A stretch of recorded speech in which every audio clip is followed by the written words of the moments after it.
In a single day, 10,000 can transform into 1,000,000 solely through the art of stone gambling. In the same span, a fortune of 100 million can diminish to naught, all due to the same gamble. A single cut can render one destitute or prosperous, or perhaps acquire a mere sack of burlap. Nestled along the southwestern border of Yunnan province lies the unique city of Ruiling. Every individual who arrives in Ruiling carries their own tale, and some even leave their stories behind. Chapter 1. Ruiling. Ruiling, situated at the border of our nation's southwestern Yunnan province, shares its boundary with Myanmar. Here, individuals seeking fortune abound, yet it is not merely the allure of stones that draws them in. Each outsider in this place harbors a distinct narrative. Buzzing and humming filled the air, that a resounding clang erupted from within a machine. The crowd surged forward. A cacophony of voices arose. Everyone, please step back, do not obstruct. The crowd, far from irate, was accustomed to such spectacles. Although the stones did not belong to them, everyone yearned to glimpse the treasures within. A jovial middle-aged man chimed in. Xiao Chun, stop dawdling and get on with it. Chun Feng turned to the cheerful middle-aged man, smiling as he replied, Lu Zong, do not be impatient. I shall unveil it shortly, just allowing the fumes to dissipate a bit. The stone belonged to Lu Zong, whose full name was Lu Qi, a prominent businessman from the mainland. He visited Ruining 3 or 4 times a year, and he and Chin Feng had developed a rapport. Despite his stature, Lu Zong possessed none of the aloof airs commonly associated with affluent individuals. Today, Lu Zong was cutting a massive stone weighing over 100 pounds, purchased for over 1 million, which equates to around 10,000 per pound. This illustrates the thrill of stone gambling. One misstep could lead to catastrophic losses. As the machine's lid lifted, Lu Zong leaned closer. Inside, the machine was coated in oil, with half a stone lying motionless within and the other half clamped in the apparatus. Disregarding the grease, Chen Feng seized the stone and placed it on the ground, prompting the crowd to swarm forward to inspect it. According to the unwritten rules of stone gambling, only the owner of the stone may lift the lid of the first cut. The most exhilarating moment in gambling is the instant the lid is removed. If someone else were to see it first, a verbal brawl would surely ensue. Thus, Chen Feng placed the stone on the ground. Lu Zong stepped forward to turn the stone over, revealing a cut surface divided into 2 sections, the outer layer thick and textured, measuring 2 to 3 centimeters. Eagerly, Lu Zong approached with a light. Boom! A brilliant emerald glow erupted, illuminating the cut surface in a vibrant green. The crowd erupted. Wow! It has surged. It has surged. Goodness, this must be ice grade. Such a large stone could be worth 8 figures. The boss is giving out red envelopes. It has color bands. This must be pure yang green. It has skyrocketed entirely up to the level of ring faces, devoid of any impurities. This is worth at least 10 million, possibly even 15 million, spoke a dealer specializing in high-quality materials. Truly, a single cut can lead to wealth or ruin. This cut has certainly yielded a remarkable profit, possibly the most valuable stone cut this month, someone inquired. That may not be the case. Just days ago, someone unearthed a high ice grade stone. Though not as large, its quality surpassed this one, reportedly selling for 23 million. Lao Li quickly set off the firecrackers. This was the voice of Lu Qi. Congratulations, Lu Zong, today you have made a fortune. Chen Feng exclaimed. Haha, thank you, Xiao Chun. In that moment, Lu Zong was ecstatic. Despite his wealth in the billions, the thrill of stone gambling was unparalleled. One stone, uncut, holds mysteries untold. Yet, none of this concerned Chen Feng. Boss, are you selling the stone? In the cutting hall, individuals seeking high-quality materials were a constant presence. What price can you offer? Ultimately, the stone was sold for 16 million. While its cost was a mere 120,000, at a gain of over 10 times the investment is considerable in Ruining, particularly for a stone of such magnitude. Chen Feng received a 5,000 yuan red envelope from Lu Zong. Though 5,000 may seem modest, it was substantial. Chen Feng had worked here for 2 years, earning a monthly salary of merely 6,000. Lu Zong's generosity equated to his entire monthly income. Hailing from Jiangxi province, Chen Feng graduated from university only to face the harsh realities of life. He had not only squandered the marriage home his parents prepared for him, but had also incurred substantial debts. Had it not been for his sister and brother-in-law's generous support, he might have found himself in dire straits. While the debt issue was resolved, it had burdened his family. Though his sister and brother-in-law never voiced their concerns, Chen Feng struggled with his conscience. Thus, he chose to leave that city behind. During his university years, he had heard tales from classmates hailing from Yunnan about individuals striking it rich overnight, with stones yielding millions. With only 3,000 yuan to his name, he plunged into this small city. Upon arriving in Ruining, he too dreamt of instant riches, envisioning a stone that would yield a fortune. However, when he sought to purchase stones, he found that even the most ordinary ones were priced in the hundreds, even thousands or tens of thousands. After wandering the market for a day, he resolved to spend 1,500 on a stone. The outcome, of course, was harsh. The 1,500 yuan stone was just theta stone. Upon cutting, it revealed nothing within. This harsh reality left Chen Feng reeling. He had spent 1,500 on such a worthless stone. Infuriated, he nearly confronted the vendor. This unwritten rule was one all must adhere to. Now, Chen Feng was utterly bewildered. Having brought only 3,000 yuan, he spent 500 on transportation and 1,500 on the stone, leaving him with under 1,000. 1,000 yuan made survival in ruining a challenge by chance. He witnessed someone else's stone gamble, receiving a 100 yuan red envelope in the process, rekindling his spirit. He applied for a position at the cutting hall, where he could earn a wage, receive red envelopes, and study the stones up close. What a delight. He spent the last 500 he had left to buy a pack of cigarettes for the manager, securing himself a chance to work as a stone mover. At last, he had secured employment, earning 3,000 per month, with meals provided. Thus, Chen Feng worked at the stone-cutting hall named Jade Pavilion for 2 years. During this time, he learned much about the trade quality, market trends, black sand, and various stone types. His salary also increased from 3,000 to 6,000. Chapter 2. Divergence. In recent years, most of Chen Feng's salary has been consumed by the purchase of stones. He frequently visits the night market or the early market to hunt for stones, of course, during his leisure time. The early market in Ruiling, known as Yuqing, is the largest distribution center for jadeite raw stones in the country. Within this less than 3 square kilometers area congregate tens of thousands of individuals engaged in the jade industry.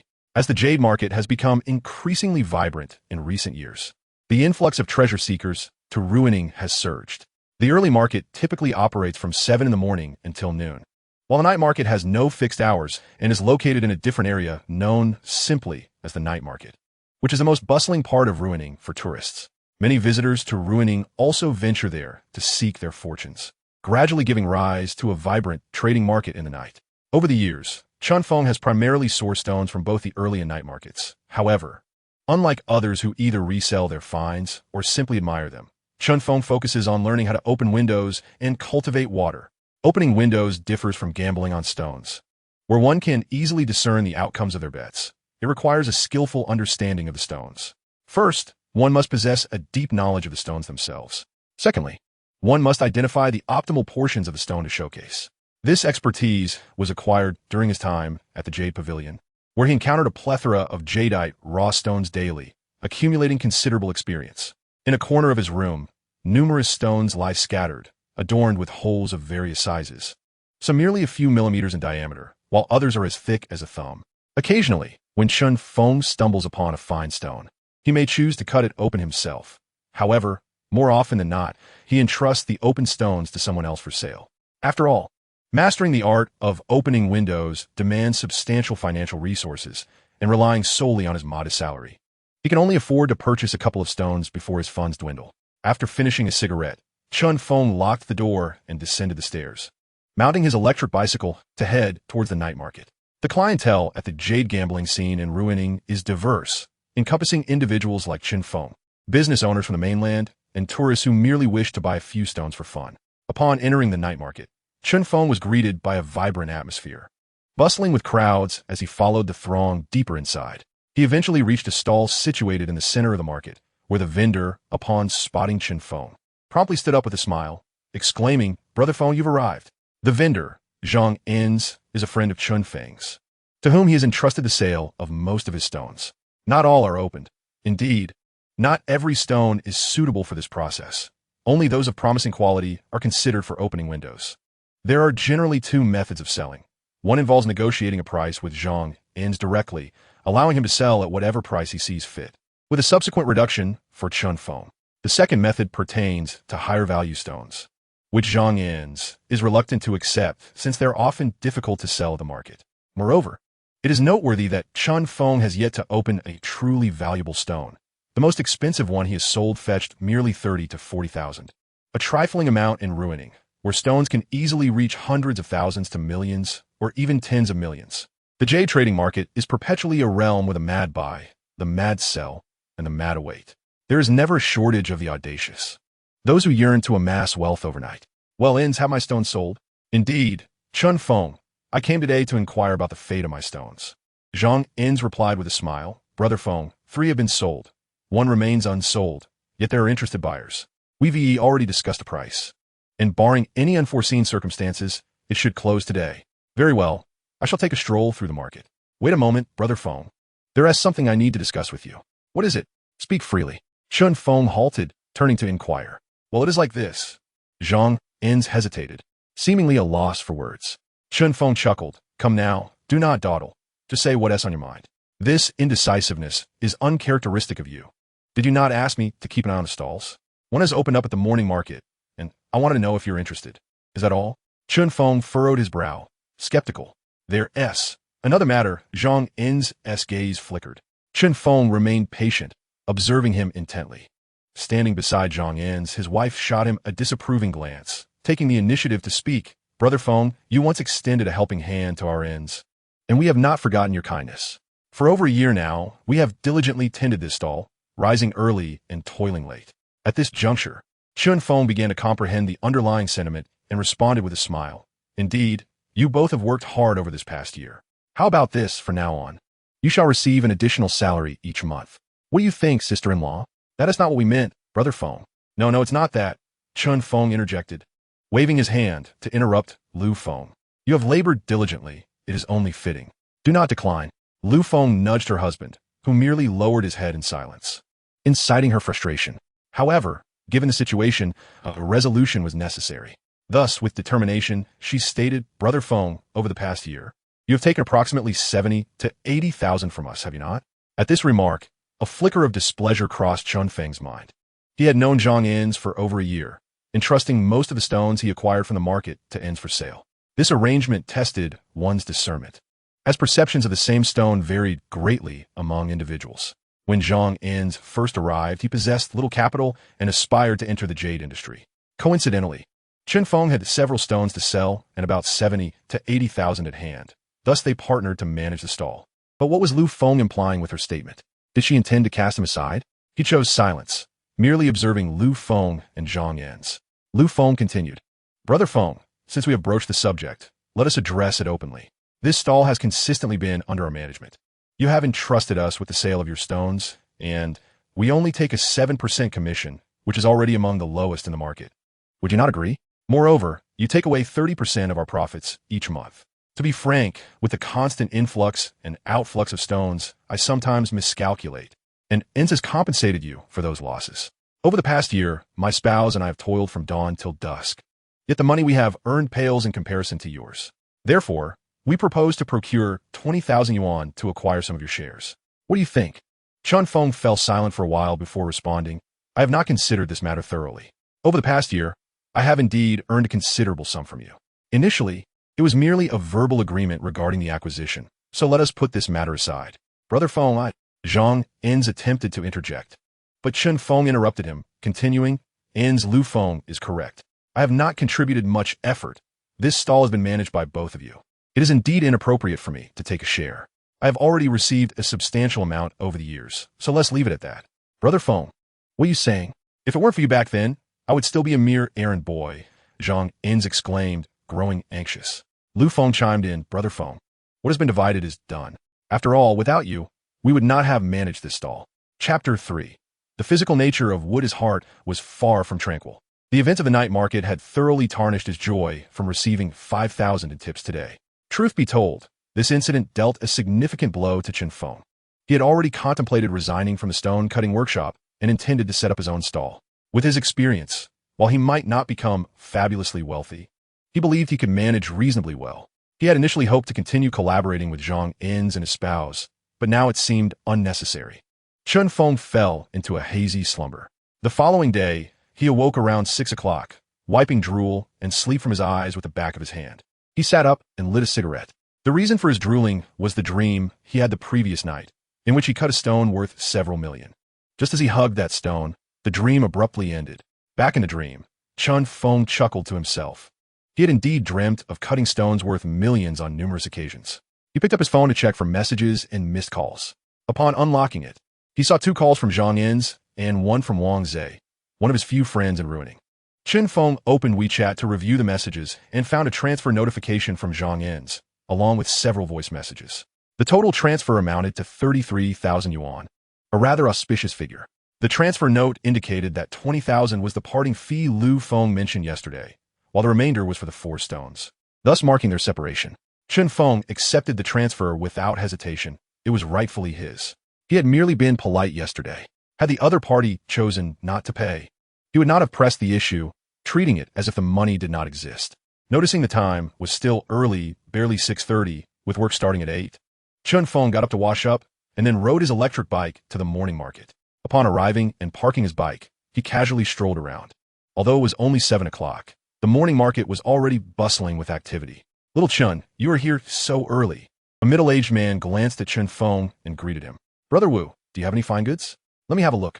Chen Feng smiled and approached Brother Wu's stall, picking up a stone to examine. "I just acquired a piece from the Muna mining site. Take a look." With a grin, Brother Wu retrieved a stone from beneath the table and placed it on the surface. Upon hearing that it was from Muna, Chen Feng's interest was piqued. Muna is one of the 4 ancient mining sites in Myanmar, renowned for its stones that are highly sought after in the jade market. There has long been a saying about Muna producing miracles, owing to the high probability that stones from this site will appreciate significantly in value once cut. However, many stones claimed to be from Muna are not. They are often from nearby areas or merely resemble Muna stones, intended to deceive those who lack expertise. Chen Feng took the stone from the counter to inspect it further. It was not large, weighing approximately 2 kilograms. Weighing the stone was a method to ascertain whether it was jadeite rough, as jadeite has a density greater than that of ordinary stones, typically ranging from 3 to 3.6, though this figure is not entirely precise. The surface of the stone was covered in fine sand skin, displaying a yellow hue tinged with white. The edges were distinctly defined, and the granule density was quite high, suggesting that this stone indeed originated from Muna. Chen Feng produced a flashlight and tapped the stone, which emitted a crisp sound. There was a small vein of songhua, approximately half a finger wide, and on the reverse side, a faint water vein. If this vein were to penetrate deeply, it could lead to a substantial increase in value. Such stones typically would not surface in the morning market. They would have been cut in Myanmar long before. Given the nature of the local traders, stones that performed well are often split in half at the mine, minimizing costs. Even if they are cut poorly, they can still be sold as rough material to merchants. Chen Feng scrutinized the stone carefully, and indeed, one area felt slightly unusual. Although it retained the gritty texture associated with sand, upon closer inspection, the tactile sensation differed subtly from the surrounding areas. This kind of manipulation is common in the market, as many individuals resort to various means to maximize profit, including physical alterations or even direct cutting and resuing of stones. Such practices leave buyers with little recourse. Even if one were to report it to the market administration, they could easily counter with the assertion that the stone is indeed jadeite rough, without guaranteeing it has never undergone physical treatment. Even the market management has no effective means to address such situations, as long as the stone is not counterfeit. One cannot simply claim that the stone is not jadeite rough. If one were to acquire such a stone, and it happened to be sold by a fellow countryman, there might be a chance of receiving a partial refund. However, if the seller were an old local trader, there would be no chance of recovering any money. After all, it is the buyer's responsibility to discern the quality of the stone. Chen Feng inquired, "Brother Wu, did you purchase this stone directly from the old locals, or was it cut from parcel?" Brother Wu immediately grasped Chen Feng's intent. Without hesitation, he replied with a smile, "I want to hide it from you. This stone was indeed cut from a parcel. I was captivated by its appearance at first sight." "I knew it," Wu Ge remarked, his astuteness evident. "You can take your leave." With a playful reprimand, Wu Ge continued, "What is the price of a stone? If it suits me, I shall take it. 50,000. I won't sell for less," Wu Ge declared decisively. Despite having been caught off guard by Chen Feng earlier, he showed no signs of leniency when it came to pricing. "Come on, Wu Ge. That is a bit excessive, isn't it?" Chen Feng retorted with irritation. "For a piece of stone that has undergone physical treatment, you dare to demand 50,000? Does your conscience not ache? Does your sister-in-law know of your wickedness? Do you believe I want to inform her and have her deny you entry tonight? Enough of that nonsense. My sister-in-law and I are family, and besides, all my earnings go to her," Wu Ge replied, unfazed, while still maintaining a playful demeanor. "This stone is valued for its unique pine, flower, and water vein. The pine flower is half a finger wide and quite prominent on this stone, especially with a water vein on the back. If it enters the market, its value would soar. If a bracelet were to be crafted from it, a 6-figure sum would be inevitable." Stop. Spare me your ramblings," Chen Feng interrupted brusquely. If this stone is truly as remarkable as you claim, why don't you cut it yourself? Huh. My sister-in-law forbids me from cutting stones, as you well know. It's not worth discussing further, Wu Gu replied. The jade market operates on a unique principle. Prices fluctuate, and sellers can demand exorbitant amounts, while buyers negotiate based on their expectations. Unlike ordinary goods, uncut jade does not adhere to a fixed price. A stone that costs 1,000 can be priced at 1,000,000, provided there is a willing buyer. However, if a buyer makes a counteroffer and the seller agrees, the buyer must indeed pay. Spare me your delusions. Such stones are not worth 1,000, Wu Gu scolded. Fine, but I don't see the value in this stone. Just give me a reasonable price, Chen Feng insisted. Truth be told, he was somewhat intrigued by the stone. Although it had already been partially cut, there remained a pine flower and a water vein, both worth the risk, provided the price was right. After a moment of contemplation, Wu Gu suggested, if you truly wish to acquire it, offer 35,000. That's what I paid. I can't incur a loss. That's merely talk. You cannot expect me to take that seriously, Chen Feng thought. He remained silent, continuing to scrutinize the stone with his flashlight. After a brief interval, he set the stone down, stating, 13,000. If that is acceptable, I'll take it. If not, I'll see if anyone else offers a better price. As he prepared to leave, Wu Gu quickly grasped Chen Feng's arm, exclaiming, 13,000 is far below cost. Raise your offer to 30,000, and it's yours. 14,000. No, that is too low. Think it over, Wu Gu said. Chen Feng pondered for a moment before stating, 16,000 is my final offer. If you agree, I'll take it. Anything higher is beyond my reach. Increase your offer. That is still below cost. As Wu Gu contemplated raising the price for Chen Feng, he was taken aback when Chen Feng abruptly turned to leave. Wu Gu hastily called out, I'll sell it to you. I'll sell it to you. You truly know how bargain. Chen Feng merely smiled, refraining from a response, and transferred 16,000 via WeChat. With this transaction, he had already spent half of the recently acquired 33,000. Now, he possessed less than 100,000, which included the 5,000 tips received the previous day and the 33,000 transferred by Zhang Yin's. Checking his phone, Chen Feng noted the time. It was already 7:40. The workday was about to commence. He grasped the stone and made his way towards the market's exit, where his workplace was situated nearby, merely a 10-minute walk away. He exchanged greetings with acquaintances along the way. Just as Chen Feng exited the market, a voice called out to him from behind. Turning around, he saw a young man hastening towards him. Xiaozhe, why did you come out? Don't you need to tend the stall? Chen Feng inquired. Don't change the subject. I have a question for you, Wang Zhe insisted. Chen Feng shrugged nonchalantly. What do you want to ask? They have a point. That couple works hard for their earnings. Over the past year, I have indeed made 70 to 80,000 from them, which is reasonable. That is nonsense. If you hadn't lent them several thousand to rent a stall and restock, they would still be nobodies. Now that they've made it, they just kick you aside? Is this how it's done? No way. I'm going to confront them. Enough, Chen Feng interjected, feeling both comforted and annoyed. Xiaozhe, let us leave it at that. Don't bring it up again. But Chen Gu, if we're going our separate ways, shouldn't it be calculated according to your 30% share? I've heard something. Wang Zhe glanced around before leaning closer to whisper in Chen Feng's ear. Zhang Yin's wife spent several thousand on a stone she somehow acquired. After being processed, that stone is worth over 1,000,000. Chen Feng frowned. Don't spread unfounded rumors. How is that unfounded? Someone saw her delivering the stone to the Baolong Hotel. Chen Feng, feeling increasingly vexed, interrupted Wang Zhe. All right, even if it's true, that is her ability. Let us not discuss this any further. Fine. Do you have anything else? I need to get to work. It's already 8. Nothing else. Oh, by the way, my dad invited you over for dinner tonight. Your dad is looking for me? What is the occasion? Don't worry about it. It's a good thing. Wang Zhe chuckled as he spoke. After parting ways with Wang Zhe, Chen Feng hopped onto his electric bike, or more accurately, his rickety electric vehicle, and made his way to the nearby Jade Pavilion Stone Workshop. In less than 5 minutes, he jumped off the bike, parked it, and entered with the stone he had just purchased. He efficiently placed the stone, which had cost him 16,000, carefully aside. If he were to lose it, he would have nowhere to weep.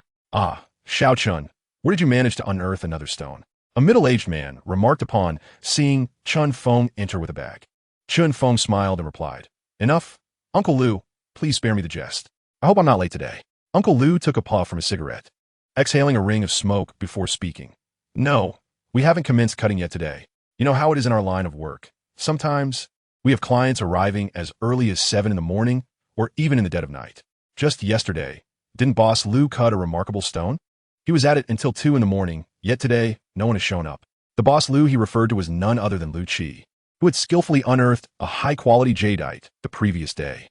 Those involved in stone gambling are often superstitious, believing that when one exceptional stone is revealed at a stall, the likelihood of others yielding similar fortunes is significantly increased.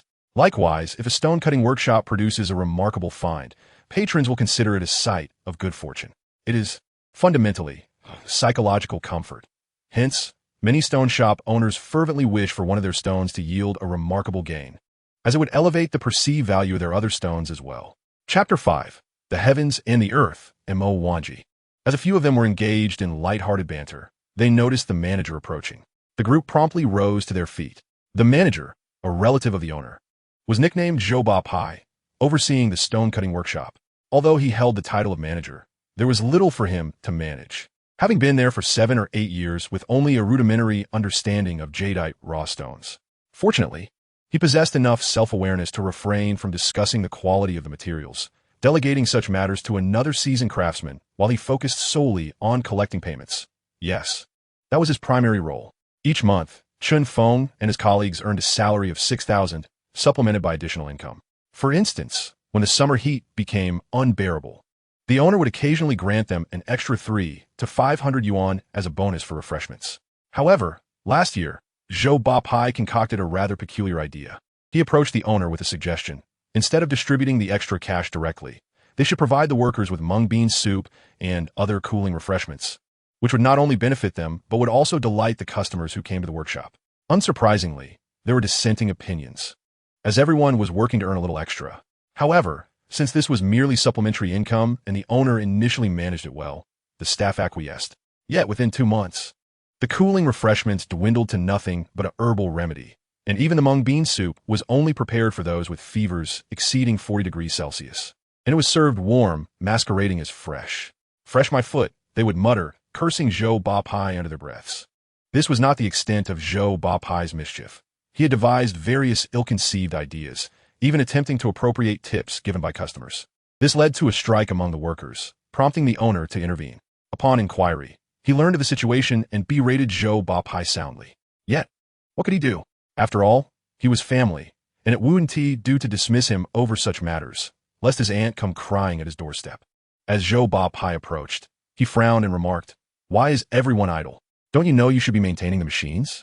As the labor commenced, complaints arose about the malfunctioning machinery, while a mountain of scrap material lay unattended.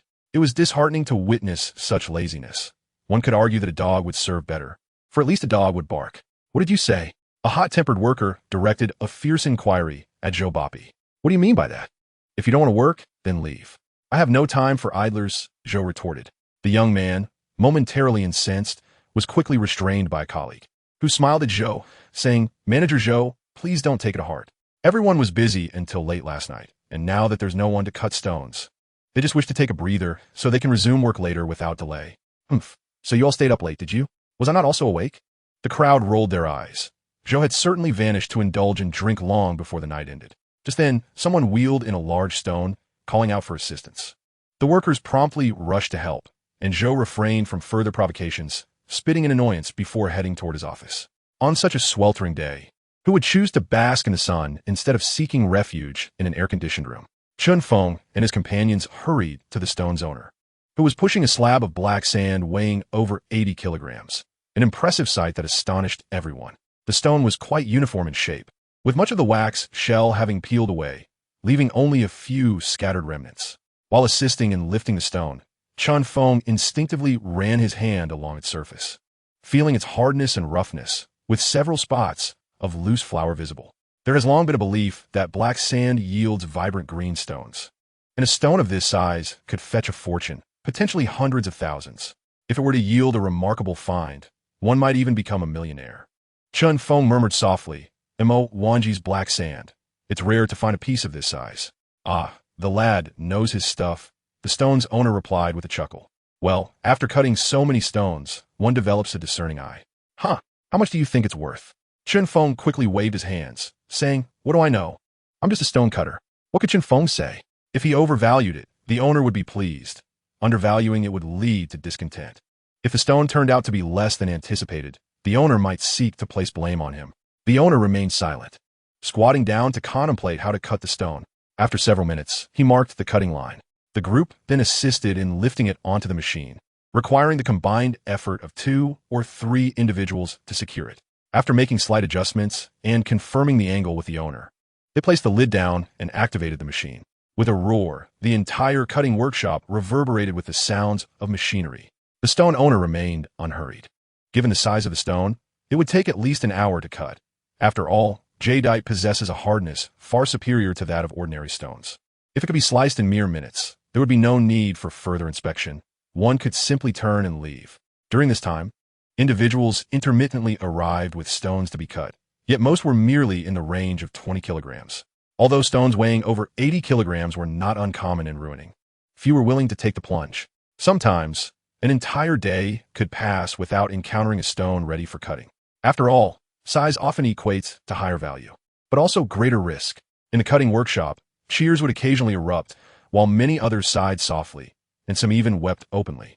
It could be said that in Ruining, the stone cutting workshop truly reflects the myriad facets of life. Some ascend to great heights, while others descend into despair. We collectively refer to these individuals as gamblers. Yet, in pursuit of wealth and a reversal of fortune, where lies the opportunity without risk. The 80-kilogram black stone was cut for nearly 2 hours before a distinct sound echoed, signaling its fall onto the machine. Chun Feng stepped forward to turn off the machine, and the stone owner hastened to the front. Those present understood that this was a significant stone, and although they had not witnessed its initial placement, the duration of cutting made its nature evident with a few inquiries. Curiosity piqued, the crowd gathered around, eager to glimpse the stone's interior.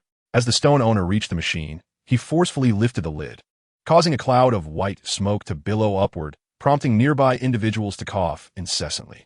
After a moment, as the smoke dissipated, the stone owner peered inside, and his expression soured. It was evident that the stone had not yielded well, which was the immediate thought that crossed the minds of those present. "Let us extract the stone," he sighed. Chun Feng and his companions then retrieved the stone from within and placed it on the ground. The crowd surged forward, all eager to examine the 80-kilogram Mo Wanji black stone and its cut. "What is this? Oil green?"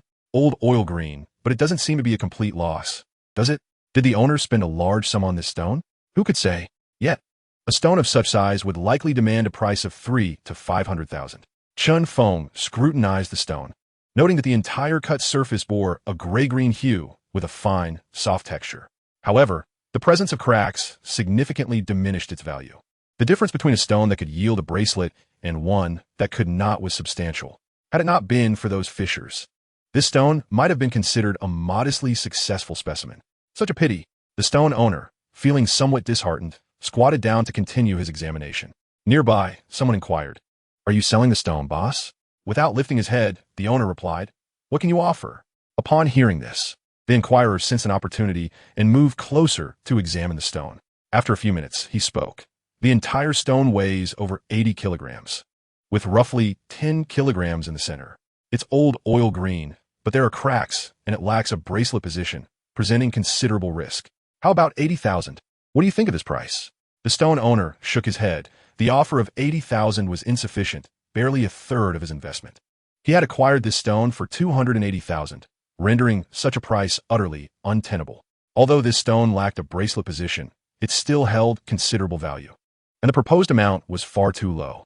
The middle-aged man let out a bitter laugh, stating, "Boss, you only consider my selling price without accounting for my risks and costs. There is an element of chance involved here. What if there are not as many stones later? Or if there are more cracks?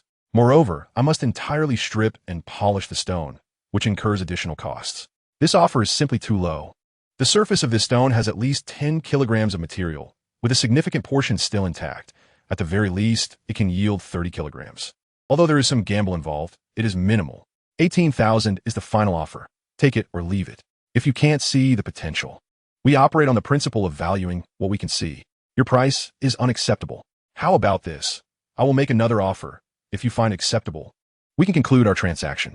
If not, let us part as friends." After a moment of contemplation, the middle-aged merchant replied, 10,000. I cannot go higher. I must ensure I retain a sufficient profit. To be frank, this price was already quite fair. The seasoned materials in the market typically sell for around 1,000. with a few rare pieces reaching over 10,000. Given that this piece visibly contained about 10 kilograms, reaching 10,000 was already the ceiling. Although the stone owner remained somewhat dissatisfied with this price, he observed that no one else was making offers and ultimately agreed to sell the black wuxia stone for 100,000 and 3,000, incurring a loss of 180,000. As the crowd dispersed, having lost interest, Chun Feng and his companions realized their efforts had been in vain after 2 exhausting hours, leaving without even a bottle of Dongbang's special drink, let alone any tips. It was uncertain whether the explosive rise of the stone from the previous day had drained all luck from the cutting shop. But none of the stones brought in that day experienced a surge. The best piece was a glutinous ice jadeite, marred by cracks, prompting the owner to leave the gambling stone shop in frustration. It was evident that Chun Feng and his group suffered a total loss that day. Receiving not a single red cent, numerous relatives had flocked to their family's jade business, enticed by the profits made by Wang Dashan's family, and Wang Dashan welcomed them, generously sharing his knowledge. Although the initial capital, well, that was another matter entirely. Just getting them into the industry was already a significant favor. Individuals like Chun Feng, who had plunged headlong into this circle, were plentiful in Ruiling, and his relatives had begun their journey several years ahead of him. Naturally, those who were utterly incapable were not worth mentioning. The jade trade is not a feast for everyone. Chun Feng parked his car in front of Wang Zai's shop. Wang Zai spotted him immediately and stepped out, inquiring, "Why have you arrived so late?" "Brother, I finished work at 7. It's only 7:40 now. That's quite early, don't you think?" Chun Feng retorted with a smirk. All right. Hurry up. We've been waiting for you," Wang Zai replied, pulling Chun Feng inside. 2 individuals entered a modest room, spanning a little over 100 square meters, flanked by shelves brimming with an array of stones. Scattered across the floor were numerous rocks, each weighing dozens to over 100 kilograms. Directly facing the entrance was a long table, measuring 4 to 5 meters, which Wang Dashan had set up for receiving guests. Upon hearing sounds from outside, a slightly portly middle-aged man emerged from an inner room. Upon spotting him, Chun Feng promptly exclaimed, "Uncle Wang." The middle-aged man, smiling warmly, acknowledged him with a hum before saying, "Xiao Feng has arrived. Hurry up, we've been waiting for you." "It's quite embarrassing for Uncle Wang to wait for someone of my generation. I shall punish myself with 3 cups later," Chun Feng replied. Wang Dashan laughed heartily. "You're just after my fine wine, aren't you?" Chun Feng, unabashed, admitted, "Nothing escapes your keen eyes, Uncle Wang." A group of them moved into the inner room, where a large table was laden with various delicacies, accompanied by 2 bottles of white liquor and 7 or 8 bottles of beer already set on the table. Several younger individuals had already taken their seats around the table. Upon Wang Dashan's entrance, the younger one stood up, calling out Annie's husband, third uncle, and third elder. "Please, take your seats. We're all family here." "No need for formality," Wang Dashan said, clearly in high spirits. Chun Feng, however, felt a twinge of confusion, perceiving this gathering as a family feast, leaving him to wonder about his role as an outsider.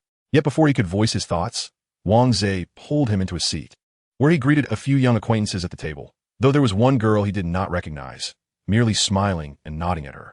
"Xiao Feng, how long have you been in Ruining?" After some time of toasting and drinking, a middle-aged man sitting beside Wang Dashan inquired.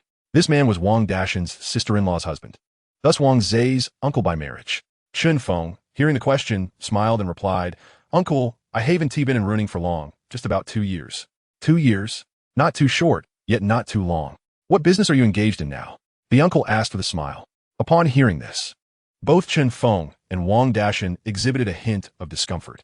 "Oh, uncle, you're joking. I'm just a child of a poor family, having no knowledge of this trade.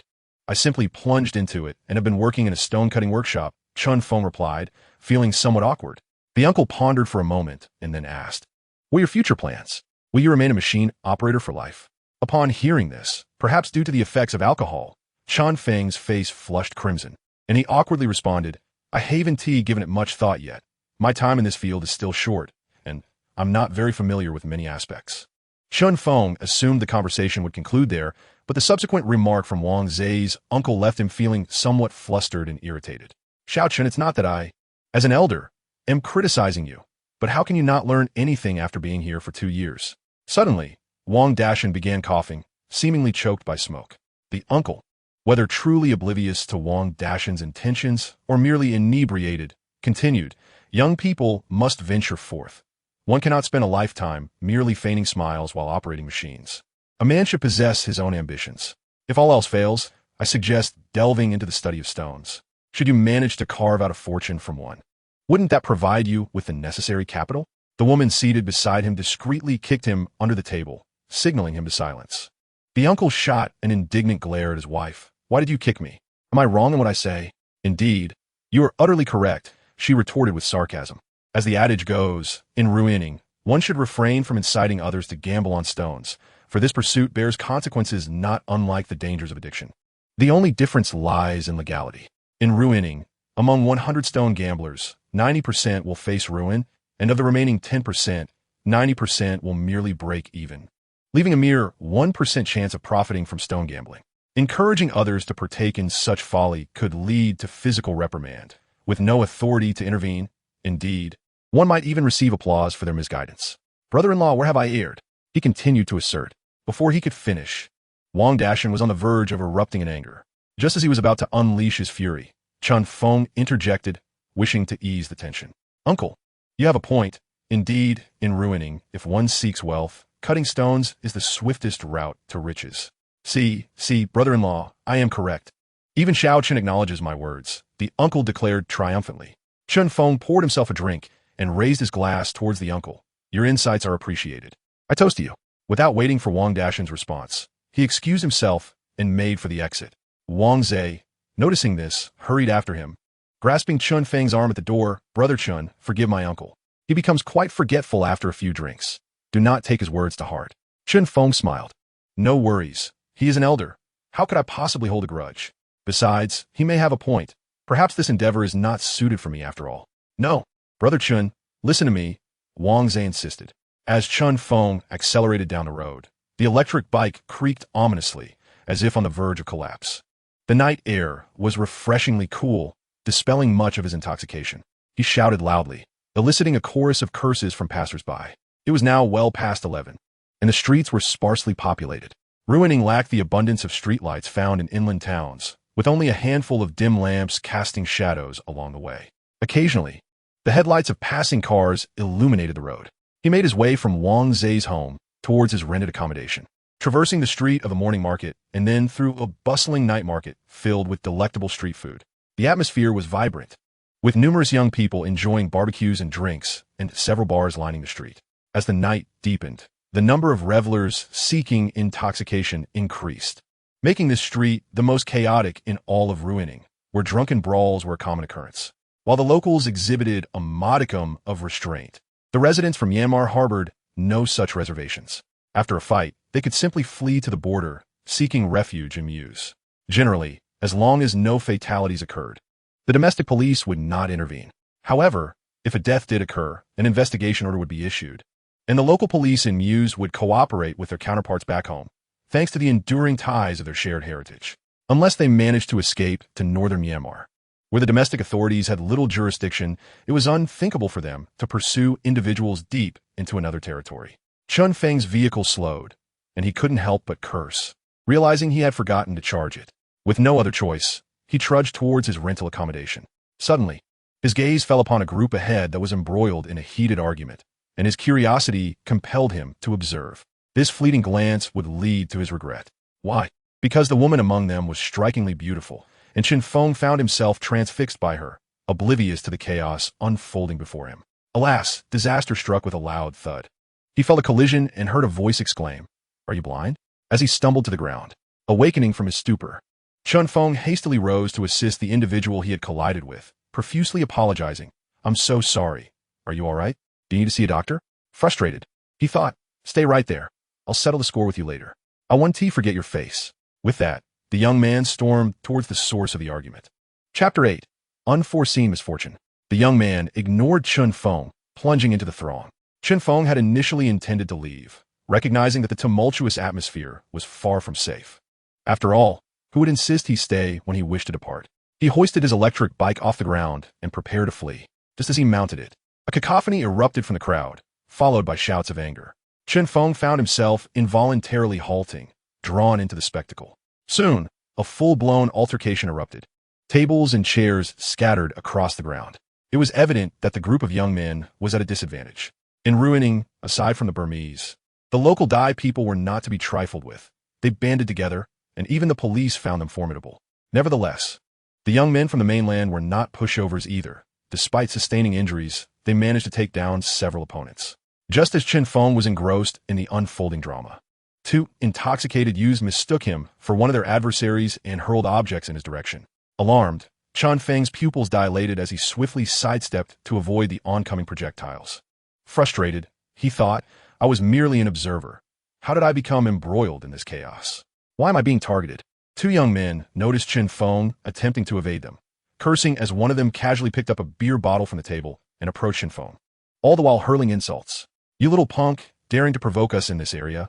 We'll make sure you regret it. Chen Feng had no desire to be embroiled in their conflict and hurriedly attempted to clarify. What do you want? I'm not even with them. The young man with dyed yellow hair continued to curse. Shut up, you little brat. Don't think I didn't TC you try and sneak an attack on me just now. At this point, Chen Feng's anger truly ignited. After all, it was one thing to insult him, but another to threaten his family. Grabbing a nearby chair, he hurled it at them. The two fools, likely intoxicated, did not even attempt to dodge as the chair flew towards them. With a resounding crash, the yellow-haired youth was struck, stumbling and collapsing to the ground, convulsing before losing consciousness. The remaining individual, bewildered, exclaimed, Are you practicing Iron Head skills? You didn't even try to evade that hit? In a panic, this young man turned and fled, shouting, Brother, they have reinforcements. His cry drew the attention of many, abruptly halting the ongoing chaos as all eyes turned in their direction. The group of youths from the mainland were equally stunned, questioning, Where did this hero come from? Xiao Wu, he has been killed. The terrified young man pointed at the unconscious yellow-haired figure on the ground. This revelation left everyone in shock. While brawls were commonplace in Ruiling, a fatality was exceedingly rare, particularly among those not affiliated with the Burmese. However, the gravity of the situation had shifted. One of their own had been killed, and the concern for consequences quickly vanished. One of the apparent leaders pointed at Chen Feng and shouted, Damn it, get him! With a clamor, a group surged forward, disregarding the mainland youths, charging directly at Chen Feng. Faced with a throng of assailants, Chen Feng understood that resisting was his only option to avoid a brutal beating. He swiftly grabbed another chair and threw it toward them, followed by dishes from a nearby table. The oncoming attackers hesitated, raising their arms to shield their heads. Seizing the moment, Chen Feng advanced and delivered a powerful slap to one of them, sending the assailant spinning from the force. As Chen Feng kicked out again, he sent the opponent flying several meters. Yet, with numbers on their side, the attackers soon retaliated, landing several blows with beer bottles. The most severe strike struck Chen Feng's head, shattering the bottle and causing blood to seep from the wound, running down his face in a terrifying display. Although Chen Feng had trained in martial arts, he could not claim to be invincible against the group, yet he was confident in his ability to defend himself, especially as these individuals were clearly inebriated, their movements unsteady. With a swift motion, he seized a pair of chopsticks from his side. It is widely acknowledged that when dining out, one typically encounters disposable chopsticks, which possess a somewhat pointed end, and their rough edges are not meticulously smooth, potentially inflicting pain rather than merely puncturing the skin. Chen Feng gripped a segment of the chopsticks, allowing a small portion to protrude, and aimed it at the fleshier part of his opponent. Whether it was due to the sharpness of the chopsticks or the misfortune of the individual, Chen Feng intended to jab at the person's arm, but the individual instinctively raised his palm to block the strike. Consequently, the chopsticks pierced right through his hand. The man yelped in agony, clutching his injured hand and howling in place. In that instant, the intoxication of all present dissipated. What on earth was happening? The chopsticks had penetrated the palm, and one might mistake it for an illusion of magic. Chen Feng felt a pang of fear. After all, he had never witnessed such an occurrence before and was apprehensive about causing irreversible harm. Nevertheless, this was not the moment for hesitation. Suppressing his inner trepidation, he reached for another pair of chopsticks with one hand and grasped a bottle of liquor with the other, fully armed. He directed his ire towards the individual who had previously hurled a bottle at him. Why provoke me? The first person to throw the bottle was now considerably sober. Yet he steadfastly believed that Chen Feng was allied with the group. What do you mean, why? Your friend assaulted mine, so I retaliated. The leader of the opposing group quickly grasped the situation, realizing that the drunken lad had mistaken Chen Feng for one of their adversaries. But he could not afford to back down now. The risk of humiliation was too great. He retorted loudly, What about the person you killed? Chen Feng was nearly amused by the absurdity of the accusation, ready to respond when the sound of police sirens pierced the air. Chapter 9. Resurrection. The leader of the opposing group called out to the police, "Officers, you're just in time. Arrest this guy. He killed one of ours." Upon hearing this, both officers were taken aback. Someone had died? A homicide? This was a serious matter. Following the direction indicated, they discovered a young man with dyed, yellow hair lying motionless on the ground. The officers promptly drew their firearms and shouted at Chen Feng, "Hands on your head and squat down, otherwise we will shoot." Chen Feng dared not resist. At that moment, any extraneous movement could provoke them to fire. In Ruiling, not only were drug traffickers rampant, but even the local residents acted without fear and all police officers were armed. Seeing Chen Feng comply by squatting with his hands on his head, one officer approached him and cuffed his hands behind his back, allowing both officers to exhale in relief. One of them called for backup and dialed 120 for emergency assistance. Meanwhile, the other officer approached the young man with yellow hair, preparing to examine his injuries. Just as the officer's hand grazed the young man's neck in an attempt to check for a pulse, suddenly, the young man with yellow hair opened his eyes wide and sat up, startling both the police and the nearby bystanders. What on earth? Is he coming back to life? His gaze was still somewhat dazed, and upon turning his head, he locked eyes with a police officer, which startled him further. He quickly exclaimed, "Officer, I was wrong. Please don't hit me." The young officer, visibly annoyed, replied, "Who is hitting you? Stop rambling." He then waved a finger in front of the young man's face and asked, "What number is this? 1? The young man hesitantly responded. After the officer inquired further, he stood up and addressed an older officer, stating, "The individual is fine. It seems he just has a mild concussion. We should take him to the hospital for a checkup." Hearing this, another officer breathed a sigh of relief. As long as no one had died, it would merely be a case of a brawl, and they could settle it with mutual penalties. The leading officer shot a fierce glare at the young man, but inwardly he felt relieved. If a fatality had occurred, the situation would have escalated significantly. Regardless of who one was or how united their community appeared, if a life was lost, no one could escape responsibility. Those who needed to be apprehended would be, and those who needed to face judgment would face it. This was the baseline, a tacit agreement between both parties. If a death were to be ignored, it would no longer be a criminal investigation, but rather an anti-terrorism and anti-crime operation. It was only then that the police began to inquire about the reasons for the altercation. Chen Feng seized the opportunity to speak. "Officer, I am innocent. I was merely an onlooker, and those people came at me without any regard. If I hadn't resisted, I would have been beaten. I had no choice but to defend myself." However, the opposing party insisted that Chen Feng was part of their group. Now that the others had fled, they were determined to pin the blame solely on him. Otherwise, they would all face the consequences. After sustaining a head injury from a bottle, Chen Feng was also taken to the hospital for treatment. By the time the necessary procedures were completed, over an hour had passed. Once it was confirmed that he had sustained no serious injuries, the police escorted him to the interrogation room. Chen Feng recounted the events of the night in their entirety. Once he finished, the middle-aged officer spoke. "However, the account from the other side differ from yours. Over a dozen individuals assert that you are indeed part of their group. How do you explain this?" "Officer, I am wronged. I was just a bystander. I do not know those people at all. To be honest, my involvement in this brawl was entirely forced. You can investigate this. There were many witnesses, and surely someone can corroborate my statements," Chen Feng replied. The middle-aged officer, maintaining a stoic expression, said, "We will look into this matter, but currently, the opposing party firmly claims that you injured one of their own, which indeed appears to be the case. How do you respond to that?" "Well, I can't just take a beating without retaliating, can I? There were so many people there, and if I hadn't defended myself, I would be lying in the hospital morgue right now. I was merely acting in self-defense," Chen Feng retorted, visibly displeased. The middle-aged officer smiled. "You seem to understand the situation well. After all, you graduated from the political and legal studies in the capital." Chen Feng grinned with pride at this acknowledgement. "Oh, I hadn't realized you were still a university student. Very well, we shall conduct an investigation based on your assertions. However, that group of individuals has mysteriously vanished, and since you have inflicted injury upon one of them, you must remain here for the time being." Chen Feng immediately grew anxious, exclaiming, "But I acted in self-defense. On what grounds are you detaining me? Whether it was self-defense is not for you to determine.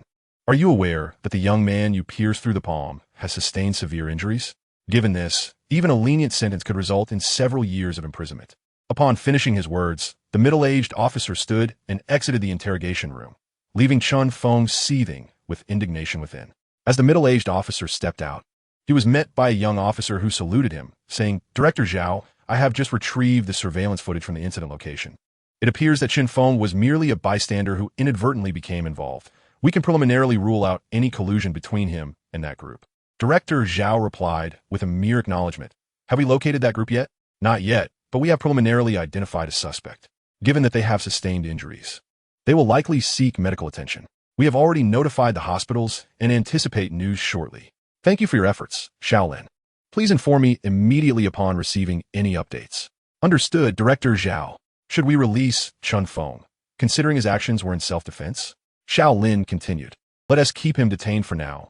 The matter of self-defense remains debatable. You have had a long day. It is quite late, so you should rest early." With that, Director Zhao entered his vehicle and departed from the police station. Shaolin, the young officer, wore a perplexed expression. It was evident that self-defense had been established, and the individuals involved had not suffered significant injuries. The most severely affected, with a pierced palm, had already been bandaged and had not sustained any nerve damage. Strictly speaking, it could only be classified as a minor injury. In cases of self-defense, this should hardly be a concern. An older officer, noticing Shaolin's confusion, chuckled and inquired, "What is it? Do you believe Director Zhao is being unreasonable?" "Not all." Chapter 10. Adding insult to injury. "I am well aware of your thoughts," the middle-aged officer remarked with earnestness. Perhaps he intended to enlighten Shaolin, or perhaps had other motives. He continued, "On the surface, today's incident appears quite simple. This Chen Feng was merely an onlooker who got caught up in the chaos. However, the individuals who clashed with the border residents have fled. What do you suppose will happen next? What can they do? Could they possibly seek trouble with Chen Feng?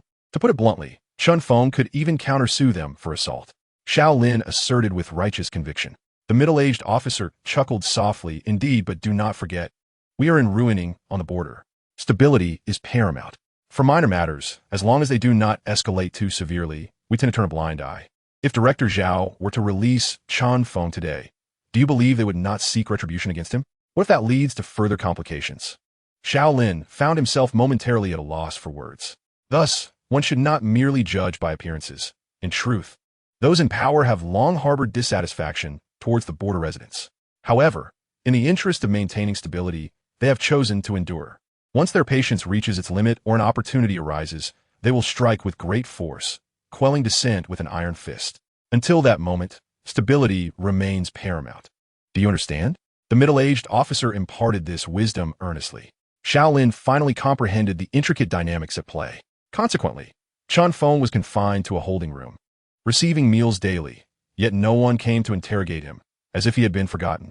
For 3 days, Chen Feng remained in this limbo, until one day, Officer Shaolin escorted him out, returning all of Chen Feng's personal belongings and stating, "You may leave now."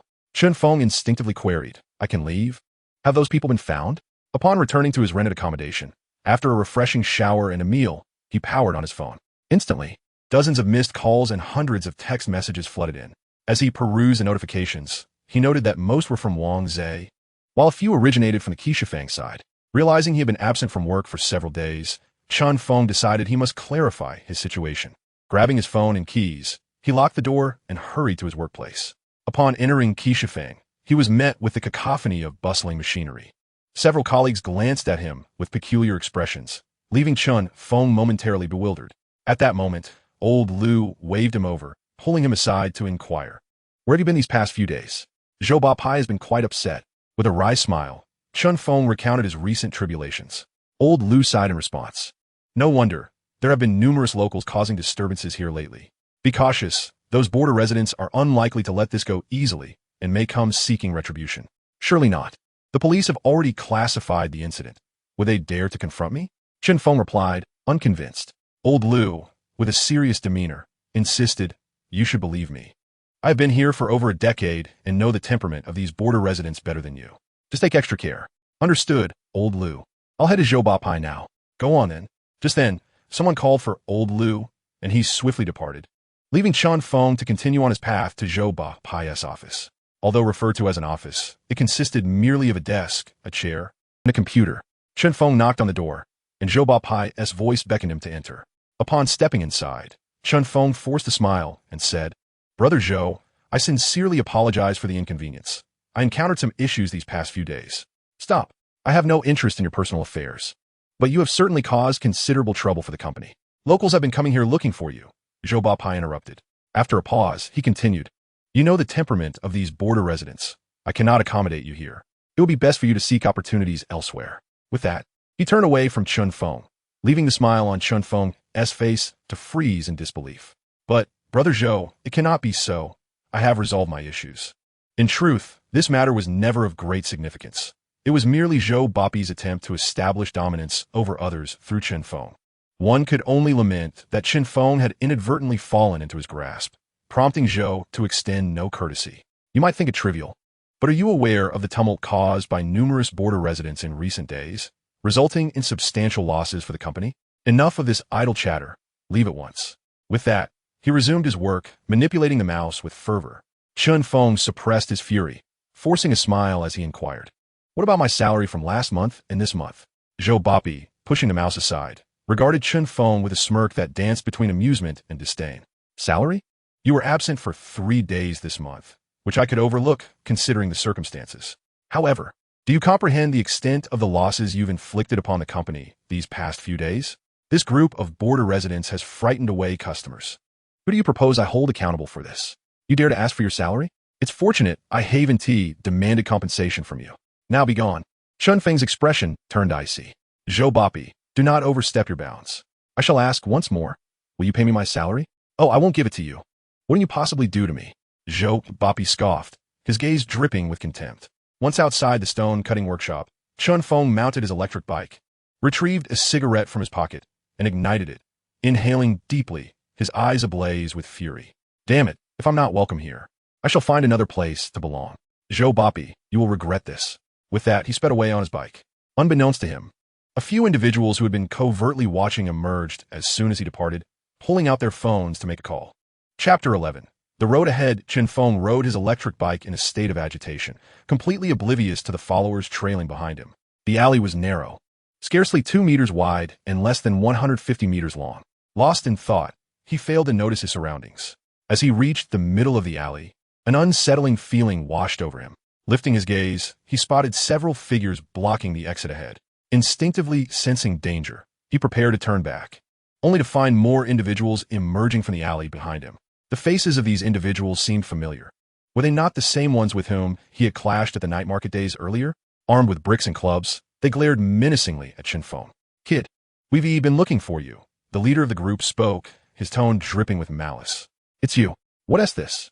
Haven't you had enough of a beating last time? Chen Feng replied nonchalantly. The man's expression darkened, though his naturally dark complexion made it difficult to discern. Last time was merely luck for you. This time, you won to escape. Brother, why waste words on him? Let us just take him down, urged a younger member. Filled with aggression, he lunged forward, swinging his wooden club toward Chen Feng's head. Chen Feng stepped back swiftly, narrowly evading the blow, which struck the ground with a resounding thud. Without hesitation, he retaliated, delivering a swift kick to the assailant's abdomen, eliciting a pained yelp. Take it down.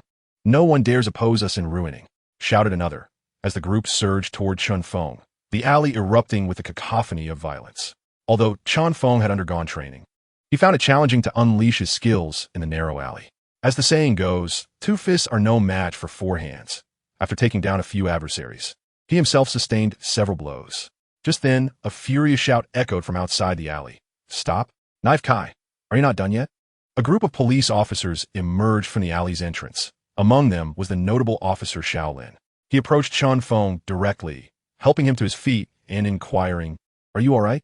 Chen Feng wiped the blood from his forehead and replied, I'm fine. Knife Kai, what are you up to? The middle-aged officer directed a reprimand at Knife Kai, who was revealed to be the leader of the group. With a smirk, Knife Kai responded, What's wrong, officer? The middle-aged officer stepped closer and suddenly delivered a sharp slap to Knife Kai's face, igniting his fury. Knife Kai glared intensely at the officer, as if he were ready to retaliate, but fortunately, someone beside him held him back, preventing any escalation. Knife Kai's expression fluctuated between anger and concern. In Ruining, there was only one person known as Uncle Knife, the current executive deputy director of the Public Security Bureau, Dao Dongfeng. This deputy director had been elevated to his position for the sake of maintaining stability, often intervening in cases involving border residents to ensure a harmonious environment. However, Should one mistake such compromises for weakness, they would not hesitate to reveal their true nature, showcasing a more brutal side. With a menacing glare, Knife Kai remained silent and turned to leave, prompting the others to disperse as well. The middle-aged officer approached Chen Feng once more, asking, "Are you okay? Do you need to go to the hospital for a checkup?" Chen Feng shook his head.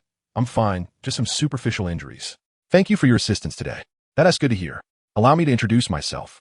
I'm Zhu Xiaofeng, the captain of the Criminal Investigation Unit," he said. Chen Feng quickly replied, "Hello, Captain Zhu. If it weren't for you, I might have been severely injured. I regret getting involved in that commotion. By the way, what about those who fled?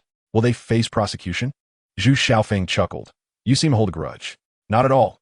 I'm merely concerned about the case, as I am one of the parties involved, after all." Chen Feng would never admit to such thoughts. He firmly believed in the camaraderie between the police and the public. "Don't worry about them. They will handle their own matters. Rest assured, they won't trouble you after today." Chen Feng regarded Zhu Xiaofeng with some suspicion, but the officer offered no further explanation, simply advising, in the future, steer clear of fights, especially those involving border residents. They often lack a proper understanding of the law. Chen Feng swore vehemently, reflecting on his recent experiences. He had just begun his career and already faced such peril, trapped by those border residents in the narrow alley. Had the police not arrived swiftly, he would likely have found himself hospitalized for weeks. His recent life experiences could easily be transformed into a gripping 3-episode drama. However, in the end, that police officer declared that the matter had concluded and that no one would trouble him again, which could be considered a small blessing. Thoughts swirled in his mind. It was high time to contemplate his future path. Having been here for nearly 2 years, he found himself still devoid of any accomplishments.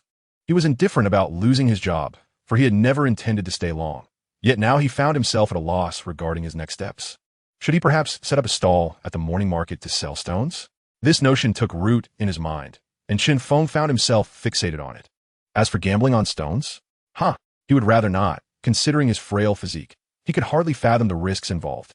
However, he could certainly attempt to open a window on a stone. Remembering the notion of opening a window, Chen Feng recalled he possessed a piece of wood that was, more accurately, half a stone. He searched around and eventually discovered the stone wrapped in a black plastic bag beneath his bed. Extracting it, he began to examine the stone with great curiosity. Chapter 12. From adversity comes prosperity. He scrutinized the stone closely, particularly the area that had been cut. The sound of his flashlight striking it was crisp, yet curiously, there was no response when the light was shone upon it. Logically, this stone should be deemed worthless, as it was merely a fragment that had been compromised. Chen Feng moved to the corner of the room where a machine stood, seated himself, and tested it with a dental machine. It was quite hard. This left him perplexed, as he began to doubt whether he had been duped. Taking a cigarette from his pocket and lighting it, he pondered over the stone. After finishing one cigarette, there was still no reaction. At that moment, his phone placed nearby. Pong! Upon glancing at the screen, he saw it was a call from Wang Zhe and promptly answered. As soon as the call connected, Wang Zhe's voice resonated through the receiver. "Chen, where are you?" "At home, what's up?" "Just wait for me. I'll be there shortly." Without allowing Chen Feng to respond, he hung up. Shaking his head, he pondered what Wang Zhe wanted from him, tossing his phone aside and returning to his examination of the stone. Chen Feng decided to proceed with opening the window, following the previously treated surface. After all, it had already been processed, if necessary. He could simply refine it once more before selling it. Let it be said, those who gamble on stones and ruining are accustomed to such practices. As long as the stones sold are genuine, there is no deceit. At worst, it could be deemed a moral quandary. As the saying goes, devoid of moral constraints. One can earn even more. Resolute, Chen Feng donned a mask, grasped a dental machine, and commenced his task. The room was soon filled with a high-pitched whirring sound. Within minutes, a small hole was carved into the stone. Removing the mask, he blew away the dust, shining a light upon it, only to be momentarily overwhelmed. What on earth is this? As the light illuminated the stone, a ring of emerald green radiance reflected back, staining Chen Feng's hand with its hue. Was this a miracle? Just then, Wang Zhe entered the room and was startled to find Chen Feng in a state of bewilderment. "Chen, what's wrong? Don't scare me." "Nothing, I'm fine." Chen Feng, trembling, fished a cigarette out of his pocket, lit it with quivering hands, and took a couple of deep drags, allowing his emotions to settle somewhat before breaking into a chuckle. Wang Zhe, witnessing Chen Feng's erratic demeanor, nearly thought he had lost his mind. How could this lad oscillate between a dazed expression and sudden laughter? Before Wang Zhe could inquire, Chun Feng pointed at the stone on the machine, gesturing for Wang Zhe to take a look for himself. Wang Zhe stepped forward, picked up the stone, and shone his flashlight upon it. A rich green light burst forth, casting an emerald hue across his hand, reminiscent of the Hulk's grasp, and his expression transformed with astonishment. Wow, this is completely green. How did you find such a color?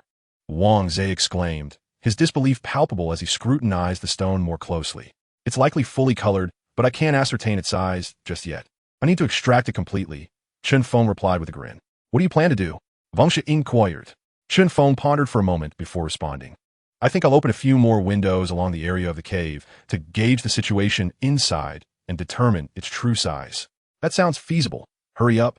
I'll wait here, Wang Zhe urged. All right, I'll go grab some food. You work quickly. I'm gonna see what this stone truly is today. With that, Wang Zhe dashed out in a flurry. Chun Feng resumed his work, creating several more openings near the previous hole, grinding away the rough surface to reveal a waterway. This gesture served as a psychological cue. Without the rough exterior, the likelihood of a full color was heightened, further igniting the imagination regarding the stone's potential. An hour later, Chun Feng finally halted his efforts, shutting down the machine, his arm weary and swollen. He shook his arm a few times. Wang Zhe, unable to contain his excitement, rushed over to examine the stone in his hands. The more he looked, the more his astonishment grew. The craftsmanship was nothing short of exquisite. The stone had 7 or 8 openings, albeit small, but the internal conditions were now unmistakably visible. The entire piece had reached a high ice quality, showcasing the potential for glass-like clarity. Moreover, the openings revealed green hues, devoid of cracks. The stone's potential was immense. After examining it, Wang Zhe could only express his awe. Chengge, this stone is extraordinary. Full color, high ice, and it could rival glass quality. Now it's a matter of whether there are any cracks inside that could impact its value. At this moment, Chun Feng's emotions had stabilized considerably. This was the first stone of such caliber he had uncovered in his 2 years in Ruining. He chuckled softly, luck pure luck. How much do you think it's worth now? Wang Zhe contemplated before stating, to be honest, I haven't encountered many stones like this, but I wouldn't sell it for less than 500,000. Chun Feng shook his head, incredulous at the notion. How could such a stone possibly be worth only 500,000? Yet, he understood that Wang Zhe, like himself, lacked a clear understanding of jade's true value. Moreover, selling this stone could prove challenging. If he approached potential buyers directly, they would likely undervalue it, and he lacked suitable patrons. He then ventured to ask, why not call your father and see if he is home? Wang Zhe, realizing the situation, inquired, are you suggesting I should have my father examine this stone? Chun Feng nodded affirmatively and replied, I lack clients for such stones. Selling to merchants only results in them significantly lowering the price. It would be prudent to show it to your father first, to see if he has any potential buyers. After a moment of contemplation, Wang Zhe agreed and promptly dialed his father. Within minutes, he ended the call and announced to Chun Feng, let us take the stone. There is indeed a client at my father's, and he has asked us to bring it for his inspection. Chun Feng's face lit up with joy. Let's hurry. The two mounted their electric scooter and sped towards Wang Zhe's family shop, traversing the route that typically required half an hour in a mere 20 minutes. Upon entering, they observed Wang Dashan seated with a portly middle-aged man, both enjoying tea. The rotund man was none other than Lu Qi, the generous patron who had once given Chun Feng a 5,000 yuan tip. Mr. Lu? What a surprise! Chun Feng exclaimed, his astonishment evident as he stepped inside. Xiao Chun? Lu Qi recognized Wang Cheng with equal surprise. Do you know each other? Wang Dashan asked, puzzled. Yes, I previously worked at the stone-cutting workshop, where Mr. Lu frequently visited to cut stones, Chun Feng clarified. Wang Dashan's expression shifted to understanding. Oh, that makes sense. This is splendid. Quickly, bring out your stone. If Mr. Lu takes a liking to it, it will surely be a stroke of fortune for you. His words were a subtle reminder to Chun Feng that Lu Qi was not short on funds, implying that there was room to negotiate a higher price. However, Chun Feng himself was uncertain about the stone's value and realized it was not the opportune moment to inquire with Wang Dashan. He retrieved the stone from his pocket and handed it to Wang Dashan, conveying the unspoken message that with Lu Qi in the shop, he was the client, and the price negotiation was now in Wang Dashan's hands. Wang Dashan accepted the stone without hesitation, placing it on the table before Lu Qi, gesturing for him to take a closer look. Lu Qi did not decline, lifting the stone for a meticulous examination. Is this a full color? Which mine is it from? He queried. Chun Feng glanced towards Wang Dashan, who subtly nodded, indicating that Chun Feng should introduce the stone, as he himself had yet to thoroughly inspect it. Initially, he had assumed it was merely a stone worth around 100,000, intending to assist his junior. He was unprepared for the exceptional quality of this specimen. Chun Feng blurted out, "It's from the Muna mine, full color, with no visible cracks. It has reached the high ice grade and could potentially compete with the glass grade." Lu Qi, his gaze fixed on the stone, asked without looking up, "Did you open this stone yourself?" "Indeed," Chun Feng responded confidently. Lu Qi finally lifted his gaze, astonishment written across his face.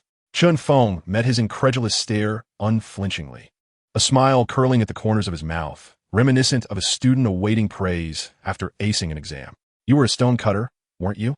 When did you learn to open stones?" Lu Qi asked, bemused. Chun Feng chuckled softly. "I learned in secret. Having encountered numerous stones at the workshop, I've developed my skills over time. This is my first attempt at opening such an exceptional piece." Mr. Lu smiled faintly and refrained from further inquiries, instead turning to ask, "How much for that stone?" Chun Feng cast a glance at Wang Dashin, who shook his head in response. "You negotiate for the stone yourself. You are my junior, and Mr. Lu is my esteemed client. It would be inappropriate for me to assist either party. I have no interest in your 10% commission." Chun Feng's eyes darted thoughtfully before he spoke. The stone's potential is already quite evident. It's a vivid green, suitable for a bracelet, and of high ice quality. From this angle, I see no cracks. Are we merely speculating whether it can reach the glass quality? Mr. Lu did not engage, as this was a fundamental tactic in the jadeite raw stone market, aimed at establishing a foundation for a high price. With a smile, Chun Feng added, "Mr. Lu, please do not provoke me. Worst case, I shall cut it myself. In any event, I shall not incur a loss." Upon hearing this, Mr. Lu's eyelids twitched slightly, while Wang Dashin chuckled at the unfolding exchange, remaining silent as he observed the verbal sparring. "Let us hasten to a price. If it is agreeable, I shall take it. If not, you may cut it yourself," Chun Feng declared. 1,500,000, he announced. Instinctively, Mr. Lu shook his head. That amount is excessive. It weighs less than 2 kilograms. Even if it were to yield a bracelet, it could not possibly reach 1,500,000. Chun Feng, seated directly before Mr. Lu, pointed to the stone. "Mr. Lu, this price reflects the value of high ice. You are gambling on whether it can achieve glass quality. If it indeed becomes a fully green glass stone, a bracelet could fetch several million. Furthermore," he continued, directing his finger to a specific area of the stone, "there is also a faint water vein present." Mr. Lu followed Chun Feng's finger and, indeed, noticed the subtle water vein, which, upon closer inspection, was almost imperceptible due to its delicacy. However, after examining it, Mr. Lu shook his head once more. "It still does not warrant such a price. That water vein is too faint to consider seriously." Chun Feng chose to remain silent. The more he spoke, the more he risked losing ground. Having already proposed a selling price, the absence of a counteroffer from Mr. Lu clearly indicated an attempt to lower his expectations. Moreover, when Chun Feng initially quoted 1,500,000, Wang Dashin had involuntarily smiled, suggesting that the price was indeed close to market value. Even if a reduction were to occur, it would not be substantial. Mr. Lu appeared to be taking advantage of Chun Feng's naivety in hopes of securing a bargain. Taking a sip from the teacup on the table, Chun Feng noted that Mr. Lu remained silent, prompting him to say, "Uncle Wang, since Mr. Lu does not value this stone, I shall entrust it to you. If we reach a deal, I will provide you with a 10% commission." Upon hearing this, Lu Qi was taken aback. Truth be told, Chun Feng's price was unlikely to result in a loss. As he had mentioned, if the stone reached glass quality, it would not just appreciate, it would soar dramatically. Although he was negotiating with Chun Feng now, if the stone were to fall into the hands of the cunning Wang Dashin, he would undoubtedly price it above 2 million.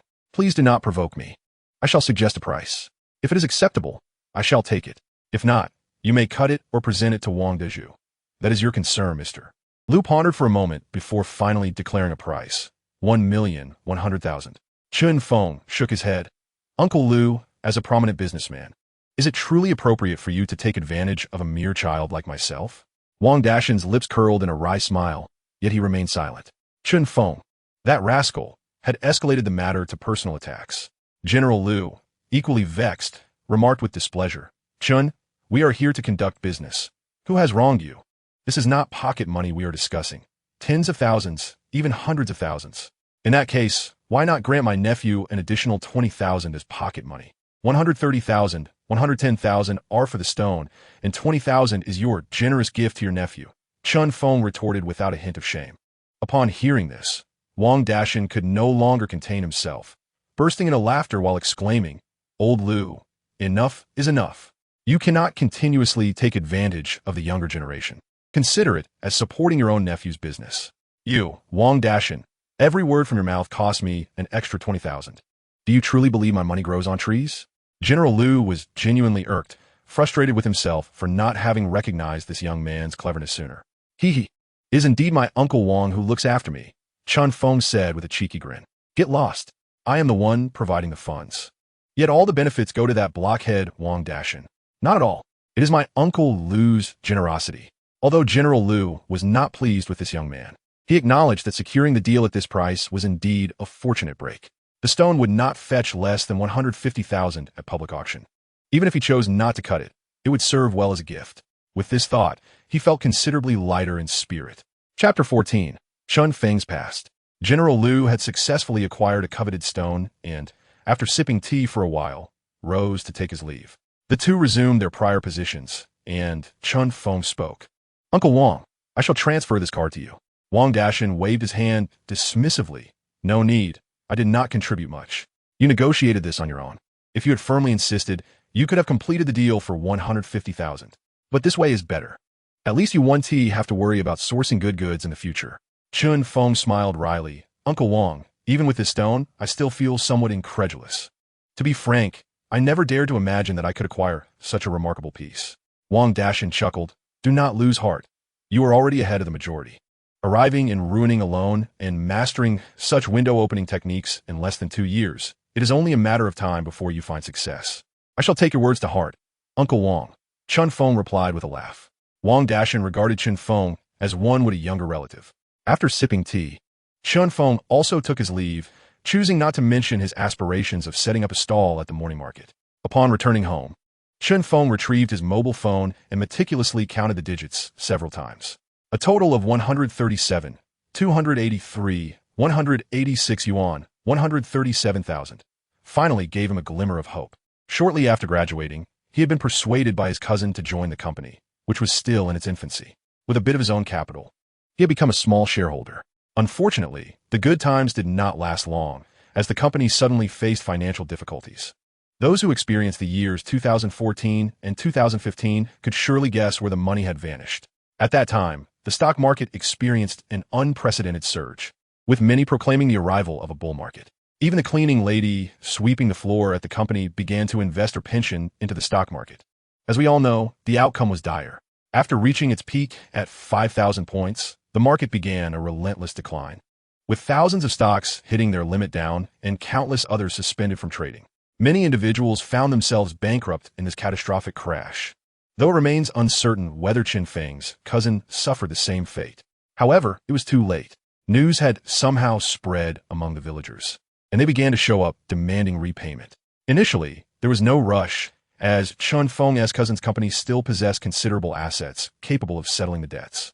Coupled with Chun Feng's father's esteemed reputation in the village, no one dared to press too hard. After a quiet night, Chun Feng rose before 6 in the morning. The day before, Wang Dashin had informed him that an old Myanmar shop would be opening its goods today, and if he wished to seize an opportunity, he should take a look. Chun Feng arrived early at the scene, observing the bustling crowd around him, a sight he had grown accustomed to. Each time an old Myanmar shop opened, it attracted a multitude of jadeite raw stone practitioners. The merchandise from Myanmar came directly from the mines, making it highly coveted in the domestic market, with a significant probability of containing valuable items. Whether one could indeed seize an opportunity depended on their discerning eye. Suddenly, Chun Feng spotted 2 familiar figures in the crowd and called out, "Qian Yunli." Exiting the area was not an option. Such a prime location could easily be lost, and he opted for the latter over camaraderie when faced with value. Chun Feng was not surprised and made his way toward Qian Yunli, maneuvering through the throng. Amidst the crowd, the air was filled with greetings of high social standing, to which Chun Feng offered no retort, merely pushing forward. After considerable effort, he finally reached Qian Yunli and inquired, "Why are you here so early?" "Don't ask. I've had a series of unfortunate events these past few days," Qian Yunli replied. Chun Feng casually responded, and they continued to engage in light conversation. Suddenly, Chun Feng noticed a group of individuals across from them casting unfriendly glances in their direction. "What is the situation with those people?" Chen Feng whispered to his companions. That group? Qian Yunli gestured towards the individuals Chen Feng referred to and casually remarked. They are also here to seize materials and have had a few conflicts with my fellow countrymen. In Ruiling, seizing materials during the opening of goods was commonplace, as the stones were enveloped in multiple layers of packaging. At this moment, scissors became essential. Those scissors were held by the old Myanmar individuals, who would offer them to whomever they favored, thereby granting that person the privilege of choosing first. Only if they declined a particular stone could others negotiate for it, a system designed to prevent disputes over materials. However, exceptions existed. For instance, if an old Myanmar individual provided you with 3 stones while you were distracted by another stone, someone might stealthily steal one of the stones you were given, resulting in a conflict between the two parties. As long as no fights broke out inside the shop, the old Myanmar individuals would typically turn a blind eye. Chapter 15. The scene of the opening of goods. The two individuals gathered together and began to converse. Before long, the shop door swung open, and 6 or 7 local Burmese emerged. The unmistakable features of the Burmese made them easily identifiable. They generally possessed a darker complexion than their Chinese counterparts, with naturally wavy hair, often appearing somewhat disheveled. This was not Chen Feng's first encounter with such a setting. Yet he had never visited this particular area before, as his previous excursions had been to locations nearer to his workplace or residence, far within the national borders. The group squeezed their way inside, where a staff member smiled at Qian Yunli and handed him a pair of scissors. Qian gestured towards Chen Feng, stating, "My friend, he has money." The Burmese lad paused for a moment, then smiled at Chen Feng, offering him a pair of scissors as well. Chen Feng graciously accepted the scissors, while the young man pointed toward the corner and whispered, "Good stuff." Qian understood the unspoken message and nodded in acknowledgement. Without further ado, they traversed the main hall towards the corner. There, they found a heap of stones wrapped in yellow tape scattered across the floor. Approaching the pile, they brandished their scissors, squatting down to select stones. The stones remained encased, revealing nothing of their contents. It was a matter of luck. Each pair of scissors allowed for the selection of 3 stones, granting the holder the privilege to negotiate the price for those chosen.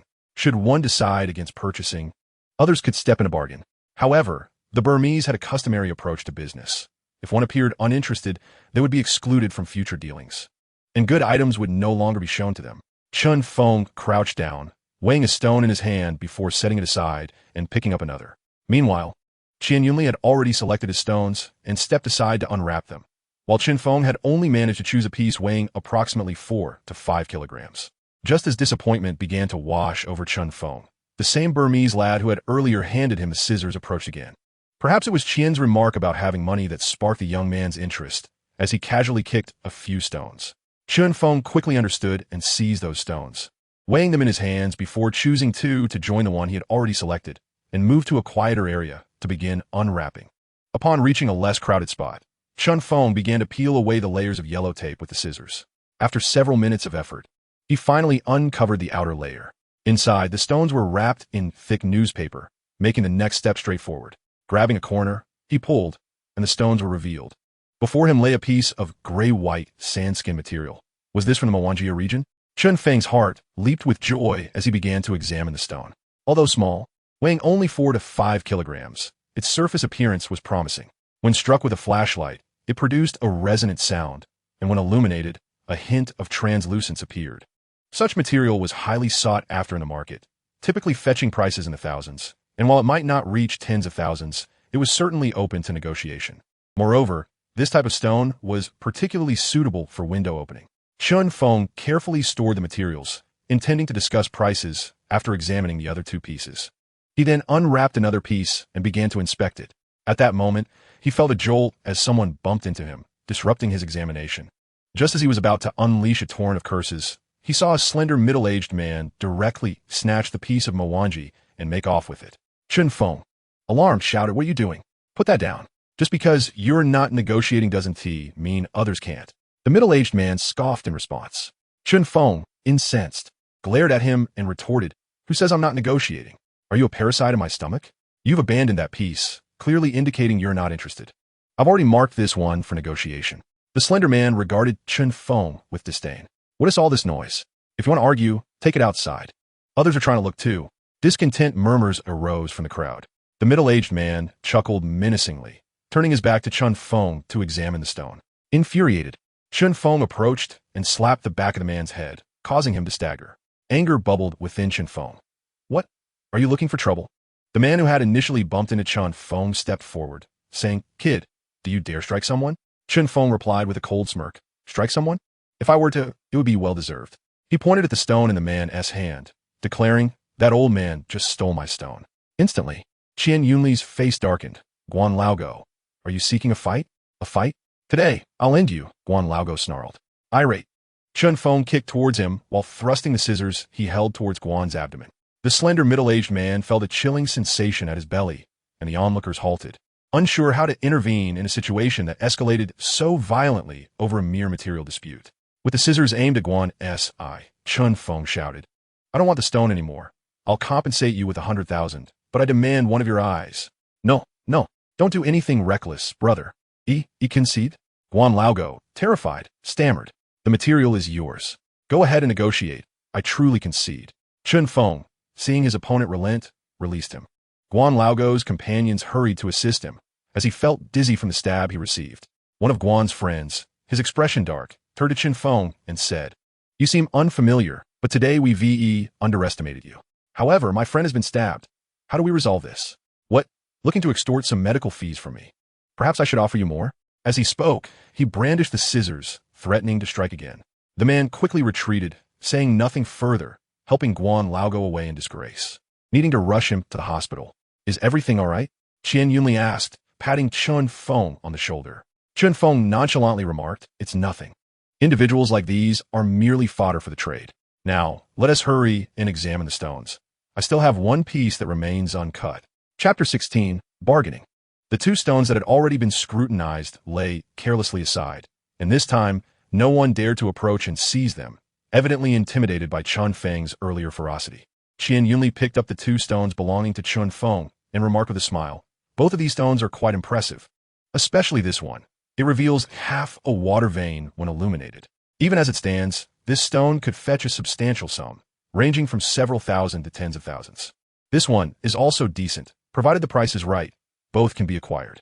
Indeed, the goods from old Myanmar are exceptional, albeit difficult to procure. Chun Feng replied without lifting his gaze. This venue typically opens only once every fortnight. If you cultivate a good rapport with them, you can expect to leave with something every time. Chun Feng merely nodded, choosing not to elaborate. It wasn't that he was disinclined to speak. Rather, he was captivated by the stone he had just cut, which exhibited an extraordinary performance, so remarkable that he questioned his own judgment. The stone weighed several kilograms.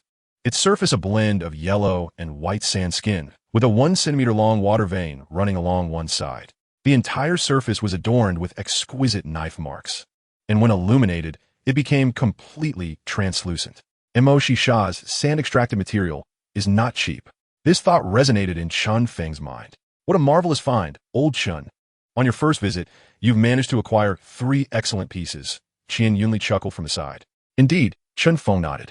Now, we must ascertain the price. What do you estimate for this stone? Qian Yunli took the material, scrutinizing it for a moment before stating, approximately 20,000. Any higher would entail significant risk. Moreover, the stone's performance is remarkably impressive, which makes me somewhat apprehensive. However, I suggest you acquire it and focus on the water vein, if you can unveil its true essence. This stone could appreciate immensely. Chun Feng had also sensed the stone's exceptional quality, having a water vein and being sand-extracted. It was puzzling how such a material had found its way here. Nevertheless, Qian Yunli's assessment was astute. He could study the material further, and if feasible, perhaps even open a window to reveal its beauty. If not, he could sell the raw stone. With that thought in mind, he beckoned to the Myanmar lad from earlier. The young man approached with a smile, saying, Hello, boss. Chun Feng pointed at the stones and inquired, What are the prices for these 3 pieces? The Myanmar lad, upon hearing the inquiry about the 3 stones, beamed with delight, revealing a broad smile that showcased his prominent yellow teeth. Boss, these are treasures. This one is 20,000, that one is 15,000, and the last one is 100,000. Chun Feng shook his head. Too expensive. Let's negotiate properly. What is your best offer? What will you offer? The Myanmar lad countered. Chun Feng gestured towards the 3 stones, stating, This one for 3,000, that one for 2,000, and the last one for 10,000. The Myanmar lad's expression turned sour, his head shaking as if he had just tasted something unpleasant. Qian Yunli, observing from the side, felt a mixture of astonishment and trepidation, thinking to himself, this is akin to wielding a dragon-slaying sword against one's own feet. Let us make it a tenth of the price. Therefore, it should be 3,005, 2,002, and for the larger one, 11,000, the Myanmar lad insisted, shaking his head and pointing at the stones. These are fine goods. You are asking too little, boss. Upon hearing the term tip, the young man from Myanmar's eyes sparkled with excitement. Seal up. Let's have a good chat, my friend, he exclaimed, extending his hand to shake Chin Feng's. Remember to bring me a few more packages in the future. Should you come across something good, feel free to hand it directly to me. Generous tips are always welcome. The smile on the young man's face widened as he picked up a bag and sealed 3 stones within it. He then handed Chun Feng a pen, who proceeded to write his phone number on it before taking his leave. The remainder of the task fell to the young man to communicate with the suppliers. This shop merely served as an intermediary, with most of the goods left by other individuals. If someone showed interest in their items, they would negotiate the price with the owner. If an agreement was reached, a transaction would occur. If not, the stones would be priced too low, thus offering a figure that aligned with the owner's expectations. Chen Feng found a spot to enjoy breakfast before mounting his electric bike and heading toward the early market of Jiegao. He had 2 purposes for his visit. One was to scout for potential bargains, while the other was to seek out personnel from the market management office to rent a stall for his future sales endeavors. Initially, he approached the market management office and spoke with a staff member about renting a stall. Unfortunately, he was informed that there were no available stalls at the moment, and he would need to wait in line. Chen Feng added the staff member on WeChat and sent a red envelope containing 500 yuan, which proved to be effective. The individual assured him that his request would be noted and advised him to remain patient. Chen Feng, not in a rush, realized that he didn't have enough stones to set up a stall just yet. Ideally, he needed around 20 to 30 stones for customers to choose from. Otherwise, with only 1 or 2, they would lack options and he risked losing potential clients. Wandering through the market, Chen Feng prepared for his future stall.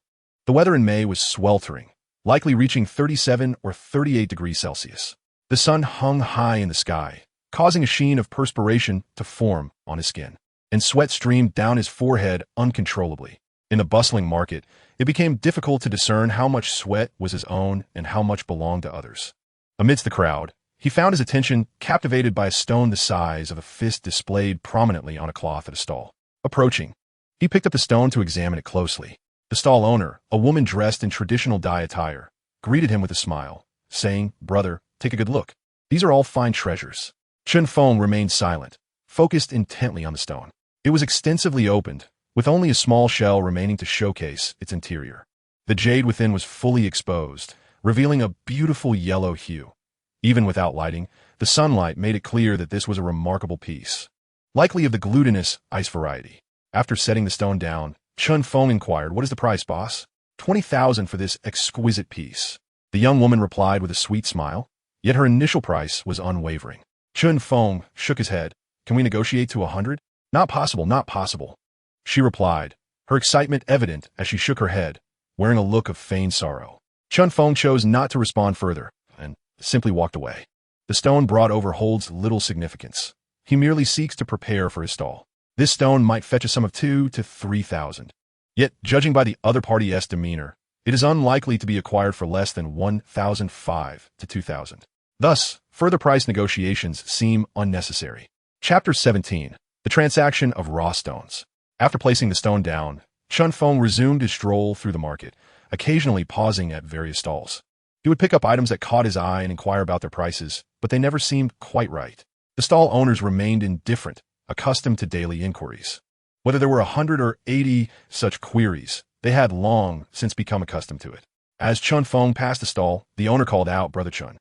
Yuan Xiaoye, a local from Ruiling, was introduced to him through Wang Zhe. Smiling, she remarked, "Ah, I see you started setting up a stall here. By the way, I heard you've left your job. What are your plans now?" "I intend to do the same as you, selling stones at the morning market. I just visited the market management department, and they told me there's no space available. I'll have to wait, but who knows how long that will take. This place operates like that. As soon as a stall opens up, it gets rented out swiftly." "Indeed. Do you have any good pieces? Show me what you have." "Actually, I do have one. Let me fetch it for you." With that, Yuan Xiaoye retrieved a stone from beneath the counter, weighing around 40 to 50 kilograms. It was quite a struggle for a girl to carry. "Is this from Demokin?" Chun Feng inquired. "Yes, take a look," she replied with a smile. Chun Feng wasted no time and began examining the stone. The Demokan site is renowned for producing red jade, commonly known as blood jade, with over 80% of the market's red jade originating from this location. However, the gamble involved in such materials is substantial.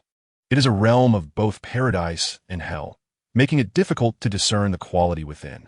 Even a seasoned expert with over a decade of experience would find it challenging to accurately assess the offerings from this site. Moreover, the considerable weight of this stone complicates matters further. Smaller pieces might allow for some play, but at this size, the price is undoubtedly steep. Is this stone borrowed? Chen Feng asked. Yuan Xiaoya chuckled, but remained silent. Understanding dawned on Chen Feng. What's the price? The bottom price is 60,000. You can decide? She replied with a grin. 60,000 is not exorbitant. Such a sizable stone is indeed worth that amount. However, regrettably, Chen Feng felt he could not take the risk. Yuan Xia, undeterred, smiled and put the stone away. Suddenly, an idea sparked in Chen Feng's mind, but he realized he needed to acquire some stones first. At that moment, his phone buzzed in his pocket. Checking the screen, he saw an unfamiliar number calling. Upon answering, he heard a somewhat unrefined Mandarin voice say, "Boss, it's been a while. The payment is due." Chen Feng's heart leapt with joy. "Great, I'll be there shortly." "All right, take your time, Brother Chen," Yuan Xiaoye reminded him. But there was no time for calmness. Chen Feng rushed to the bank, withdrew 30,000 yuan, and hurried towards the border. Conducting business at the border with the locals from Myanmar, they exclusively accept cash. Even for stones worth millions, only cash is accepted. Speaking of this vibrant cash, who wouldn't feel envious? From a distance, Chen Feng spotted the young Myanmar gentleman standing at the entrance. Upon seeing Chen Feng approach, a broad smile broke across his face, revealing a dazzling set of teeth. "Boss, good.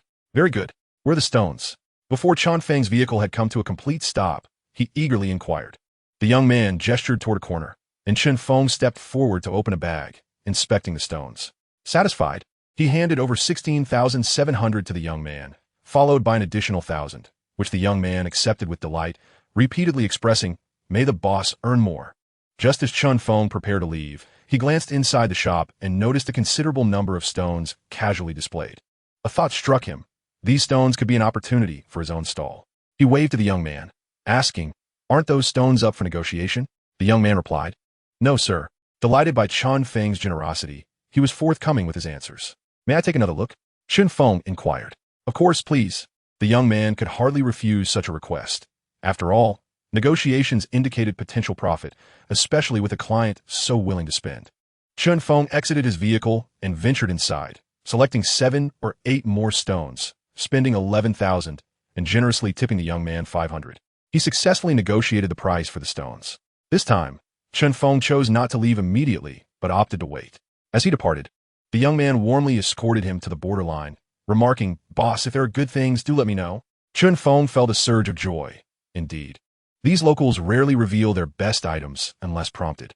Had he not been so generous today, purchasing numerous stones and offering a substantial tip, the young man likely would not have mentioned it.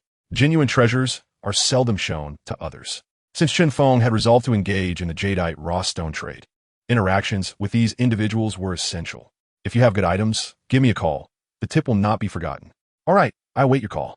With that, the young man departed, and Chen Feng, riding his electric scooter, confidently crossed the border with over 100 kilograms of stones. The economy of Ruiling still relies on these individuals for support. Smuggling a few stones or a cow, the local authorities often turn a blind eye, as long as one does not overstep. However, if caught red-handed, there would be no recourse and the goods would be seized. Chen Feng rode his electric scooter, which creaked under the heavy load. Today, he spent less than 30,000, yet this collection of stones was valued at least 40 to 50,000, nearly doubling his profit. And this was merely the price for raw stones. He took out his phone and called Wang Zhe and others, arranging to dine together that evening. Chapter 18. The Barbecue Gathering. The group planned to have dinner together, but everyone's schedule was tight, as they all needed to set up their stalls, resulting in a late-night gathering instead. Seeing that there was still time before the late-night meal, Chen Feng picked up a stone and began to study it intently. The stone's exterior appeared weathered, and when struck, the metallic surface of the flashlight emitted a crisp sound. The material was shaped with a larger top and a smaller base, resembling a gourd, evoking a sense of curiosity akin to two stones fused together, presenting a rather peculiar sight. Illuminating it revealed no superficial features, yet there were signs of internal transformation. Chun Feng employed a file on the stone, finding it quite hard, and subsequently attempted to use a dental drill. After considerable effort, he managed to create a small hole, but regrettably, there were no indications of jadeite within. Resigned, he concluded that the stone could only be sold as raw material. Yet the value of such material would not be an issue. He then turned his attention to a piece of moxisha, sand-removed material, for examination. This stone exhibited remarkable characteristics. Its surface was veiled with a translucent layer of white crystals. Under the light, it reflected a bright white sheen, reminiscent of the scales on a fly's wing. Thus fly wings. This phenomenon is unique to jadeite, illustrating the shape and size of the jadeite minerals within. The dimensions and prominence of the fly wings serve as a critical indicator of the crystal structure's size and density, which are essential criteria for evaluating the quality of jadeite raw stones. Most importantly, this particular stone contained a water vein. Should this vein prove viable, it could be, at the very least, of the glutinous ice variety, if not even of ice type. Chun Feng placed the stone on the table, preparing to conduct a thorough investigation to determine where to create a window. After studying it for a considerable time, and just as he was about to take action, a knock echoed from the door. Reluctantly, he halted his work and approached the door, discovering it was the landlady, her expression notably stern. "Landlady, what brings you here?" he inquired, puzzled. "I know you're a tenant, but I was beginning to wonder what you were up to inside," she replied with a frown, feeling somewhat embarrassed. Chun Feng acknowledged the loud noise from his equipment, offering a sheepish apology. "I'm truly sorry. I'll be more mindful next time. If there's another instance, I may have to reconsider renting to you," the landlady warned. Seeing Chun Feng's sincere apology and considering his status as a long-standing tenant who had never defaulted on rent, her tone softened. "It's not that I'm targeting you. It's just that others have been calling daily to complain, and I'm left with no choice. I understand. I appreciate your concern, and I assure you it won't happen again," he reassured her. After much discussion, he managed to send the landlady on her way, but found himself unable to return to his work on the stone. Glancing at the time, he noticed it was already past 9 o'clock. He locked the door and decided to head to the night market. At a nearby barbecue stall, he ordered a selection of skewers along with a few bottles of beer and pulled out his phone to call Wang Zhe and the others. Within 20 minutes, just as Chun Feng's skewers arrived, Wang Zhe rushed in, his vehicle barely coming to a stop as he called out, "Chun, come over and help yourself to whatever you like." Chun Feng, feeling quite hungry as he had not eaten earlier, began to enjoy his meal. Wang Shi, unreserved, approached the refrigerator and selected a plethora of dishes, then grabbed a bottle of beer and took a hearty swig. Shortly thereafter, Qian Yunli and Siyuan Xiaoya arrived after closing their stalls. Siyuan Xiaoya hailed from Yingjiang and had come to this area to seek her fortune. Chun Feng didn't inquire further, only aware that her family circumstances were less than favorable. As soon as they settled down, Siyuan Xiaoya exclaimed, "Chun, congratulations." Chun Feng was taken aback. "What are you congratulating me for?" he asked. "You don't know? Just a moment ago at the night market, Brother N sold several pieces of stone, each fetching prices in the tens of thousands. He even sold one piece for 70 to 80,000 at the morning market today." Siyuan Xiaoya was still unaware of the situation between Chun Feng and Zhang En's, mistakenly believing that the two still maintained their previous rapport. Chun Feng smiled, but remained silent, while Wang Zhe interjected, "Don't mention that ingrate." Siyuan Xiaoya appeared puzzled, and Qin Yunli also found it strange. Weren't they all on good terms before? What could have caused this rift? Chun Feng set down the bottle and wiped his mouth, stating, "I've severed ties with him. From now on, he will pursue his path, and I will pursue mine." "Huh? When did this happen?" Siyuan Xiaoya asked in astonishment. "And how did that brat Dao Kai get involved? He's not the type to be trusted. You need to be cautious moving forward." Qian Yunli, evidently understanding the implications, offered a word of caution. Chun Feng nodded. "It's nothing. Officer Lin mentioned that this matter has already passed, and the other party shouldn't trouble me again. Still, it's better to be vigilant. Well, let's not dwell on me. How about you? How did sales go today?" Siyuan Xiaoya replied with a hint of resignation. "Not too bad. I sold 2 pieces of stone tonight, but the profits are minimal. Were the stones you took expensive?"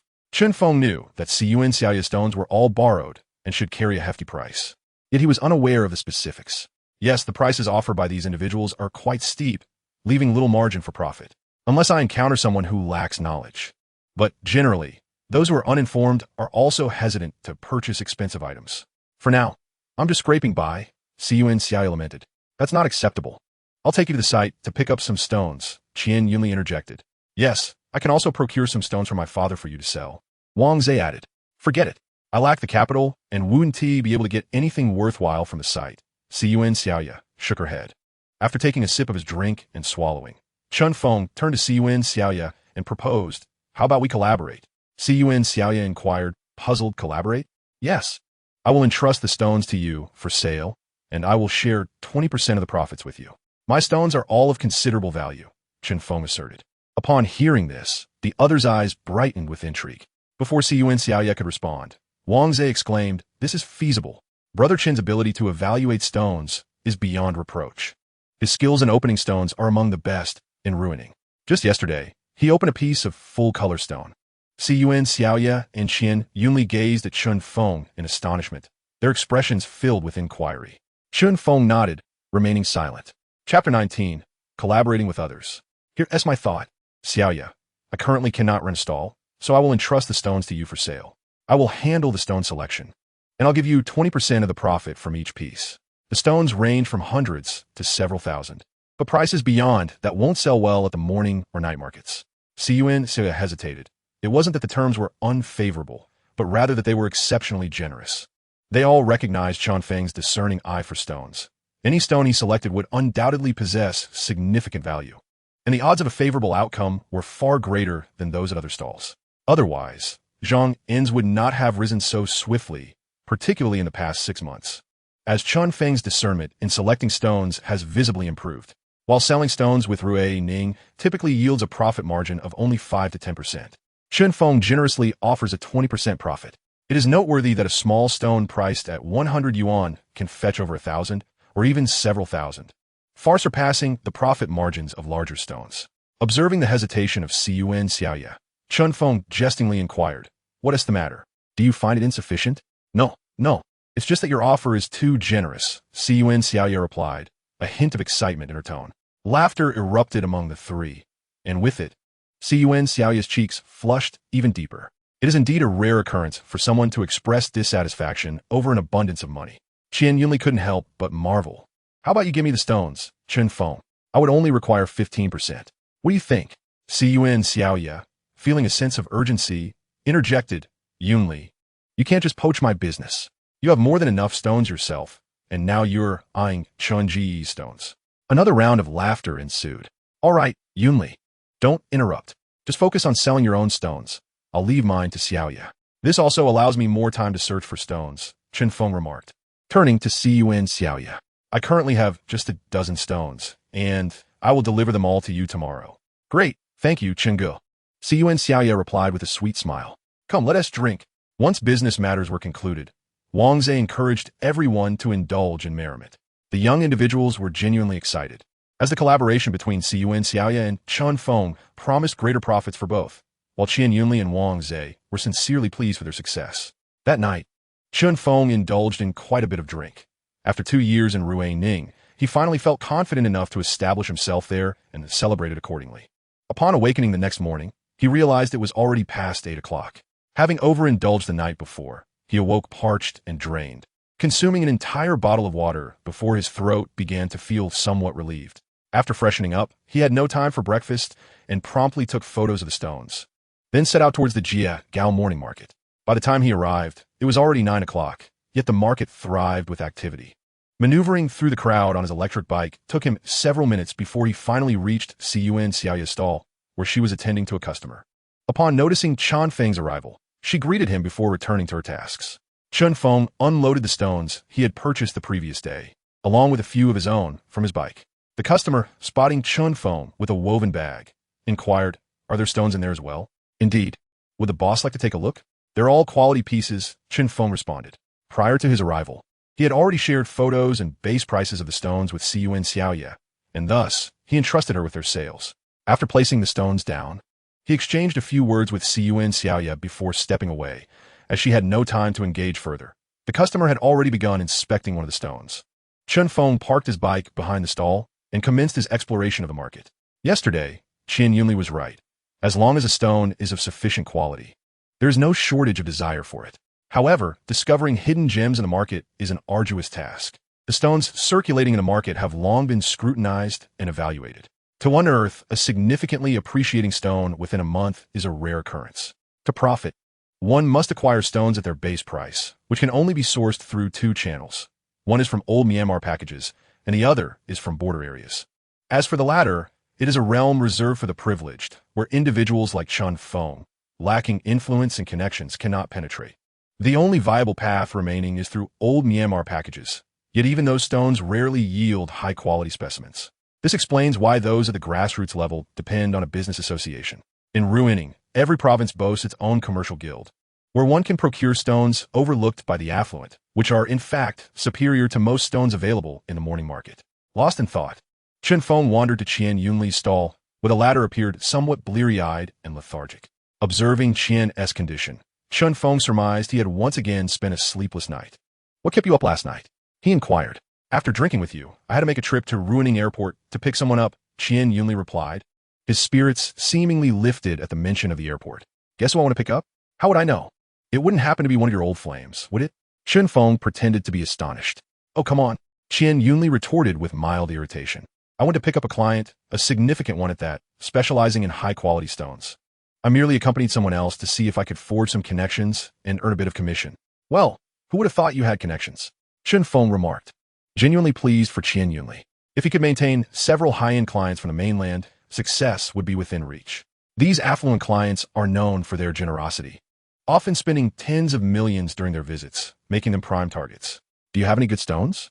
"Let me see," Chun Feng asked. "All my stones are right here. Take a look yourself while I rest for a bit," Qian Yunli replied, his earlier excitement giving way to fatigue as he yawned repeatedly. "I owe you nothing. I'm here to buy stones, not to tend your stall.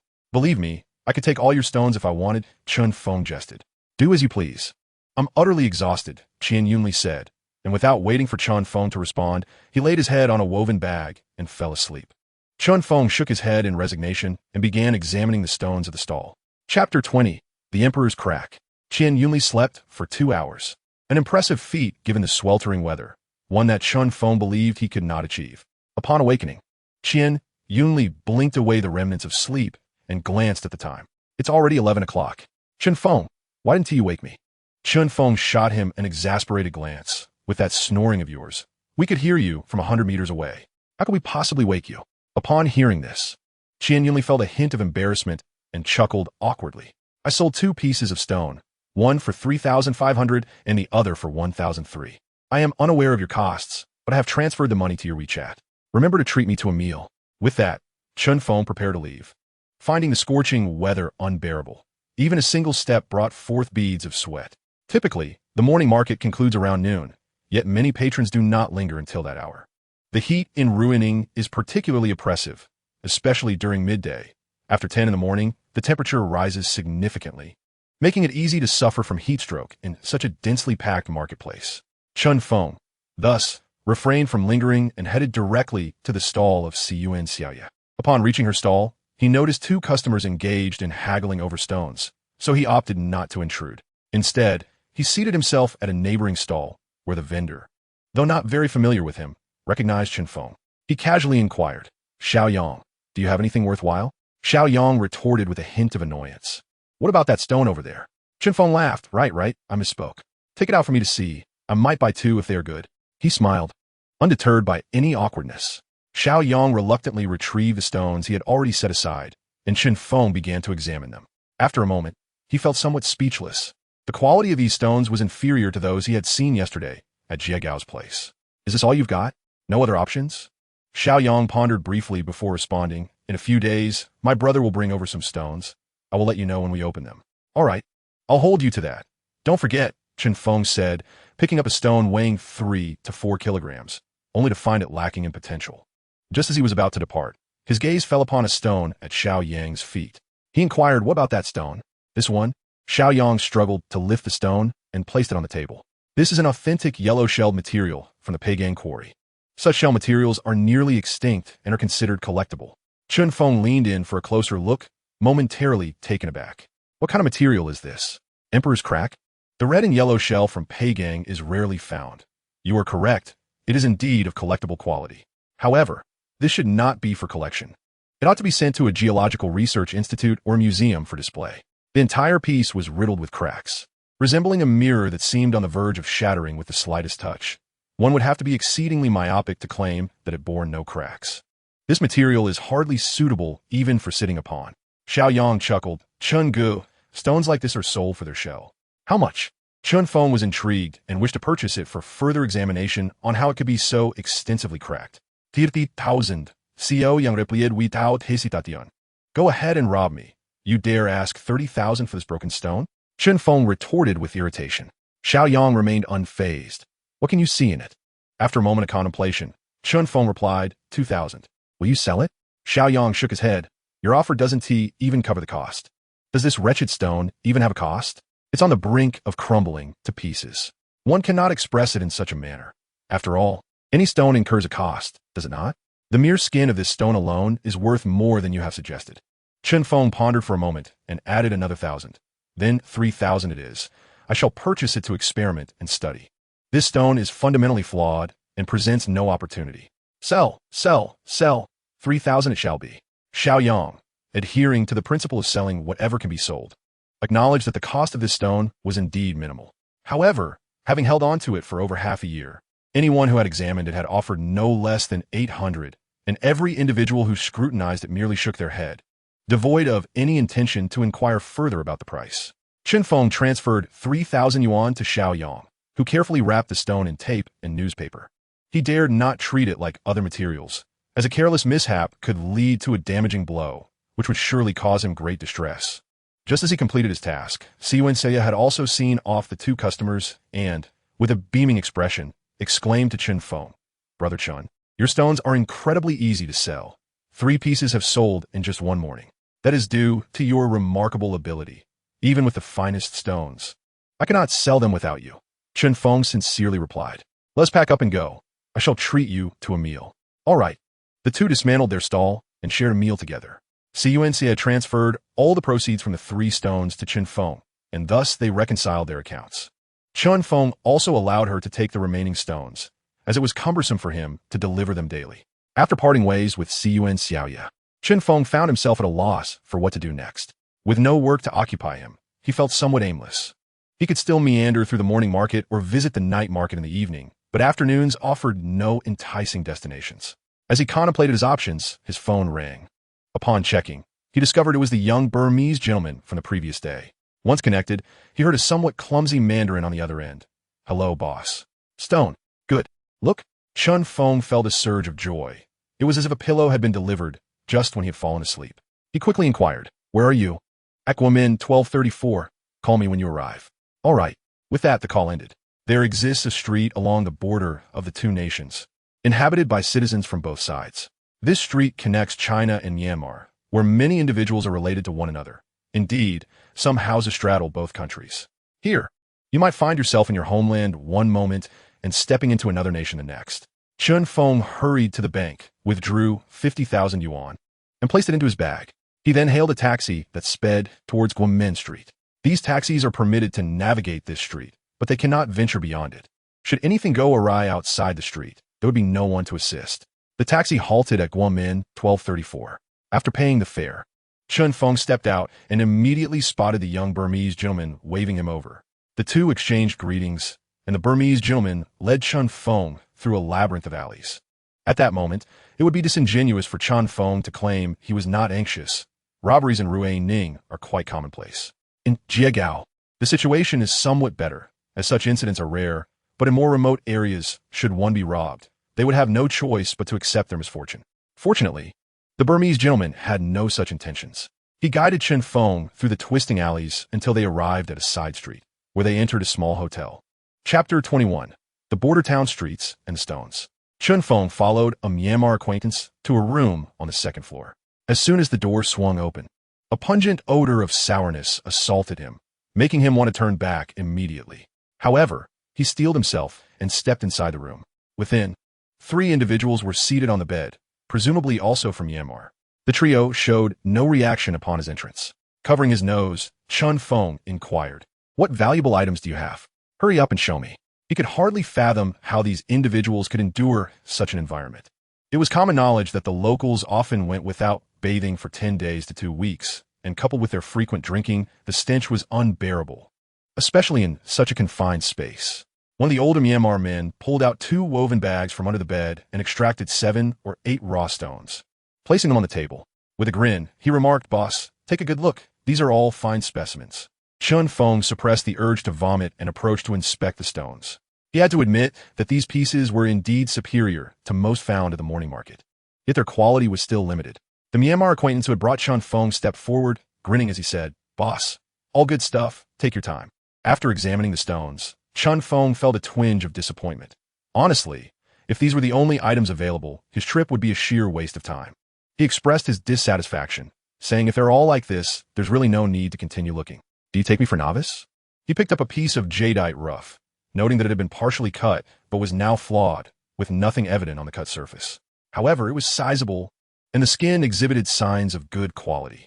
As long as the price was right, it could be worth acquiring.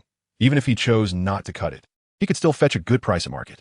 He knocked on the raw stone with his flashlight, producing a crisp sound, and shone the light on it, revealing some water content. "Boss, this is a good piece," the Myanmar acquaintance said, relieved to see Chun Feng's intense focus on the stone. Such a promising client could not be let slip away. Ignoring the man, Chun Feng turned his attention to the other 2 stones, which also displayed promising characteristics. He inquired about the price for the 3 stones. "For all 3, 50,000, a middle-aged Myanmar man replied in halting Mandarin, gesturing with his hand to indicate the amount. "That's far too high, my friend, far too high. These stones are mediocre at best. I see cracks, and their quality is insufficient. 6,000 is a fair offer. If not, then so be it." Chun Feng began to rise from his seat. "Oh no, boss, really not possible. These stones are of good quality. Just look at this one. The color and skin are exceptional." The middle-aged man protested angrily. "What good are these pieces? The stones are dull and cracked, hardly worth anything. The little bit of jade and water veins only becomes fainter as one delves deeper, and there's no telling how much can be extracted from within. To speak frankly, oh my boss, these are fine materials, but this price is truly unreasonable. For these 3 stones, you expect 20,000? The middle-aged Burmese man said, visibly irritated. The 2 haggled over the price for quite some time, but the old Burmese stubbornly insisted on 15,000, a sum Chun Feng could not meet. 15,000 is acceptable. Along with those 7 or 8 small stones from earlier, I can offer you 10,000. Add 600, making it 15,006, and we can split the profits 3 ways. The old Burmese hesitated for a moment before finally responding. "Deal." Chun Feng shook hands with him and inquired, "Do you have any other fine materials?" "None here, but there are some in Wa City. Would you like to take a look?" Upon hearing Chun Feng's words, the old Burmese's eyes glinted with excitement. Chun Feng smiled and said, "As long as the stones are good and the price is reasonable, I shall take them." The old Burmese pressed further, "Boss, are you interested in 6-figure stones?" Chun Feng felt a spark of surprise, but maintained a facade of skepticism as he regarded the man. "Can you procure them?" The middle-aged Burmese instantly took offense. "In 3 days, I will bring you a fine stone, boss. We often collaborate, and there are plenty of stones to be had. That works. You can find me when the stones arrive." Chun Feng pulled out a stack of cash and handed it over, counting out 4,004, then offering the remainder to the old Burmese. He also counted out an additional 1,000 for the young Burmese fellow, saying, "Help me find more fine stones in the future." The young Burmese accepted the money with a beaming smile, thanking him profusely. The older Burmese meticulously counted the bills, waving the cash over the stones with repeated blessings. "Thank you, boss. May you earn more." Several Burmese men assisted Chun Feng in transporting the stones to the roadside before departing. After a few minutes, he managed to hail a taxi, loading all the stones into the car. The driver, accustomed to such scenes, remarked, "Boss, with this load, I can't share the ride. It's going to be 50 for a private hire." In high spirits, Chun Feng readily agreed. "All right, let us go." Half an hour later, upon arriving and moving all the stones upstairs, Chun Feng beamed at the sight of the several stones in his room. Each of them displayed exceptional quality, and he had no worries about selling them. He took out his phone and called Yuan Xiaoya, asking her to come by and collect the stones when she had the chance. After hanging up, Chun Feng gazed at the collection of stones, his hands itching with anticipation. But he recalled the landlord's words and frowned. Currently, he had no place to open the windows. He certainly could not take the stones to someone else's shop. Once or twice would be manageable, but frequently would irritate others. Moreover, it seemed he would acquire many more stones in the future, making it impractical to bring them all home each time. It appeared he needed to rent a shop. Resolving this in his mind, Chun Feng stepped out. Chapter 22. A Bet with a Big Shot. "Uncle Lin, how has business been lately?" In the reigning Runlong jewelry city, Chen Feng entered the courtyard of the shop and found Lin Mabai seated there, sipping tea, standing approximately 7 meters tall. Lin possessed a square face that exuded an air of earnestness. Well, just getting by. How about you? I heard you left that stone-cutting workshop. Lin Mabai inquired while fiddling with the tea utensils. Chen Feng nodded. Yes, I resigned. It was rather pointless, and they no longer needed me. Mentioning this matter ignited a surge of frustration within Chen Feng, especially since he had yet to receive his last month's wages. Those miserly scoundrels. Lin Mabai nodded, taking another sip of tea before asking, what are your plans now? Will you trade in jade raw stones or focus on finished products? I think I'll deal in raw stones. Finished products are beyond my expertise. Raw stones are relatively simpler, Chen Feng replied. That is a viable path. Would you like me to help you secure a stall at the morning market? Let's not rush into the morning market just yet. I have something else I wish to consult Lin Shu about. Do tell, Chen Feng earnestly inquired. I want to rent a shop specifically for opening windows on stones. A stone must have color to fetch a good price. What do you think, Lin Shu? Lin Mabai looked at Chen Feng with surprise and a hint of confusion, asking, you can open windows to look for color in stones? Where did you learn this skill? I've never heard you mention it before. Feeling somewhat bashful, Chen Feng replied. I've encountered nearly 1,000 stones at the workshop and have been learning how to open windows and identify color myself. I see. The stone-cutting workshop is indeed a great place to engage with stones, though few can truly dedicate themselves to study and research. Your commitment speaks volumes about your character. Please, Lin Shu, do not flatter me too much. I might just start boasting, Chen Feng chuckled. After a moment of contemplation, Lin Mabai said, I have a stone here that someone left with me. He is uncertain about it and wishes for someone to open a window to take a look. Would you be willing to assist? This request was not merely a favor. It served as a test of Chen Feng's abilities, for there were few adept at opening windows on stones in Ruiling. If Chen Feng proved his skill, Lin Mabai would not hesitate to lend his support. Understanding Lin Mabai's intentions, Chen Feng calmly inquired, what kind of stone is it that even you, Lin Shu, find perplexing? It is a piece from the southern Qi, with a blue-green skin, weighing over 30 kilograms. I will have someone bring it over for you to examine. With that, Lin Mabai rose and stepped outside. Moments later, a worker arrived, carrying a substantial stone. The worker placed the stone on the table, and Lin Mabai dismissed him. Chen Feng approached the table to study the southern Qi stone. As Lin Mabai had described, the stone had a blue-green skin with tiny yellow spots, confirming it to be authentic southern Qi material. Stones from the southern Qi region are generally small, with minimal cloudiness, thin skins, and the quality of the stone is closely tied to its skin. Stones with no skin are tender, while those with skin are aged. The black wuxia material tend to have a more gelatinous base, typically displaying shades of green leaning towards blue or gray, often interspersed with black. The finest jadeite from the southern Qi region showcases a vibrant blend of green and yellow-green hues. The jadeite containing a higher concentration of iron typically exhibits a hue leaning towards a bluish-green, while the yellowish-green jadeite displays a rich sense of depth and color. This particular stone is adorned with a myriad of mottled patterns, yet harbors a water vein approximately 1 finger wide. Should this vein be penetrated, it would yield at least an ice-type quality, feeling somewhat coarse to the touch. When illuminated, a halo of green light encircles it, revealing a hint of water in certain areas, with some sections merely showcasing a faint trace, and others entirely exposing the surface line. This stone seemingly fulfills all the criteria desired by enthusiasts of gambling stones. However, it is implausible for such a specimen to reach the market. Given the traditional behavior of the locals in Myanmar, this stone would have been split in two at the mine, and such a significant opportunity would certainly not be relinquished to outsiders. Would it mutate? Once that thought took root in Chen Feng's mind, he could no longer suppress it. How does it look? Lin Mabai inquired, observing Chen Feng deep in contemplation after examining the stone. It was purchased in Ruining, though I'm unsure of the price. However, such a stone would not be less than 1,500,000. It was bought for 1,800,000, he added. Just then, two individuals entered through the door, one of whom was the speaker, Feng Xia. Lin Mabai, upon seeing the newcomers, greeted them with a smile. Mr. Wu, Mr. Han, please have a seat. He gestured to Chen Feng to come over, and once he approached, Lin Mabai introduced the parties, saying, this is Mr. Wu, and this is Mr. Han. Then turning to Chen Feng, he remarked, this is Chen Feng. You may call him Xiao Chun.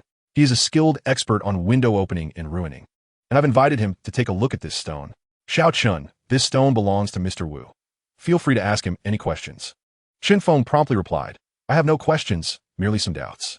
This stone meets all the requirements of gambling enthusiasts. Why hasn't Mr. Wu cut it open? Mr. Wu chuckled. According to the seller, this stone was secretly extracted. The specifics remain unknown. This statement was evidently an evasion, whether it came from Mr. Wu or was relayed by the seller. It was best taken lightly.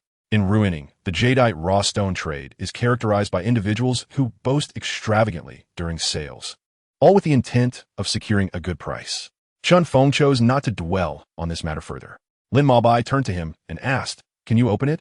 The former referred to the transaction price of the stone, while the latter pertained to the gamble. Chun Feng hesitated to make a move, perhaps sensing Chun Feng's indecision. Lin Maobai smiled. "What's the matter? Any issues?" Mr. Wu echoed the sentiment with a grin. Just a moment ago, Lao Lin was boasting loudly. Yet now that it's time to act, he hesitates? Rest assured, if it fails, I won't trouble you. Provoked by Mr. Wu's challenge, Chun Feng's stubbornness flared. "Mr. Wu, you purchased this stone for 1,800,000. I'll offer 500,000. If the value falls below your cost, consider this 500,000 as compensation. I have no more to offer, but if it appreciates, I want 30%. Ha ha, intriguing. Lao Lin, is this your nephew?" Mr. Han interjected, relishing the drama. Lin Maobai chuckled. He is a younger relative. However, this lad's courage is commendable. What do you say, Mr. Wu? Shall we let this young man give it a try? If it fails, I'll compensate you in full.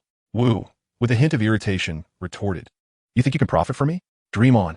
Take the stone and study it yourself. Go find someone to help you move it to your workshop. A few of them clearly had other matters to discuss, and Chun Feng, understanding the situation, carried the stone away. Chapter 23. The bet unveiled a rich color. Chun Feng arrived at Lin Maobai's workstation, placing the stone upon the table for meticulous examination. The jade's outer skin displayed an array of mottled patterns, some in flakes and others in elongated lines.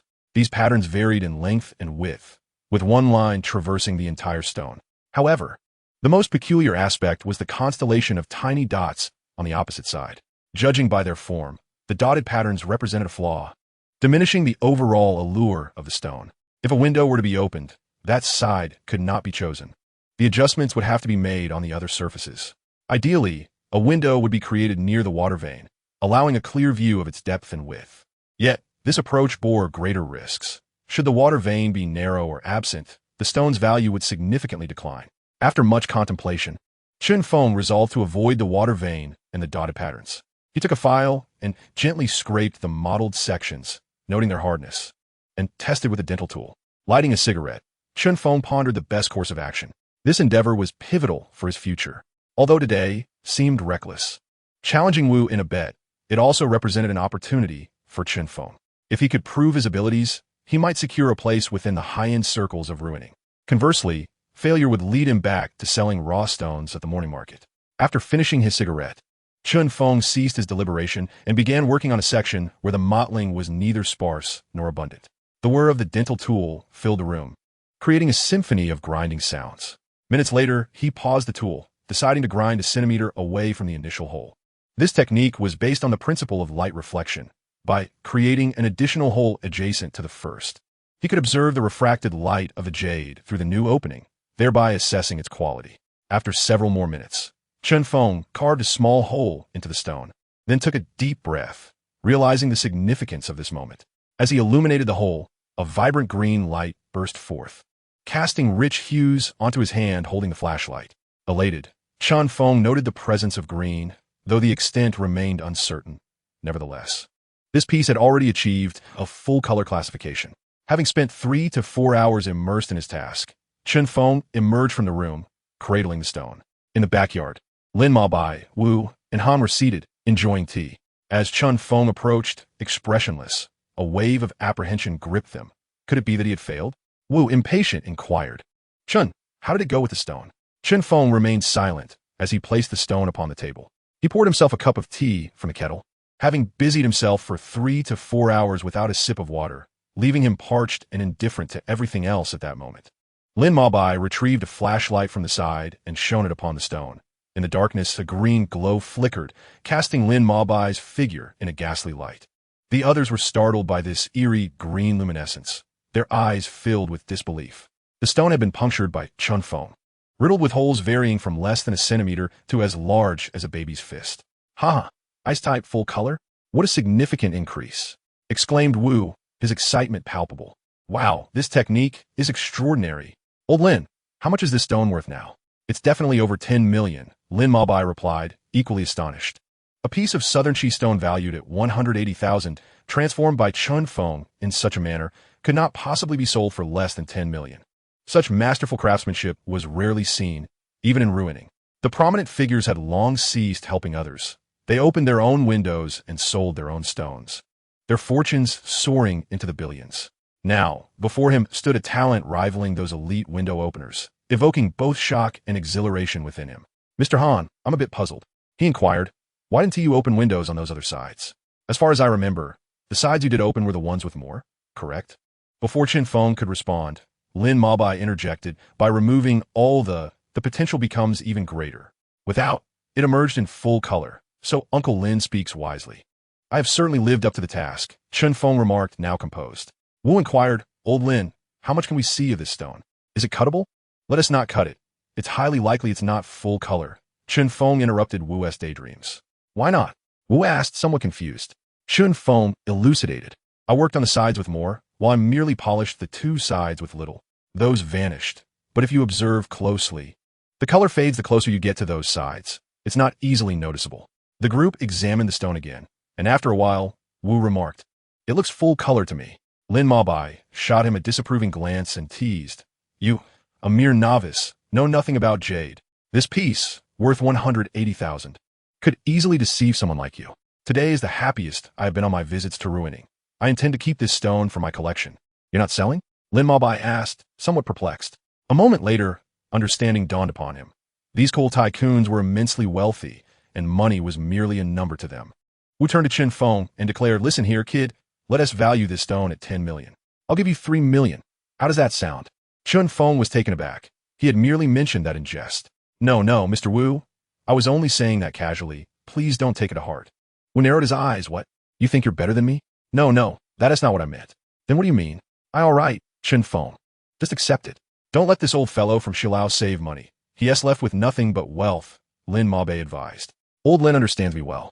With a sense of resignation, Chun Feng accepted the sum of 3 million, which was sufficient for numerous endeavors, especially as he indeed found himself in need of funds at this moment. After receiving the money, General Wu waved his hand with a smile, saying, let us go celebrate with a drink. Chapter 24. The elder at the morning market. The four of them arrived at the Ruiling restaurant in Ruining, the finest establishment in the area, popular among many businessmen from the mainland. As Chun Feng entered the private room with Lin Maobai and the others, they commenced their conversation, primarily led by Lin Maobai and his two companions, while Chun Feng took on the role of a listener. Their discussions revolved around raw gemstones and experiences from the mainland. Soon, the dishes and drinks were served, and they began toasting and exchanging cups. Seizing the opportunity, Chun Feng approached the front desk to settle the bill, where he encountered Qian Yunli, who was also there to pay. Surprised, Chun Feng inquired, where have you been these past couple of days? Haven't seen you at the morning market. Qian Yunli glanced around and replied quietly. A few businessmen from the mainland have come to inspect a piece of over 800 kilograms of wood with natural color, priced at 6 million. We've been accompanying them lately. At this point, Chun Feng chose not to delve further. He had never engaged in such significant transactions.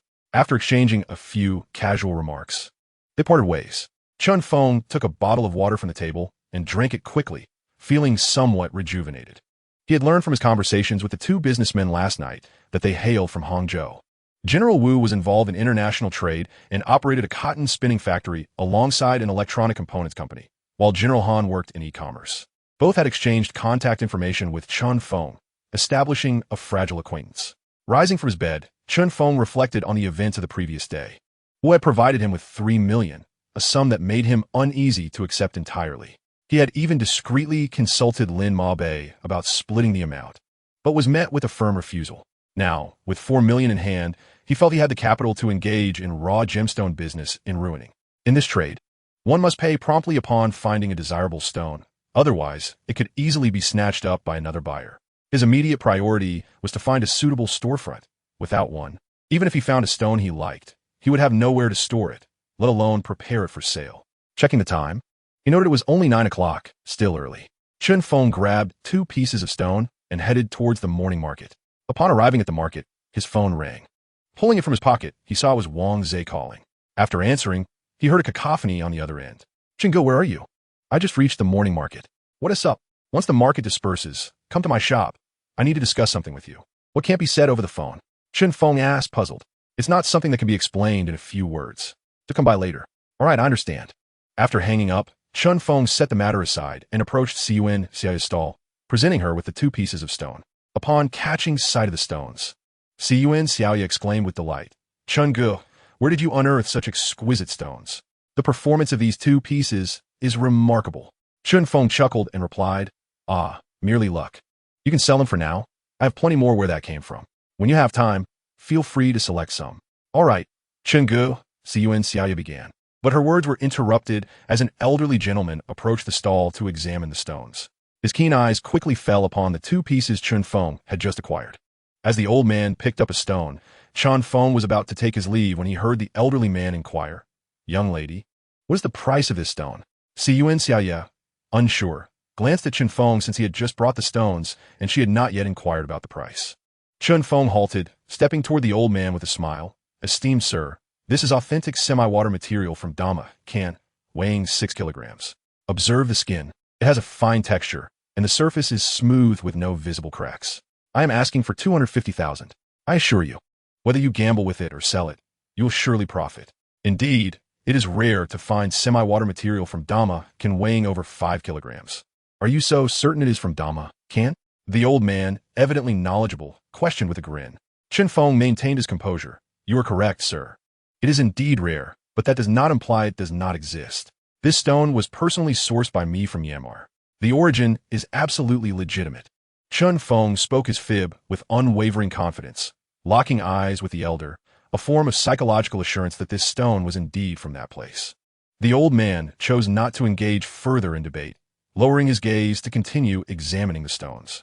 He then picked up a piece of Mo Wanji's black sand, asking, what is the price of this stone? The Mo Wanji black sand weighs 13 kilograms. If you wish to acquire it, it is priced at 120,000. This stone seems quite good. Young man, I shall take a look around some more, the elder replied before rising and leaving. Chen Feng did not mind. Inquiries of this nature were commonplace. Just as the old man departed, a fellow vendor, Sun Gu, rushed over to inspect the 2 stones. As he examined them, he praised, Xiao Chun, for where have you been sourcing your stones these past few days? Each one seems better than the last. The stones you brought a few days ago were also excellent. Luck has favored me lately. I encountered an old Myanmar dealer who had several stones, and I acquired a few from him. Chen Feng was acutely aware that revealing the source of his stones to Sun Gu was not advisable. Every individual has their own procurement channels, a crucial aspect of profitability, and the fewer who know, the better. Name a reasonable price for these 2 stones. If it suits me, I shall take them. Sun Gu clearly saw potential in the stones and wished to purchase them for resale. Such transactions were not uncommon in Ruiling, where peers often engaged in buying and selling stones or even borrowing them from one another. However, truly exceptional materials, particularly those with distinctive traits, were generally not sold to colleagues. When selling to outsiders, prices could be multiplied by 7 or 8 times the cost, whereas selling to fellow traders resulted in diminished profits. This was the reason why genuinely valuable materials were often kept under wraps. After a moment of contemplation, Chen Feng remarked, Brother Sun, if you truly desire it, take the 90,000 from Dama Can and the 35,000 from He Wu Sha. Brother Sun appeared evidently displeased with this price and was about to voice his dissatisfaction when Chen Feng's phone rang again. Upon checking, it was another call from Wang Zhe. Apologizing to Brother Sun, he stepped aside to answer the call, only to hang up after a brief exchange. All right, Brother Chen. Chapter 25, Fate. Beyond words, having just finished speaking with Yunnan Xiaoya, Chen Feng unexpectedly encountered Qian Yunli. Before he could utter a word, Qian Yunli urged, Hurry, come with me to a location and help me inspect a stone. Chen Feng, taken aback, inquired, what stone? Why do you need me for this? Moreover, weren't you supposed to be with your major client? That so-called major client is a joke, Qian Yunli retorted. He stubbornly clings to 350,000 per piece and refuses to budge. The base price the owner offered us is 350 as well. But today, there are others accompanying him, so I'll visit later, but let us set that aside. There is a piece of black wuxia weighing over 40 kilograms. Are you interested? I'm short on funds and thought we could partner up. Partnering up means 2 individuals sharing the gamble on a stone, a common practice in Ruiling. Some individuals, unable to afford a stone or wary of their judgment, seek a partner to share the risk. This way, even if the stone turns out unworthy, the loss is minimal. For stones valued in the hundreds, it is not uncommon for a group of 10 or even 20 to pool their resources. Recalling Wang Zai's words, Chun Feng replied, Wang Zai has been contacting me. I'm unsure what he wants. He has been calling repeatedly. Is your stone urgent? If not, we can inspect it later this afternoon. Qian Yunli pondered for a moment. That works. Let us check it out this afternoon. That stone shouldn't sell too quickly. Agreed. I'll reach out later. I must be on my way. Chun Feng said, and they parted ways. Riding his electric bike to Wang's shop, Chun Feng entered to find several people inside, some of whom were familiar faces. As he walked in, he greeted Wang Zai and quietly inquired, What is going on? Why did you summon me? Vangsha gestured swiftly toward Chao, whispering, It's nothing. My father asked you to join us for a meal.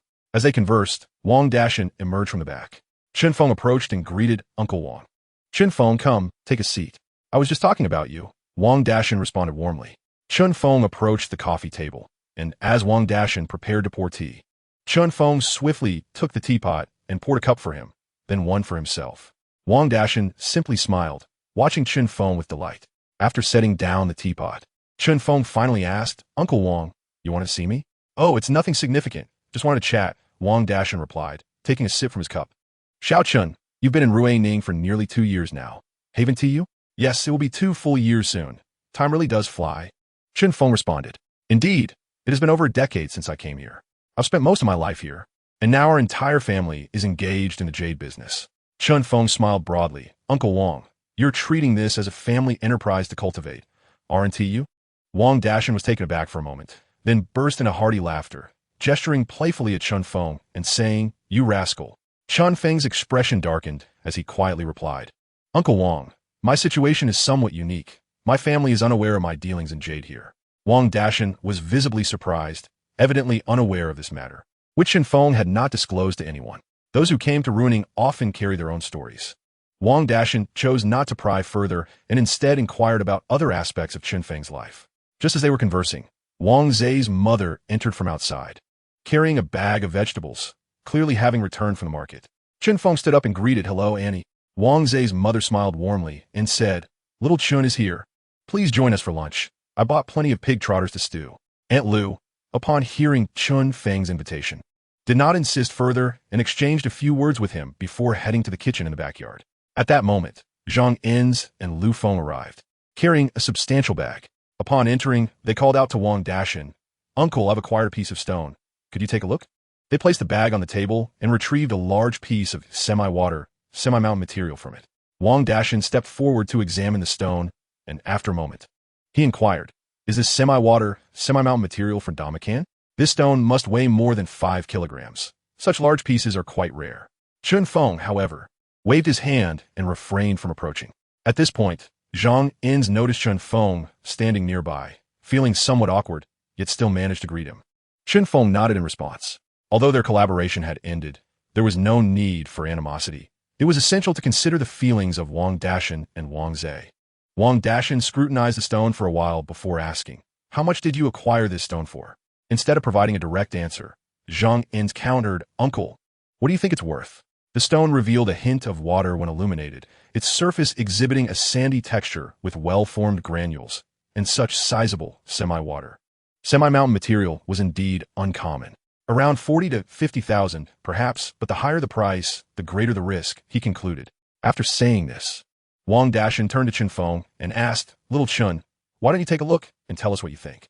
In truth, Chun Feng had recognized the stone at first glance. It was the very piece he intended to sell to Yuan Xiaoya that day. He felt a twinge of embarrassment to provide an evaluation, considering the substantial profit he anticipated from it. Noticing Chun Feng's silence and reluctance to examine the stone, Zhang Enz approached him and quietly said, Brother Chun, regarding what happened last time. However, before he could finish, Chun Feng interrupted, Enz, it is quite common to partner in business in Ruining, and parting ways is even more ordinary. You need not dwell on it. I bear no ill will. Before Zhang Enz could respond, Lu Feng chimed in, laughing, Look at you. I already told you Brother Chun wouldn't mind this matter. Yet you still act as if you're upset with me every day. She then turned to Chun Feng with a smile, saying, Brother Chun, you are the expert. You've encountered many stones. Could you help us assess this one? Chun Feng furrowed his brow, pondering the implication behind her words. Before Wang Dashan, such words seemed to provoke him. Nevertheless, he restrained himself, recognizing their familial ties. Truth be told, Chen Feng now harbored a tinge of regret for coming here today. So, you two have reconciled, and now you look down upon Brother Chen? Upon hearing Wang Zhe's remark, Lu Feng became indignant. Wang Zhe, I am your cousin. Your own flesh and blood. Are you siding with a stranger? What do you mean by that? Wang Shi merely chuckled, remaining silent, while Wang Dashan was momentarily at a loss regarding the conflict among these young individuals. It was evident that this was not the right time for him to interject, so he attempted to quell the ongoing dispute. Chen Feng shook his head, preparing to leave, when Lu Feng derisively called out to him, no one is sharing the profits. That stone alone could yield 70 or 80,000. You, how do you know I purchased it from that rustic girl? See you in Xiaoya? Lu Feng looked at Chen Feng in astonishment. Disbelief etched across her face. Did you not inquire with Brother Sun, who was setting up a stall beside her? With that, Chen Feng stepped out the door. The individuals inside exchanged glances, while Wang Dashan remained perplexed about the unfolding drama. He called the group upstairs, and, after questioning them, he was instantly infuriated. He unleashed a torrent of scolding directed at Zhang Enz and Lu Feng.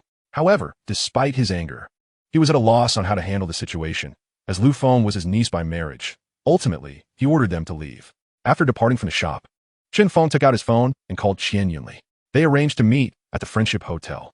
Though it was merely an inn, it had become a focal point for jade traders, as many, including those from Myanmar, would lodge there when bringing raw stones to sell. Over time, it had naturally evolved into a hub for jade trading, attracting an increasing number of visitors. Currently, most of the rooms in the Friendship Hotel were leased long-term by the Myanmar traders, operating like storefronts. Every afternoon, they opened for business, providing access to first-hand raw stones, making it a favored destination for shopkeepers. The prices of stones there often exceeded tens of thousands, with some even reaching millions, all available for trade at the inn. Qian Yunli was well acquainted with one of the Myanmar traders and frequently visited to search for raw stones. This time, he had his eye on a particular stone and sought to gamble with Chen Feng. Qian Yunli was quite well connected in Ruiling, knowing individuals from various walks of life. After a 10-minute ride, Chen Feng arrived at the Friendship Hotel, where Qian Yunli was already waiting and waved him over. The hotel comprised two main buildings that were easily distinguishable. One was a recent addition, constructed only in the last 2 years. The owner of the hotel, a shrewd individual, had wisely acquired the adjacent land upon realizing the establishment's popularity, leading to the development of another building. As anticipated, the jade raw stone market had flourished in recent years, resulting in an occupancy rate exceeding 90% for his hotel. Qian Yunli led Chen Feng to the second floor. It was only noon, and the old Myanmar had just opened its doors not long ago, coinciding with lunchtime. Many proprietors were still engaged in their meals, resulting in a relatively sparse crowd in the hotel.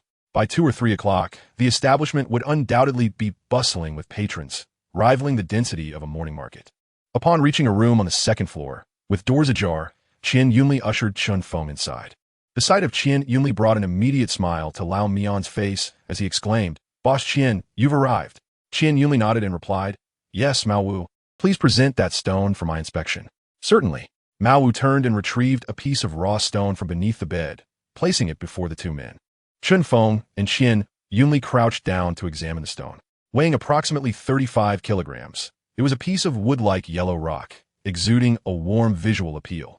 The stone was richly textured, and, notably, a streak of mottled green traversed its entirety. The only flaw was a blemish on its edge. The presence of blemishes on jadeite raw stones typically indicates black or dark speckled substances on the surface or within, comprised mainly of impurities, mineral inclusions, or secondary minerals.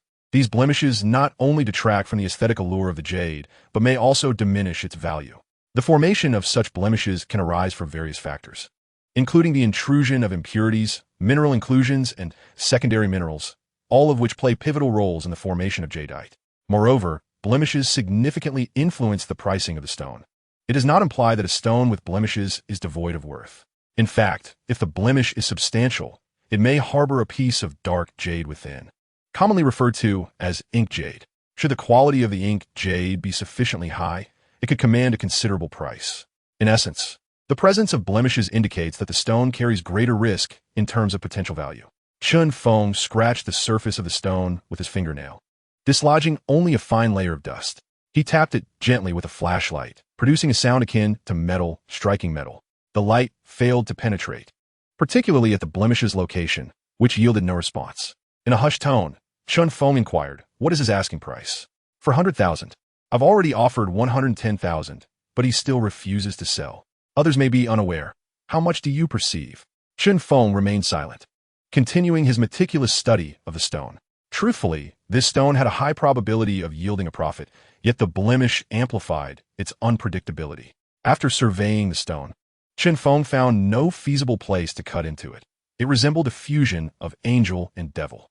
The risk was substantial. Without the blemish, he could foresee a value exceeding 30. However, the blemish introduced too much uncertainty. If we could secure it for 20, it might be worth a try. Selling it would not result in a loss. Is there truly no possibility of cutting into it? Qian Yunli asked, frowning slightly. Chun Feng shook his head. "I lack confidence. If this stone yielded color, it would be a different matter, but if it does not, its value would drastically decline. My recommendation is to sell it as is." "What do you think it could fetch?" Chun Feng pondered for a moment. 30,000 should be achievable. Qian Yunli inquired further, "What amount would you be willing to offer?" "Let us split it evenly," Chun Feng suggested. He aimed to conclude matters within 20 minutes. "All right, I shall speak with him. However, you should secure a larger share as I lack sufficient funds. I can contribute 50,000, and you can cover the remainder. As I am aware of your recent financial windfall." Chun Feng contemplated for a moment and did not object. "Then proceed with your negotiation. Start with 15, incrementing by 10,000 thereafter. Let us secure this stone first. Take it for examination, and if it reveals a window, splendid. If not, selling it may prove challenging. Indeed, I shall conduct further research." Chapter 27.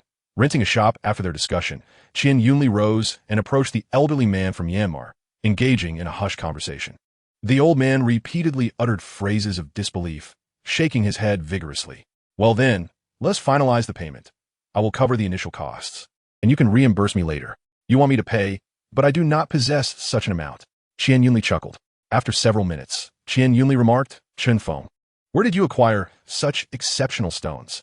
They are all top-grade materials, and once they hit the market, demand will surely follow. Many of these stones are valued above 10,000, and a few I can even estimate to be worth much more." Chun Feng replied with a grin. "It's merely luck. However, this place lacks security. I recommend you find a location to store the stones, preferably renting a storefront." "I have been contemplating that. I have not had the opportunity to search recently, and several of these stones I wish to open, but the landlord does not permit me to tinker in my room." Qian Yunli thought for a moment. "I recall there is a street behind Ruiling Jewelry City, which has numerous storefronts available for rent. You might want to explore there." "That sounds promising. I shall visit it shortly." "Do as you see fit. I must take my leave, as someone just messaged me about continuing negotiations for that large stone." "Then hurry along, and if the deal closes, treat me to a meal."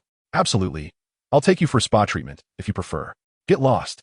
As Qian Yunli departed, Chun Feng tidied up briefly before setting out. He intended to explore the street Qian Yunli had mentioned. If nothing suitable was available, he would consider renting a storefront at Ruiling Jewelry City. Storing the stones at home was both cumbersome and unsafe, as a small room was nearly devoid of space. Resolute in his decision, Chun Feng wasted no time, mounting his electric scooter and heading toward Ruiling Jewelry City. Behind Ruiling Jewelry City lay a street lined with shops, and as Chun Feng walked, he discovered several storefronts available for rent. He diligently contacted the shop owners for inquiries. After visiting 2 or 3 establishments, he found himself less than satisfied. Either the locations were inadequate or the facilities were outdated. Arriving at a shop situated at a crossroads, he assessed the surrounding environment and noted the contact number affixed to the door. He dialed the number, and within 10 minutes, a disheveled middle-aged man approached him, inquiring, "Are you looking to rent a place?" Chun Feng nodded affirmatively. "Yes, I will secure it if it meets my requirements." "Sure, let me take a look. However, I must clarify that this property is only available for full rental, meaning you must lease both floors, and you'll also need to purchase the furniture within, as it was given to me in lieu of debt by the previous tenant. Please have a look, and if it suits you, I will proceed with the rental."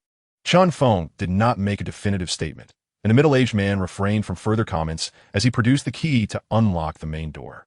Upon entering, Chun Feng was taken aback. The renovation was remarkably exquisite, adorned with an array of mahogany furniture that exuded an antique charm.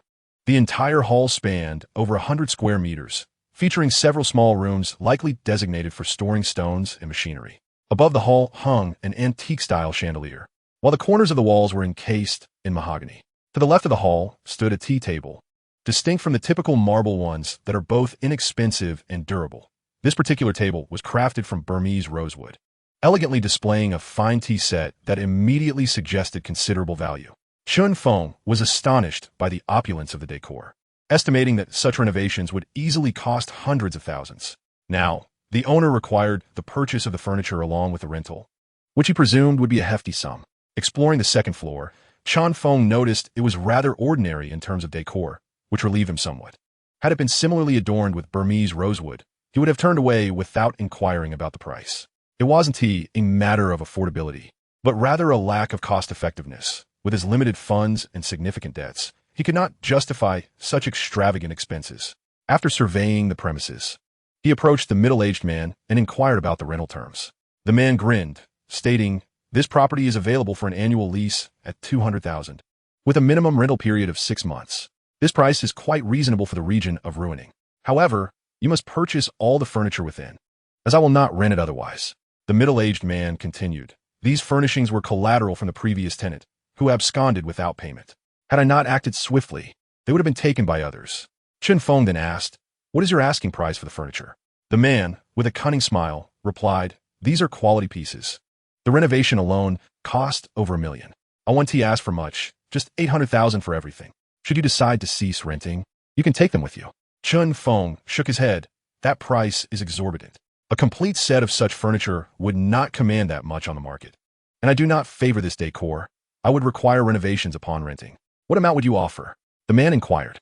After a moment as contemplation, Chun Feng stated, 200,000 for the furniture, and we'll agree on the rental terms you proposed." "Absolutely not. 200,000 is outrageous. I could easily sell these pieces for 50 to 60,000, the man retorted. "Then present your best price. If it suits me, I will proceed with the rental. Otherwise, I shall explore other options. These items hold little use for me." After a brief moment of thought, the middle-aged man replied, "How about 60,000 for all the items?" "Too steep. Let us negotiate. If your price is acceptable, I shall purchase them. If not, we can part as acquaintances. I can offer 35,000, which is my maximum limit. 350,000 is far too low. Even when someone offered 400,000, I did not consent, as your price is evidently unreasonable." Chun Feng chuckled helplessly, saying, "Boss, you must understand my predicament. I have invested nearly 500,000 without earning a single cent. The pressure on me is immense. Now, with the rent included, it totals 50,000. Please, do not rush me. Allow me to finish." The middle-aged man interrupted Chun Feng's words. "I can assure you that the rent will not increase for 3 years, and after that, you will have the right of first refusal." After a moment's hesitation, Chun Feng agreed. Spending 400,000 on the furniture was not a loss. Even if he decided to cease operations later, selling the furniture would be straightforward. Furthermore, the prices of rosewood and Burmese redwood had been on the rise in recent years, so he could hardly lose. Chapter 28. Zhao Donglai extends an invitation. In the end, Chun Feng spent 500,000 to lease the shop, with 400,000 allocated for the furniture. After seeing the landlord off, he learned that the landlord's surname was Dao, a prominent surname among the Dai ethnic group, comparable to Zhang or Wang in the mainland. Chun Feng did not inquire further. Once the landlord departed, he gazed at the shop, a surge of ambition igniting within him. Having been in Ruining for 2 years, he finally possessed his own enterprise. Although it was merely a nascent venture, he had already surpassed many, and owning a shop would allow him to sell his own quality goods. Situated near the Runlong jewelry city, he was confident that business would flourish. However, Chun Feng needed to recruit several individuals for assistance, as managing everything alone was clearly unfeasible. The first person who came to mind was Yuan Xiaoya, a local with a straightforward demeanor. She had been selling goods at the morning market for over a year and possessed some knowledge about jadeite rough stones. Furthermore, in recent days, she had been selling his stones.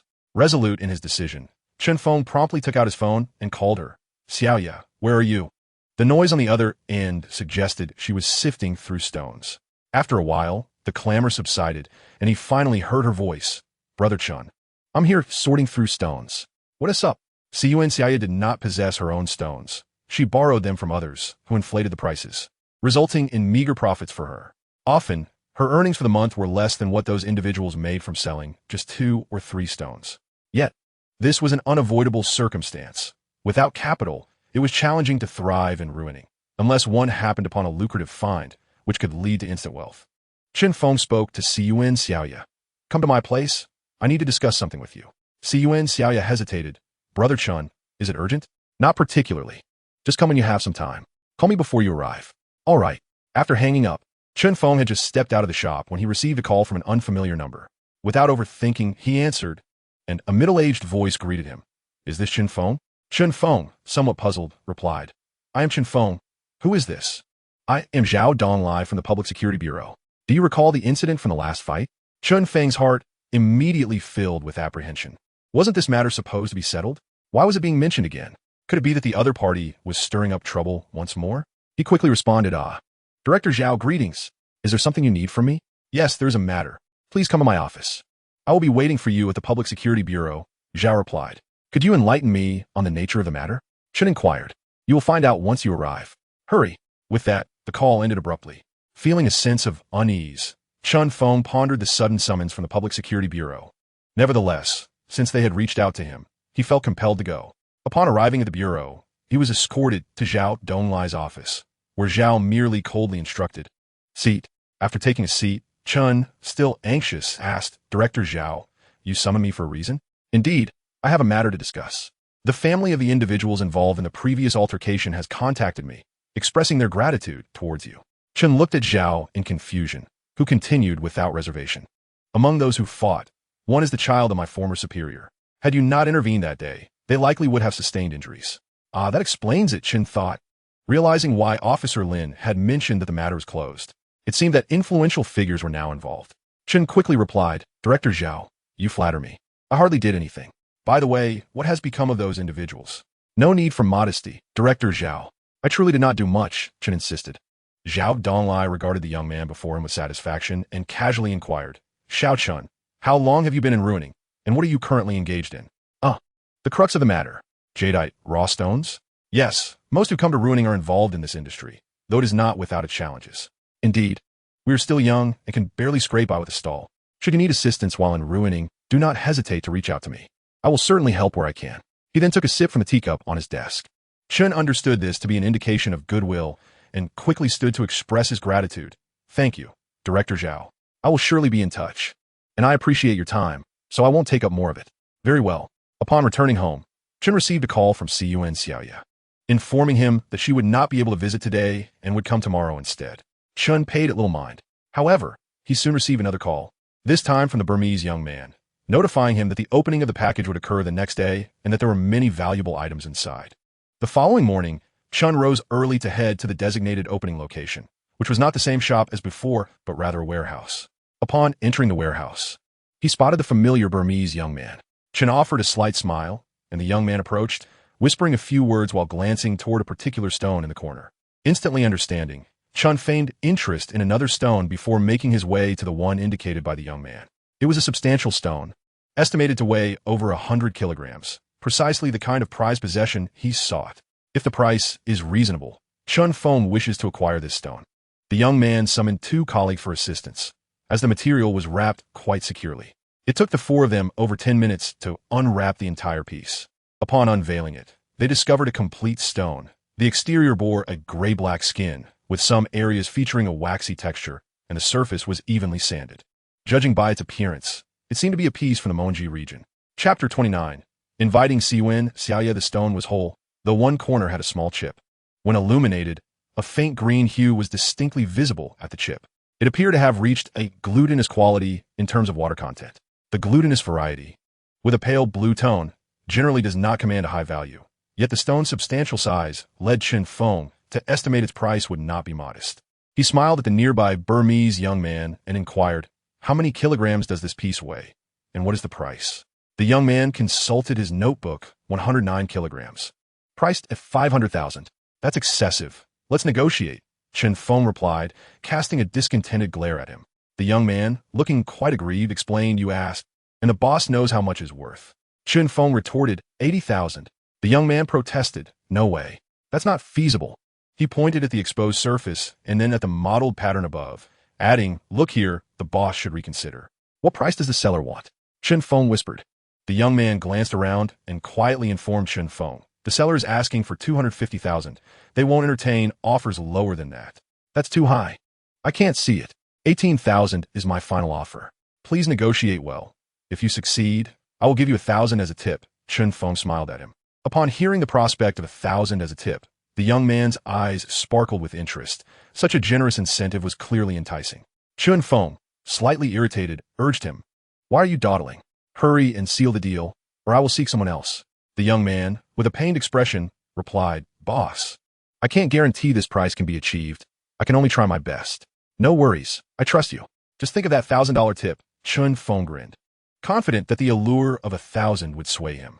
The young man proceeded to seal the stone, while Chun Feng selected a dozen more stones from the warehouse. These stones were reasonably priced, the most expensive merely costing a few thousand, so he believed negotiating would pose little challenge.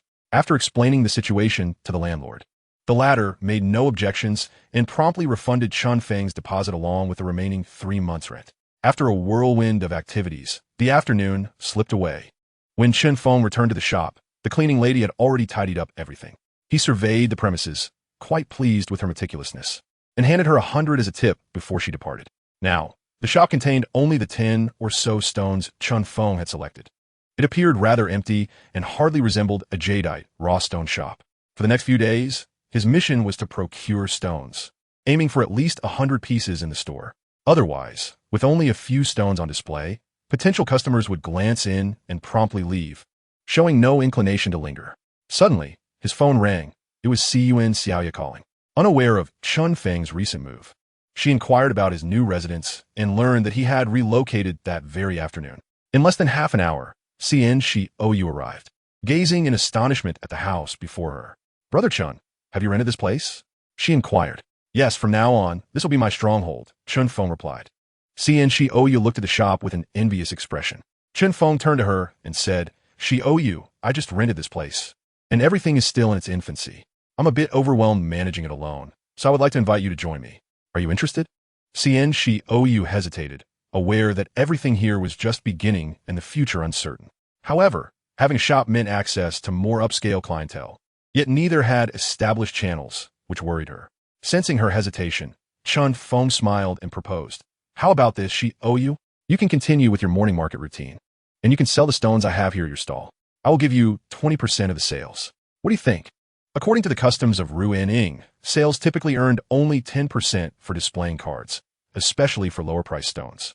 In contrast, high-priced stones required separate negotiations. The profit margins for lower-priced stones were often substantial, sometimes yielding several times the initial investment. However, with stones priced in the hundreds of thousands or millions, the profit margin shrank significantly. Occasionally, a high-priced stone might only generate a 10 to 20% profit. If the sales commission was 10%, the supplier would hardly see any profit. Xiaoyu felt little allure in Chun Feng's commission offer, as he could not guarantee a steady supply of stones. In Ruiling, business was typically conducted among family members, and partnering with outsiders necessitated a reliable source of goods, low prices, and substantial profit margins. Chun Feng added, Today I bought over 10 stones from old Mian, and they should arrive tomorrow. You can come and take a look. Feel free to sell any that catch your eye. There is no rush regarding what I proposed. Take your time to think it over. Xiaoyu nodded. All right, Brother Chun. After dinner, it was already 9 o'clock. In less than half a month, Chun Feng's life had undergone a tremendous transformation. He had unearthed a stone worth over $1 million and profited $3 million from a gambling match. His goals were drawing ever closer. Whistling a tune of good fortune, Chun Feng rode his electric bike toward the night market. The night market was burgeoning with activity, the streets thrumming with a bustling crowd. And both sides of the street were choked with people. From a distance, all one could see was a sea of heads. Under the dim lights, throngs of bargain hunters filled the night market. Chun Feng pushed his way into the crowd, aimlessly passing the time, stopping occasionally to inspect stalls selling raw stones. The quality of stones at the night market was considerably inferior to that of the morning market. While morning stones often cost several hundred or even thousands, night market stones could be purchased for mere dozens, though they were genuine stones nonetheless. Before long, Chun Feng found himself holding 2 stones as he meandered to Xiaoyu's stall. She was also selling in the evening, and her life was quite challenging. Upon seeing Chun Feng, Xiaoyu smiled and said, Brother Chun, what brings you here tonight? Xiaoyu nodded slightly, preparing to continue her conversation when a customer arrived at the stall, prompting her to attend to the patron.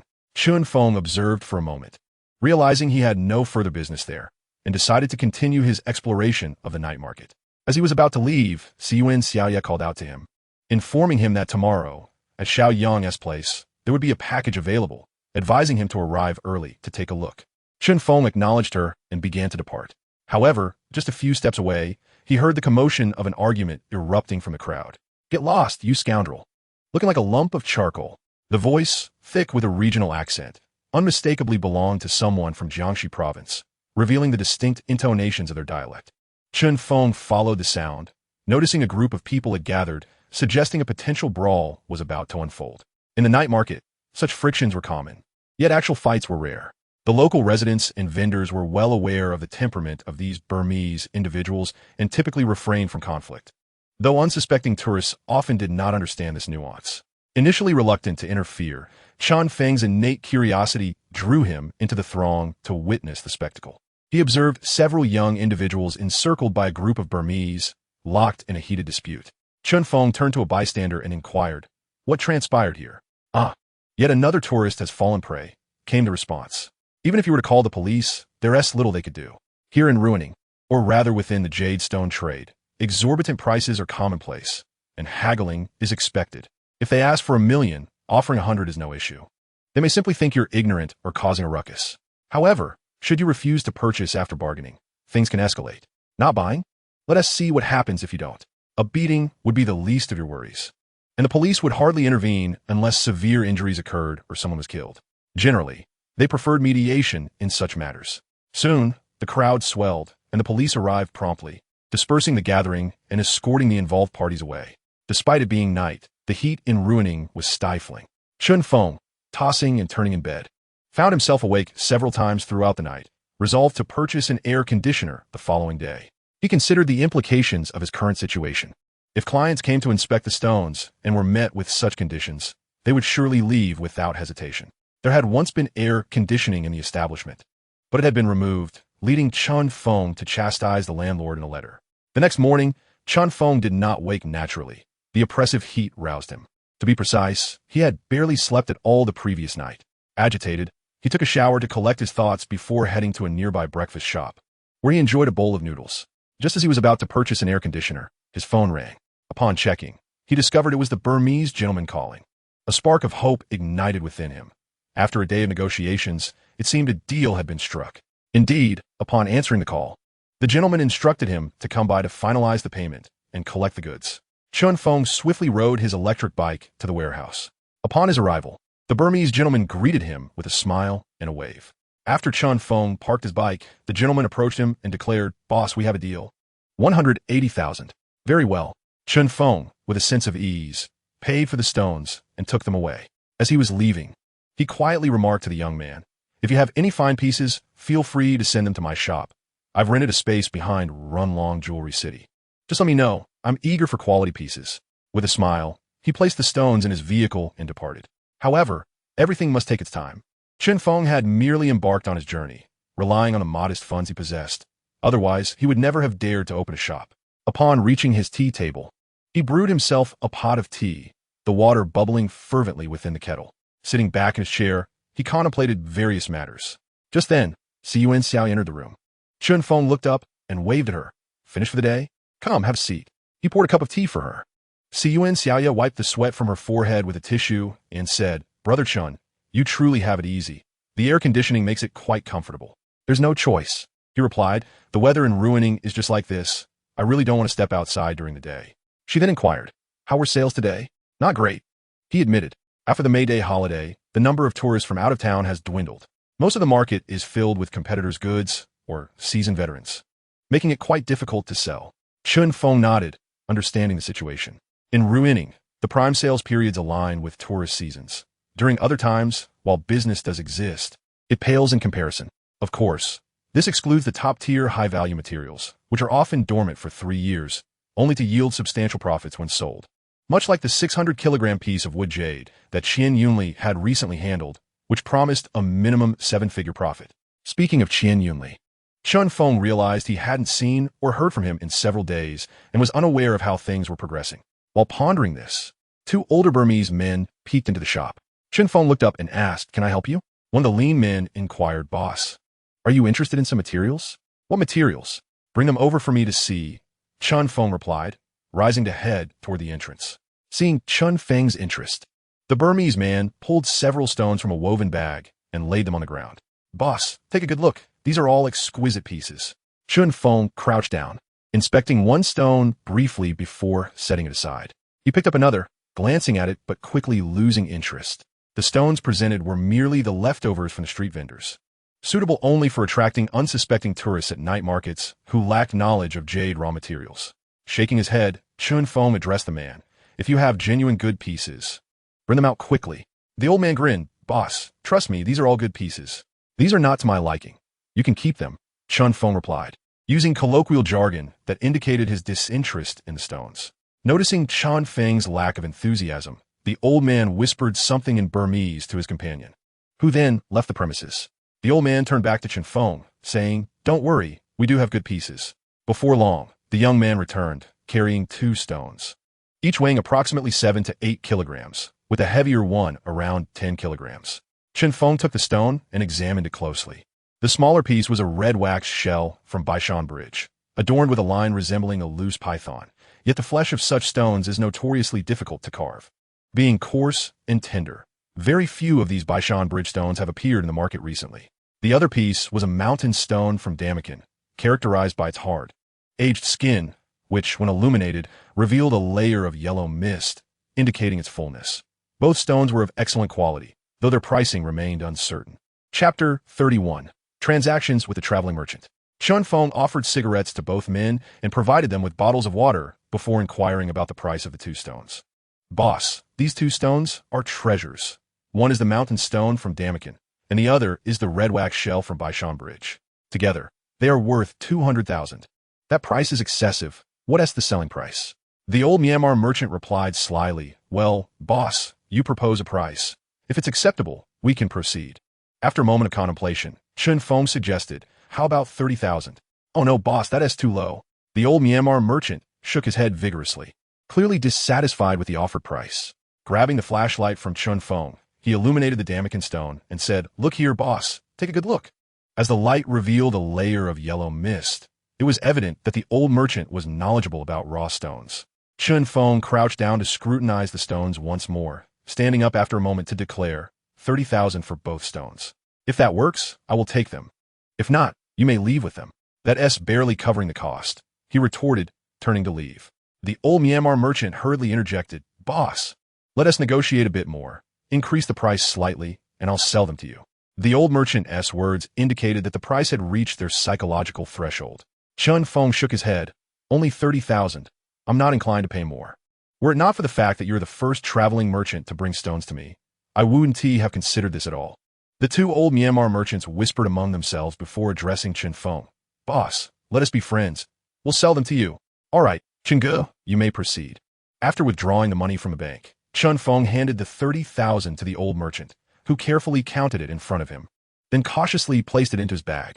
With a broad grin, he said, "Boss, leave me your phone number. I'll reach out to you if I come across more good stones."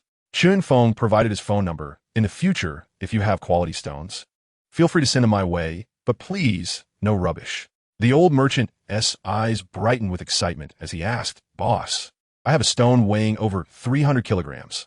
Are you interested? What kind of stone is it, and where is it located?" Chen Feng was indeed in need of such a large stone. The shop was established, yet it lacked quality stones. A larger stone would enhance the atmosphere. And the old merchant's words were akin to a solution to his immediate dilemma. "The stone isn't mine, but I can contact my friend. It's located in Jiegao." "Very well, contact them and inform me. I'll offer you a 5-point commission." Upon hearing of the 5-point commission, the old merchant became visibly excited. A stone over 300 kilograms would typically fetch several hundred thousand. A 5-point commission would translate to 20 to 30,000, all with minimal risk involved. The red waxy jade from the Sanxiao site is quite remarkable. It appears sufficiently large, with minimal gambling risk involved. Any small portion cut from it promises profit. If the piece from Damakin is relatively inferior, the layer of yellow mist still holds some potential for imagination. Acquiring both for 30,000 seems like a fortunate find, doesn't it, Brother Chen? Chen Feng nodded non-committally, inquiring, "How much can you discern from these 2 stones?" One could see around 20,000 from the Sanxiao piece, while the Damakin stone offers possibilities ranging from 10,000 to a little more. Chun Feng fell silent. These two materials could strictly be categorized as irregular stones. Irregular stones, as the name suggests, differ from conventional jade, which predominantly features green hues, with red, yellow, and ink jade also falling under the irregular category. The conditions for forming this type of jade are considerably more stringent, yet high-quality jade of such colors is exceedingly rare. As the conversation unfolded, Chun Feng's phone rang. Upon checking, he saw the name Lin Mabai flashing on the screen. He promptly answered, "Uncle Lin." On the other end, Lin Mabai chuckled, "Chun Feng, come over to my place. I need to discuss something with you." After a brief pause, he added, "It's good news, so hurry." "All right, Uncle Lin, I'll be there shortly," Chun Feng replied before hanging up and turning to Quan Xiaoya, saying, "Xiaoya, please keep an eye on the shop for me, and send me a message if any customers arrive." Without waiting for her response, he hurriedly departed. Quan Xiaoya, observing Chun Feng's urgency, couldn't help but chuckle. Riding his electric scooter, Chun Feng reached Lin Mabai's shop in about 10 minutes, making his way directly to the backyard. There, Lin Mabai was seated, sipping tea. Upon noticing Chun Feng's arrival, he poured a cup from the fairness cup, and Chun Feng graciously accepted it. Taking a sip before setting the cup down and asking, "Uncle Lin, you called for me?" "Yes," Lin Mabai affirmed. "What have you been busy with lately?" "I haven't seen you for several days." "Oh, just aimlessly bustling about," Chun Feng replied nonchalantly. "I have a task for you," Lin Mabai stated. "Speak, and I shall do my utmost," Chun Feng responded, not fully articulating his thoughts, uncertain of Lin Mabai's intentions. Lin Mabai nodded, clearly pleased with Chun Feng's commitment. Had Chun Feng agreed too readily, Lin Mabai might have hesitated to entrust him with the matter. After a moment's contemplation, he slowly elaborated, "I have a stone here. An owner approached me, seeking someone to help him open a window." Chun Feng hesitated. Assisting someone in opening a window carries significant risk if it collapses. "Uncle Lin, you hold me in too high regard," he began, but Lin Mabai waved his hand dismissively. "It's fine. Just take a look first." Pointing to the stone on the handcart, Lin Mabai urged, "Examine this." Chun Feng approached the handcart, squatting down to study the stone. It was a sizable piece from the Mosisha quarry, still in its raw skin. Typically, stones seen in Ruining are pre-treated, revealing the best portions. To claim it was fabricated would not be entirely accurate. After all, the stone remained untouched, merely showcasing its finest aspects, akin to opening a window to unveil the optimal features within. The stones that have been polished and those that remain unpolished are priced distinctly. The surface of the stone is covered with a layer of uneven fragments. Chun Feng, using his fingers, picked at the surface, causing the soil and debris above to tumble down. "Why hasn't this material been cleaned?" he inquired with curiosity. In Chapter 32, titled Helping Others Open Windows, Chun Feng remained silent as he examined the entire stone, occasionally picking at it with his fingers. After a span of several minutes, he paused. "Uncle Lin, why hasn't this stone been brushed first?" "There are many details that remain unseen. The stone was just purchased, and the seller left it with me," Uncle Lin replied. Chun Feng contemplated for a moment before responding, "I cannot ascertain its potential until the surface is cleaned." "Very well, I shall take the stone for now." After bidding farewell to Lin Mabai, Chun Feng placed the stone onto his electric cart, which immediately felt as if it might split in two. Riding along the road, the cart swayed precariously, emitting creaks and groans. "Brother Chun, from where did you acquire this stone?" came a voice. "It is not mine. Someone sought my assistance in opening it. Come, let's first move inside as it is too hot outside." As they pushed the stone into the shop, both were drenched in sweat, particularly Chun Feng, who was thoroughly soaked. Upon reaching the tea table, he poured himself a cup of tea, finishing it in one gulp. Yet still feeling parched, he filled another cup. After 3 cups, he felt considerably more refreshed. Yuan Xiaoya was crouched on the ground, examining the stone when Chun Feng approached her, asking, "Have you discerned anything?" "This should be moxisha," she replied. "Indeed, it weighs over 100 kilograms. But after a good brushing, it will likely weigh less than 100. After carefully choosing his words, Chun Feng spoke, "Xiaoya, there is something I wish to discuss with you." Yuan Xiaoya smiled and looked at Chun Feng. "Brother Chun, what is it?" Chun Feng did not respond immediately and refilled her cup before saying, "As it stands, my shop has yet to open and is still in preparation. As you can see, there are only about 30 or 40 stones in the shop, so I may not have any stones to lend you for your stall at this moment. In order to establish a successful stone gambling shop in Ruining, one must possess at least 200 or 300 stones for customers to choose from. Additionally, several large stones and high-quality pieces, often referred to as the store's treasures, are essential for catering to upscale clients. It cannot be merely a collection of common materials. Otherwise, what distinguishes it from the morning and night market stalls? In fact, it might even fall short compared to those stalls, which often feature stones worth hundreds of thousands. It is quite audacious to think of opening a shop without even a few decent stones. Thus, Chen Feng felt an urgent need to acquire several high-quality stones. Yuan nodded in understanding. Brother Chen, once you are on the right track, do not forget this humble acquaintance. Certainly not, for I have few friends here in Ruining.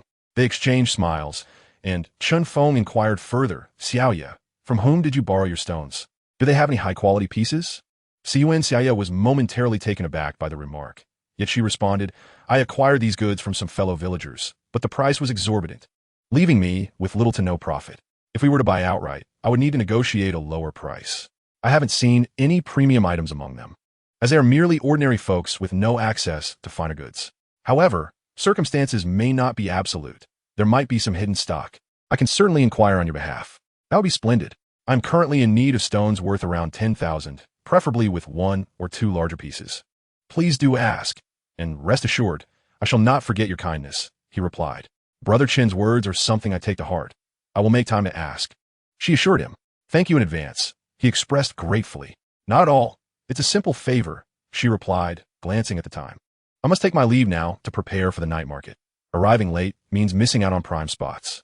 In Ruining, the DeLong night market operates on a free trading basis, with no fixed stalls. Typically, early arrivals claim the best positions. However, this is not absolute. Some stalls may be situated in front of someone's home, necessitating familiarity with the owner and a monetary arrangement to secure a place. Otherwise, one would be denied the opportunity to set up shop. Having resolved to explore the night market, Chen Feng rose to lock the shop door and made his way to a nearby Huangmin chicken rice establishment, ordering a large serving. One cannot overlook the prowess of Huangmin chicken and the Sha County cuisine, as even in a relatively remote border town like Ruining, their influence is evident. Among the many outsiders in Ruining, locals primarily consume rice noodles. For someone like Chen Feng, hailing from a land abundant in fish and rice, adapting to rice noodles proves challenging. A day or two may be manageable, but consuming them daily could lead to utter revulsion. After swiftly devouring the Huangmin chicken, he mounted his electric bike, which emitted a series of creaks and groans as he wobbled towards the DeLong night market. The sun had just dipped below the horizon, leaving a lingering warmth in the air, yet it did not deter the bustling crowd of hard-working individuals. The peak hour for the night market typically arrives around 7 o'clock, and at this moment, it was already teeming with people. It was so crowded that even an ant would be trampled.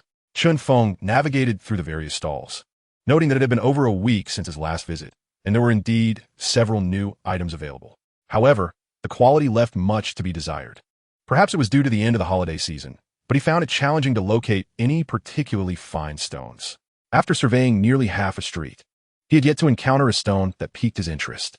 As he continued walking, he suddenly felt a shove from behind, followed by a chorus of curses emerging from the crowd, indicating yet another altercation between individuals or groups. Chen Feng was not surprised. In the night market and morning market, if there weren't 2 or 3 squabbles in a day, it would feel devoid of excitement.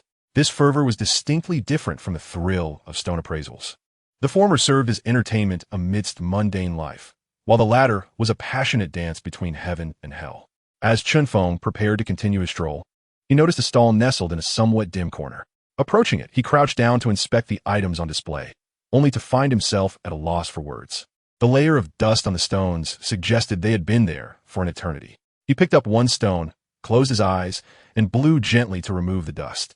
Suddenly, an aged voice reached his ears. Young man, feel free to choose any stone you like. If you find one you fancy, I'll give you a fair price. Turning toward the voice, Chen Feng spotted an elderly woman in the shadows. Her face, lined with deep wrinkles, could easily trap a fly, startling him considerably. He scoffed inwardly. What treasures could such a stall possibly hold? However, since he was already there, he decided to pass the time by taking a closer look. He illuminated the stall with his flashlight and picked up a stone, weighing it in his hand before placing it back down. As expected, there was nothing of value. Just as he was about to leave, the old woman's hoarse voice called out to him. Young man, are these stones not to your liking? Grandma, these stones are not up to par.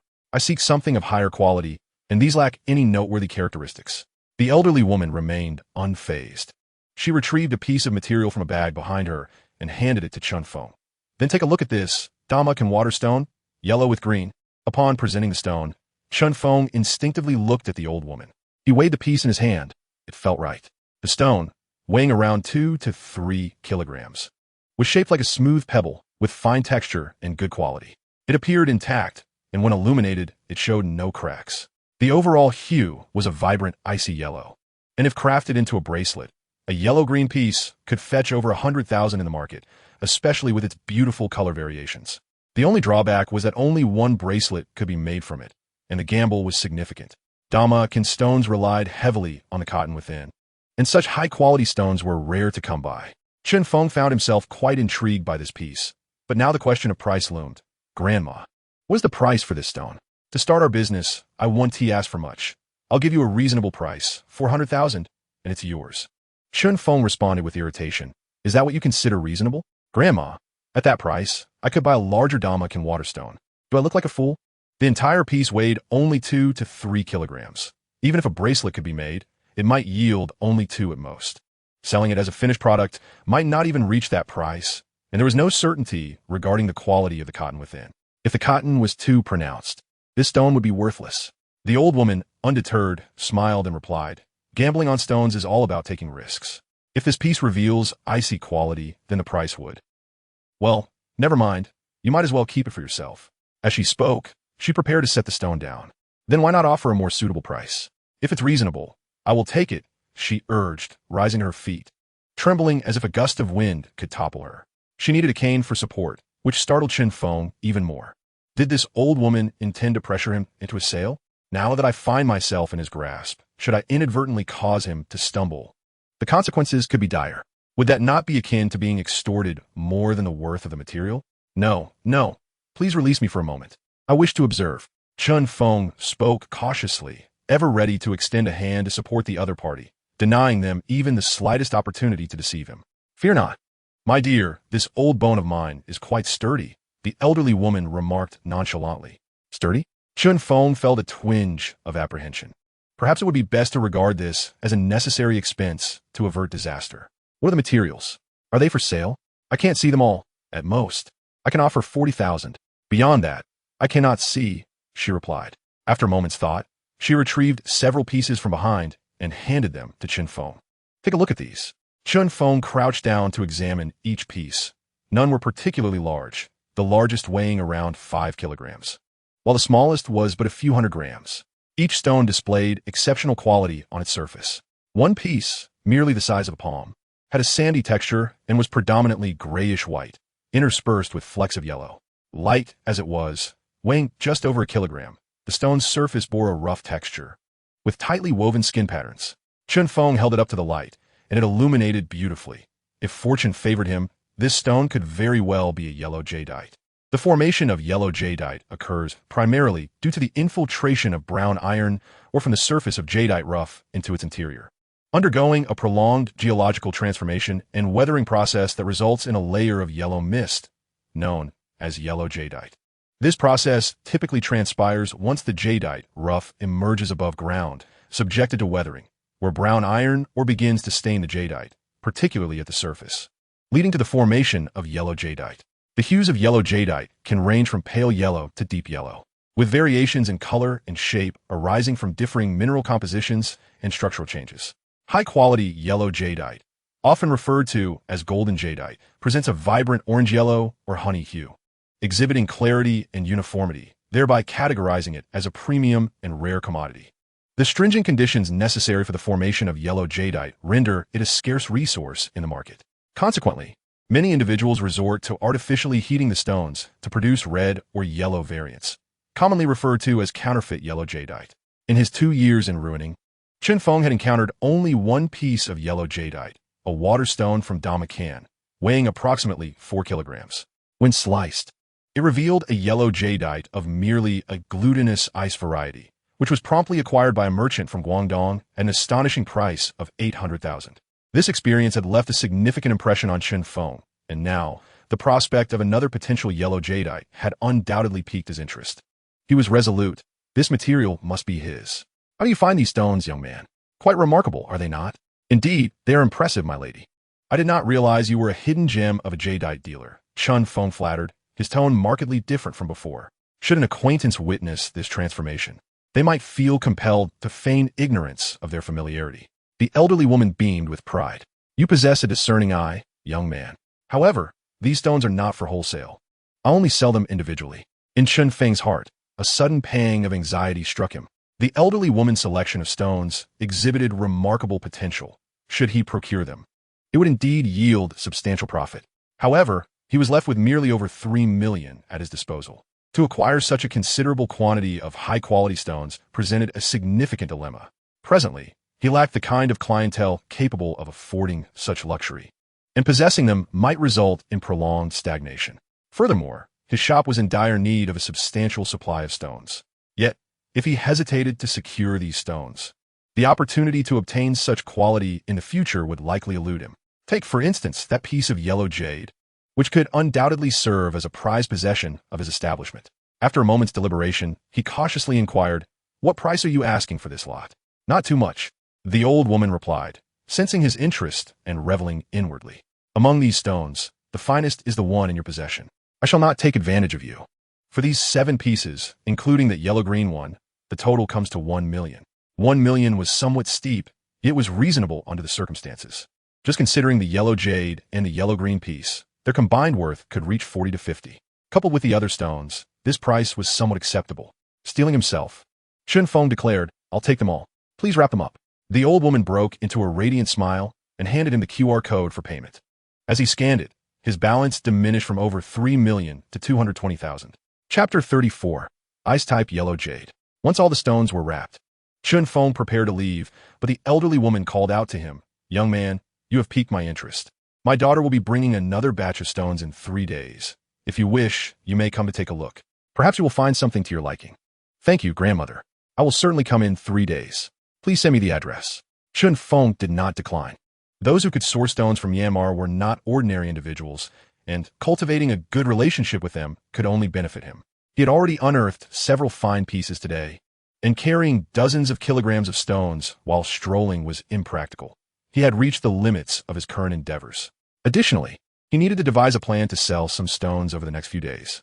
The old woman would likely have numerous fine materials available, and perhaps he could procure enough stock for his shop. Moreover, the itinerant merchant had mentioned a piece weighing over 300 kilograms of polished wood, which was not inexpensive. All of this required capital. Although Chun Feng still possessed over 200,000, that amount would scarcely cover the cost of the polished wood. The quickest way to obtain funds was to sell the stones he currently held or engage in stone cutting. However, he only had a few quality pieces, the recently acquired yellow-green stone and a large piece that was likely yellow jade. His shop also had a 40-pound piece of Mo Wanji's sand-extracted material and a piece of wood-natured yellow rock skin that he had gambled on together with Qian Yunli. He took out his phone and made a call. This time it connected. "Old Qian, where have you been?" Chun Feng furrowed his brow. What was happening? Wasn't Qian Yunli supposed to be operating on a significant stone? Why was he not in Ruiling? Could it be? A sense of foreboding washed over Chun Feng.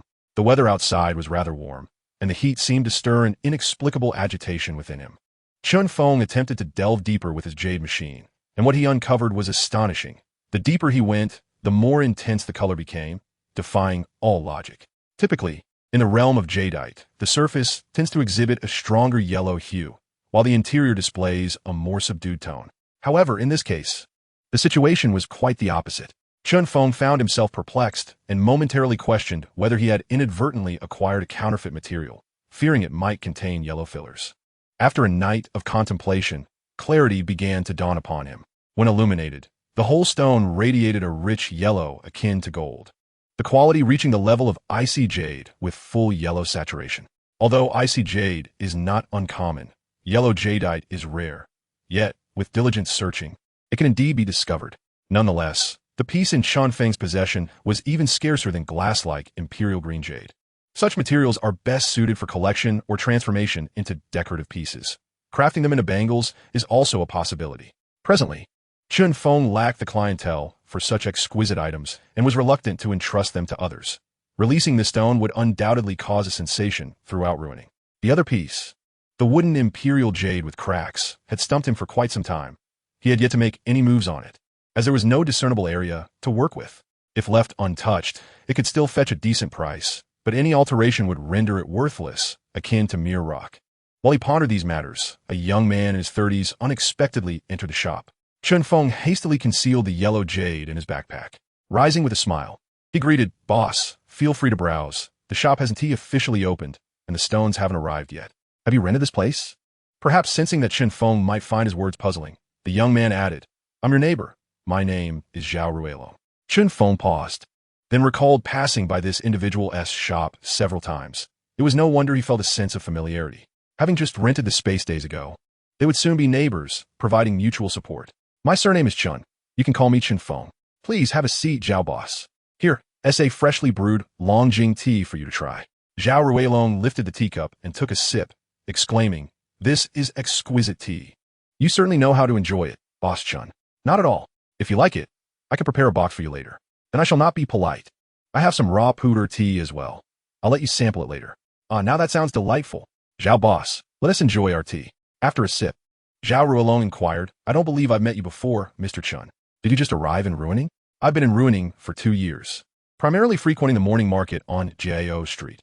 It's understandable that you haven't seen me before. No wonder I thought I hadn't encountered you, Boss Chun. How is business treating you?" "It's manageable. I have no issues with basic sustenance." As they conversed, Chen Feng's phone rang. Glancing at the screen, he noticed it was a call from Lin Maobai. He promptly answered, "Uncle Lin." A response came from Lin Maobai on the other end, followed by a question. "How did the stone I asked you to open fare?" "There's no rush. A client just inquired about its status." Chen Feng pondered for a moment before replying, "All right, Uncle Lin, I'll work late tonight and strive to get it done for you." "Very well. I shall bring the client to your shop tomorrow." "Agreed, no problem. Then it's settled. I have a few matters to attend to." With that, Lin Maobai hung up the phone. Chen Feng then rose and approached the stone, beginning his examination. After a while, he found an iron brush and started cleaning the surface of the skin. Chapter 35, Quan Xiaoya. While Chen Feng was diligently brushing the skin of the Mashi Sha stone, he glanced at his phone and noticed a call from Quan Xiaoya, which piqued his curiosity regarding her purpose for contacting him. "Xiaoya, is there something you need?" On the other end of the line, Quan Xiaoya hesitantly asked, "Chenggu, are you busy at the moment?" "Not particularly. What is on your mind?" Chengge, could you do me a favor?" After concluding the call, Chen Feng secured the shop and rode his electric bike towards the address provided by Quan Xiaoya. It was evident that Quan Xiaoya lacked the financial resources to purchase this batch of stones outright, and the aesthetic appeal of the stones was rather mediocre. At the morning market, they could only be classified as average stones, and even the price for a complete buyout would approach 600 to 700 per kilogram. The average market price for common materials hovered around 1,000, which, after accounting for costs and labor, left little room for profit. Thus, Quan Xiaoya contemplated having the party take all the stones away. Chen Feng hurriedly arrived at the residence where Quan Xiaoya was staying. Her home was located in a village within Ruining, reminiscent of the place where Chen Feng had once resided. Upon reaching the address provided by Quan Xiaoya, he took out his phone and called her. She appeared shortly thereafter, looking somewhat embarrassed as she said, "Chenggu, I truly cannot find anyone to assist me." Her head bowing involuntarily. Quan Xiaoya was indeed a person of misfortune. At just 23, her peers in the local Dai community typically married young. She had barely completed 2 years of elementary school before dropping out, and she had 2 younger brothers and a sister to care for. Her parents labored in agriculture but earned little. Currently, the family's expenses were predominantly supported by Quan Xiaoya, who had initially sought to prevent her siblings from dropping out of school. However, understanding the hardships of ignorance, she persevered, ensuring her siblings could continue their education. To provide for their schooling, she had sold finished jade products in Yingjiang before transitioning to the jade rough stone business in Ruining. Lacking funds, she relied on borrowed materials to cover her siblings' tuition, and just as her life seemed to improve, this predicament arose. While this issue might not be insurmountable, if she could not borrow the stones from one person, she could seek assistance from another. It appeared that everyone had reached a consensus against lending her stones, compelling her to consider a complete buyout. Chen Feng was unsure of the underlying complications, but was certain that someone was orchestrating these events. Otherwise, it was inconceivable that individuals would forego profit. Observing Quan Xiaoya's flustered demeanor, he reassured her, "Do not fret. Let us first ascertain what the other party truly intends. Moreover, if you were to proceed with a buyout, how much would that cost? What amount can you contribute?" Siwen Xiaoya spoke in a somber tone. "If I were to buy everything outright, it would cost me over 300,000. Currently, I don't have much material on hand. I can only offer 1,000 or 2,000. and that is only what I've managed to save from selling a few stones for you recently. The rest of the money has been sent to my younger siblings for their schooling. I simply don't have that much money." Chen Feng pondered for a moment, realizing that lending her the money directly might provoke her stubbornness. After a brief contemplation, he said, "Xiaoya, consider this batch of stones as my purchase from you at cost price. You shall still sell them, and after deducting the expenses, we will split the profits evenly."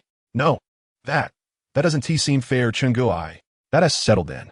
This batch of stones is purchased from you, and splitting the profits means I won't be at a loss either. Besides, you will need to be actively involved, and I cannot assist you at the market." Siyuan Xiaoya wanted to argue further, but Chen Feng interrupted her. "Call them. Have them come to collect the money and the stones." Reluctantly, Siyuan Xiaoya picked up her phone and called the other party. Before long, the sound of noisy footsteps echoed from the entrance. Without knocking, a person barged in, brazenly asking, "Siyuan Xiaoya, where are the stones?" 3 individuals squeezed into the room, one of whom was a familiar face, the young man from Myanmar. Upon noticing Chen Feng, the young man's eyes reflected some confusion, but he said nothing, merely offering a smile and a nod towards Chen Feng. Siyuan Xiaoya cast a fearful glance at the bearded man, and then looked back at Chen Feng. Chen Feng stepped forward and offered cigarettes to the 3 men. It was then that the bearded man noticed Chen Feng's presence, raising his eyebrows in surprise, yet he remained silent. "What does this mean?" The man looked at Siyuan Xiaoya, his eyes filled with questioning intent. "Fine. This simplifies matters for us," the man thought, his eyes glinting as he addressed Chen Feng. "Boss, since you have taken a liking to these materials, let us discuss the price. I'll take the lead. This batch will be priced at 1,200 per kilogram. These are quality materials." Chen Feng shook his head. "I'm negotiating with Miss Xiaoya. These materials are being purchased through her, not you. You have no say. These materials belong to us. If you want them, you must negotiate with me. I don't care. I have already assessed the materials and agreed on the price. You can't just decide not to sell them now. That's not how it works." Chapter 36, Commodity Materials. Chen Feng remained steadfast. He was fully aware of the man's intentions, which were merely to profit from the price difference, selling to Chen Feng at 1,200 while offering them to Siyuan Xiaoya for only 600 or 700. The price disparity could amount to tens of thousands. Considering the small pile Chen Feng had chosen weighed over 200 kilograms. Just as the two were at an impasse, the young man from Myanmar tugged at the bearded man, and they stepped outside for a hushed conversation. A few minutes later, upon re-entering, the bearded man's expression had noticeably shifted. He approached Chen Feng with a smile and said, "Boss, since you have taken a liking to the materials, we will offer them at the same price as for Siyuan Xiaoya, but you must purchase the entire batch." Chen Feng shook his head, saying, "Boss, are you treating me as a fool? The price for a buyout is lower than that for borrowing. If I purchase everything, it will be at the buyout price. Otherwise, I can only acquire the pieces I personally select." The bearded man, grasping at straws, replied, "Very well. Let this batch of materials be sold to you at 700 per kilogram, as you wish. My surname is Wu Mao. May I inquire your name, boss?" "I am Chen, simply Feng." "Ah, so you're Boss Chen. A pleasure to meet you. Might I ask if you require more materials?" "I have both regular and high-quality goods, all sourced directly from Myanmar." Upon hearing this, Chen Feng felt a flicker of interest. Though he was clearly skeptical about the claim of direct sourcing, he could believe that he could acquire jadeite at a lower price than others, but regarding other matters, he could only chuckle. Nevertheless, he was open to the prospect of an additional source for jadeite. Thus, he smiled and replied, "Of course, I am interested. As long as the price is right, we can negotiate." Wu Mao seized the opportunity, suggesting, "How about you come take a look, Boss Chun? It's not far. Just a 10-minute ride from here." "Very well, let us go. Xiaoya, please tidy up here and arrange for a vehicle to transport the stones to my shop." "All right, Brother Chun." The 4 of them exited the urban village and rode towards another village, arriving at Mengmao village after a brief journey. This is a locality inhabited by locals, including some from Myanmar. Typically, people from the mainland do not reside in such villages. The 4 arrived at a courtyard where Wu Mao produced a key, unlocked the gate, and gestured, "Please, Boss Chun, come in." Chen Feng stepped inside. The courtyard was modest, measuring about 4 to 5 meters in length. Once inside, Wu Mao said, "The materials are in there. Please, follow me." Upon entering the room, the light was somewhat dim, and within, numerous stones were displayed. Wu Mao pointed to the stones on the ground, saying, "Boss Chun, everything is here. I can offer you the lowest price, 650 per kilogram. Regular materials typically lack any notable characteristics and are often unremarkable. They do not exhibit any desirable features when illuminated. nor do they possess the coveted mottled patterns or water veins. In essence, they are akin to the dregs of the stone world, only slightly better than those weighing a kilogram, making the likelihood of selecting something worthwhile from this pile exceedingly slim. However, these materials remain popular in both morning and night markets, as many are willing to spend a few hundred or 1,000 on a piece of stone, ensuring some profit. As for those who cannot even afford such stones, well, Chun Feng crouched down to scrutinize the stones closely. Despite the absence of any verifiable selection criteria, the fundamental weight of jadeite stones still held some significance, at least ensuring that this was indeed a piece of jadeite and not just any ordinary rock.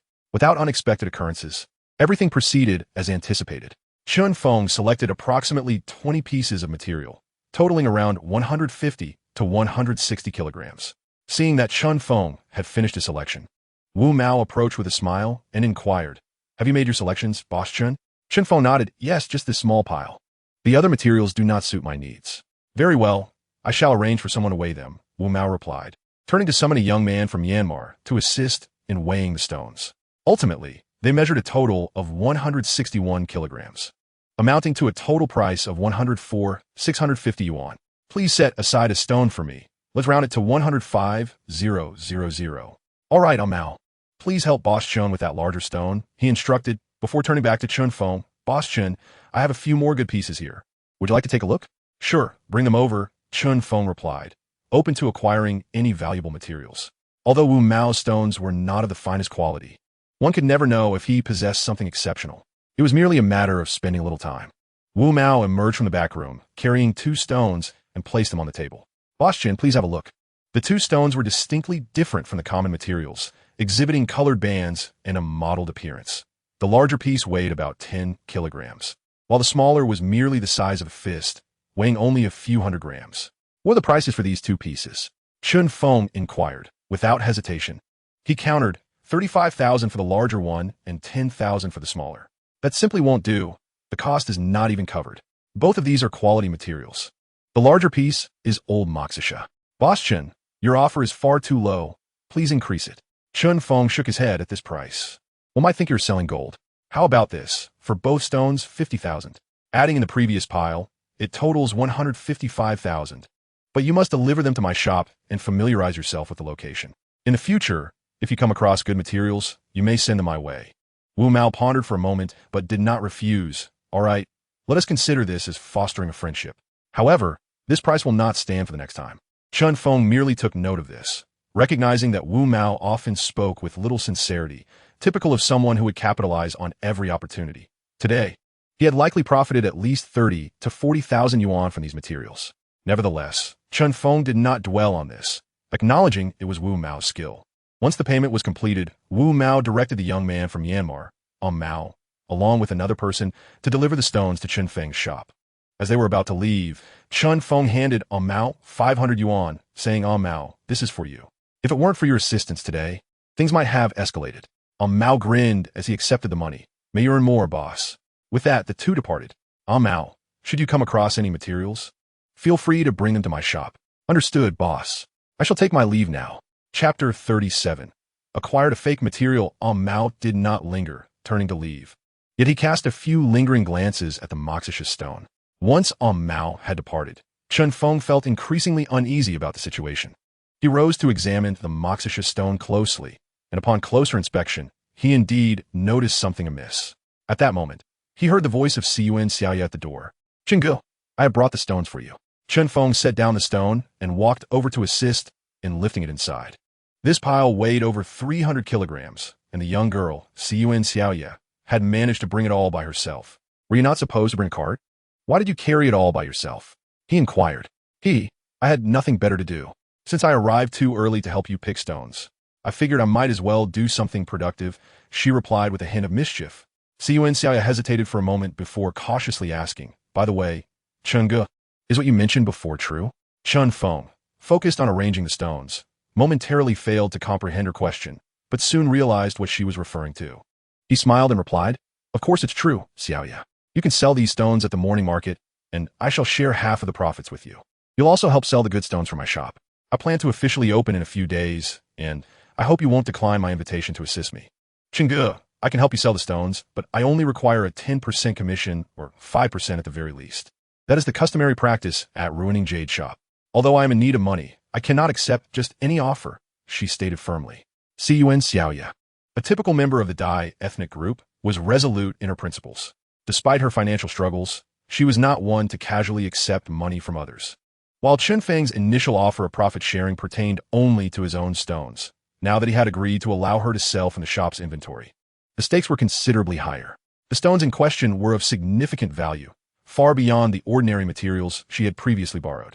Her past sales for Chunfeng had already netted her earnings that would take her 2 months to accumulate otherwise. Moreover, she sensed that working alongside Chunfeng would yield abundant rewards in the future. Chunfeng, having no intention of rejecting her, recognized that his previous statement had merely been a test. Had Yun Xiaoya accepted without hesitation, he might have viewed her differently. Nevertheless, with her response, he was determined to ensure she did not suffer any loss. Xiaoya, here's the deal. This shop is newly established, and its future remains uncertain. So, I propose this. For every stone you sell, I will grant you a 10% commission, and for those of higher value, a 5%. Additionally, I will guarantee you a monthly minimum salary of 5,000. If that proves insufficient, I shall cover the difference myself. I believe I possess a certain talent for selecting quality stones, and as such, I may not always be present in the shop, leaving the majority of sales in your capable hands. Yun Xiaoya was moved to the point of tears, her emotions welling up as she expressed her heartfelt gratitude. Thank you, Tian Yi. I promise to work diligently and not disappoint your trust in me. Work hard, and we shall undoubtedly prosper together, he encouraged. The minimum salary of 5,000 already equaled what Yun Xiaoya earned in a month from her market stall, not to mention the potential profits from the fine stones Chunfeng had. Furthermore, with Chunfeng's expertise in selecting quality stones, this offer represented a top-tier salary within Ruining, likely to entice many, particularly those from lower-tier backgrounds. The two individuals continued to arrange the stones when Yun Xiaoya inquired, Chengge, what about the stones you bought from Wu Mao earlier? Should we register them? It was at this moment that Chunfeng recalled the stone, bringing it to the table and gesturing to Yun Xiaoya. Xiaoya, hold off on arranging the stones for now. Come take a look at this one. Yun Xiaoya approached, cradling the stone in her hands, examining it meticulously. She occasionally illuminated certain areas with a light, yet after a prolonged inspection, she could not discern anything amiss. Turning her head towards Chunfeng, she asked, Chengge, what is wrong with this stone? Look here. Chunfeng pointed to a specific area on the skin of the stone. As Yun Xiaoya directed the light there, she finally noticed something was off. Her expression shifted as she exclaimed, Chengge, this stone has a problem. It has been tampered with. Chunfeng nodded, a wry smile gracing his lips as he replied, I sensed something was amiss at the time. The quality of this material should be worth at least 100,000. I offered 35,000, and he surprisingly agreed. Alas, he won't admit to it. I only felt uneasy. The dim lighting obscured my judgment, and it was only with a reminder that I realized. Shouldn't we do something about this? Yun Xiaoya felt urgency rising within her. Chunfeng's predicament was indirectly tied to her, and guilt crept into her heart. Chunfeng recognized that such matters often left one feeling unfortunate. He could only blame himself for not noticing sooner. However, selling this compromised material was out of the question. His conscience would not allow it. Conversely, he knew that if he did not sell it, he would struggle to find a buyer at a fair price. After much contemplation, he decided to cut the stone himself. He carried the stone to the renowned Xianshen Dao Stone Cutting Workshop, one of the most esteemed establishments in Ruining. Staffed by numerous seasoned craftsmen, the place was bustling with activity, the machines constantly in operation. Not only could they cut stones, but they also fashioned bracelets and other items, reportedly collaborating closely with several master sculptors. As Chunfeng entered, the sight of someone carrying a stone was hardly unusual. In Ruining, bringing in a stone weighing around 10 kilograms barely caused a stir. People often approached him, inquiring, Boss, this stone looks good. How much did it cost? Not much. Chunfeng casually replied, and the individual did not press further. In Ruining, asking about the transaction price of stones was typically inappropriate. The same stone could fetch 10 different prices from 10 observers. From time to time, individuals emerged from inside, some dejected, others expressionless, while a few were either joyfully laughing or exuberantly celebrating. Chapter 38, The Divine Blade. Inside, several wire-cutting machines attracted a crowd. There were various types of machines for cutting jade rough. The most common was the oil-cutting machine, known for its speed and low cost. Yet it had the drawback of significant material waste, making it suitable only for ordinary stones. Another type was the wire-cutting machine, which operated at a slower pace but was more economical in material usage, albeit at a higher price point. This machine was specifically designed for top-grade raw stones, as even a few extra millimeters could yield additional pieces or even an extra bracelet face.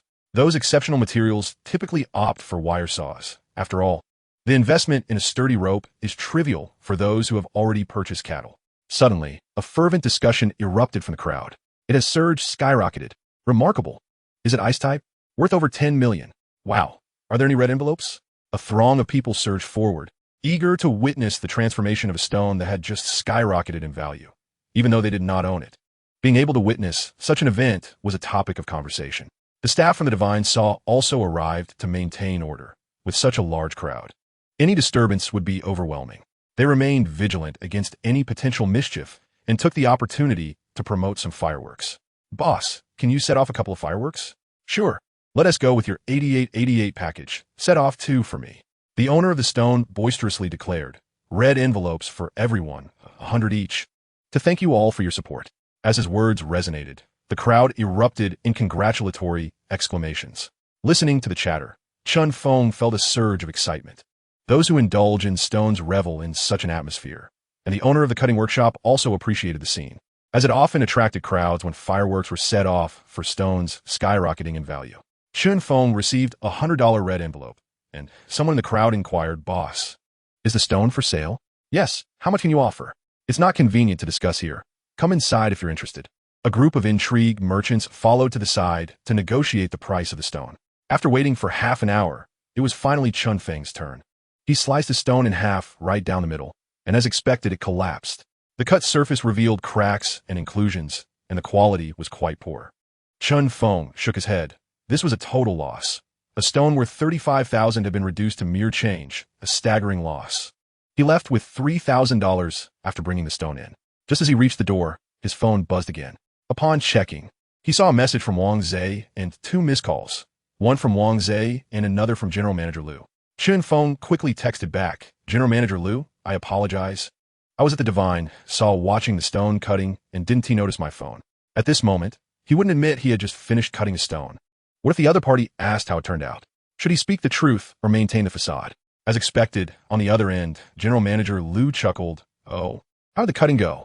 A piece weighing over 100 kilograms of black Pekin cut into ice type with full color, worth over 10 million. Ah, that is indeed fortunate. Liu Qi exclaimed in admiration.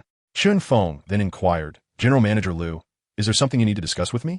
Haha, how did you know I want to talk business? Couldn't it be just a casual chat? Well, General Manager Liu, you are a busy individual. If you wish to chat, it would be my utmost honor. Chun Feng flattered him, recognizing Liu as a potential major client, and the relationship required careful nurturing. Liu did not beat around the bush. All right, enough chit-chat. I recall you mentioned your expertise in selecting stones. How about helping me find a good one?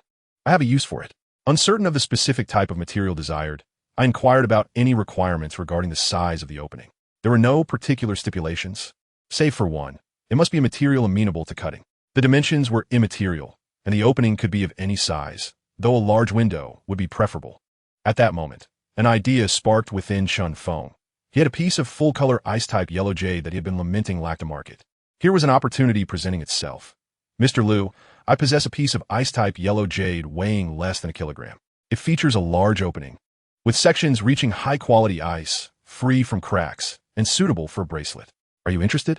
Upon hearing this, Mr. Liu's delight was palpable. Please send me the photographs. I would like to see it first. If it is satisfactory, I shall come by in a few days. I am not in the shop at the moment. May I send them later? Chun Feng responded, preparing to leave on his electric scooter. Hurry. Remember, no one is to see it until I have. To secure it, I will transfer you a deposit of 50,000. No need for that. I will certainly show it to you first. If you do not find it appealing, I will then present it to others. Spare me the unnecessary chatter. Send me the photos and videos promptly. With that, the call was abruptly ended. Chun Feng placed his phone in his pocket, and, just as he was about to ride away, a message arrived. Mr. Liu had indeed transferred 50,000. Although he had not intended to accept it, he did so nonetheless. After incurring a loss of 30,000 today, he considered this a means of offsetting his earlier purchase. He captured over a dozen photographs of the stone from every conceivable angle and sent them forthwith. Almost immediately, a video call came through, accompanied by an urgent voice. "Show me the actual piece, quickly." Chen Feng summoned Yun Xiaoye, handed her the phone, and proceeded to showcase the stone. "Please reserve this stone for me. I will be heading to Ruining in the next few days. Do not let anyone else see it, and ensure it is well hidden." "Certainly. Just inform me in advance of your arrival, and I shall come to fetch you." "There is no need. Simply safeguard the stone." With just over 2 million remaining, he recognized that if he encountered a desirable piece, immediate payment would be necessary. A moment's hesitation could result in someone else seizing the opportunity. In the jade business in Ruining, without at least 10 to 18 million on hand, certain materials remain out of reach. The truly exceptional pieces require a preliminary verification of funds before one is permitted to view them. Once Chen Feng secured the stone in a safe, Yun Xiaoye ventured. "Brother Chen, how much can this yellow jade fetch? In all my time in Ruining, I have never encountered one of this caliber. It is difficult to say at this juncture. To be candid, I have yet to come across material of this quality. However, I will not part with it for less than 7 figures. Over the next few days, I shall consult with others to ascertain its value. By the way, how did the piece I asked you to process turn out?" Upon hearing this, Yun Xiaoye's excitement was evident. The stone revealed a significant amount of mottled flower patterns. "I was cautious not to apply too much pressure for fear of ruining the patterns. Where did you procure such fine material?" "Oh, is it truly that exceptional?" Chen Feng replied. "The stone does not belong to me. It is merely a piece someone has entrusted to me for opening. It has been with me for several days, and I must work late tonight to prepare it. The owner is due to collect it tomorrow. Tonight, I will forego the night market to register all the stones here. Those exceptional pieces require your pricing, while the regular ones will follow standard market rates." With that, Chen Feng pushed the stone into the inner room to begin his preparations. At 7 in the morning, Chen Feng, after completing his morning ablutions, made his way directly to the Jigao morning market. Having toiled until midnight the previous night, his eyes still bore a hint of drowsiness. Yet, whether it was the thrill of sealing a significant deal or something else, sleep eluded him at that moment. Arriving in a nearby street filled with food stalls, he ordered a bowl of soybean milk accompanied by 2 fried dough sticks. Just then, 2 young men hurriedly entered. Finding a spot to sit before calling out to the vendor, "Boss, 2 bowls of soybean milk, 2 buns, and 4 fried dough sticks." "Coming right up," the vendor replied. As the two engaged in a hushed conversation, "This time we must have caught a big fish. Let us celebrate tonight." One glanced at the people nearby and whispered, "We should refrain from such activities. If it gets exposed, it could be troublesome. Moreover, these people are becoming increasingly reckless. This time, they swindled over 10 million. Trouble is inevitable. We should stick to trading jade honestly. What is there to fear? It's consensual. We didn't T-force anyone into gambling. Besides, the money has already been taken by those individuals. We are merely their lackeys." While this was said, the nature of their conversation was hardly commendable. "Do you really think those vendors have such wealth? They know more than a few people. They could easily crush us with their money. This is ruining. It's South not their place to be arrogant." At that moment, the vendor brought over the soybean milk and dough sticks. The two ceased their conversation and began their breakfast. While Chen Feng, eavesdropping on their dialogue, gleaned the essence of their scheme. These two appeared to be luring inland vendors with raw gemstones, quoting exorbitant prices to ensnare them before coaxing them into underground gambling dens. Such operations were fraught with complexity, often ensnaring the greedy, about whom Chen Feng preferred not to pass judgment. After finishing his breakfast, Chen Feng strolled into the bustling Jigao morning market, now teeming with voices. Merchants from all corners of the nation flooded the market, eagerly selecting their preferred raw stones. Yun Xiaoye had already arrived, having set up her stall early. Chen Feng approached to greet her, noticing that the stall next to Xiaoye's, belonging to Xiaoyang, was already crowded with eager customers, creating a bottleneck.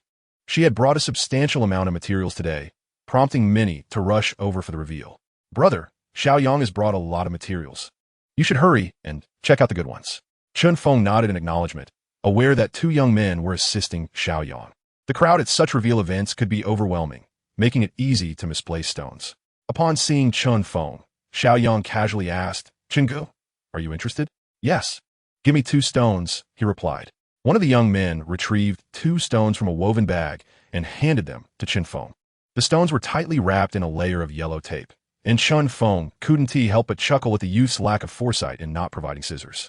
Fortunately, there were scissors available at Yun Xiaoye's stall, and he picked them up to begin unwrapping the packages. The materials imported from Myanmar are meticulously wrapped in several layers of plastic. First, a black plastic bag encases the contents, followed by a layer of newspaper. And the outermost layer is tightly secured with yellow tape. Some individuals even place sponges within the stones to prevent damage during transportation and unloading. Within a mere 2 minutes, the layers of tape and newspaper enveloping the stone were carefully sliced open, revealing a chunk of black sand weighing approximately 2 to 3 kilograms. The stone is quite regular in shape, and upon touch, the sand grains feel hard and fine, somewhat prickly, adorned with specks of mottled patterns, and remarkably translucent when pressed against the light. The first thought that flickered through Chan Feng's mind was that this stone would not come cheaply. In the market, there are claims regarding the black sand jadeite's high green and high quality. The internal structure of black sand jadeite is compact and robust, potentially containing high-quality jade.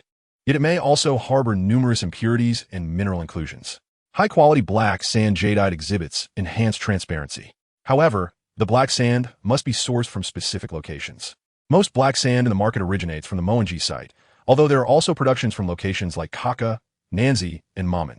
The key to gambling with black sand lies in seeking stones from the Moenji site, distinguished by their conspicuous white spots and grayish hues. If the stone shows promising characteristics, the chances of winning with color are significantly heightened, especially if there are white python markings present. The gambling aspect of Moenji's black sand is considerable, with raw stones varying greatly in size, from hundreds of kilograms to as small as an egg. Black sand is also notoriously susceptible to forgery, and the value of black sand from the Mamen site pales in comparison to that from Moenji. As Marx once articulated, when profits reach 10%, individuals become restless. At 50%, they dare to take risks. At 100%, they are willing to trample upon all laws. And when profits soar to 300%, they would brave even the noose.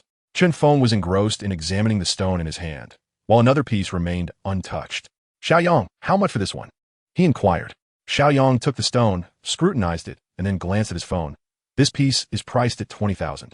Forget the asking price. Just tell me the selling price, Chen Feng replied. Brother Chen, what do you think it's worth? Chen Feng contemplated for a moment. 8,000, considering its size and the gambling aspect. Xiaoyang shook his head. That price won't sell. Even the cost in watching exceeds that. Then quote me a fair price. If it suits me, I'll take it. If not, then it's no matter. After a moment of thought, Xiaoyang finally stated, Brother Chen, if you sincerely want it, take it for 12,000. I spent 10,000 when I acquired it. You have to let me make a little profit, right? 12,000? Chen Feng lowered his gaze again to inspect the stone.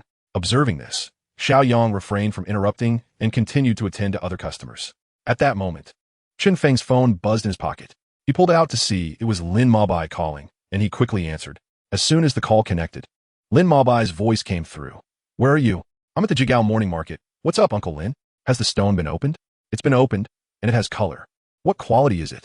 Lin Mabai pressed for details. It's a glutinous type with floating flowers. Upon hearing this, Lin Mabai was filled with immense joy. This was indeed a remarkable surge, a dramatic escalation. This stone, which had been purchased for a mere 300,000, now revealed its exquisite icy jade with floating flowers, its value multiplying by 10 or even 20 times. Although the stone did not belong to him, such occurrences were undeniably exhilarating. This particular stone was owned by a friend of a friend, who had entrusted it to him for the purpose of window opening. And with such a spectacular increase in value, it was likely that he would soon acquire a high-end clientele. Please send the stone over to me promptly. I am alone here, so do come over. I will send you the address. Chen Feng, however, was quite astute. If he delivered the stone directly to Lin Mabai, how would he enhance the reputation of his shop? Thus, he preferred that Lin Mabai come to collect it himself. Chapter 40. Unfortunate matters. After concluding the call, Chen Feng exited the morning market and, having located his electric scooter, his phone rang again. It was Qian Yunli calling. As soon as he answered, Qian Yunli inquired, Where are you? Just wait. I will come and find you. I have moved, and I will send you the address. Chen Feng replied. Sure, send it to me. Qian Yunli responded. After hanging up, Chen Feng promptly sent in the address and eagerly rode his scooter towards the shop. Before he even reached his destination, he spotted Qian Yunli waiting nearby, prompting him to accelerate and come to a sudden stop at the entrance. How did you arrive so quickly? Chen Feng queried. I was in the vicinity. Have you moved here? This isn't just a shop, is it? Indeed, let us discuss inside. With that, he produced the key and unlocked the rolling door. Upon entering, Qian Yunli began to survey the establishment. This shop is quite well decorated. Oh, is that Myanmar rosewood? Chun Feng then led Qian Yunli into the studio, where they collaboratively lifted the precious Moshi Sha material onto an outdoor table.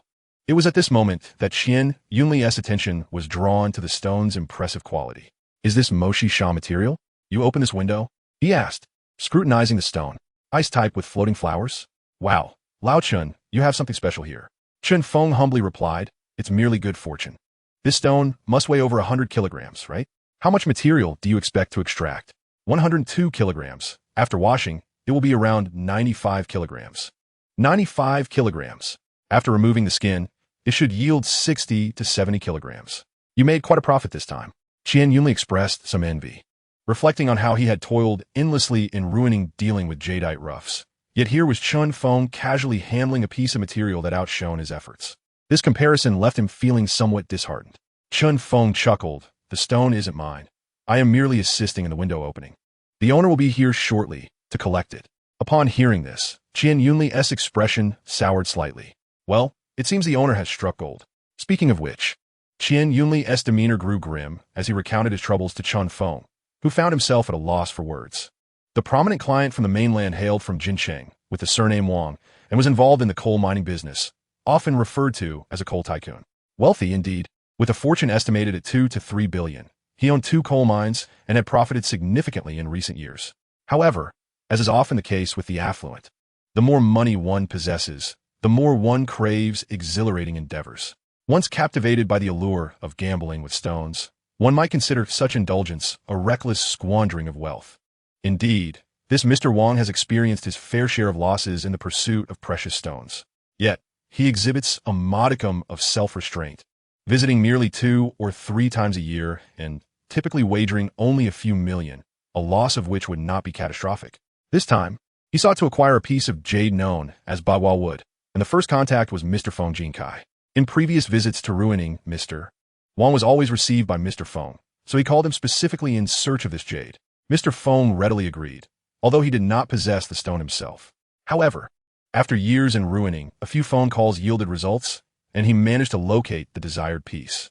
The seller initially quoted 4 million, while the group settled on a counteroffer of 8 million, insisting on not selling for less than 6 million.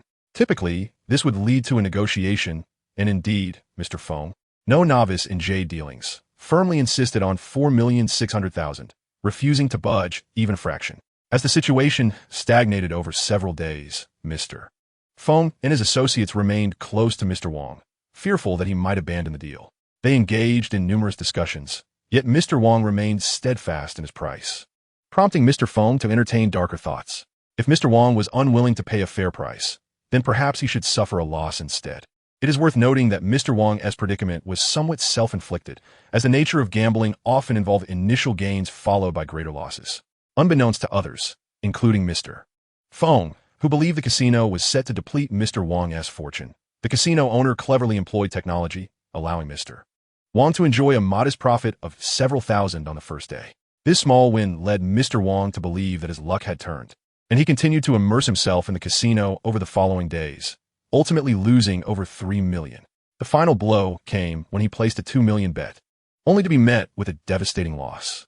This experience jolted Mr. Wang into a sobering realization, prompting him to withdraw from further play. Losing such a significant sum, even for someone of his means, was indeed a bitter pill to swallow. Meanwhile, Qian Yunli was equally unfortunate, having gained nothing and inadvertently offending a powerful figure. Who could he turn to for redress? Chun Feng found himself at a loss for words, recognizing that even the most dramatic novels could scarcely capture such absurdity. He could only offer a few comforting words. Let it be, and perhaps we might find an opportunity to explain to Mr. Wang. However, given the magnitude of his loss, he may harbor a desire for vengeance. Don't take it too personally. After all, he was never truly your client. Nonetheless, Mr. Feng's tactics were rather unscrupulous. Is it true that you didn't earn a single cent? Chun Feng inquired, skeptical. To this, Qian Yunli fervently swore, Old Chun, if I received even a penny, may I be cursed to always encounter shattered stones and counterfeit jade. All right, I never said I didn't believe you. Sigh, this situation is truly vexing. What is so vexing? The voice of Lin Mabai resonated from outside. Both individuals instinctively turned towards the entrance, where Lin Mabai entered alongside two middle-aged men. Upon noticing them, Chun Feng rose and approached. Uncle Lin has arrived. Please come in. Chapter 41. Customers arrive. Ah, Xiao Chun. Yunli is also here, Lin Uncle greeted. Qian Yunli also stood up to acknowledge him. Lin Mabai smiled and gestured towards the two men, introducing Xiao Chun. This is Mr. Han Daocheng, and this is Mr. Pei Bin. That piece of stone belongs to Mr. Pei. Then he pointed at Chun Feng and continued, Mr. Han, Mr. Wu, this is Chun Feng, the one who opened that piece of stone for you. There was no intention to introduce Qian Yunli to the two men, and Qian Yunli, understanding the situation, remained silent. Chun Feng extended his hand. Hello, Mr. Han, Mr. Pei. Young and accomplished Mr. Chun, Mr. Han smiled, shaking Chun Feng's hand. However, Mr. Pei Bin furrowed his brow and questioned, You are the one who opened the window on my stone? Where is it? What did it turn out like? Chun Feng felt a slight frown. Why was this individual so abrasive? Had he offended him somehow? Nevertheless, as he was a guest brought by Lin Mabai, he refrained from reacting sharply, though his tone was somewhat frosty. The stone is on the table. Mr. Pei, please take a look for yourself. Mr. Han appeared somewhat awkward. Mr. Pei was his business partner, primarily engaging with the government, and he needed to maintain a good rapport. He had invited Mr. Pei to Ruining. It was unclear how Mr. Pei learned about the stone being opened, leading him to find Lin Mabai, who then connected him with Chun Feng. Yet Mr. Pei approached with an air of superiority, which left everyone feeling uncomfortable. If the stone had turned out poorly, his unfriendly tone could be somewhat justified. But Lin Mabai had already informed them on the way that the stone was actually appreciating. Qian Yunli sensed the atmosphere was off. Old Chun, I'll step out for a smoke and grab a bite. You all carry on. All right, go ahead. We'll chat later, Chun Feng replied. Once Qian Yunli left, Chun Feng busied himself at the tea table, pouring tea and disregarding Mr. Pei. While examining the stone, Mr. Pei called out to Mr. Han and Lin Mabai, Old Han, come take a look at this stone. It doesn't seem like mine, does it? Both men were taken aback and quickly approached to examine the stone closely. Mr. Pei was quite naive, diving headfirst into this realm without understanding how to handle raw jade, seemingly oblivious to potential losses. Chun Feng had thoroughly cleaned the outer shell and treated the surface, making the stone appear significantly different from before, and it weighed several kilograms less than its initial value. Exchanging glances, it was Mr. Han who offered an explanation, clarifying the situation. Mr. Wu, feeling awkward, asked somewhat irritably, Then what do you think this stone is worth now? Mr. Han, a novice in the jade-gambling world, looked towards Lin Mabai for insight. Lin Mabai scrutinized the stone once more, pondering for a moment before speaking. The translucent icy jade with green flowers, it can fetch a market price of up to 100,000 per kilogram. After removing the outer shell, it should weigh around 60 to 70 kilograms. Taking the average, approximately 65 kilograms would amount to 6,500,000. Pei Bin exclaimed in astonishment. How much? 6,500,000? Is this truly that valuable? Lin Mabai shook his head. That represents the most optimistic scenario. To achieve this price, the stone must be fully unveiled. Presently, we can only base our valuation on what is visible, with the underlying uncertainty greatly amplifying the risk. What does that mean? How much is this stone truly worth? 3 million is a conservative estimate. Beyond that, the risk escalates significantly. What did you say? A 6,500,000 item, and you claim it could drop by half with just a slight touch? Pei Bin expressed his displeasure. It was only after General Han took the time to clarify that Pei Bin began to grasp the complexities of stone gambling. Nevertheless, the prospect of 3 million brought him joy. Yet, human nature is inherently greedy, particularly for someone like Pei Bin, who would extract every ounce of value from even the smallest opportunity, especially after General Han remarked, What we see on the surface is merely the translucent icy jade with green flowers. We cannot yet ascertain what lies beneath. It could be even better or worse. If it turns out to be of ice type, the value will soar exponentially. The trio ceased examining the stone and settled at the tea table, where Chun Feng poured tea for them from a fairness cup. Lin Mabai could not help but express his admiration. Xiao Chun, your skill in unveiling is commendable, giving a thumbs-up gesture. Chun Feng humbly replied with a smile, I merely stumbled upon good fortune. The quality of the material is what truly matters. This statement pleased Pei Bin, as it flattered his discerning eye. He regarded Chun Feng with a newfound respect. What is the fee for unveiling this stone? Considering Uncle Lin's presence, I shall charge only 100,000. Upon hearing this, Pei Bin's countenance darkened. I purchased this stone for merely 300,000. You want 100,000 just to unveil it? That seems rather excessive. Chunfeng's expression soured immediately. In Ruining, it is customary to charge 1/10 of the stone's value for such services, and occasionally, even 2/10, with the risk of loss being a separate matter. Thus, Chunfeng's fee of 100,000 was truly a concession made out of respect for Lin Maobai. He possessed the skill to unveil it himself. Why should he assist others for a mere fraction of profit? Not only Chunfeng, but Lin Maobai also wore a discontented expression. It felt as though Mr. Wu was trampling upon their dignity. General Han, sensing the awkwardness, smiled and said, "No worries. Let us proceed as usual. I will cover the expense." Chunfeng stood to greet the new arrival. "Good day, boss. You must be referring to the previous tenant? I have taken over this establishment. May I inquire your esteemed surname?" After a brief pause, he asked, "Is this stone from your shop?" Chunfeng shook his head. "No, this stone belongs to Mr. Wu. I am merely assisting in the unveiling." Mr. Wang's gaze shifted back to Mr. Wu and his companions, inquiring, "Is the stone for sale? How much of its value can you perceive?" Mr. Wu retorted with a question of his own. Boss Wang remained silent, meticulously examining the stone. After approximately 10 minutes, he finally spoke. "The glutinous ice with green flowers is priced around 100,000 per kilogram in the market. How much does this piece weigh?" 95 kilograms. 95? After removing the skin, it should weigh around 60 to 70 kilograms. However, the risk is significant. I can only offer a price based on what I see. Boss Wang pondered for a moment before stating, 2 million. General Manager Pei was evidently dissatisfied with this price, leading to a negotiation between the two parties. Chapter 42. The Stone Crumbled. As Qian Yunli entered, he immediately spotted Boss Wang and his companions, exclaiming, "General Wang, what brings you here?" No, I was just passing by to take a look." Qian Yunli quickly waved his hands. Chunfeng glanced at General Wang and then at Qian Yunli, realizing that this was likely the coal tycoon from Jinsheng. He held no particular fondness for General Wang, and even less for General Wu. Moments earlier, Yuan had messaged him, saying she had obtained 2 pieces from Xiaoyang, one of which remained unexamined, and inquired whether he wished to see it. He was just about to make a trip there. With not much happening at the moment, and with Qian Yunli's arrival, he decided to let him keep an eye on the shop while he went to check on the stone. Before leaving, he whispered to Qian Yunli, "Do not purchase that stone." Cleverly, Qian Yunli dashed out to find General Wang's bodyguard. Chunfeng rode his electric bike to the morning market, which was nearly empty as it approached noon. Many were already packing up. Xiaoyang and 2 others began collecting stones as Chunfeng approached. To his surprise, the stone from the morning had already been opened. After a brief inspection, he purchased it for 2,000, bringing a satisfying conclusion to Xiaoyang's day. "Well, it's done. How did the stone perform?" Chunfeng chuckled. "You can ask Qian Yunli about that later."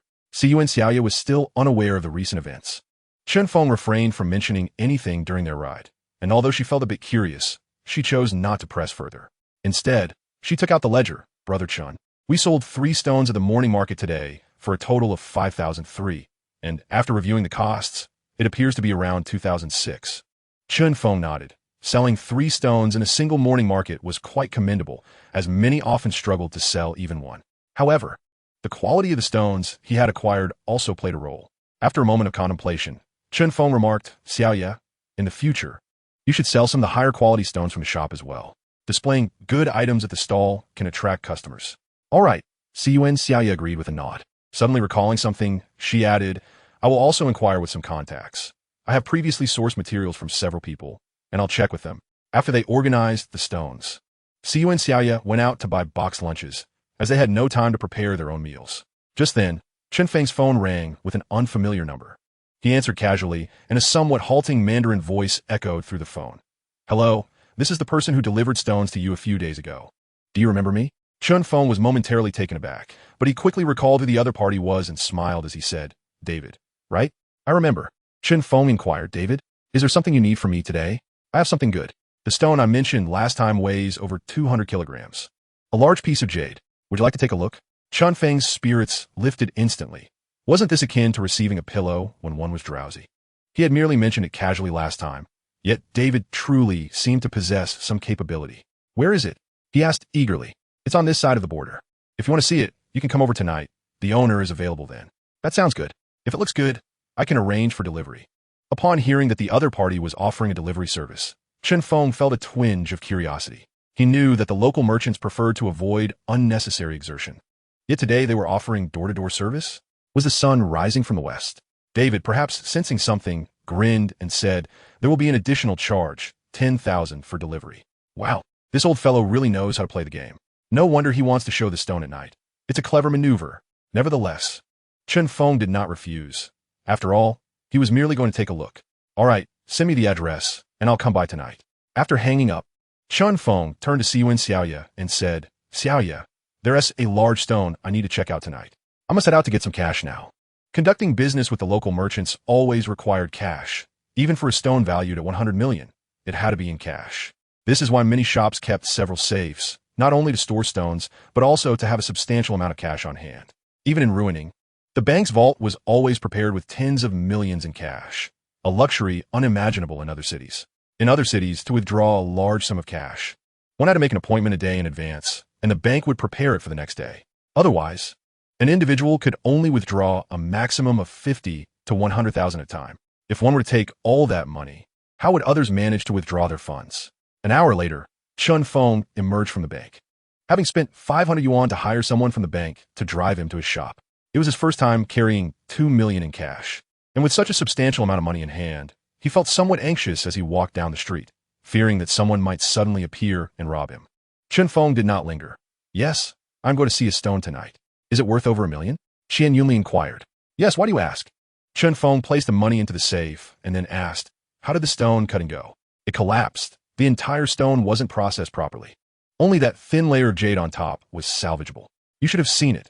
When the stone was split in half, Mr. Pei's face fell immediately," Qian Yunli said, somewhat gleefully. Chapter 43. Viewing stones at the border at 6 o'clock that evening, Chen Feng and Qian Yunli took a taxi to Gudao village, a small settlement located on the border. The address the wandering merchant had sent earlier was right here. Upon learning that Chen Feng was going to Gudao village to inspect the stone, Qian Yunli also expressed interest. Chen Feng felt a bit uneasy about going alone to the border at night, so he did not decline the company. As the two individuals arrived at the village entrance, Chen Feng took out his phone and made a call. Before long, a vehicle emerged from the village. Just as Chen Feng was pondering the situation, two people alighted from the car, one of whom was the itinerant merchant. The merchant, upon seeing Chen Feng, expressed a light, Lao Ban greetings. Chen Feng nodded in acknowledgement. "Where's the stone?" "The stone is elsewhere. The boss should get in the car first," replied the merchant.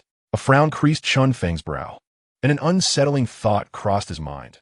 Was he being led to a secluded spot for some nefarious purpose? He glanced at Qian Yunli, who also appeared hesitant. The mere mention of such a scenario heightened Chen Feng's suspicions. Surely, legitimate transactions wouldn't involve such complications. Suddenly, realization dawned upon Chen Feng. Unless the stone was not easily accessible and required discretion, the potential for conflict over such items was palpable, and it seemed Qian Yunli had come to the same conclusion. They exchanged a glance and ultimately decided to proceed with caution. Once inside the vehicle, they drove in a particular direction, winding their way to a small village near the border of two nations. Chen Feng was unfamiliar with this area, despite having spent 2 years on this side. Most of his time was spent within the confines of the Jade Pavilion, with the rest at the Jiagao morning market and the Delong night market. He had rarely ventured into these villages. The vehicle halted at the village entrance, and the merchant made a phone call, conversing briefly in Burmese. After ending the call, he tapped the driver, who followed the merchant's instructions and drove deeper into the village. It was eerily quiet, with only the occasional barking of dogs and sporadic flickering lights. The vehicle meandered through the village until it stopped in front of a large gate. Moments later, the gate opened slightly, and two individuals emerged, peering into the vehicle. The merchant whispered a few words to them, and only then did they fully open the gate, allowing the vehicle to enter the courtyard. Upon disembarking, Chen Feng surveyed the surroundings. The courtyard appeared disorganized, and exchanging a wary glance with Qian Yunli, they noted the presence of 5 or 6 other individuals besides themselves.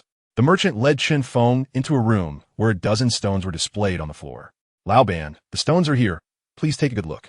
This batch is direct from the source." Direct from the source?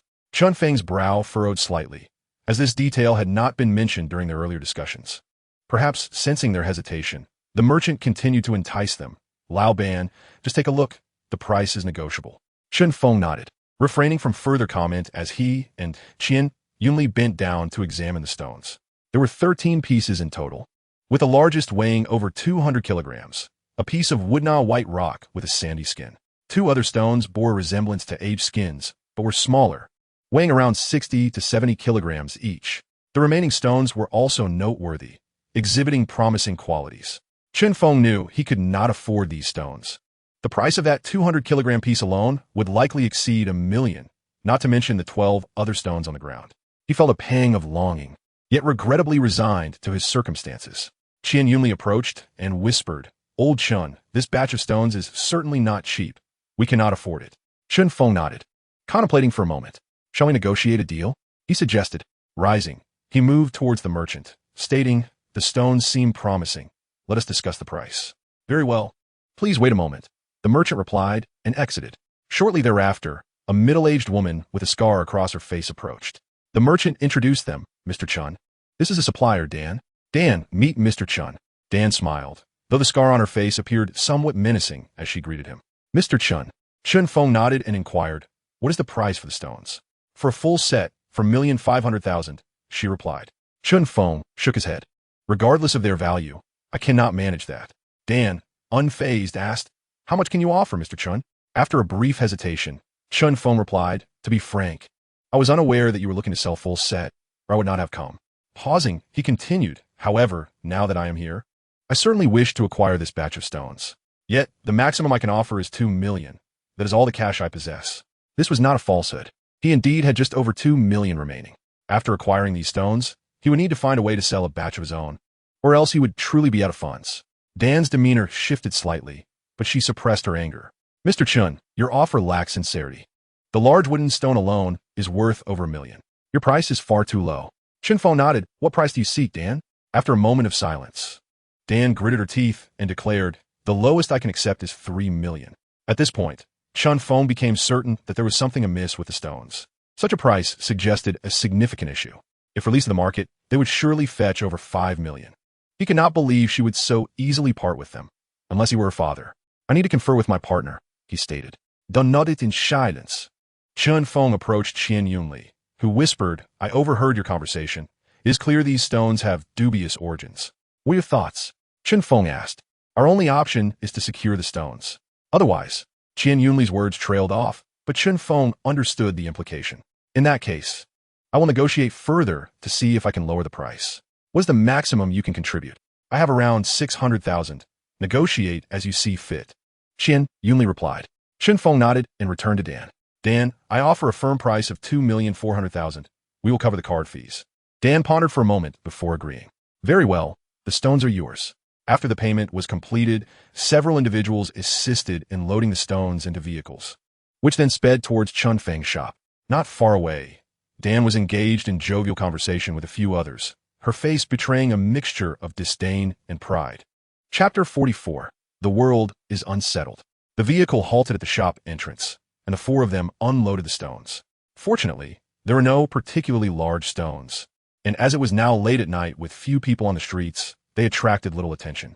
After the four individuals had completely unloaded the stones, Chen Feng transferred 150,000 to the merchant, marking the completion of their transaction. The merchant was quite satisfied. In just one evening, he had managed to earn such a sum merely by dispatching a vehicle and moving goods. What more could one possibly desire? Once the merchant and the driver departed, Chen Feng and Qian Yunli convened to deliberate. "Old Chun, how do you intend to handle this batch of stones?" Chen Feng pondered for a moment before responding. "The stones cannot be sold all at once. They must be sold gradually. However, if we can successfully sell this batch, the profit could exceed 100%. Indeed, money can be quite easily earned, yet the risks are exceedingly high," Qian acknowledged. "Without risk, one cannot amass wealth." "True enough. Let's move all the stones upstairs, leaving just one or two here," Chen Feng suggested. "What about this particular piece?" Qian inquired. "Let that one be. Our shop is in need of a treasured piece for display. Besides, didn't your boss want to express interest in purchasing a piece of polished wood? You should inquire with him, ideally selling it directly to him." "Very well, I will find time to ask him," Qian replied. The two busied themselves for a while, growing quite fatigued. Qian Yunli decided to remain and rest in Chen Feng's shop. "Have we found that batch of stones yet?" Qian inquired. "No news as of yet," came the reply. The individual who had been inquiring about the prices appeared increasingly irate. "Useless. With so many of you, you can't even keep track of a batch of stones. What purpose do you serve me?"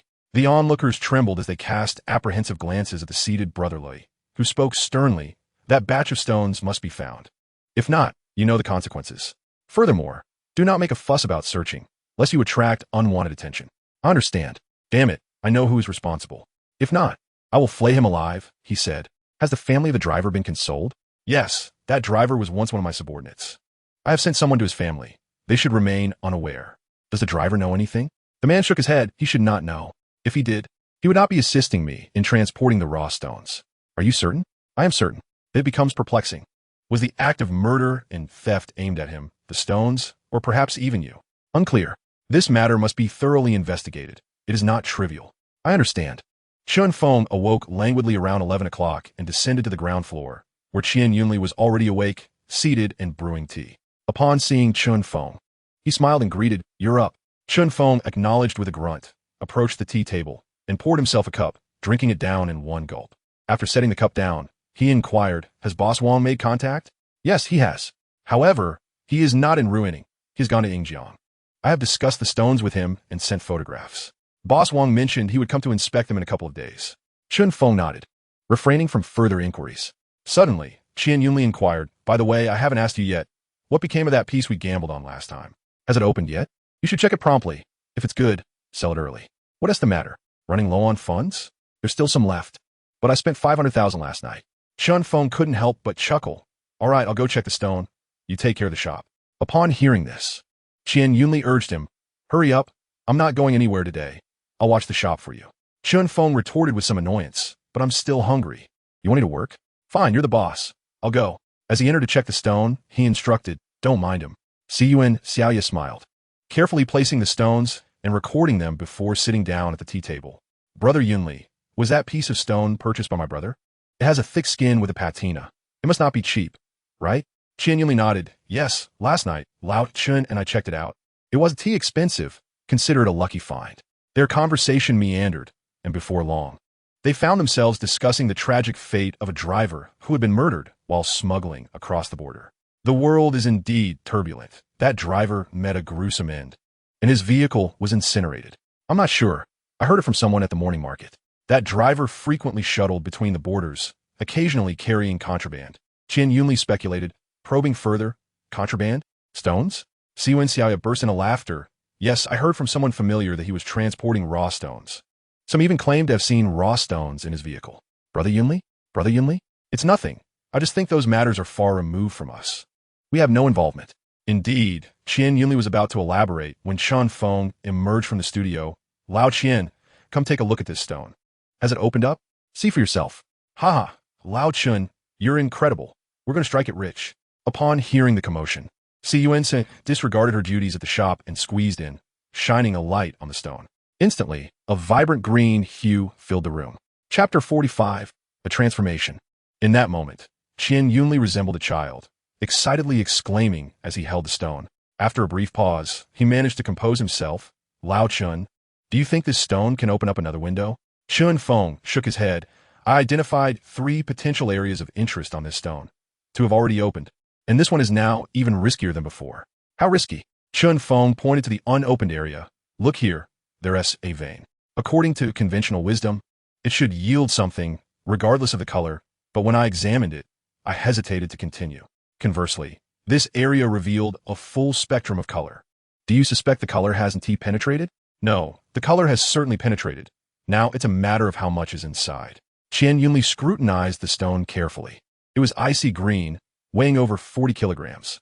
Ideally, it could yield more than 30 kilograms of material, but at the very least, it might only produce a small fragment.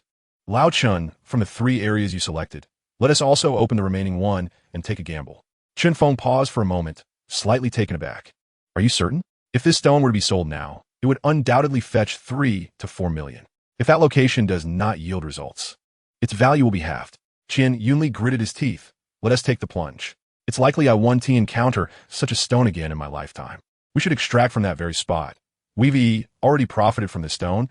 It's merely a question of how much more we can gain." After pondering briefly, Chun Feng replied, "Very well, I shall open a window. As you said, it's simply a matter of how much we stand to gain." With a resolution to proceed, Chun Feng set aside his hesitations, secured the stone, and commenced his work. The room was soon filled with the shrill sounds of metal clashing against stone. as the grinding machine whirred. Chun Feng intermittently paused to inspect the polished surface, repeating the process several times before finally ceasing his efforts. He turned off the machine, brushed away the dust with a soft brush, and sprayed water onto the stone, illuminating it to observe the changes, inching his gaze from the window to the side. Impatiently, Qian Yunli inquired, "What is the verdict? Is it remarkable?" Chun Feng shook his head. "There is color, but it has mutated." Mutated? Within a single raw stone? It is not uncommon to witness a portion of jadeite transforming from a glutinous variety into ice or even glass-like qualities. Such transformations can significantly elevate the stone's value. The pricing of raw stones is influenced by numerous factors, yet they invariably start with a base price reflecting the lower grade of the material. If Chun Feng had initially revealed glutinous jade and subsequently uncovered ice jade, the stone would have experienced a substantial increase in value. However, the current scenario finds Chun Feng first unveiling ice jade, followed by glutinous jade. While the visual distinction may seem minimal, the implications are vastly different. If the stone was previously valued at over 3 million, its worth has now considerably diminished, with the precise valuation to be determined through negotiation. Qian Yunli approached, grasping the flashlight and scrutinizing the stone intently. After a lengthy examination, he reluctantly accepted the harsh reality, murmuring, "How could this be? The ice jade has transformed into glutinous jade. The disparity is too great." Chun Feng patted Qian Yunli's shoulder. "Such occurrences are unforeseen, yet at least we won't incur losses." Indeed, the acquisition price for this stone was not exorbitant. "It's merely a matter of how much we stand to gain." Qian Yunli resignedly acknowledged this unfortunate truth, then asked, "What is the current value of this stone?" After a moment of contemplation, Chun Feng responded, "The stone, once the outer shell is removed, should weigh around 30 kilograms. Calculating based on glutinous jade, it should be valued at roughly 300,000. Now, it depends on how much of that ice jade layer remains. From what I can see, there should be about 3 to 5 kilograms of ice jade, with the ice jade flake valued at 300,000 per kilogram, totaling around 1,500,000. Damn, what a loss. Had I known, I would have proceeded with the extraction." "Well, I stand to lose even more than you," Chun Feng remarked, lightening Qian Yunli's mood. "So, should we sell this stone directly or attempt to cut it ourselves?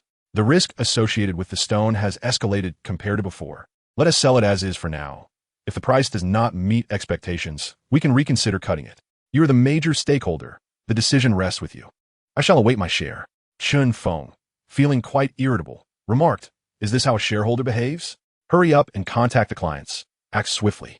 All right, stop the nagging." Qian Yunli had already departed, leaving without even a lunch. He claimed he was off to see clients. Chun Feng sat at the tea table, rather listless. He had made arrangements to view stones that evening, yet he found himself with less than 500,000 in hand. Such a meager sum hardly suffices to procure anything of value. He knew all too well that such funds would not secure a worthwhile stone. Presently, he possessed a fair number of stones, 2 or 3 of which could fetch a handsome price, especially that piece of yellow jade, which was nearly transparent.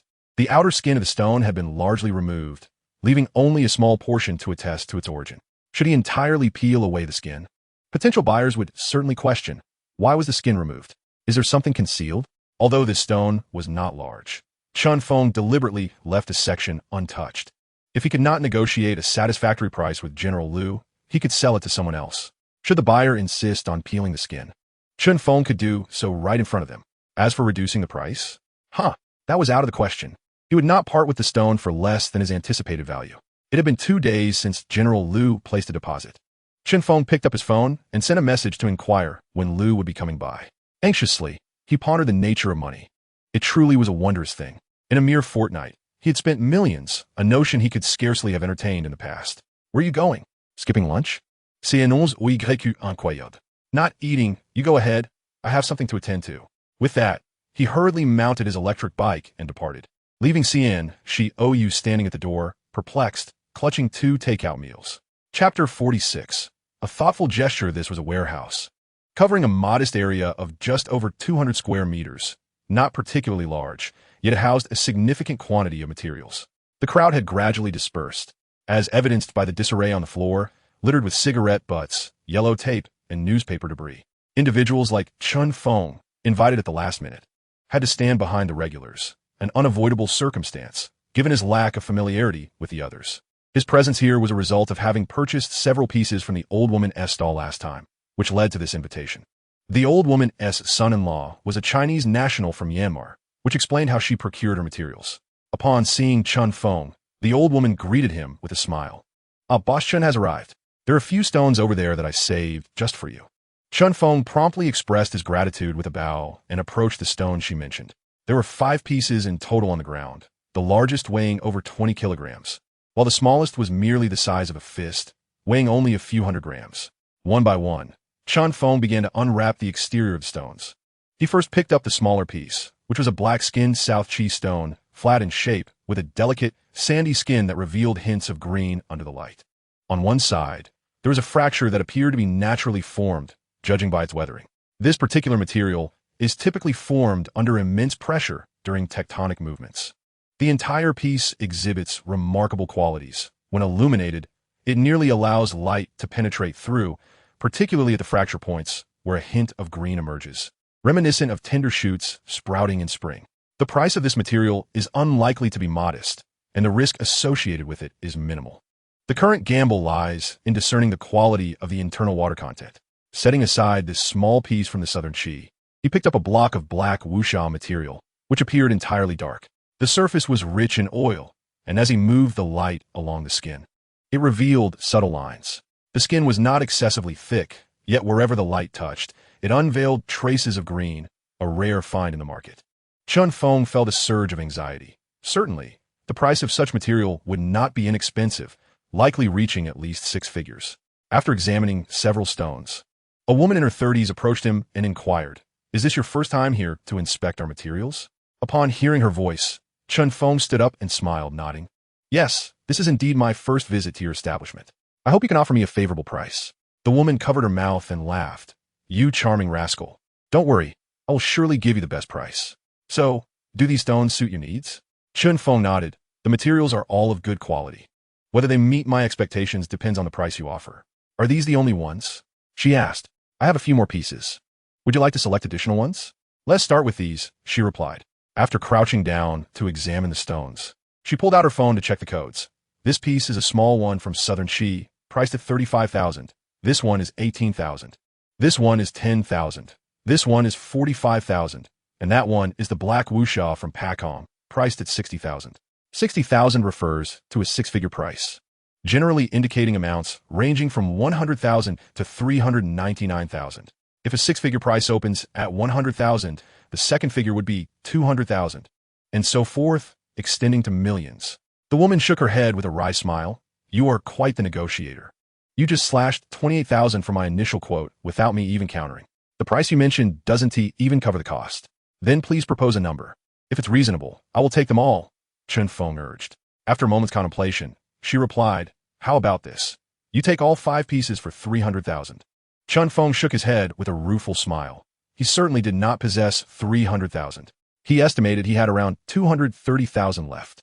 And it seemed the woman was already offering a bottom-line price. He was about to call Qian Yunli to borrow money, but suddenly recalled that he probably wouldn't have much luck there either, resigning himself to the situation. However, he knew he could not admit to being broke. If he did, he would likely miss out on valuable opportunities in the future, as no one would wish to conduct business with a poor individual, especially in the jade raw stone trade. He crouched down once more and picked up the old Pakong black wuxia, feigning a meticulous inspection. Initially, it was merely to maintain appearances, but suddenly he noticed a weathered mark on the skin, leaving him somewhat perplexed. He once again took out the lamp and meticulously examined the skin of the material, feeling an unsettling sense that something was amiss, yet he could not discern what it was after a considerable time. When faced with uncertain materials, Chun Feng's customary approach was to relinquish them, preferring to forego potential earnings rather than gamble on the unknown. "Yeah, how about this? 88,000 for 4 pieces bundled together, but I won't take that block of black sand," he proposed. The woman glanced at Chun Feng and then at the old black sand lying on the ground, about to speak when a man entered through the door. He approached and inquired, "Feng, have you reached an agreement?" Then, turning to Chun Feng with a smile, he added, "You must be Boss Chun, right?" Chun Feng looked at the man with some confusion. "I am Chun Feng. May I ask who you are?" "My name is Yang Jingtian from the Huqiao in Myanmar, and this is my wife, Wu Feng." Realization dawned on Chun Feng. "Boss Yang, greetings." "Yes, greetings. I overheard your conversation earlier, and your price aligns perfectly with what we pay for materials. How about this? 95,000. The number 95 is considered auspicious for us, right? This way, we can earn a little without working in vain. All right, let us proceed with Boss Yang's price. After contemplating for less than 3 seconds, Chun Feng nodded in agreement. Wu Feng did not oppose. Instead, she smiled and said, Boss Chun, please do visit us here more often. We will certainly offer you a satisfactory price. Absolutely. I hope next time, Sister Feng can set aside a couple of good materials for me. Certainly. Chapter 47, Jade Stone Pavilion. Chun Feng chuckled softly. We managed to secure 4 pieces from the open materials. Yuan had already picked up a stone to inspect, and soon, her voice rang out in astonishment. Chunge, these stones are all of excellent quality, especially this one from Nanxi. Its performance is remarkable. However, she soon grew a bit anxious, pondering the high cost of such quality materials. Chun Feng, oblivious to her concerns, moved to a corner and drank from a bottle of mineral water, finishing it in just a few gulps. Observing Yuan Xiaoya examining the stones on the ground, he chuckled, Xiaoya, hold off on the inspection for now. Let us register these materials. Yuan Xiaoya promptly stood up and retrieved a small notebook. Chun Feng pointed to the Nanxi piece and stated, the cost of this Nanxi piece is 35,000. That one is 20,000, the next is 12,000, and the last one is 28,000. The total cost for these 4 pieces is 95,000. Make sure to note that down to avoid any mix-up later. Upon hearing the prices, Yuan Xiaoya confirmed her suspicions. Indeed, the cost of these 4 pieces were somewhat high, yet they remained within the normal market range, allowing for some profit margin. Nevertheless, she expressed her worries. Chunge, this price is a bit steep, considering you also have funding costs and shop rent. Our profit margin is quite thin. Chun Feng sighed helplessly. There's no other choice. Currently, we lack stable sourcing channels. Most materials available in the market are those intended for early market stalls.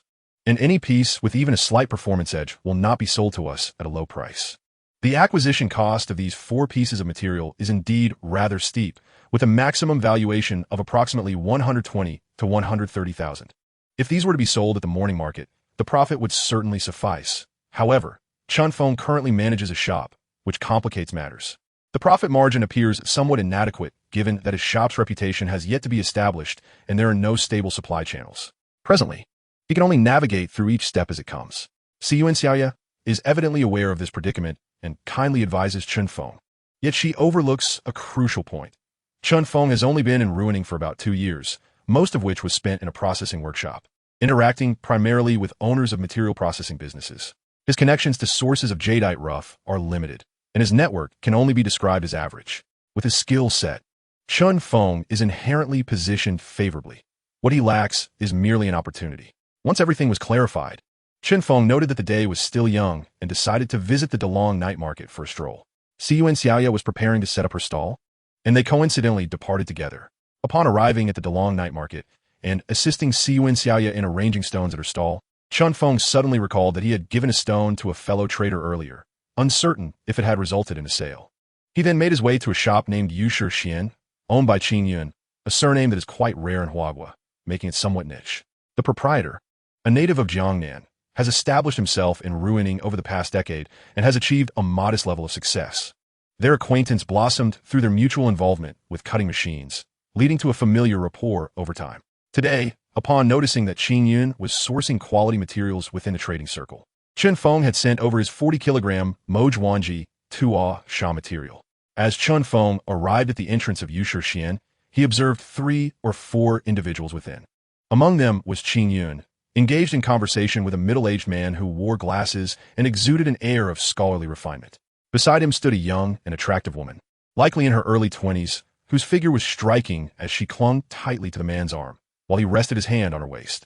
Another middle-aged individual was intently examining materials, meticulously feeling them, and occasionally using a flashlight to inspect the stones, clearly a professional in the field. Qin Yun was carefully conversing with the middle-aged man, and upon witnessing this scene, Chun Feng refrained from entering to avoid interrupting. At such a moment, Qin Yun would undoubtedly lack the time to attend to him and might even misinterpret Chun Feng's presence as an intrusion.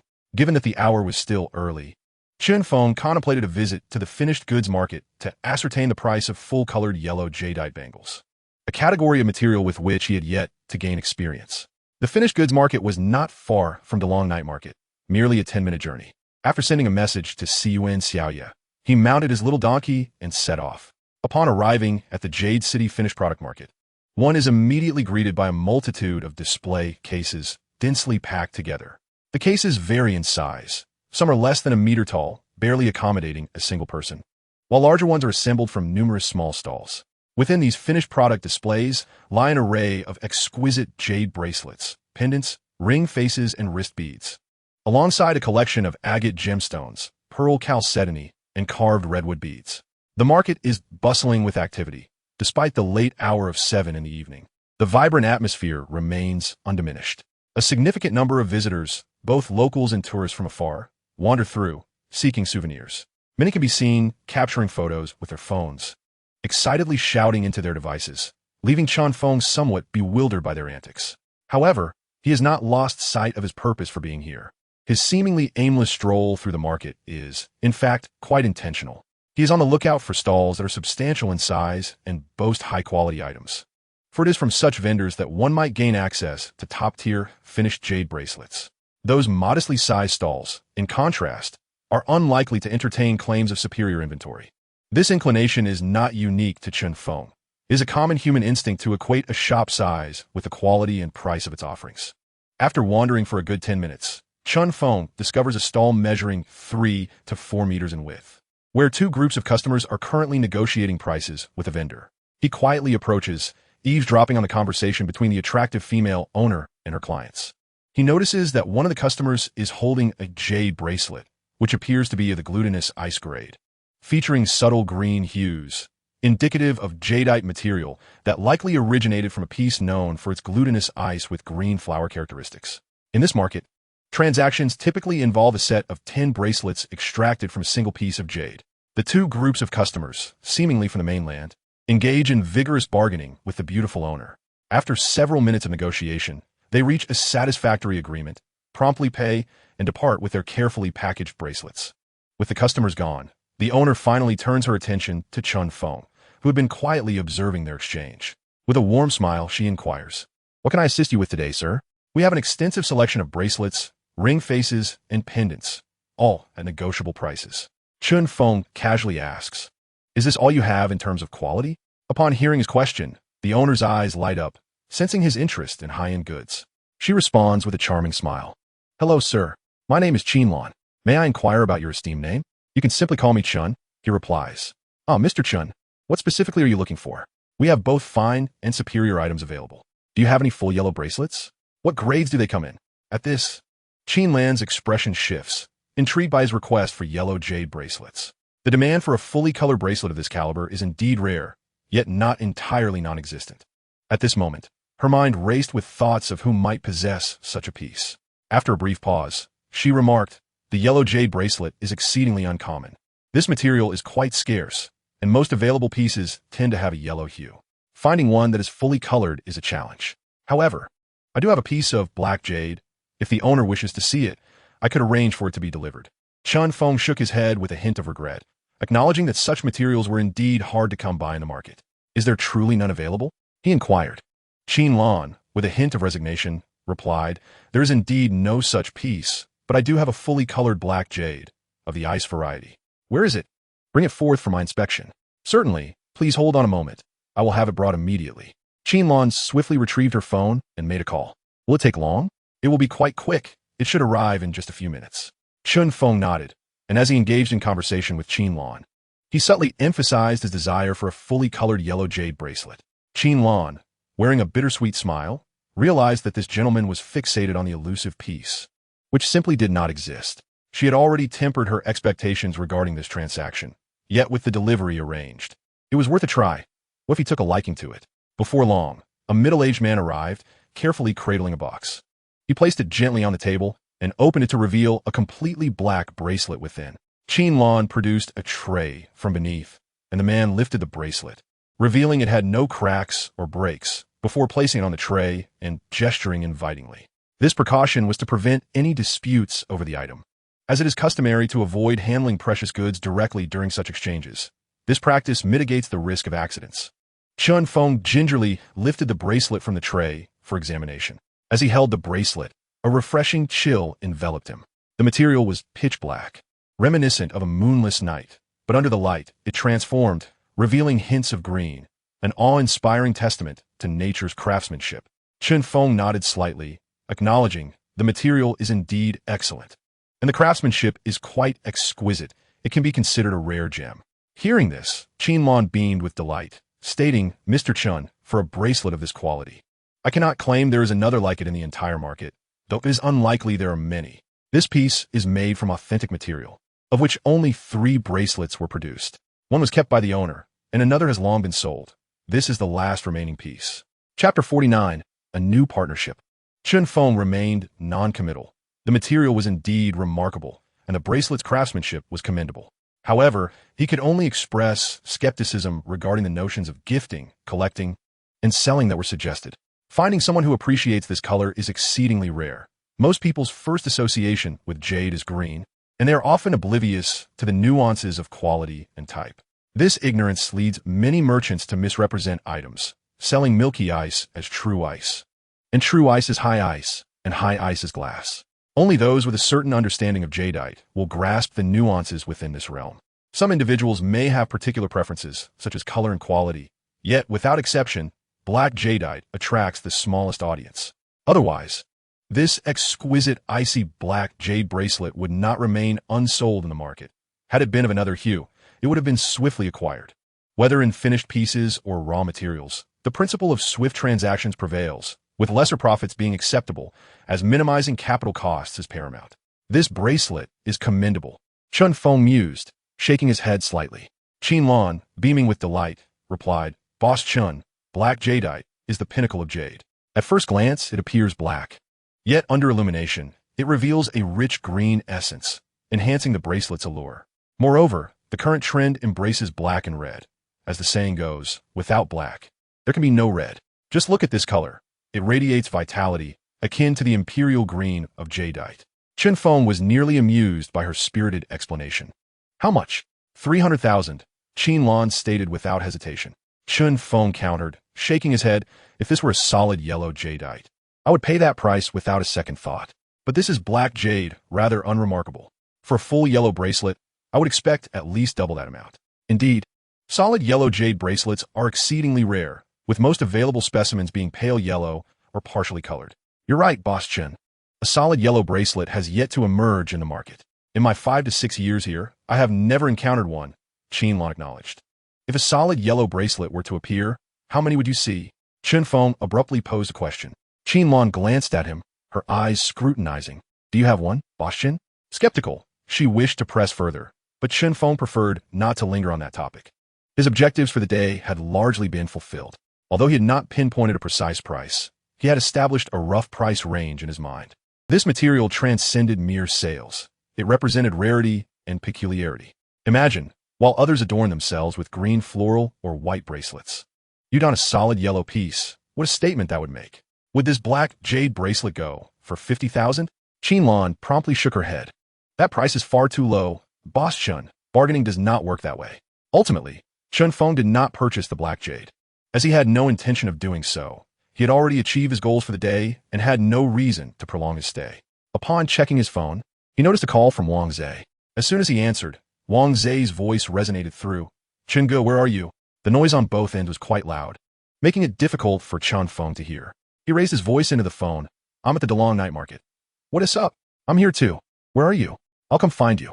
Chen Feng captured a photograph of his location and sent it to the other party. In less than 5 minutes, Wang Zhe arrived, drenched in sweat, pulling Chen Feng in the direction he had just come from. As they walked, he exclaimed, Chen Ge, I just spotted a piece of material that I am uncertain about. I need your help to assess it. Chen Feng, somewhat speechless, retorted, Why don't you consult your father about such matters? Wang Zhe explained, My father is unavailable. He has been frequenting the business association lately, engrossed in some unknown tasks. The mention of the business association piqued Chen Feng's curiosity. He wondered what could possibly be so pressing there. Suddenly, he felt as though he had grasped an elusive thought. Yet upon deeper reflection, it slipped away. Shaking his head to dispel the distracting thoughts, the two navigated through the crowd until they arrived at a dimly lit corner. It was so obscured that, had Wang Zhe not guided him there, Chen Feng would not have noticed the stall nestled in the shadows. Wang Zhe approached the stall and addressed the elderly Burmese vendor. Please take out that piece of material for me to examine again. The Burmese, whose dark complexion blended seamlessly into the night, retrieved a piece of white rock sand skin weighing approximately 5 to 6 kilograms. Chun Feng hefted it in his hand. The weight confirmed it was undoubtedly jadeite rough. The stall was dimly lit, and as he illuminated the surface with a flashlight, the light revealed a hint of moisture. Chun Feng meticulously adjusted the beam, observing a satisfactory overall presentation, with some areas exhibiting a larger light circle and others smaller. This variation was due to the differing thickness of the skin formed during the weathering of the jadeite. The stone was of good quality and presented well. In a hushed tone, Chun Feng inquired, "How much does the old Burmese want?" "He is asking for 100,000. I have offered 40,000, but he refuses to sell," Wang Zhe replied. 100,000? That price seems reasonable given the skin's appearance. Yet just because it appears so does not guarantee it can be obtained at that price. If it were up to Chun Feng, he would estimate the piece could fetch around 60 to 70,000, allowing for a profit margin for both himself and a subsequent buyer. What venue is this?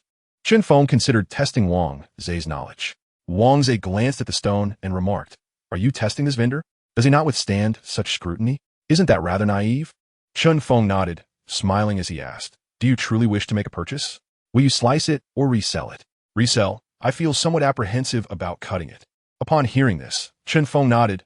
"What is his asking price?" Wang Zhe quietly replied, "He won't sell for less than 80,000. I estimate I can negotiate it down to 60 or 70,000. What do you think? Shall we collaborate?" Chun Feng shook his head. "You handle it. I shall refrain from involvement. The profit margin on this piece is minimal, perhaps only 10 to 18,000. Can this material be opened?" Chun Feng, intrigued by the question, scrutinized the piece once more, occasionally frowning and then relaxing his brow.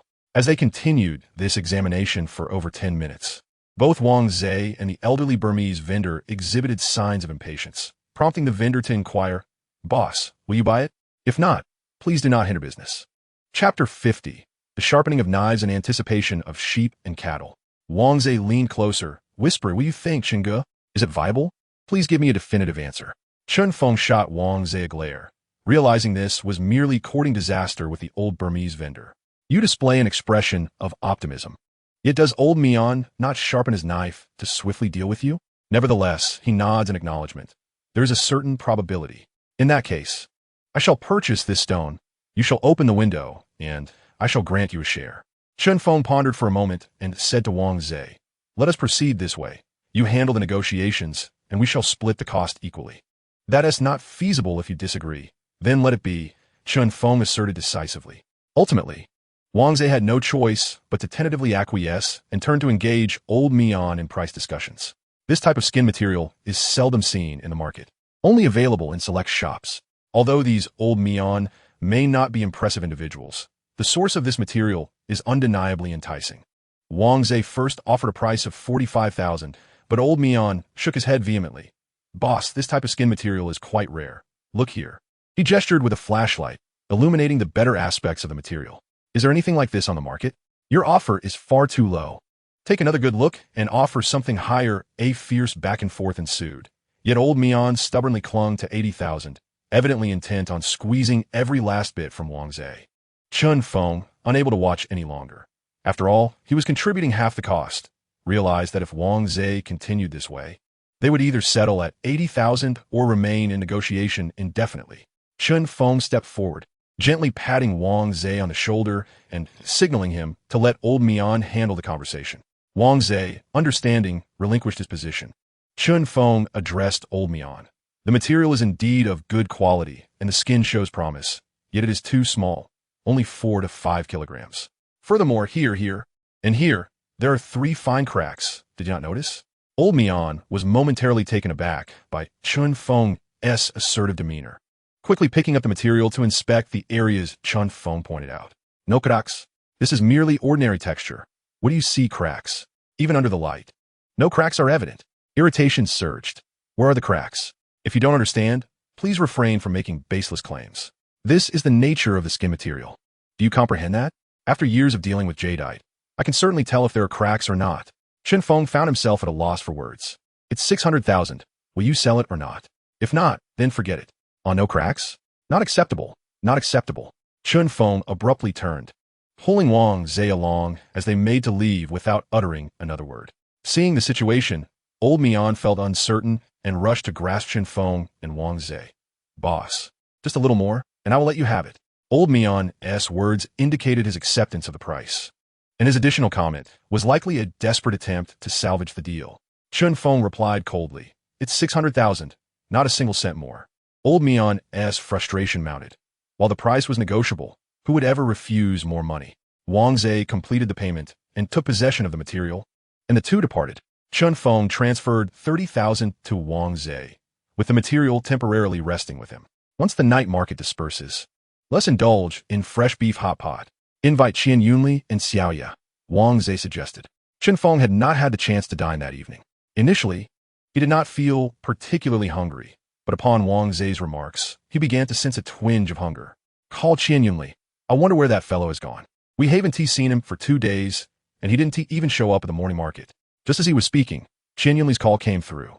Chen Feng chuckled and remarked to Wang Zhe, "Indeed, speak of the devil, and he shall appear." He picked up the phone and answered, "Yunli, I was just mentioning you to Wang Zhe when your call came in." Qian Yunli paused for a moment, then burst into laughter. "What were they saying about me? How about you come over for hot pot? Are you in?" "Sure. Where shall we dine?" "At that fresh beef hot pot place." "Sounds good. I'm feeling a bit peckish myself." Qian Yunli readily agreed, then added, "By the way, I have something to tell you. Boss Wang is coming to the shop tomorrow to inspect some stones." Chen Feng's heart stirred. This was a significant client.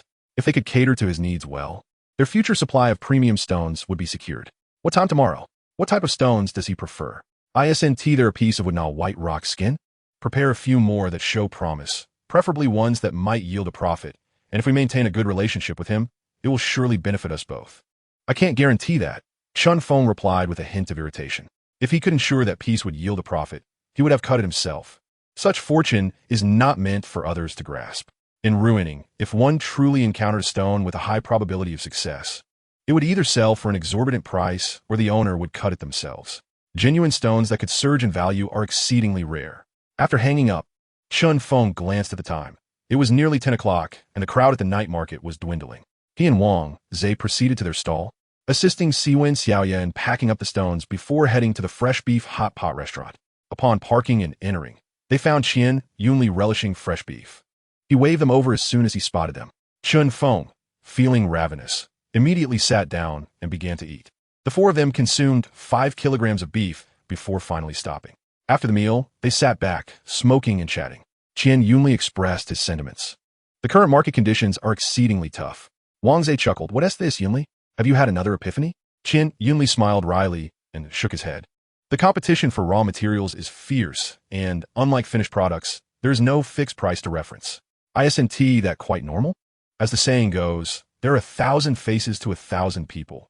The same applies to materials. Each individual perceives different values. For the same piece, one might see 1,000,000, while another sees only 10,000. I've noticed a new group emerging in the market. I wonder if you have noticed them." Qian Yunli looked at the three of them, seeking their input. They exchanged glances, uncertain of whom he referred to, but Siwen Xiaoya seemed to recall something and tentatively asked, "Are you talking about those people who livestream with their phones?" Qian Yunli nodded appreciatively. "Exactly, it's them." After a brief pause, Qian Yunli continued, "I have been pondering ways to engage with these individuals over the past few days, and I have indeed discovered some intriguing insights. These people utilize nothing but their smartphones to conduct live streams, and many of them lack even the most basic understanding of the craft. Yet they manage to sell raw stones. I wonder, could we not also give it a try?" Chapter 51. A distinguished guest arrives. Upon hearing Qian Yunli's words, Chen Feng fell silent. With the rapid advancement of the internet in recent years, the rise of short video platforms and live commerce has become increasingly pronounced. However, such endeavors typically adhere to a fundamental framework. The items being sold usually possess a point of reference, and most live commerce focuses on clothing and everyday items, with consumables being quite limited. As for larger items, they are even rarer. The notion of live streaming the sale of raw stones seems, at first glance, utterly absurd and fantastical. Would anyone truly spend thousands, or even tens of thousands, on a raw stone without having the opportunity to examine it personally? What if they ended up purchasing a genuine stone? Every angle one considers renders this endeavor seemingly implausible. Yet, what if it were to succeed? Even if we cannot sell those stones priced in the thousands, what about those in a range of 3 to 500? Might there not be a certain opportunity there?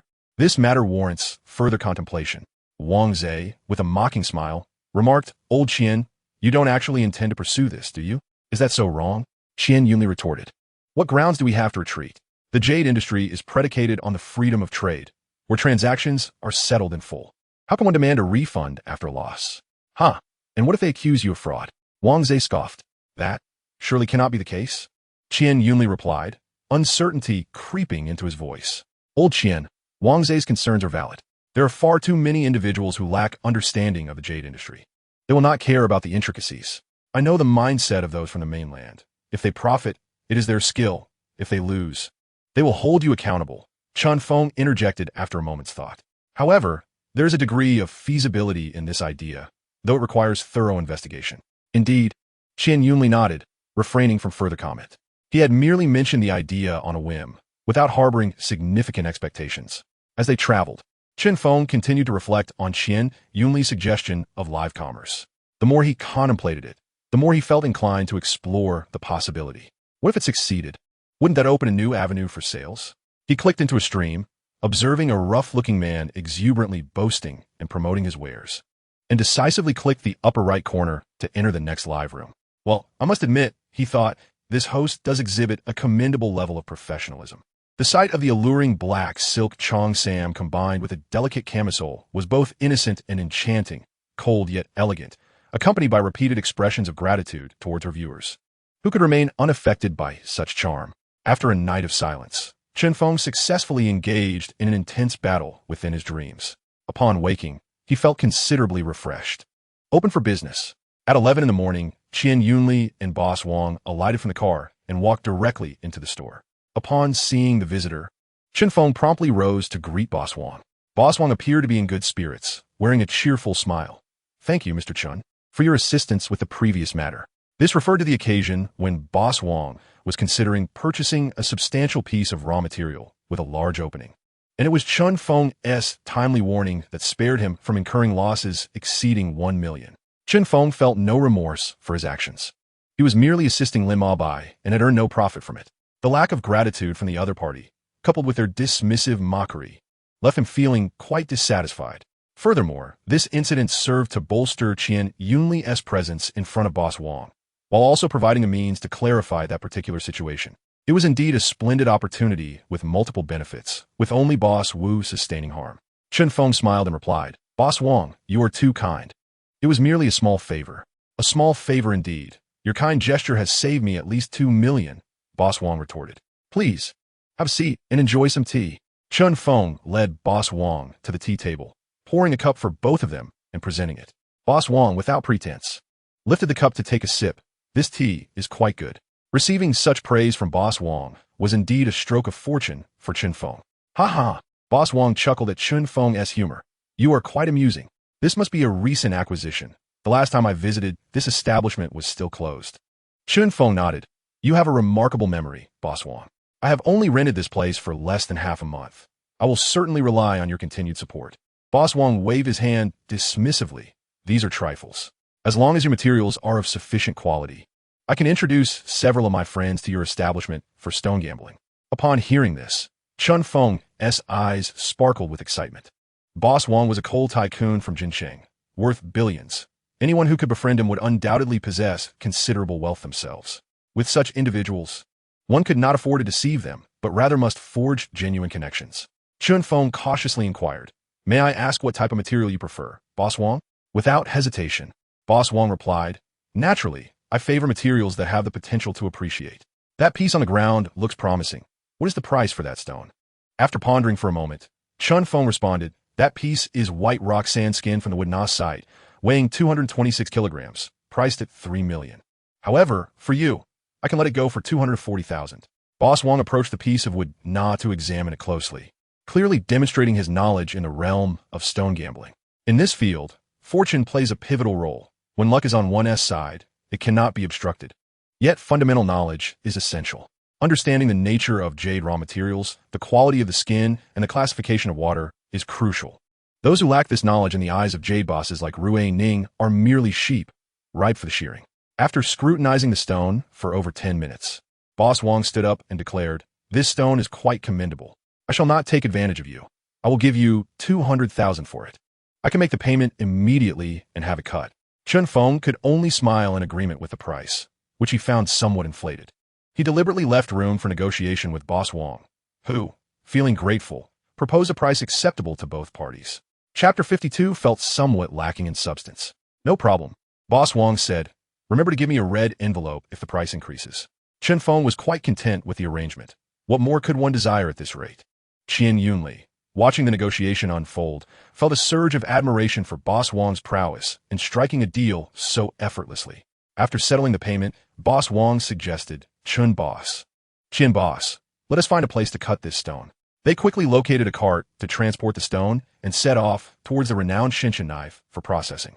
Upon arriving at the workshop, the owner promptly summoned workers to assist in lifting the heavy stone, which weighed over 200 kilograms. In Ruining, the cacophony of cutting machines was a daily occurrence, yet such substantial materials weighing 200 or 300 kilograms were rare. The limited yield of such large stones, coupled with their exorbitant prices, often exceeding $1 million, rendered them largely inaccessible to the average individual. The more commonplace materials in Ruining typically weighed around 30 to 50 kilograms, as they offered greater profits and broader sales channels, making them easier to liquidate. When workers inquired how Boss Wang intended to cut the stone, he waved his hand dismissively. No need for pretense, just slice it down the middle.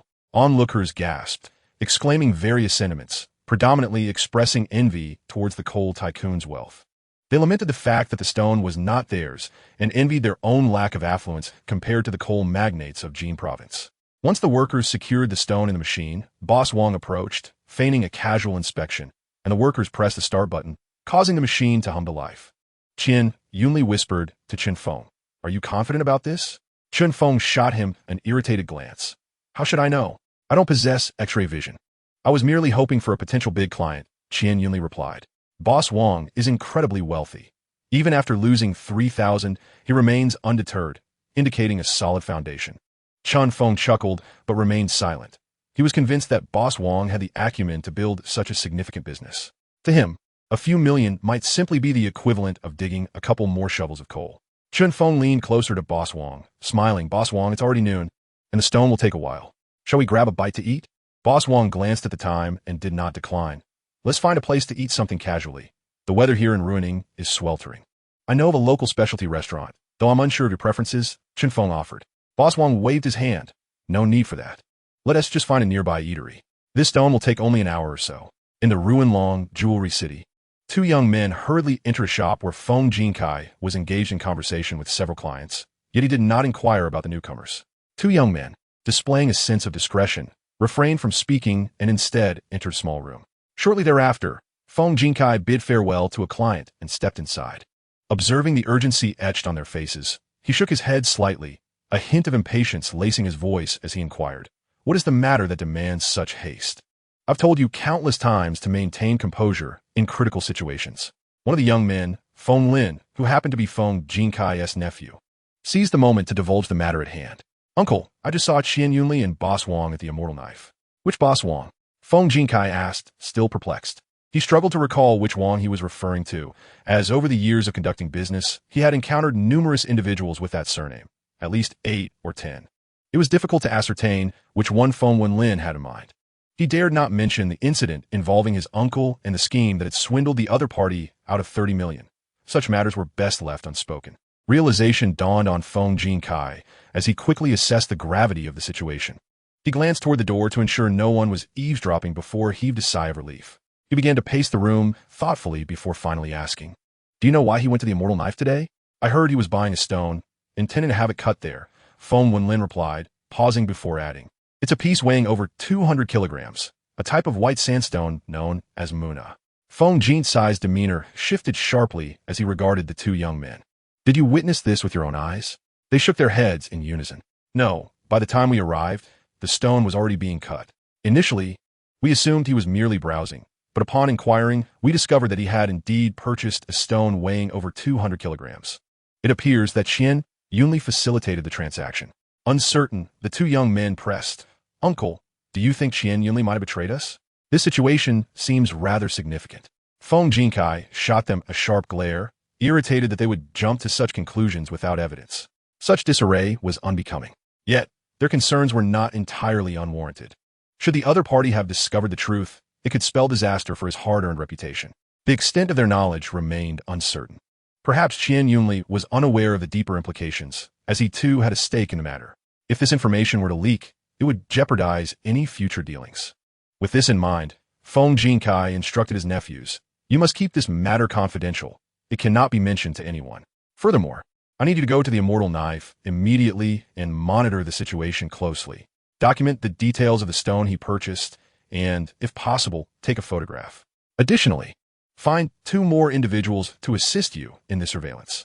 The 2 young men nodded in agreement. "Understood, uncle. We will head there right after we finish our meal." After Feng Jinkai and the other individual departed, a sense of unease lingered. He picked up his phone and called Boss Wong. In Chapter 53, titled Boss Wong Strikes It Rich, within a restaurant near the Immortal Knife, Boss Wong and Chun Feng were seated in a private room, enjoying their meal accompanied by chilled beer. As their conversation flowed vigorously, Boss Wong's phone rang. Upon checking, he promptly ended the call. On the other end, Feng Jinkai listened to the monotonous, busy tone, his expression tinged with melancholy. Meanwhile, Boss Wong remained unfazed, continuing to indulge with Chun Feng. Suddenly, the trio abandoned their meal, hastily settling the bill before heading towards the Immortal Knife. After an hour of cutting, despite it being mealtime, many gathered around the machine, eager to witness the unveiling of over 200 kilograms of material, a rarity indeed. Typically, vendors are reluctant to reveal their goods, and at this moment, everyone was keen to be the first to see the results. Several workers stood guard by the machine, wary of any careless individuals who might attempt to lift the lid. With a powerful motion, Boss Wong lifted the cover, and the lid flew open, revealing a portion of the material that tumbled to the side. Without hesitation, Boss Wong leaned in to inspect it. The crowd craned their necks, eager to catch a glimpse of the stone's transformation. "Wow, it's increased in value," exclaimed someone as Boss Wong illuminated the cut surface with a flashlight, instantly bathing the entire machine in a rich green hue. As he moved the light, the onlookers could see the material clearly. Chun Feng leaned in, snatching the flashlight from Boss Wong. Unperturbed, Boss Wong chuckled and said, "Come, let us unload the stone." Several workers stepped forward to place the material on the table, allowing those who had missed the initial reveal to witness the stone's emergence. The cut surface was pristine and smooth, with a soft, delicate texture, featuring a narrow strip of black about the width of a palm in the center. Chun Feng, having not observed it closely before, shone the light on it, revealing a prominent waterway. The crowd erupted in excitement.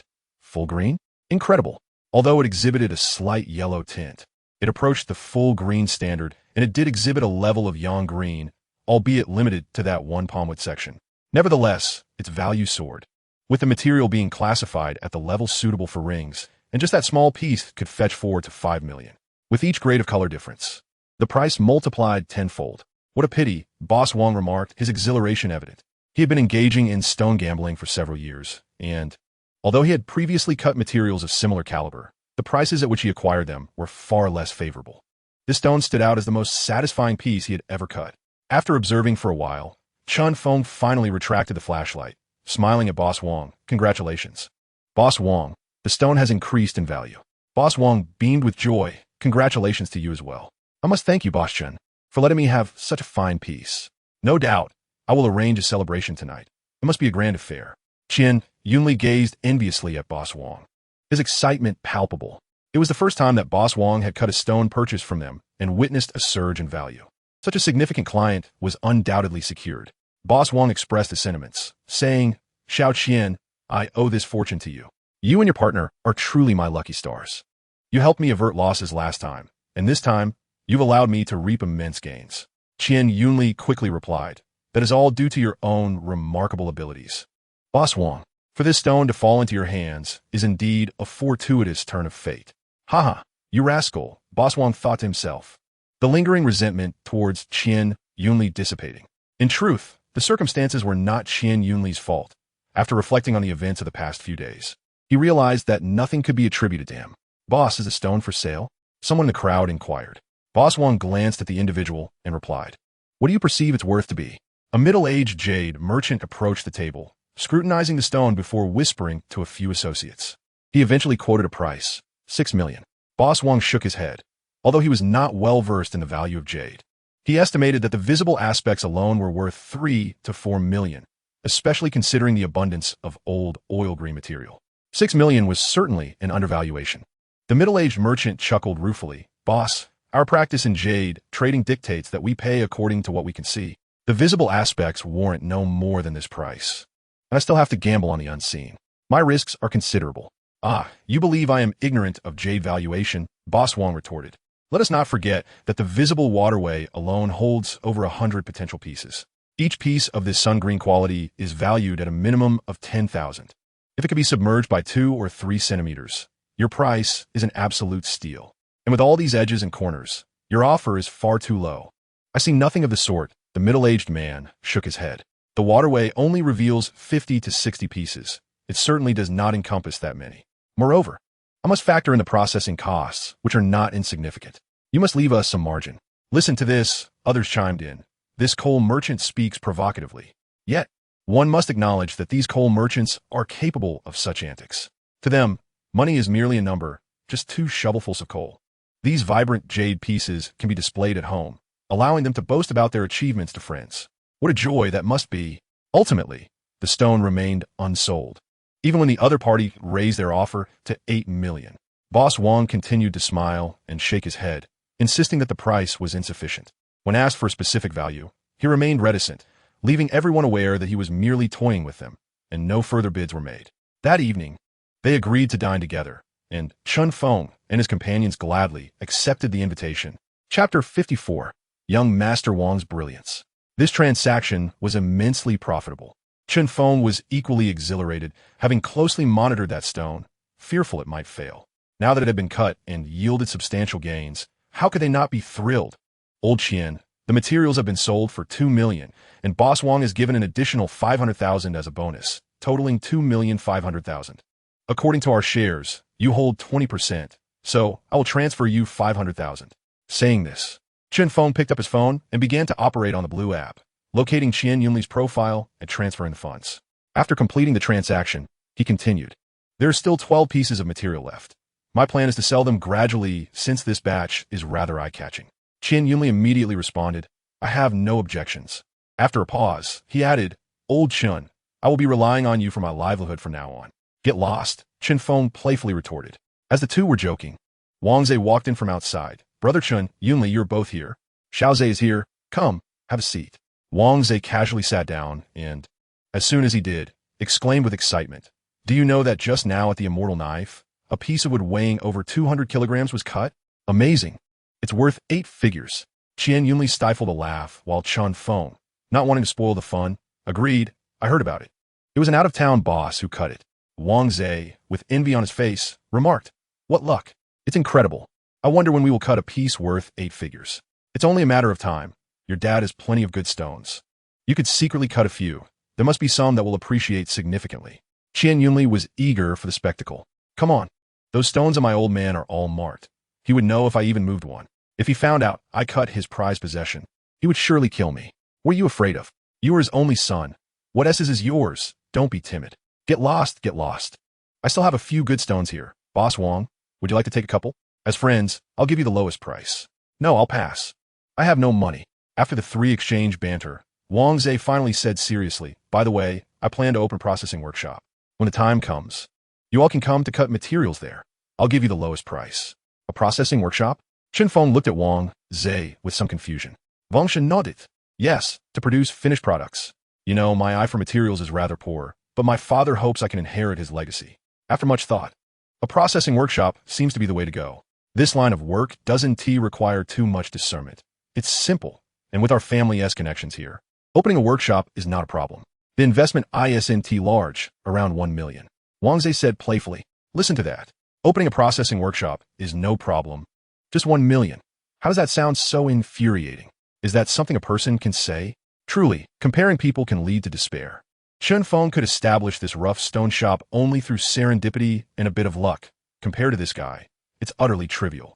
As for Qian Yunli, after being in Ruining for 5 or 6 years, he has barely saved a few 100,000. Meanwhile, Wang Zhe can casually take out over 1 million to open a processing workshop. This comparison is even more disheartening. Young Master Wang is indeed young Master Wang. Investing without a blink, impressive indeed. Alas, I once believed I had achieved considerable success. Yet in comparison to young Master Wang, I find myself utterly insignificant. Indeed, it is quite disheartening, sour to the core. However, let us not forget that these are merely the funds of my esteemed elder, not my own. Wang Zhe, in a fit of irritation, retorted fiercely, "The grand opening is set for the 6th of next month. Do not forget to lend your support. And should you have any materials to process, you must come to me first. Rest assured, we are all brothers, and the prices will certainly be the most favorable." Qian Yunli generously proclaimed, "This is not an issue. The question is, will you express your intentions first?" Wang Zhe confidently responded, "Tonight, we shall indulge in a sumptuous beef hot pot, with young Master Wang footing the bill. Tonight is not feasible, as both of us have prior engagements. Perhaps in a couple of days, but you shall not escape this meal," came the reply. "Indeed, we must ensure he is treated to a lavish feast." "Very well. I shall await the esteemed arrival of both brothers at any time," Wang Zhe affirmed. After a brief conversation, Wang Zhe departed. And with the grand opening just a week away on June 6th, time was indeed of the essence, as today was already May 28th. Once Wang Zhe had taken his leave, Qian Yunli reflected, Wang Zhe will never need to worry in life, blessed as he is with the support of father. Chun Feng nodded in agreement. It is a blessing, yet also a burden. Uncle Wang would not wish to accompany him throughout his entire life. Nevertheless, both friends sincerely wished each other well in their endeavors. Despite having navigated this industry for several years, they lamented their lack of connections and resources, relegating them to the lower echelons of the trade. For individuals like us, the path to advancement is exceedingly arduous, Chun Feng remarked with a hint of melancholy. "You are faring better than I," Qian Yunli chuckled. "Consider this. You have been in Ruining for merely 2 years and already own your own shop. I arrived here 6 or 7 years ago, and I still find myself merely peddling at the morning market. In comparison, I am truly nothing. You're not financially destitute either. Once this batch of material sells, you could easily earn hundreds of thousands, or even over 1 million with a favorable outcome." Qian Yunli added, shaking his head in resignation, "But that is contingent upon selling them first. These dozen or so materials cannot be swiftly disposed of, and certainly not all at once." After pondering for a moment, Chun Feng suggested, "Why don't we cut all these stones? We could strip the outer layer and sell the materials directly." Qian Yunli felt a flicker of excitement. The value of the wood hewn from this stone could reach millions. And the other dozen stones appeared promising as well. Even if not all yielded significant returns, if we could manage to enhance 3 or 4, it could still yield over 1 million, perhaps even more if luck were on our side. Most importantly, there would be no concern about others seeking us out. After a brief contemplation, Qian Yunli nodded, "I have no objections. As the major stakeholder, you have the final say." Chun Feng, feigning annoyance, retorted, "If you possess the courage, then do not agree." Qian Yunli chuckled heartily, "I agree wholeheartedly, 100%, with both hands and feet raised in assent. Then it is settled. Once Wang Zhe's establishment opens, we shall discreetly send the materials for cutting, thereby supporting his business without fear of him divulging our plans." After a lengthy consideration, Qian Yunli finally uttered, "Cunning merchant." Chapter 55, The Malevolent Feng Jinkai. It was 6 o'clock in the evening. Chun Feng and Qian Yunli had arrived early at Ruiling, a restaurant renowned for its local delicacies, a favorite spot for those from afar wishing to savor the region's unique flavors. The proprietor of this establishment wielded considerable influence, reputed to have connections that allowed patrons to indulge in extraordinary dishes. As the two stood at the entrance awaiting Boss Wang, they unexpectedly encountered Feng Jinkai, who was also there for dinner. A moment of awkwardness ensued, but Feng greeted Qian with a broad smile. "Xiao Qian, are you here for a meal?" he inquired. With a smile, Qian nodded. "Yes, I've invited a few friends to experience the specialties of this establishment." "Are you here with a guest, Boss Feng?" Feng chuckled. "I'm also waiting for a client from the mainland." "Impressive, Boss Feng. It seems your business thrives with clients from the mainland. If I only had half your clientele, I wouldn't have to worry at all." "Modesty aside, Xiao Qian, I have high hopes for you. This world will eventually belong to the youth," Feng replied warmly. "Not at all. I still rely on the support of seasoned veterans like you," Qian retorted graciously. "It's all trivial. We're all part of the same circle. If there is anything within my capacity to assist you, do not hesitate to ask. I will do my utmost," Feng said generously. As Qian contemplated how to extricate himself from this old fellow, Feng appeared unusually animated, engaging in idle chatter. "Has your client not arrived yet, Boss Feng?" Feng's smile took on a deeper, more enigmatic quality as he regarded Qian intently before responding. Not yet. Interestingly, you have met this client before. Oh, really? Then I shall certainly raise a toast to them in the private room later. Indeed, though a flicker of confusion crossed Qian's mind, he soon discovered the identity of Feng's mainland client. He observed Boss Wang's car slowly approaching, and as it came to a halt, Boss Wang emerged. Despite his reluctance to let Feng know that his guest for the evening was Boss Wang, he could not feign ignorance any longer. And thus he smiled and approached Wang to greet him. However, before he could take a step, Feng was quicker. Boss Wang, good evening. I have been eagerly awaiting your arrival and have already ordered your favorite dishes, Feng called out cheerfully. A knot formed in Qian's stomach as he realized that the client Feng had been waiting for was indeed Boss Wang. Boss Wang sneered. No need. I have an appointment tonight. Feng glanced at Chen Feng and Qian, smiling as he said, Very well. I shall invite you to dinner tomorrow instead. I have some vintage materials that I would like to show you to verify their authenticity. Let's discuss it tomorrow. I have been quite busy these past few days and may not have the time, Wang replied, striding directly toward Qian and Chen. Xiao Qian, Xiao Chen. I hope you haven't been waiting long, he said. Not all, we just arrived. Please, Boss Wang. After you, Qian responded. All right, let's proceed inside. Qian Yunli led Boss Wang into the shop, while Chen Feng lagged a couple of steps behind, casting a glance at Feng Jinkai, whose smile faded in an instant. Once Chen Feng and the others entered, Feng Jinkai coldly remarked, Wenlin, third uncle, find a couple of people to keep an eye on things. I understand, third uncle. The group lost their appetite and departed immediately. Upon entering the private room, Boss Wang cheerfully declared, As agreed, today's meal is on me. You all better not compete with me for the bill. Chen Feng would not acquiesce, smiling as he replied, Boss Wang, you are our esteemed client. It is improper for the client to pay. Tonight, it is my treat. After all, you are our very first customer. No, Boss Wang protested. I've just made a significant profit today. I've been gambling with stones for quite some time, and it's the first time I've cut such a remarkable piece. If this were in Jin province, I could host a lavish banquet for 3 days straight. Qian Yunli, with a glimmer of mischief in his eyes, suggested, Let us allow Boss Wang to treat us this time, and we can bask in his fortune. However, after the meal, we should unwind. I know a place where the attendants are exceptionally alluring. He flashed a knowing smile, and Boss Wang, recognizing a kindred spirit, beamed even wider. Then let us drink sparingly and make haste, for there is more to come. Soon, the dishes were served, and the three indulged in their feast. Fearing that Boss Wang might misconstrue the events of the evening, Qian Yunli felt compelled to clarify, Boss Wang, do not let this upset you. In a vast forest, one encounters all sorts of birds. Let us consider this a lesson learned about a person.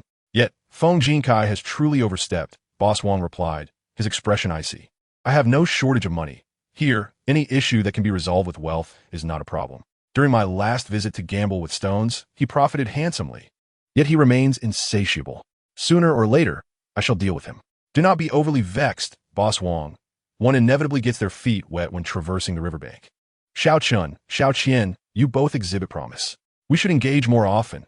I plan to establish a stone gambling shop in the mainland, and we could collaborate for the long term. Chen Feng and Qian Yunli exchanged glances, their hearts stirred. They had previously operated independently and on a small scale, with Chen Feng barely having embarked on his journey. If Boss Wang were to truly establish a jade-gambling shop in the mainland, given his wealth and temperament, the investment would undoubtedly be substantial. Should a long-term partnership be forged, it would greatly benefit both parties involved. The two exchanged a glance and simultaneously raised their glasses, expressing their gratitude. Thank you, Boss Wang. Rest assured, we have our ways with the stones and will certainly provide you with the best price. In the future, when you come to Ruining, just give us a call in advance, and we will personally pick you up at the airport. The three clinked their glasses and downed their drinks in one gulp. Do well. I have high hopes for you both. Chapter 56. The gift of money is struck. By the time the meal concluded, it was nearing 8 o'clock. After settling the bill, the trio sauntered leisurely to the entrance of a nightclub. Standing outside were numerous enchanting and elegantly dressed women of the night. They selected a seemingly upscale establishment and requested a private room, ordering a generous amount of beer and snacks. The attendant at the entrance entered and bowed respectfully to the three men. Good evening, gentlemen. Would you like to have some hostesses to accompany you? Qian Yunli, evidently a seasoned patron of nightclubs, waved his hand dismissively and said, Bring in a group of quality ones. Understood, sir. The attendant exited, and within minutes returned, followed by 10 women who formed a neat line, bowing and greeting. Good evening, gentlemen. It must be said that the quality was beyond reproach. Each of the 10 women was exquisite, with legs and waists that seemed to defy the limits of life itself. Among them were not only locals, but also 2 Burmese girls, which made Boss Wong's eyes shine with delight as he surveyed the vibrantly dressed ladies before him. He selected 2, one of whom was a Burmese girl, while Chun Feng and Qian Yunli each chose one as well. Qian Yunli escorted the women outside, and in the corridor, he produced a stack of cash and handed it to the attendant. "Tonight, my brother wishes to take these 2 away. Is that agreeable?" "Absolutely. Would you like us to provide any special items?" the attendant inquired. Qian Yunli shot him an annoyed glare. "No nonsense. This can lead to trouble. Those 2 haven't been touched, right?" The attendant hesitated, aware that those who frequented nightclubs sometimes had peculiar preferences. Given that this was Ruining, near the border, it was even more likely. The Burmese girl might have had some experience, the attendant confessed awkwardly. At this point, Qian Yunli wished he could slap the man. "Did I not specify that I wanted them clean? Do you not comprehend?" "Boss Qian, I apologize. I'll get lost and find someone untouched." "Of course, I'll arrange that right away." Meanwhile, in the private room, Boss Wong was already enjoying himself with the 2 women, engaging in drinking games and dice, reveling in the merriment.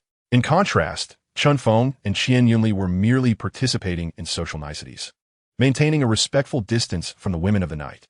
At most, they would indulge in a massage or foot bath. But anything beyond that was a risk they dared not take. Should they fall into a predicament, they would have nowhere to lament their misfortune. As the night wore on, Boss Wong found himself thoroughly immersed in the revelry.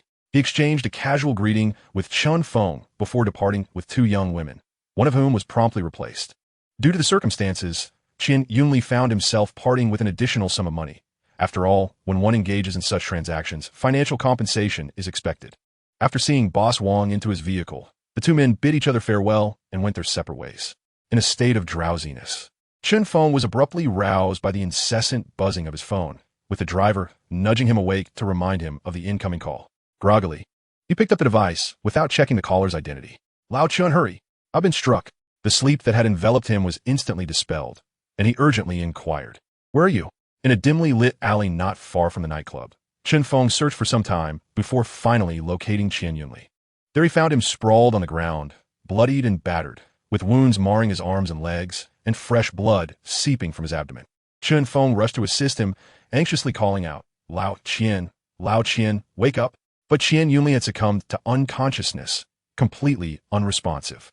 Chun Feng dashed to the mouth of the alley and flagged down a taxi.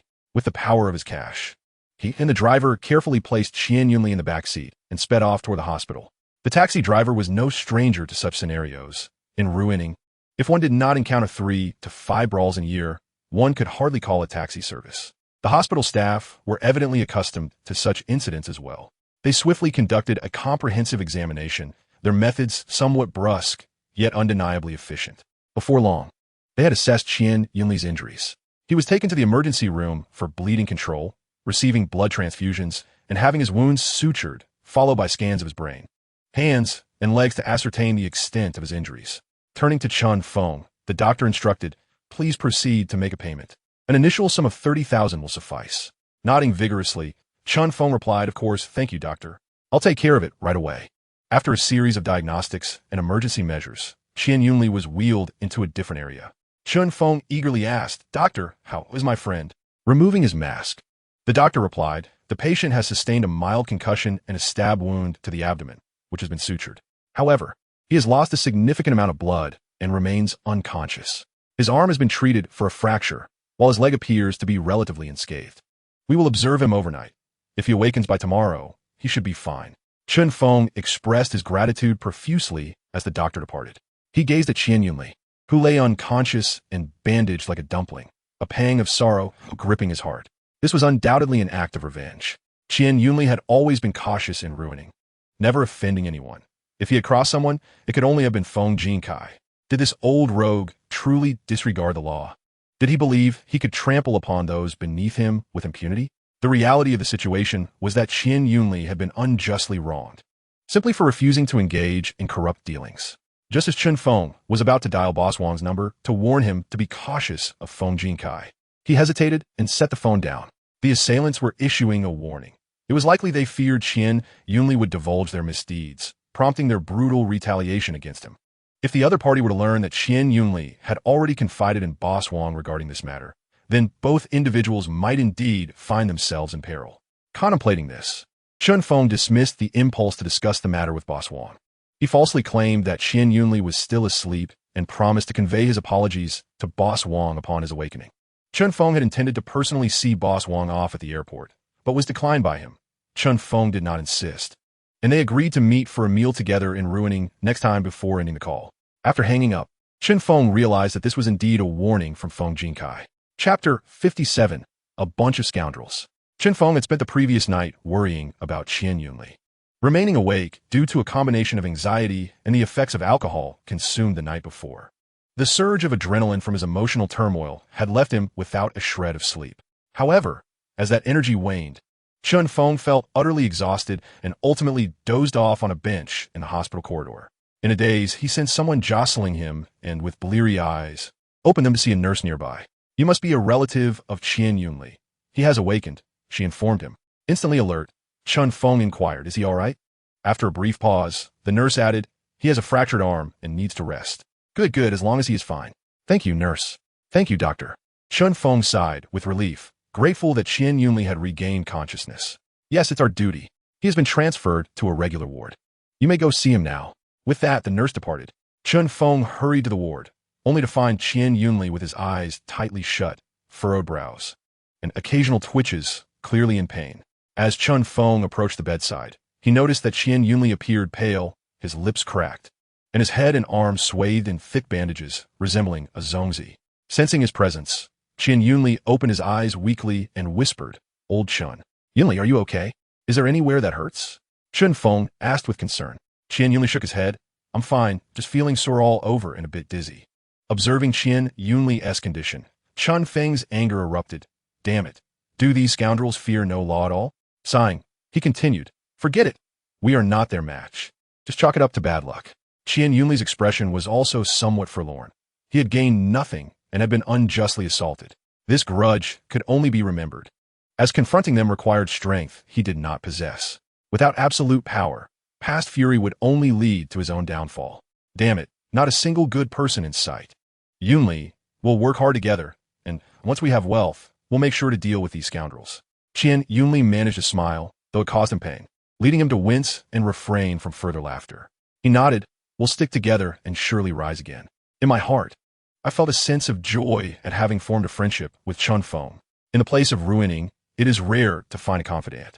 The entanglements of interests here are too great, often amounting to hundreds of thousands or even millions. Countless good friends and brothers have turned against one another over trivial gains. Many a friendship has crumbled under the weight of financial ruin. Take Zhang En's, for instance. He could easily sever ties with Chun Feng over some interests. And though his wife Lu Feng played a part in this discord, could Zhang En's truly be devoid of any thoughts on the matter? Perhaps not. However, if a few friends unite with shared resolve, they can achieve much in a short time, albeit driven by their mutual interests. Noticing that Qian Yunli seemed fatigued, Chun Feng spoke up, "Why don't you rest for a bit? I'll fetch you something to eat." "Thank you, old Chun," Qian Yunli replied. It was a mere formality. "Get well quickly. Handling all these stones alone is quite troublesome. Don't expect to just lie around and share my earnings," Chun Feng remarked with mild disdain.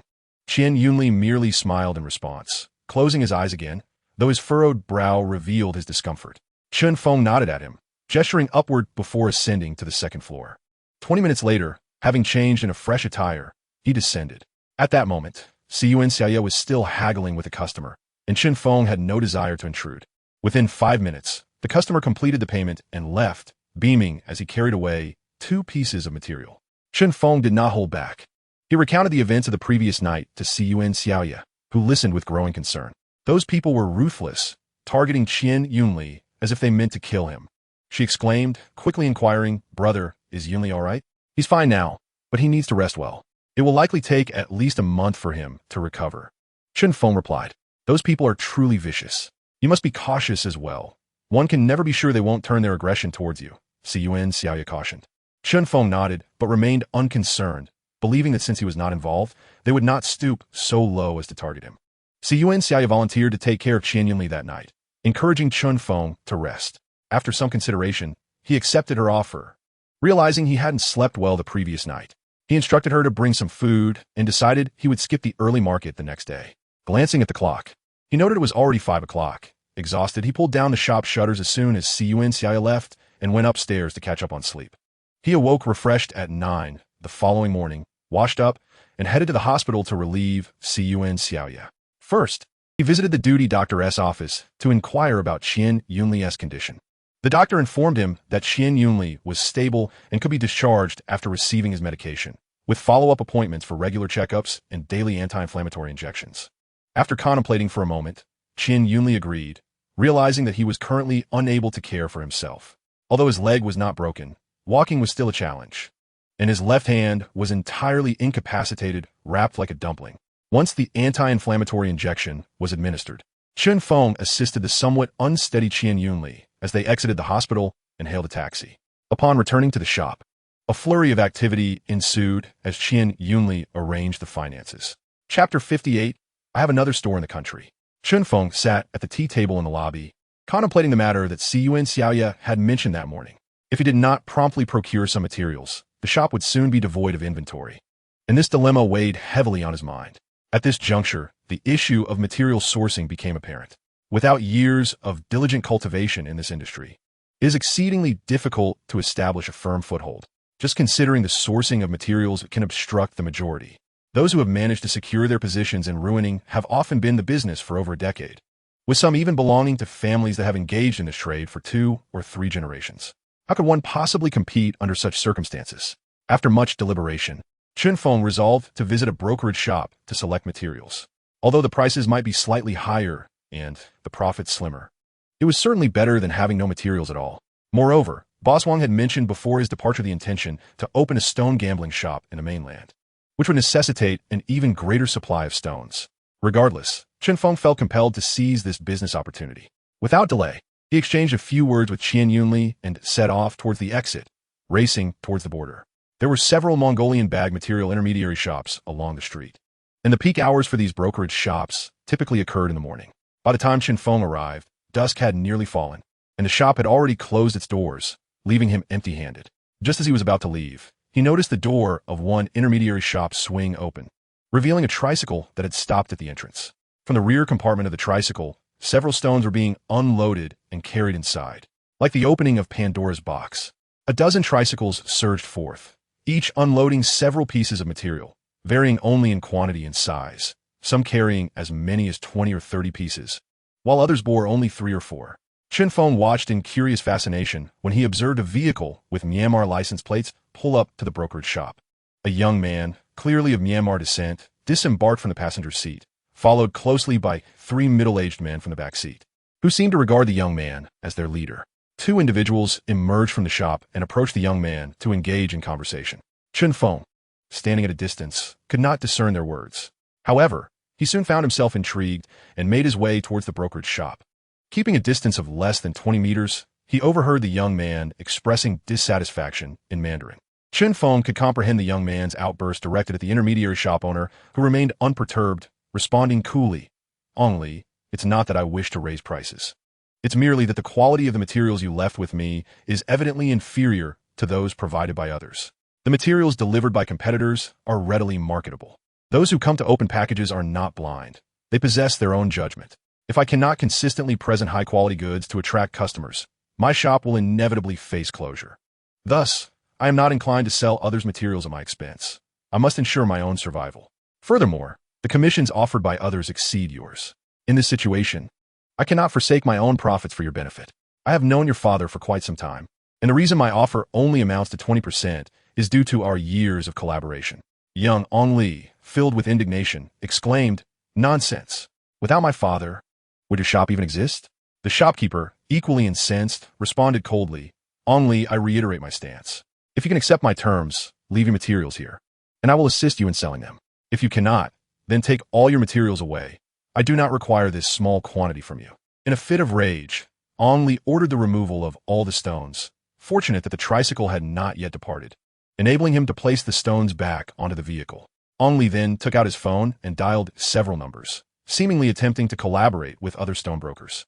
However, after a series of calls, he discovered that they were similarly being suppressed, eager to seize the opportunity for profit.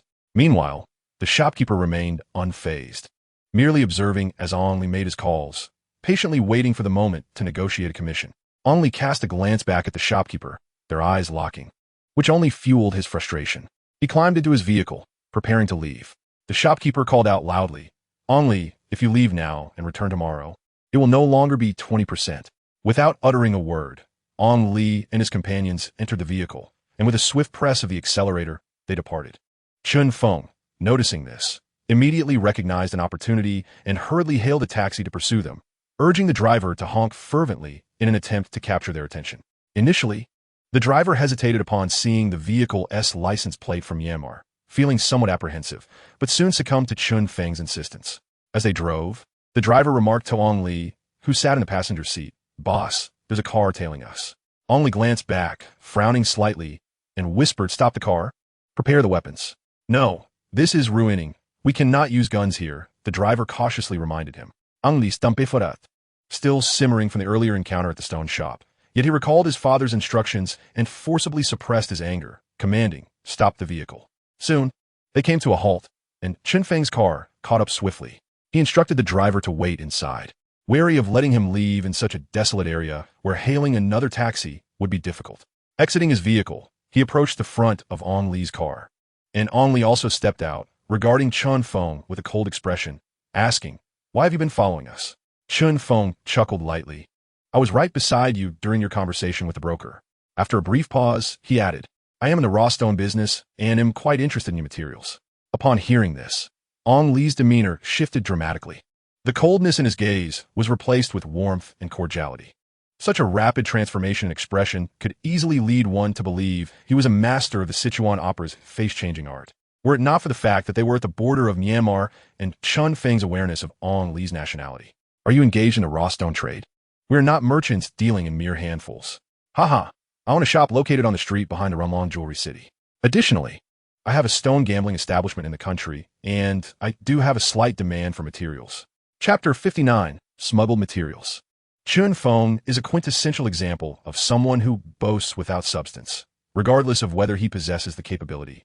He proclaims it boldly in a realm where domestic merchants are reluctant to verify such claims. Moreover, one might argue that he is not entirely lying, is he? Isn't boss Wong planning to open a stone gambling shop? If he supplies the materials himself, that should indirectly count as his own venture. Wouldn't it? Mr. Ong Li regarded him with skepticism, his countenance betraying disbelief. The person before him appeared to be merely in his early 20s. Could he truly possess such prowess? Did he truly perceive Ong Li as someone lacking understanding? With this thought, Ong Li's expression soured. Upon noticing the shift in Ong Li's demeanor, Chun Feng silently acknowledged the precariousness of his situation. He was left with two options, either to leave immediately and irrevocably offend Ong Li, rendering future interactions impossible, or to find a way to persuade him of his capabilities. But what constitutes strength? Firearms and finances. Lacking a gun, Chun Feng had no choice but to resort to the latter. "Mr. Ong Li, as this is our initial encounter and our familiarity is limited, allow me to express my sincerity. I am prepared to procure your entire batch of materials at the price you have negotiated with your supplier." Ong Li let out a derisive laugh, exuding disdain. "Do you comprehend the value of this batch? Do you possess the means to match it? Perhaps Mr. Ong Li could enlighten me. If I cannot meet your terms, I shall turn and leave at once." Chun Feng boldly met Ong Li's gaze. Ong Li, self-absorbed, lit a cigarette, flicked the ash, and exhaled a smoke ring, casting a disdainful glance at Chun Feng. 2 million. Chun Feng refrained from rebutting, feeling a sense of relief. He had feared Ong Li would propose an unmanageable price. 2 million was within his reach, yet he couldn't acquiesce so readily. "The price is acceptable, but I must first inspect the goods. Do not rush. I refer to the smaller stones. The prices for these larger pieces are to be negotiated separately." Chun Feng furrowed his brow. Earlier, while they were moving the goods, he had roughly counted about 120 to 30 smaller pieces, with the largest weighing over 20 kilograms, while the smaller ones likely weighed only a few hundred grams. This implied an average price of around 17 to 18,000 per piece, with a total weight nearing 1 ton, translating to nearly 2,001 per kilogram, a price far too exorbitant. 2,001 per kilogram? "Mr. Ong Li, do you take me for an ATM?" Chun Feng felt a surge of indignation. Ong Li, with an air of disdain, replied, "Ha! You must understand, it is you who seeks materials for me. Not I who is compelled to sell to you. Given the price, mister, only should take the materials away or see if there are any other unsuspecting buyers willing to take them. After a brief pause, Chun Feng continued. I believe I just heard the owner of that brokerage shop on the phone, mentioning that a batch of materials has crossed the border. Consider this information a gift for you, Mr. Ongli. Ongli's expression darkened instantly. The crossing of materials? He understood all too well what that implied. The jadeite raw stones transported from Myanmar to Ruiling were predominantly smuggled, approximately 9.5 out of 10. Paying taxes? To jade merchants. That notion was akin to a fable. Throughout history, whether it be a small piece weighing a few hundred grams or a colossal stone weighing several hundred kilograms or even tons, no one has been willing to pay. Both sides of the border have experts who officially assess the price of jadeite raw stones, but their evaluations fall significantly short of market value. Nonetheless, even with such discrepancies, no one is inclined to pay tariffs. The border stretches over 100 kilometers, and officials turn a blind eye to these petty smuggling activities, opting not to investigate unless caught in the act. They lack the manpower and resources for thorough checks, focusing instead on larger smuggling operations. Myanmar is not only known for its jade, but also for agricultural products, cigarettes, and timber, which are the primary targets of customs enforcement. These items are often transported by the truckload, especially cigarettes. Chun Feng had tried them. While he could not afford the domestic brands like Zhonghua or Yunnan, the smuggled varieties were equally enjoyable, as that land had once been dedicated to cultivating such crops. If his assumptions were correct, he suspected he had already attracted attention, and this particular batch of materials was also under scrutiny. Ongli's face began to show signs of distress, while Chun Feng remained unhurried. The urgency lay with Ongli, as Chun Feng was indifferent, whether or not this batch mattered little to him. However, for Ongli, should the materials be confiscated, the losses would be substantial. A loss of over $1 million was not insignificant for him, although it was manageable for his family. The crux of the matter was that he was not the only son. Despite recent hardships, his family was not on the brink of collapse. His father, nearing 70, was approaching retirement in the earth, and the family was in the critical process of selecting a new heir. If something were to happen to him, his elder brothers would not hesitate to step over him. Realizing this, Ongli's demeanor shifted. Then propose a price, if it is reasonable for this batch of materials. I will agree to it. Furthermore, you can have the first choice for future batches. Chun Feng felt a surge of confidence. Indeed, his initial suspicions were validated.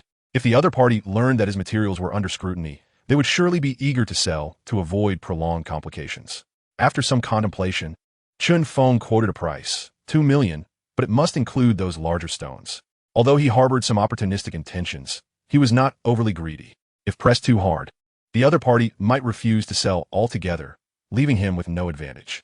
Rather than such an outcome, it would be more prudent for both parties to agree on a mutually acceptable price, leading to a harmonious resolution. An additional $500,000 for this batch, given its quality, would ensure priority for future offerings as well. Chun Feng pondered for less than 3 seconds before acquiescing to the price of $2,500,000. Although it sounded unappealing, it was indeed worth it. Once the price was agreed upon, Chun Feng informed Ong Li of the delivery location and subsequently dialed a call to Yuan Xiaoya. An hour later, Yuan Xiaoya returned the call, informing Chun Feng that the materials had arrived, totaling 137 pieces. Chun Feng made a point to inquire if there were any larger pieces, and upon learning that there were 2 weighing around 70 to 80 kilograms, he felt relieved. Chapter 60. The Arrival of the Materials. Another individual, the owner of a neighboring shop who had arrived later, also approached, intrigued by the abundance of stones. Chun Feng chuckled, considering them his own benefactors. During his earlier discussion with Ong Li, the latter had mentioned another batch of stones on the way, even more substantial than the current one, expected to arrive in approximately 3 to 4 days. Just moments ago, Chun Feng had been contemplating how to swiftly process this batch, and now, it seemed fortune had smiled upon him. With a smile, Chun Feng remarked, "No worries, everyone who comes here is a guest." Zhao Ruiling grinned broadly, revealing his back teeth. "Then, could you first let me know the prices of these few pieces?" Another individual eagerly chimed in, "Yes, Chun boss, please provide a fair price for these. I'm interested in acquiring them all." Chun Feng had yet to examine these materials closely and was uncertain about how to price them. So he could only respond with a smile, "These stones do not belong solely to me. I must confer with my partners. How about this, dear brothers? Let us seal these materials for now, and you may return tomorrow morning. I plan to unpack them then, and I would appreciate your assistance in spreading the word." The two men pondered this, realizing that the materials had just arrived and that the owner had yet to verify the accounts. Thus, discussing prices at this juncture was indeed inappropriate. After all, it wasn't merely one or two pieces. Each had selected 5 or 6, and they had only assessed less than a third of the total. However, considering the wealth of fine materials, they were reluctant to leave, contemplating how best to negotiate with Chen Feng. Before they could voice their thoughts, Chen Feng preempted them. Brothers, this batch is merely the first. There will be more to follow, and you two will certainly have the priority to select first. Upon hearing that there were more materials to come, the two men were instantly elated and ceased to dwell on the current pieces. Their thoughts shifted from these few stones to the prospect of a steady stream of opportunities. As they departed, they fervently reminded Chen Feng not to forget his promise. Once the two had left, Chen Feng and Yuan Xiaoya began the tedious task of pricing each piece. The commotion from downstairs roused Qian Yunli, who limped down the stairs. Upon seeing the plethora of stones scattered about, he inquired with curiosity, "Old Chun, where did you procure such a vast quantity of materials?" He picked up a piece weighing around 4 or 5 kilograms and exclaimed, "This is from the old pit of Mo Wanji. This is coiled around it." "What was the cost of this piece?" Chen Feng replied with a smile, "The price for this batch is quite reasonable. Would you care to collaborate on a deal?" "Absolutely. I must seize this opportunity to profit." "Who would turn down a gift of earnings?" Qian Yunli inquired. "You still haven't mentioned how much you acquired this batch for." On the ground lay 137 stones of various sizes, the larger ones weighing around 70 to 80 kilograms, while the smaller ones were merely a few hundred grams. The total price was 2,500,000. Chen Feng declared with pride. 2,500,000? Qian Yunli exclaimed. "Is this price low?" "It's practically a steal." Observing the heap of stones, which collectively weighed close to 2 tons, it amounted to approximately 12 to 1,300 per kilogram. It is essential to note that these were not ordinary stones. Each piece bore some degree of merit. Considering this, Qian Yunli found himself hesitating. Chen Feng was indeed offering a generous opportunity. If these stones were marketed, they could easily fetch 4 million. After some contemplation, Qian Yunli reluctantly said, "Old Chun, I shall not take shares in this batch. Next time there is a good opportunity, please include me." Chen Feng smiled. If Qian Yunli had readily agreed, he would have been uncertain about whether to invite him to partake in that significant venture. The business with Ong Li was a long-term engagement.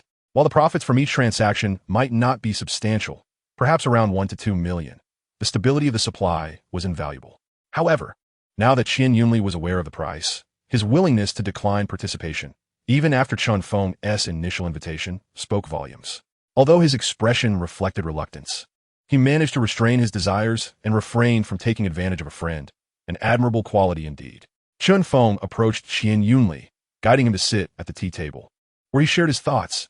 "Yunli, I meant what I said earlier. Together, we can firmly establish ourselves in the realm of ruining." Qian Yunli chuckled. "I believe in you. I understand your sentiment, but this time, I genuinely cannot invest. Although I, Qian Yunli, may be financially constrained, I have not fallen to such a shameless extent." Chen Feng pondered for a moment. "How about this? You possess a 20% stake in that batch of materials, correct?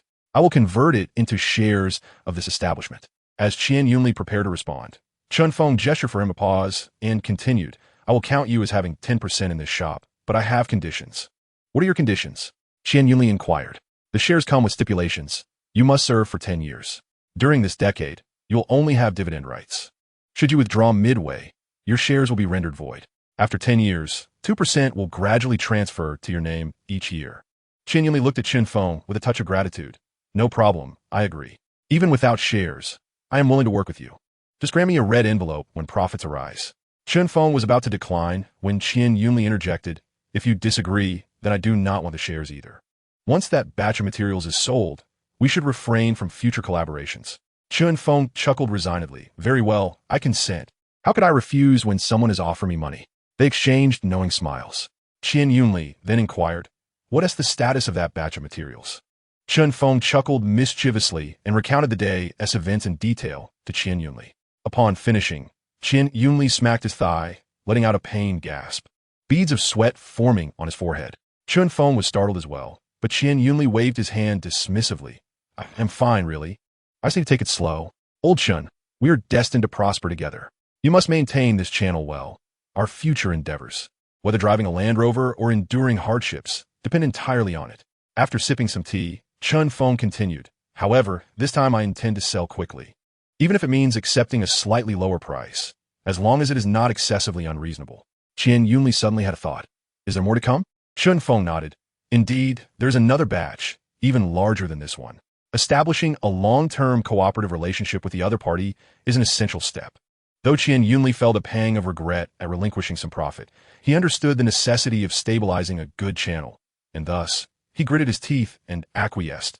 Patting Qian Yunli on the shoulder, Chun Feng comfortingly said, "All right, we are embarking on a grand venture. Do not sweat the small details. There are still so many stones here awaiting our attention. You should rest for now." "No, I am fine. You are right. Some profit must be sacrificed. I will help as well. Although I may not be of much assistance, I can manage some small tasks." The two exchanged a smile and began their busy work. With regard to the countless stones, while the three of them had not extensively dealt with them, they'd spent enough time in the industry to possess a modicum of judgment. They feared setting the price too high, so they negotiated a minimum price, agreeing to sell as long as it did not fall below that threshold.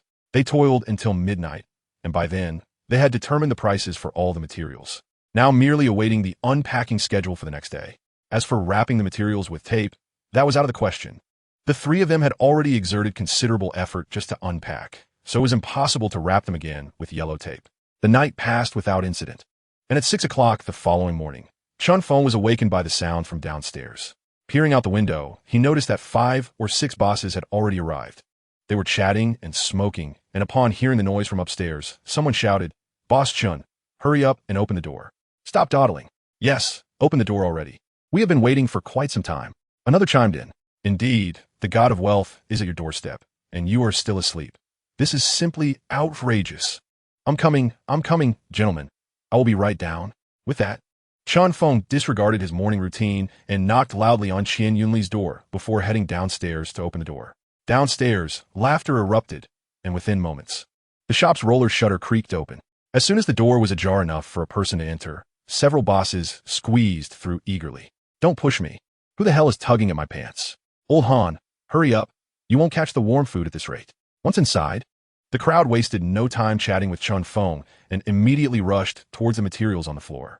They had already noticed that the materials were not wrapped in yellow tape, thus skipping the unpacking step altogether, and each person instinctively began selecting stones from different areas. As Chun Feng fully opened the door, a steady stream of individuals arrived, evidently informed of the valuable items available today. Chun Feng's smile widened, revealing his delight. These are indeed treasures from the god of wealth. However, amidst the crowd, a few individuals stood out distinctly, easily catching the eye. Among them, Chun Feng noticed one with an extravagant hairstyle, a distinctly non-mainstream afro. Although his attire was relatively reasonable, the glaring color of his prominent front teeth was hard to overlook. Soon, someone approached with a piece of stone, inquiring, "Boss, what is the price for this?" Chun Feng glanced at the code on the stone and replied without hesitation. 300,000. The man in the blue shirt looked at Chun Feng, uncertain if he was fully awake. "Are you serious? This worn-out stone weighs at most a few dozen kilograms, and you're asking for 300,000? Is that too much?" The stone's dark outer layer was tight, with a color band that was 3 fingers wide, all indicative of high-quality materials. The markings on it justified such a price. This stone was essentially prime material, and the real gamble was how much of that color band could be utilized.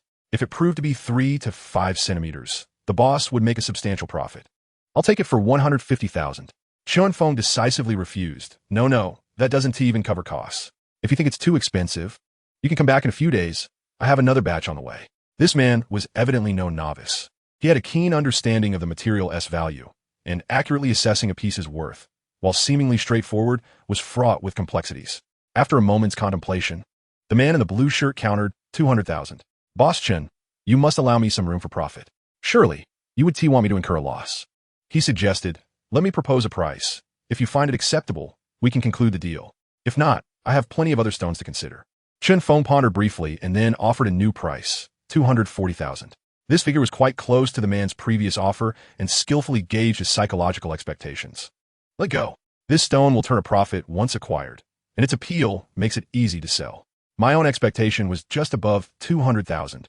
Anything lower is certainly preferable." "Very well. May I inquire your surname, boss?" The man, Mr. Zhang, nodded. "I'll select a few more pieces, but you must be willing to offer me a reasonable discount on this price. Chapter 62. 3 individuals at the bottom. The world of adults is merely a back-and-forth exchange of interests. Does Chen Feng not recognize the value of this stone?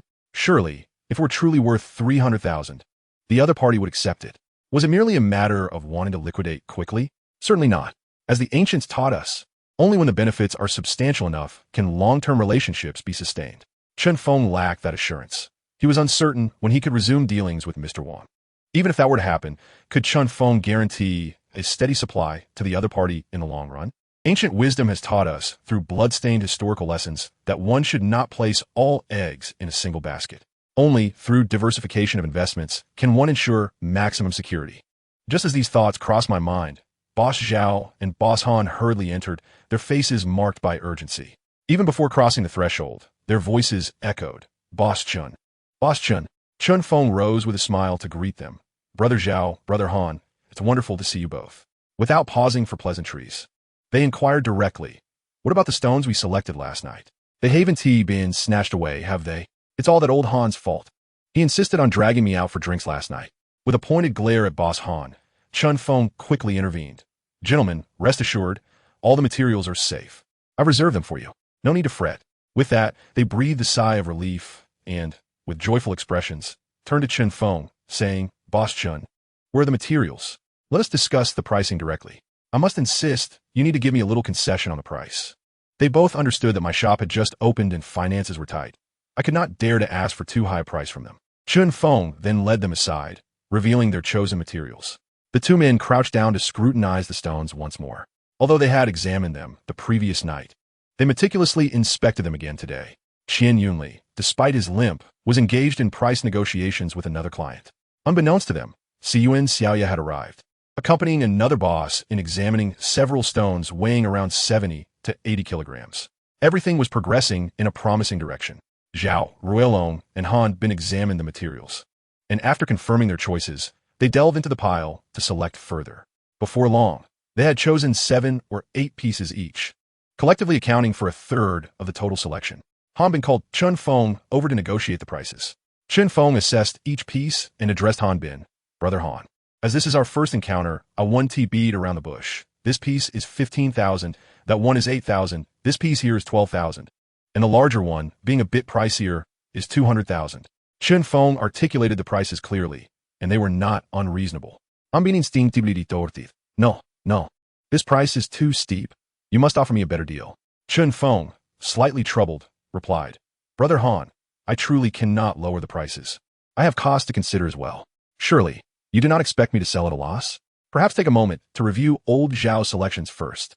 Chen Feng then shifted his focus to the stones chosen by Zhao Ruiling. The stones he selected were not large. He had not chosen any of the bigger pieces, the largest weighing merely a few kilograms, but he had selected many, amounting to a total value of just over 300,000. After a busy morning, the shop finally settled into a quieter state. Chen Feng and Qian Yunli were both quite exhausted, particularly Qian Yunli, who, still recovering from injury, found the morning's exertion draining his spirit. However, this fatigue was soon overshadowed by joy, as Yuan Xiaoya had already calculated the total value of the materials sold that morning, 3,276,005. This morning, after deducting expenses, the two made a staggering 777,000, and there were still over 30 pieces of materials on the ground, which could easily fetch over 1 million if sold. Chen Feng had intentionally set these aside for himself to sell. Qian Yunli, with an incredulous expression, turned to Quan Xiaoya and asked, "Xiaoya, you must be mistaken, right? How can we possibly sell for such a sum?" Quan Xiaoya confidently replied, "I made the calculations thrice, and it amounts to 3,276,500. My brother should have the exact figures." Chen Feng chuckled, "I haven't looked into it in detail, but this price seems reasonable." Qian Yunli slapped his thigh, exclaiming, "We've struck it rich. Tonight, I shall treat you to a delicious beef hot pot. We must celebrate." Chen Feng retorted with mock annoyance, "In your current state, you're not even embarrassed." Qian Yunli chuckled awkwardly, "Well, let's wait until I recover a bit. This meal is a must." Quan Xiaoya stifled a laugh at the side. Qian Yunli then inquired, "Old Chun, what shall we do next? When will the next shipment of stones arrive?" Qian Yunli nodded. "As long as you have a plan in mind, that's sufficient. If necessary, we can both venture out to source more materials." I know some old friends in Myanmar who often sell stones for 3 or 5. Chun Feng nodded and gestured for Quan Xiaoya to sit down. Xiaoya, this shop will be a venture for the 3 of us together. We have no connections in Ruining, and since we all come from humble beginnings, let us unite to grow this business. Qian Yunli agreed. Indeed, in Ruining, if we do not band together, misfortune is inevitable. Just like me, despite gaining nothing, I was beaten up over a trivial matter, with no way to confront the perpetrator. Quan Xiaoya's expression grew somber. Brother, Yunli, I am no better off than you. I'm the eldest in my family, with younger siblings still in school. My parents farm a few acres.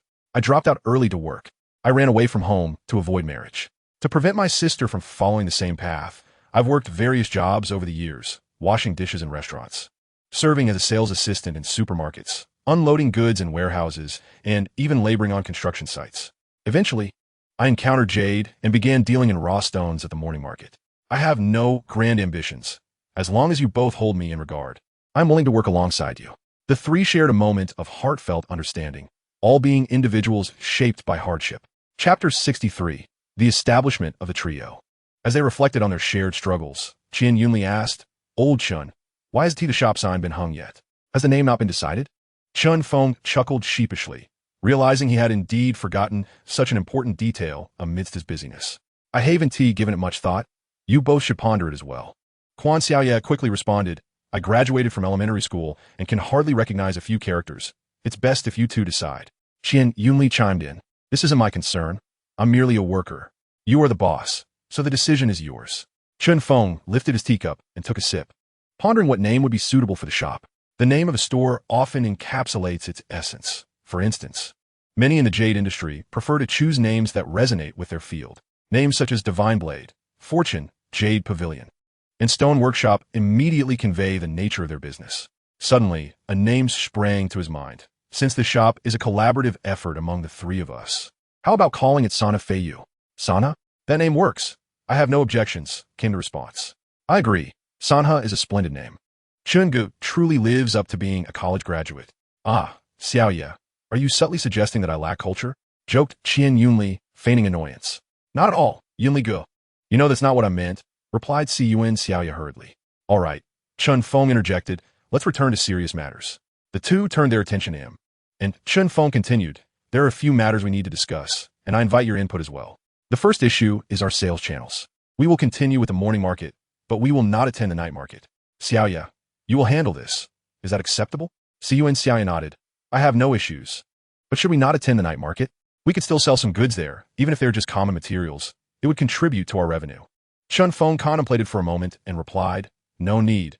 We have plenty to manage in the shop. Yunli and I have other tasks to attend to, so you'll need to take on more responsibilities. Fine, said Si Yuan Xiaoya, refraining from further opposition. Now, moving on to the second point. Boss Wang mentioned previously his intention to open a stone gambling shop in the mainland. Yunli, you should maintain close contact with him and strive to make us his supplier. Qian Yunli did not hesitate. Sure, I will keep in touch with Boss Wang. Then it's settled. Xiaoya, you will oversee the shop while I accompany Yunli to the hospital for his medication change. Having concluded the business discussion, Chun Feng recalled that Qian Yunli was still recovering and needed to visit the hospital.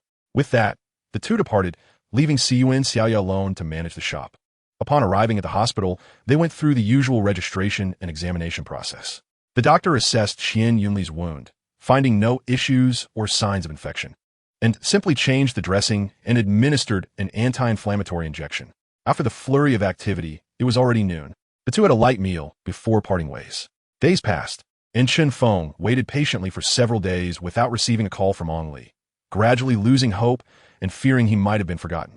On the morning of the 6th, however, Chun Feng received a call from an unfamiliar number. As soon as he answered, he was greeted by the voice he had longed to hear. Ong Li had finally called, nearly overwhelming Chun Feng with excitement, especially upon learning that the other party had delivered a considerable amount of materials this time. As he himself claimed, it was estimated to be around 5 to 6 tons. This was indeed 2 to 3 times more than the last batch. However, the asking price was equally high. Chun Feng, accompanied by Qian Yunli, went to inspect the materials. There were several good pieces, particularly 2 large ones, the larger weighing over 200 kilograms and the smaller around 150 to 160 kilograms, standing there, towering over half a person's height. Chun Feng took a cursory glance at the materials, feeling a twinge of disappointment. If these materials were indeed, as previously described, he would barely make any profit. It seemed that Ong Li truly regarded him as a gullible fool. Chun Feng, somewhat displeased, remarked, "Mr. Ong Li, are all the materials present?" Ong Li nodded, stating, "All the materials are here. I have carefully selected these. They are all excellent pieces. Boss Chun, take a good look." Ong Li's expression darkened immediately, and his gaze towards Chun Feng and his companion shifted, becoming somewhat fierce yet cowardly. He coldly demanded, "What do you mean, Boss Chun? Are you toying with us? We have taken significant risks traveling such a distance to deliver stones to you, and this is how you treat your clients?" Qian Yunli stood beside Chun Feng, scanning the surroundings as if searching for a suitable weapon. Chun Feng scoffed, "Ong Li, am I the one playing tricks on you? Look at these stones. They are inferior to the last batch. I barely made any profit last time, essentially just helping you sell. What now? Should I simply hand over my shop to you? It's no wonder others are reluctant to do business with you." This statement pierced deeply. Yet Chun Feng clearly had no intention of sparing Ong Li any courtesy. If Ong Li would not grant him respect, why should he offer any in return? Those accompanying Ong Li could understand Mandarin to some extent, and they now cast hostile glances toward Chun Feng and Qian Yunli, suggesting a potential uprising at Ong Li's command. Ong Li, with an air of menace, coldly stated, "The materials are what you requested, and I have delivered them. If you do not provide an explanation, something will inevitably be left behind today." "What is this? Are we not allowed to purchase today? This is ruining. It is not your place to act recklessly." The atmosphere grew tense, with both sides falling silent, hinting at an imminent confrontation. Just then, an elderly Myanmar individual approached Ong Li, holding a mobile phone. He spoke a few words in Myanmar before handing the phone to Ong Li. Ong Li took the phone and stepped aside to converse with the person on the other end. From Chun Feng's perspective, Ong Li's expression darkened considerably. Chapter 64. Master Carver Zhao Huang. Prices can be negotiated, can't they? We are all in business, and such transactions require mutual consent for longevity. Don't you agree, Boss Chun? Ong Li's sudden shift in demeanor caused both Chun Feng and Qian Yunli to furrow their brows, uncertain of what trickery Ong Li was up to. Qian Yunli leaned closer to Chun Feng, whispering, "I suspect that phone call earlier was troubling for him." Chun Feng nodded, finding himself somewhat in agreement with Qian Yunli's speculation. Otherwise, he could hardly fathom why the previously aggressive Ong Li would suddenly alter his stance. Nonetheless, regardless of the reason, it was ultimately a positive development. Conducting business amicably was of paramount importance to Chun Feng. Since the other party indicated that the price was negotiable, they might as well discuss it. If an agreement could not be reached, they would address that when the time came. With this in mind, Chun Feng smiled and remarked, "Mr. Ong Li is correct. In business, it is essential for both parties to benefit. Indeed, I greatly appreciate engaging with someone as forthright as you, Mr. Chun," Ong Li replied. As the atmosphere lightened, both parties grew increasingly courteous, dispelling the previous tension. After a moment of contemplation, Ong Li spoke again, "Mr. Chun, I want to indulge in pleasantries. The value of these materials is evident. If you can take them all, I can offer a bundle price of 4 million. This sum, 4 million, was nearly half of the 7 million previously quoted by Ong Li. While Chun Feng would not claim there was no profit in this deal, the margin was rather slim. With prudent operation, he estimated a potential profit of around 100,000. However, this profit was still somewhat meager, given the challenges of selling such materials and the significant financial pressure involved. Noticing Chun Feng's dilemma, Ong Li suddenly added, "If you can take all these materials, I can provide you with a valuable piece of information that may yield substantial returns." Chun Feng and Qian Yunli exchanged hushed words before ultimately agreeing to the price of 4 million. Upon returning to the shop, Chun Feng recounted the entire affair to Qian Yunli and Yuan Xiaoya. Qian Yunli appeared astonished. The implications of such news were profoundly stimulating. Having been in Ruining for 5 or 6 years, he had encountered similar situations before. Yet according to Ong Li, this storm was particularly severe, sweeping up most of the powers in the northern Myanmar mining regions. The situation in Wa City was already showing signs, and it was likely that many had already fallen victim. Yuan Xiaoya, however, exhibited little reaction, though she pondered the potential ramifications of the situation. Observing their silence, Chun Feng decided to move on. "All right, you both understand the gravity of this matter. Let us keep this information confidential. It involves significant risks, and we are still relatively weak. This is not something we can engage in." Both nodded, refraining from further discussion on the topic. Checking the time, Chun Feng noted it was nearly 10:30. Today marked the grand opening of Wang Zhe's processing workshop, and, as a friend, he felt compelled to attend and present a pair of floral arrangements. Yunli, would you like to join me in visiting Wang Zai's opening? Chen Feng inquired. After a moment's thought, Qian Yunli shook his head. Given my current state, I shall refrain from attending.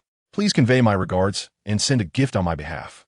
Chen Feng nodded in agreement. Very well. I will select 2 pieces of material, since it is his opening day. I shall also cut 2 stones as a gesture of goodwill. Upon reflection, I find this agreeable. Please proceed to the warehouse and select 2 fine stones to present to him for processing. Additionally, take my piece of red wax shell to be cut. In hopes of achieving a prosperous start, Qian Yunli chuckled and nodded in approval, remarking that the auspicious red color carries a delightful significance. Chen Feng grasped the materials in hand and departed, riding his electric scooter towards Wang Zai's workshop. The workshop, named Yuan Feng, is situated near the Jiegao Morning Market, one of the most popular locales in Ruining. Naturally, a shop in such a prime location enjoys considerable business. Upon Chen Feng's arrival at the workshop, he noticed that flower baskets adorned the storefront and a gathering of around 20 to 30 individuals engaged in conversation within. Most were middle-aged men, likely in their 40s or 50s, with only a few younger faces in their 30s. The machinery inside was already operational, and as Chen Feng entered, he observed that nearly every machine was busy cutting stones, with many more awaiting their turn. This clearly demonstrated the extensive network Wang Dashan had cultivated. When Chen Feng had opened his own business, it took him half a month to welcome his first customer, while Wang Zai, on his opening day, was already bustling with patrons. The disparity was hard to overlook, yet Chen Feng bore no resentment. Recognizing that these connections were a legacy from previous generations, envy would serve no purpose. Chen Feng congratulated Wang Zai warmly and presented him with 2 red envelopes, each containing 1888. Wang Zai expressed his gratitude with a smile, his gaze falling upon the materials Chen Feng was carrying. What fine material have you brought for cutting? He inquired. A piece of red wax shell from Sanxiao, Chen Feng replied, handing the bag to Wang Zai. Upon inspection, Wang Zai extracted a stone that was a deep, dark red, notably regular in shape. When wet and illuminated, it revealed a rich layer of red, albeit with a surface crack. Although Wang Zai was not an expert in raw stones, he was aware that such material was rarely found, albeit not entirely absent. At that moment, another individual approached, having noticed the commotion. Is this your stone? Are you selling it? He asked. Chen Feng hesitated momentarily, but nodded affirmatively. Yes, it is mine. Wang Dashan, having observed the interaction, approached with a smile. Old Zhao, are you once again drawn to the hunt? The middle-aged man, referred to as Old Zhao, did not dispute this and replied with a grin. Indeed. I happen to have a client searching for such material. I am merely assisting. Do not explain. Your explanation only adds to the pretense, came the light-hearted retort. I doubt Old Zhao's client is himself. It's likely a female client. If it were a male, Old Zhao would not be so invested. Laughter erupted among the group. Xiao Chun, allow me to introduce you. This is the renowned sculptor master Zhao Huaheng, Wang Dashan stated, gesturing towards Chen Feng. This is Chen Feng, a close friend of my little Zai. Do not be fooled by his youth. His discernment is exceptional, and he is indeed skilled at crafting windows. Chapter 65, Full Color. It appears you are the esteemed Master Zhao. My apologies for my earlier lack of respect. Upon hearing the name, Chen Feng was momentarily taken aback. Master Zhao Huaheng's reputation in the realm of carving is unparalleled, rivaling even that of the famed Jade Kings. Every piece he undertakes command a price in the 6 figures. And such an individual seldom takes on new projects unless particularly enamored by the material or enticed by something extraordinary. Zhao Huaheng waved his hand dismissively, humbly attributing his accolades to the praise of friends. Are you planning to cut this piece yourself? He inquired. Chen Feng nodded, explaining, this material appears auspicious. And with Wang Zai's workshop opening today, I thought to bring it here for a cut, perhaps to bask in the fortune of the new establishment. Wang Zai displayed no reaction, while Wang Dashan held Chen Feng in even higher regard upon learning of his intentions. I see now. I may have been somewhat presumptuous, Zhao Huaheng remarked, refraining from further suggesting he purchased the material, as he was curious to see what it would yield. Not at all. It seems the young man is reluctant to part with the stone outright, hence his desire to cut it and see what lies within, Zhao Huaheng chuckled. Choosing to say no more, Chen Feng handed the stone to Wang Zai, and fortuitously, a machine had just stopped, making it an opportune moment to commence the cutting of Chen Feng's stone. Taking up a brush, Chen Feng meticulously marked lines on the material. Together, they secured the stone in the machine, closed the lid, and pressed the start button, setting the machine into motion. At this hour, the morning market was bustling, and although many vendors were beginning to pack up, the number of individuals seeking to process their stones remained significant. Typically, the nearby workshops were busiest from 10 in the morning until 3 or 4 in the afternoon, and larger stones often required even more time. Moreover, as Yunnan Workshop had just opened its doors today, a considerable number of patrons had come to show their support, resulting in a somewhat crowded atmosphere as noon approached. Observing this, Wang Dashan began inviting the friends gathered to join him for a meal at the Ruiling restaurant, where he had reserved 12 tables to host his friends and relatives. Due to his stone being processed, Chen Feng opted not to dine at Ruiling, but instead had a quick meal with Wang Zhe at the shop. 20 minutes later, a loud clank echoed from the machine, followed by the sound of it idling. A staff member promptly approached to stop the machine. After a few moments, the white smoke within dissipated, and Chen Feng approached the machine, lifting the lid to reveal that half of the stone remained clamped inside, while the other half had fallen into the adjacent basin. With just a fleeting glance, Chen Feng was momentarily entranced, staring incredulously at the stone. The patrons in the shop, noticing the action of opening the machine, gathered around in eager anticipation. Chen Feng, disregarding the mess, carefully extracted the stone with assistance from the staff to remove the half that remained in the machine. The layer of grease on the surface of the material was washed away, and when the light was cast upon it, it shimmered with a vivid green hue. Additionally, the red mist penetrated half a centimeter into the material, presenting an indescribable effect. Wang Zhe approached, his face beaming with joy as he congratulated Chen Feng. In an instant, the atmosphere in the shop erupted with excitement. Goodness, is this fully colored?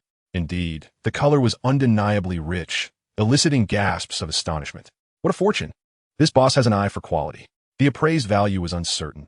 However, the red layer could potentially be crafted into a charm. With the right techniques, it might even be transformed into bangles, indicating that the material was of significant worth. Upon hearing the mention of potential bangles, the crowd felt a twinge of envy, lamenting why such fortune had not befallen them. It seemed unjust that such luck could be bestowed upon another. Many were eager to seize the opportunity to acquire this stone. "Boss, is this material for sale?" one inquired. "Yes, what price can you offer?" Chen Feng replied without hesitation. The man who had spoken pondered briefly before suggesting a price. "This material is still quite uncertain. Let us say 300,000. Chen Feng shook his head, recognizing that a fully green icy bangle could fetch around 100,000. This piece could yield at least 6 or 7 bangles, and the value of the red mist layer had yet to be accounted for. Thus, it was clear that the material was worth far more than 300,000. "Consider well, boss. I'll step outside to set off some fireworks," the man said before turning to Wang Zhe, calling out, "Wang Zhe, it's time for the fireworks." "All right," Wang Zhe responded, his face alight with joy. The processing workshop had just opened, and to cut such a spectacular piece was a tremendous boon for their business. The two stepped outside, igniting the fireworks, which immediately filled the sky with sound and color. As the explosions echoed and the scent of gunpowder wafted through the air, a smile crept onto Chen Feng's face. Nearby shopkeepers and customers were drawn outside by the sounds of the fireworks, peering curiously in Chen Feng's direction. Several onlookers gathered, with one bold individual daring to ask, "Boss, what kind of material did you just cut?" Chen Feng smiled, but remained silent, while another person, with a hint of envy, remarked, "It's just a piece of red wax shell worth tens of thousands, and you're setting off fireworks? Truly, you've never seen the world." Chen Feng chose to disregard such remarks, for ignoring such individuals was the greatest form of disdain. Engaging in debate would only empower their baseless claims. So it was wiser to remain silent. However, Wang Zhe could not hold back, recognizing the speaker as a guest of his father S who had brought along a few friends. Given the opening of their shop and the momentous occasion of cutting a remarkable piece, such disparagement felt like a slight against his honor. Uncharacteristically, Wang Zhe retorted, "Veude. If you don't speak, no one will mistake you for a mute. You doubt the value of a piece worth hundreds of thousands? You speak as if you could produce one yourself. If you truly have the skill, why not cut a piece for us to see?" Amidst the crowd, one individual, eager for entertainment, chimed in, "Indeed, young Master Wu, I have heard that your uncle-in-law, Feng Jinkai, possesses quite a few valuable materials, with some worth hundreds of thousands or even millions. Why not bring a piece to cut and attract some attention to the news store?" Another voice interjected, "Do not speak so carelessly. Feng Jinkai is merely an uncle-in-law, not his father." Such remarks lack substance. Laughter erupted among the onlookers. Wu cast a disgruntled glance at Chen Feng, the rustic fellow who had embarrassed him. However, he understood that it was unwise to linger further and promptly turned to leave. Chapter 66. The Patron, Xinghua. As the crowd dispersed, realizing there was no excitement left to behold, the two individuals also refrained from observing, as there were still negotiations awaiting them inside.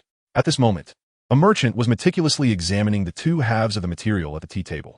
Chun Feng took a seat across from him, pouring a cup of tea from his kettle. After a considerable pause, the merchant finally set down the material and took a sip of tea. "This is indeed good material," he remarked with a smile. "One can discern 5 or 6 bangles from it. However, the quality is somewhat lacking, otherwise the value would soar." Chun Feng nodded in agreement. "Indeed, but this material is a natural creation of nature, dependent on the favor of the heavens." Laughter ensued. The merchant then inquired, "What price are you willing to part with for this material?" Noticing the merchant's genuine interest, Chun Feng felt reassured. He offered a cigarette to the merchant and lit one for himself, exhaling a cloud of smoke before responding. "The material is essentially clear. It can yield 4 pieces, each capable of producing 2 bangles, with the top piece yielding 1. Additionally, that layer of red mist can produce a child's bangle. I propose 80,000. The merchant chuckled. "You are quite bold in your asking. What you describe is the ideal scenario. Such materials are valued based on what can be seen. While I do not dispute your assessment, one must also consider the risks involved. Presently, this material appears full in color, but who can guarantee that it will remain so?" Understanding that the merchant's lengthy discourse was merely a tactic to negotiate a lower price, Chun Feng realized the merchant was genuinely interested. "Then how much do you see it being worth?" The merchant countered, 50,000, and I will absorb the remaining risk." 50,000 is a bit low. Although the quality is somewhat lacking, the color is still quite vibrant. Your offer is too low. I might as well process it into clear material myself. Chun Feng firmly shook his head in refusal. "Then let's settle at 55,000. You must leave me some profit." The merchant persisted, unwilling to concede easily. "You truly desire it. 70,000, and it's yours," Chun Feng replied. The merchant frowned slightly, falling silent as he resumed examining the material with a flashlight. He was primarily captivated by that layer of red mist. While it may not yield fully colored red bangles, it could still produce vibrant child bangles or items akin to spring-splashed bracelets, both of which offer significant allure and marketability. Not to mention, the presence of 6 or 7 bangles and pendants within the material rendered Chun Feng's asking price quite reasonable. After pondering for a moment, the merchant gritted his teeth and declared, "Then 65,000. I will take this material. Any higher, and it exceeds my limit." With that, he set the stone down. Chun Feng contemplated for less than 10 seconds before nodding in agreement, to which the merchant let out a sigh of relief. The price has been settled, leaving the remaining matters rather straightforward. The two exchanged WeChat contacts, and the man transferred 650,000 to Chun Feng, thus acquiring the material. "Please check. If all is in order, our transaction shall be deemed complete," he stated. Chun Feng glanced at the blue payment code and confirmed, "Indeed, I have received it. May I inquire how to address you?" "My name is Xinghua, a native of Chuzhou." "Then we're somewhat fellow townsfolk. My hometown is in Yishan, adjacent to Chuzhou." Xinghua appeared astonished. "What a coincidence. I hail from Xiangsha City, only a 2-hour journey from Yishan." "Indeed, that is quite fortuitous, Mr. He," Chun Feng replied, somewhat delighted. "Did you come here for leisure, Mr. He?" Chun Feng inquired curiously, "Is the stone gambling business thriving in the mainland?" "It's fairly decent. Just enough to make a living," Xinghua chuckled. Chun Feng pressed on, "I wonder if you have already procured any materials?" "I have no ulterior motives. I also run a stone gambling shop, and we just received a fresh batch this morning. If you're interested, you might want to take a look." Xinghua, maintaining a composed demeanor, asked, "What types of materials do you have?" "There are several large pieces weighing around 200 kilograms, along with some smaller ones, each weighing between 10 to 20 kilograms, all showing some potential. We also have a fair amount of commercial-grade stones. If you're interested, you're welcome to inspect them," Chun Feng replied. Xinghua nodded. "Let us go see them. If the stones are good, I might purchase a few." Chun Feng, pleased, responded, "Very well, let us proceed."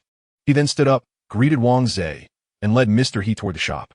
Upon entering the shop, Mr. He was greeted by 3 sizable stones resting on the floor, each weighing between 170 to 180 kilograms, with the largest exceeding 200 kilograms. The largest stone hailed from the Muna quarry, while the other 2 were from the Shimo Bay and Pakong quarries. Chun Feng pointed to the pile of stones, saying, "Mr. He, please take a look at these materials. If they do not meet your expectations, we have more, and I assure you, the prices are negotiable. I will offer you the best deal." He Xinghua nodded and began inspecting the stones. Chun Feng approached the tea table, poured himself a cup, and remarked, "This weather is truly sweltering. Just a short while, and I'm already drenched in sweat." Qian Yunli whispered, "What's the situation here?" Chun Feng grinned. "Mr. He Xinghua, a Chuzhou native, owns a stone gambling shop in Xiangsha. I just sold him that piece of Sanxiao red wax shell." "For how much?" "What's the quality?" "It's full ice with a half-centimeter red mist. Sold for 650,000. "Impressive," Qian Yunli murmured appreciatively. Soon, Mr. He selected a dozen pieces of stone, all weighing around 10 kilograms, with the largest nearly 30 kilograms. Chun Feng offered him a rock-bottom price of 230,000. "Mr." He was quite satisfied with this price and paid promptly, saying to Chun Feng as he departed, "Brother Chun, please remember to reserve any good materials for me in the future, preferably those that can yield significant returns." At this moment, Chun Feng remained unaware of the true intentions of the other party, yet he nodded in agreement, saying, "No problem, Brother He. If I come across any valuable information in the future, I shall certainly inform you." Satisfied, He Xinghua departed. After his exit, Qian Yunli approached Chun Feng and remarked, "Your luck is truly remarkable. Even attending a casual gathering has led you to a significant client." "Indeed, luck. Our lives are bound to improve." "Certainly," Chun Feng replied. Chapter 67. The Desires of Zhao Ruiling. By the way, this morning, Boss Zhao from the neighboring shop paid visit. While Chun Feng was lost in thought, he was suddenly interrupted by Qian Yunli's voice. Blinking in confusion, he inquired, "He came to see the stones?" Qian Yunli shook his head, responding, "No. He was looking for you. I informed him of your absence, and he left shortly thereafter." "Did he mention anything?" "No, but you might as well check, since it's just next door. A little interaction between neighbors is always beneficial." "All right, I shall go take a look." With that, Chun Feng rose and made his way to Zhao Ruiling's shop. Zhao Ruiling's establishment was aptly named Ruiling Jade, a name that exuded simplicity and unpretentiousness. Upon entering the shop, one was greeted by a series of orderly safes and shelves lining the walls. The shelves were filled with raw materials, while the floor displayed several sizable pieces. Most notably, a massive block weighing 400 to 500 kilograms from a large mine. The shop's decor was quite opulent, prompting Chun Feng to marvel at Zhao Ruiling's wealth. Indeed, the scale of his enterprise dwarfed Chun Feng's modest collection, leaving him at a loss for words. Seeing Chun Feng arrive, Zhao Ruiling rose with a smile, saying, "Boss Chun, please take a seat." "Boss Zhao, your shop is filled with an impressive array of fine materials," Chun Feng remarked. Zhao Ruiling, observing Chun Feng's expression, chuckled with pride. "These are merely trivial items, nothing to speak of." This was a fade, as many of the materials in his shop had been expertly cut and polished. It would be disingenuous for Chun Feng to claim he felt no envy.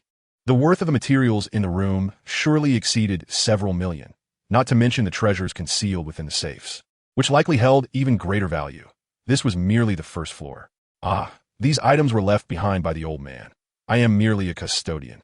These materials belong to him, while I am my own person, and we account for our possessions separately," Zhao Ruiling explained. Chun Feng felt a twitch at the corner of his mouth, thinking it was better left unsaid, for such words were akin to a dagger to the heart. He swiftly redirected the conversation, asking, "Boss Zhao, I heard you came by my shop today. Was there something you needed?" Zhao Ruiling nodded. "Indeed. I do have a matter to discuss with you.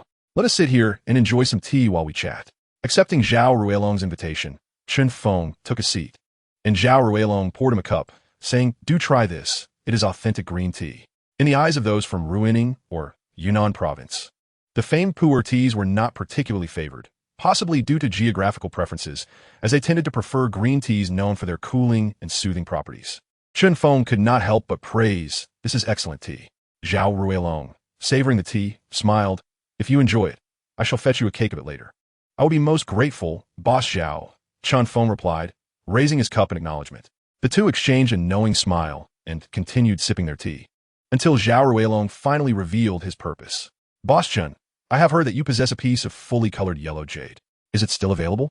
It was intriguing that Zhao Ruiling inquired about Chun Feng's piece, suggesting that he was already aware of its existence.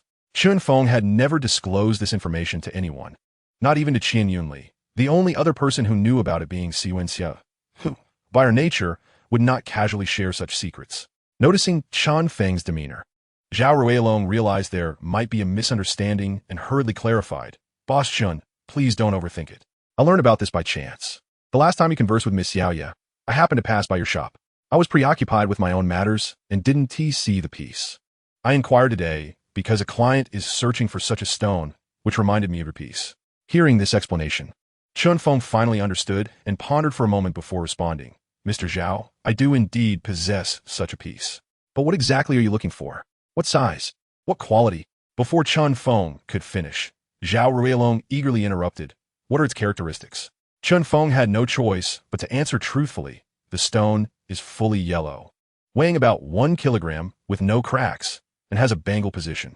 The quality is at least ice grade, with some areas reaching high ice. Zhao Ruiling was elated upon hearing this. Boss Chen, would it be possible for me to take a look? As long as the client agrees, we can negotiate the price. I won't take a dime for the intermediary work. Chun Feng shook his head. Mr. Zhao, this piece has already been reserved. I have even collected the deposit from buyer. At this, Zhao Ruiling felt as though a bucket of cold water had been poured over him, chilling him to the bone. His heart sank, yet he stubbornly pressed on. Who is the buyer? He is a businessman from the mainland, but I can't disclose more details. It's a matter of client confidentiality, Chun Feng responded, aware that revealing such information could jeopardize his relationship with a significant client. Saying, Zhao Ruiling lamented. It seems it's fate. Chun Feng, however, was intrigued. Given Zhao Ruiling's capabilities, finding a piece of jade should not be overly challenging, especially if you were assisting someone else. Yet, Zhao Ruiling appeared particularly eager to acquire a fully colored yellow jade, which piqued Chun Feng's curiosity. Encouraged by Zhao Ruiling's evident concern, Chun Feng ventured to ask, and Zhao Ruiling slowly unfolded the story. It turned out that this client had discovered a piece of yellow jade and approached Zhao Ruiling's father, requesting assistance in carving a decorative item. Zhao Ruiling's father, motivated by a desire to help, accepted the carving task. However, for reasons unknown, this stone bore a crack that went unnoticed by several individuals at the time, leading to a tragic outcome. During the carving process, the material fractured, rendering the piece somewhat incongruous, and thus, it was deemed a failure in craftsmanship. The most dramatic twist, however, was that this material was procured by the client from another source, intended as a gift for a notable figure, and its significance directly impacted the recipient's business. One could assert that had it not been for this piece of yellow jade ornament, the recipient's business would not have plummeted to such depths. In the realm of commerce, a single misstep can lead to a cascade of failures. Chapter 68. Helplessness. Attributing blame to Zhao Ruiling's father for this mishap would be somewhat unjust, as even several observers failed to notice the crack. However, upon closer examination, it became a vexing situation. I entrusted you with the material, and now it lies ruined. What do you propose we do? Although the recipient did not voice any complaints, Zhao Ruiling's father could not reconcile this within himself and suggested compensating with another piece of equivalent quality, which was declined. The esteemed individual sought yellow jade, specifically one that was entirely golden, with strict requirements regarding its size, while the quality of the material was of lesser concern. This predicament left everyone distressed, which is why Zhao Ruiling was so intent upon learning that Chun Feng possessed a piece of suitable size and vibrant yellow hue. Thus, the scene unfolded as it did today. Regrettably, that piece had already been reserved by another, and Chun Feng could not simply acquiesce to Zhao Ruiling's pleas. Nonetheless, Zhao Ruiling, unwilling to give up, suggested, Mr. Chun, why not call your customer and inquire whether they might be willing to part with it? Rest assured, regardless of the outcome, Zhao Ruiling, will owe you a favor. After pondering for a moment, Chun Feng replied, very well, I shall inquire. However, I cannot guarantee their agreement. Zhao Ruiling's spirits lifted at this. Mr. Chun, rest easy. As I said, regardless of the outcome, I will owe you a debt of gratitude. Upon making the call, Chun Feng was greeted by Lu Qi's hearty voice on the other end. Mr. Chun, I was dining with friends. What can I do for you? Chun Feng recounted the situation, and Lu Qi, although unperturbed by the matter, expressed his genuine fondness for the stone, intending to purchase it for his own collection. Such quality material could serve as a treasured heirloom. Mr. Chun, I truly adore this piece, so I must apologize to the other party. Chun Feng was not surprised. For affluent individuals like Lu Qi, money was merely a numerical value. In this case, Chun Feng could only express his helplessness. Very well, Mr. Lu. I was merely inquiring on behalf of a friend. When will you be visiting Ruining? Lu Qi replied, the day after tomorrow. I will come along with 2 friends. Do not hide any good materials from me. Chun Feng eagerly responded, I assure you, I will present all my finest materials. Lu Qi chuckled, very well. Then we shall see each other the day after tomorrow. All right, Mr. Lu, goodbye. After hanging up the phone, Chun Feng expressed his apologies, saying, Boss Zhao, You have heard it as well. My client is unwilling to relent. Thus I find myself unable to assist. Zhao Ruiling nodded in agreement. The other party had made their refusal clear, leaving him with no alternative but to acquiesce. It's all right. It's simply fate. It seems we must seek other avenues. He replied. Do not worry, Boss Zhao. Although full yellow jadeite is rare, it is not entirely unobtainable. With ample time, I am confident that your connections will lead you to it. Chen Feng reassured Zhao Ruiling. Zhao Ruiling nodded, remaining silent. Noticing Zhao Ruiling's somber mood, Chen Feng politely excused himself. By the way, there is a piece of material, a red-skinned woodna stone. Would you like to have a look? Qian Yunli suddenly inquired. Red skin? Are you certain it is from the woodna site and not from the Damakan water stone? Chen Feng responded, perplexed. His question was not unfounded. Woodna stones typically exhibit white rock sand skin, black-gray skin, or yellow skin, with red-skinned woodna being exceedingly rare. Yes, a friend sent me a photo, asking if I was interested. I have the photo here. Take a look, Qian Yunli said, handing his phone to Chen Feng. Upon receiving the phone, Chen Feng observed that the material was elongated, roughly the size of a basin. Under the illumination, the skin displayed a reddish-brown hue. The stone was a covered piece, making it difficult to ascertain its specifics. However, red-skin woodna is traditionally associated with high-quality stones, exhibiting few fractures and a pleasing water texture, typically reaching ice-type with varied colors. Notably, there have been instances where glass-type imperial green was cut from red-brown-skinned woodna rough. Both glass-type and imperial green signify rarity, and the likelihood of both appearing simultaneously can be likened to winning 5 million in a lottery, perhaps even more uncommon, as 5 million can be won daily. Yet not by everyone. Where's the material? Chen Feng admitted he was intrigued. Even if I don't cut it, merely collecting it for a few years could yield significant returns. Seeing Chen Feng's interest, Qian Yunli smiled and said, it's at an old shop in Myanmar. If you're interested, we can go take a look. What are we waiting for? Let us hurry, Chen Feng urged. Hold on.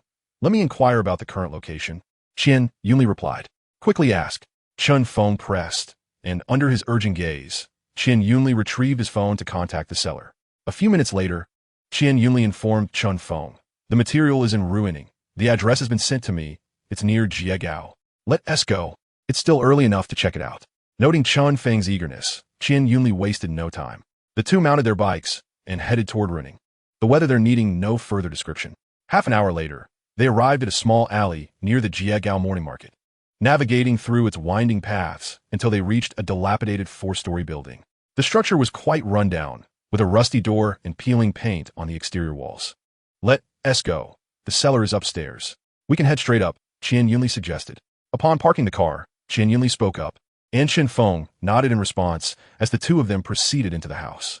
Remarkably, despite the sweltering heat outside, the interior of the house maintained a pleasantly cool ambience.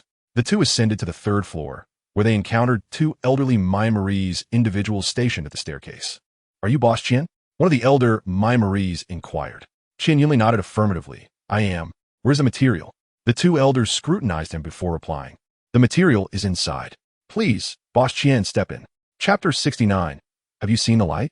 Following the elder Maimarese into a room on the 3rd floor, an inexplicable, acrid odor assaulted their senses, one that defied description. Both men grimaced involuntarily, yet they suppressed their discomfort for the sake of the material.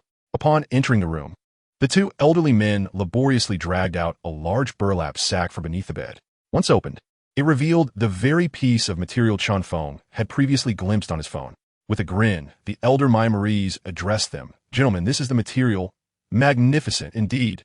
Ignoring the elder's chatter, Chen Feng lit a cigarette, taking a couple of puffs before crouching down to examine the material closely. The overall appearance resembled that of polished sand, albeit it was not so. The surface felt exquisite to the touch, and when illuminated, vibrant colors emerged from within. The misty layer exhibited commendable characteristics, and the stone's form resembled that of a grand, grinding wheel. Most impressively, a vivid color band, broad enough to span a palm, encircled the stone completely. Chen Feng tapped the stone with his flashlight, the sound resonating clearly without the muffled noise indicative of poor quality, signifying a high density of the skin, a hallmark of aged material. Qian Yunli remarked softly, the performance of this material is exceptional. Chen Feng nodded in agreement. Indeed, its quality is outstanding. The skin speaks for itself, and its age is evident. Just look at this python band. It is indeed quite substantial. The material exhibited all the qualities that promise potential for profit. According to the elder Mai-Marie's perspective, such a piece ought to have been cut at the mine itself. Qian Yunli concurred, but felt a pang of regret at the thought of leaving without negotiating, as he would lament this opportunity for a lifetime. I believe we can discuss it. As long as the price is right, we should secure it. There is still a market for such material, he suggested. Chen Feng, too, was inclined to acquire it, with the price being the deciding factor. You go negotiate with them. I will continue to inspect the material more closely. Very well, Qian Yunli replied, stepping outside to summon the elder Mai-Maries to discuss pricing, while Chen Feng resumed his examination, seeking any details he might have overlooked. 500,000? He won't sell? Chen Feng expressed surprise, realizing the elder Mai-Maries was quite determined to profit handsomely. 1,000 increases, he noted. Qian Yunli felt a spark of insight. Have you discerned something? Chen Feng shook his head, uncertainly stating, I am not entirely sure. You negotiate first. 80,000 is certainly not his psychological price. I estimate around 60,000 should suffice. Nodding, Chen Feng replied, then let us proceed with the payment. After the transaction was completed, the two elder Mai-Maries assisted in transporting the stone downstairs. Chen Feng pushed the electric scooter out, while old Mian placed a stone in the vacant spot at the front. Suddenly, Chen Feng felt the vehicle sag under the added weight. Could it be that the scooter would fall apart on the way? Qian Yunli glanced at the vehicle and spoke up. Chen Feng, irritated, retorted, then you can walk. No. I was wrong. Qian Yunli laughed as he settled into the back seat, adding, Old Chen, I'm not criticizing you, but you're a wealthy businessman with millions. Why can't you even afford a decent vehicle? You might as well save up for stones. Without money, even the best materials won't be shown to you. But this is too dangerous. I'm genuinely worried that the scooter might break down halfway. Why don't we buy a second-hand pickup truck? They're inexpensive, just a few thousand, and quite durable. Chen Feng considered this. A few thousand was manageable. All right, you pay half, and I'll cover the other half. Fine. Look at you, so stingy, a miser. I'm happy to do it. Chen Feng felt a thrill at the prospect of extracting some funds from Qian Yunli. However, his amusement was short-lived. The road in Ruiling was riddled with potholes, especially outside the city. To avoid a particularly large one ahead, Chen Feng swerved slightly. Unfortunately, due to the size of the stone, his hand got caught, and both of them tumbled to the ground, exclaiming in unison, ouch. Darn it, Chen Feng. I told you to take a taxi, but you insisted otherwise. Now look at this. Ouch, my hand. Chen Feng, having taken quite a fall himself, hurried to help Qian Yunli up, his face filled with concern. Are you all right? Old Qian? Let me see where you're hurt. Ouch, lend me a hand. Chen Feng helped him up, relieved that the ground where they fell was free of sharp stones. After a quick check, they both found only minor scrapes, which eased Chen Feng's worry. Qian Yunli's hand was already injured. If they had fallen again, it might have resulted in a more serious consequence. Thank goodness. As they looked at the stone that had fallen to the ground, Chen Feng awkwardly suggested, shall we just take a taxi after all? It's about time. Qian Yunli agreed. They approached the stone to lift it out of the pit when suddenly, a car passed by, and a beam of light shone directly on the stone, revealing a flash of green. The driver, perhaps accustomed to such scenes, didn't stop or even glance at them, thereby missing the fleeting glimpse of green. However, the driver's lack of attention did not mean that Chen Feng and Qian Yunli were oblivious. They exchanged glances, and Qian Yunli swallowed hard, uncertainly asking, Did you see something just now? I think I saw a light, Chen Feng replied, somewhat unsure. A green light? It seemed like it, he said hesitantly. Without a moment's hesitation, they both pulled out their phones, shining their lights on the stone, and began searching. Soon, they discovered the source of the light at a fracture on the stone. Before this fracture appeared, it certainly did not exist. Chen Feng was quite certain that it must have occurred when the stone fell moments ago, fortuitously striking a sharp edge that caused a piece to chip off, revealing the treasure within. What level does this reach? Qian Yunli stammered. I don't know, but it's at least top-grade ice jade. With such a substantial piece, we could be striking it rich. Chen Feng cautioned, this cannot be seen by others. The two, undeterred by the dirt, hastily covered the fracture with some soil until it was completely concealed, then paused. Chapter 70. Burning paper at the grave to deceive ghosts. Once all traces were hidden, both men grew increasingly exhilarated. This stone weighed at least 70 to 80 kilograms, and its value was no less than 5 million. Chen Feng would not even glance at anyone offering less than that.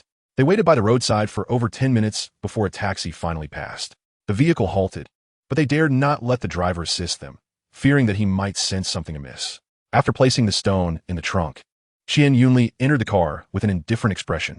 Once Qian Yunli departed, Chun Feng hopped onto his battered electric bike, hurrying home. The stone's worth was immense. They had stumbled upon a great fortune. However, he wondered whether He Xinghua, the boss, was still in Ruining. He recalled that he had mentioned being open to viewing good materials, so Chun Feng meticulously reviewed their conversation. Chun Feng surmised that the stone was likely intended as a gift. Specifically, someone had asked he to procure materials for gifting purposes. Since the buyer could not appear themselves, they had to rely on he. Gifting was distinct from gambling on stones. As long as the quality was commendable, it sufficed. Now, it depended on whether the buyer could appraise it correctly. Lost in thought, Chun Feng failed to notice a vehicle barreling out from the left at the intersection ahead. By the time he reacted, it was less than 5 meters away. The speed was alarming. With a resounding crash, Chun Feng felt himself lifted off the ground, crashing down violently and losing consciousness. Screech! The sound of tires grinding to a halt echoed as the vehicle skidded a few meters before finally coming to a stop. Goodness! There has been an accident. Quick, help the injured. Call 120. It was a bustling evening, with pedestrians, barbecue enthusiasts, and night market strollers rushing over to assist. A crowd gathered around Chun Feng, who lay bloodied on the ground. They hesitated to move him, but a brave soul checked his pulse and exclaimed, "He is still alive. Hurry, call for an ambulance." Someone rushed to restrain the driver. At that time, surveillance cameras were not as widespread. If the driver attempted to flee, although they could eventually be located, who could guarantee that the person found would be the same? The driver was understandably shaken, sitting in the car in a state of bewilderment for an extended period, failing to react until the traffic police arrived at the scene and extricated him from the vehicle. A potent aroma of alcohol wafted from him. Well, there was no need for an alcohol test. His appearance alone left no doubt of his inebriation, and he was promptly taken for a blood test. "What is the situation over there?" the traffic officer inquired. "He is lying on the ground, unconscious and covered in blood. And we dare not move him," came the reply. "Have you called 120? "Yes, we have." Just then, the sound of an ambulance echoed from a distance. The officers worked methodically. Some established a perimeter, while others examined the scene and interviewed witnesses. They could do nothing but wait for the arrival of the medical personnel. Unable to touch Chun Feng in the meantime, when Chun Feng regained consciousness, it was already the following day. Slowly awakening, he surveyed his surroundings and hoarsely asked, "Where am I? Where else could it be?" "The hospital," someone beside him replied. Turning towards the voice, he saw a nurse clad in a white uniform administering him for. Chun Feng was still somewhat disoriented, unaware of how he had ended up in the hospital, but soon someone provided him with answers. At that moment, he received a phone call from the police, informing him of the accident that had rendered him unconscious, which startled him greatly. Staggering into the hospital, he located Chun Feng's room and the attending physician, who reassured him the patient has sustained no serious injuries. Thankfully, the driver braked upon impact. Although the collision could not be entirely avoided, the timely braking and low speed resulted in a preliminary diagnosis of a concussion and some abrasions. "To be honest, we were quite alarmed by the blood on the other party. Your friend is fortunate." He instinctively assumed a protective posture at the last moment, which likely spared him from more severe harm. After hearing the doctor's words, Qian Yunli released a sigh of relief. As long as he is all right, that is all that matters. However, despite the doctor's reassurances, Qian Yunli kept vigil over him throughout the night. During this time, Yuan Xiaoya visited but was promptly sent away by Qian Yunli. "You truly have a guardian angel. I was just contemplating claiming that stone for myself." Qian Yunli chuckled softly, scolding him playfully. "You should know that the King of Hell does not accept the destitute. You ought to work harder from now on." Chun Feng remained silent, his brow furrowed. Qian Yunli quickly inquired, "Are you feeling unwell? Should I call for the doctor?" Chun Feng was suffering from a severe headache. His entire body ached, particularly his arm. In a bid to avert a direct impact, he had shielded himself with his hands, and his arm was now encased in thick bandages, likely fractured. After the doctor completed an examination, Qian Yunli finally felt at ease. When the doctor departed, Chun Feng asked, "What became of the person who crashed into me last night?" The driver was a young man, and according to bystanders, he was intoxicated. He appeared to have sustained only minor injuries. After this, Chun Feng glanced outside, and leaning closer to him, the doctor whispered, "I suspect that this young man's background may be somewhat extraordinary." "What do you mean?" Chun Feng asked, puzzled. "Last night, it was evident to numerous witnesses that he had indulged in alcohol. However, what perplexed many was the fact that the injured party was not admitted to the hospital for treatment. As Yunli glanced towards the door, he lowered his voice and remarked that, instead, the individual had been taken away immediately after the incident. I inquired with the doctor to check the registration details of that person, but guess what? The hospital astonishingly informed me that there was no registration. Doesn't that sound like burning paper offerings at a grave to deceive the spirits? Chapter 71. The Unwelcome Guest. There is something even more ludicrous. Yunli expressed disdain and frustration. I intended to consult the traffic police present last night. Yet they informed me that the individual was also injured and receiving treatment. When I pressed for more information, they hesitated and did not provide a clear answer. Chen Feng nodded in agreement. Although he found the situation curious, his mind was still foggy, and he lacked the energy to ponder these matters further. Let's set that aside for now.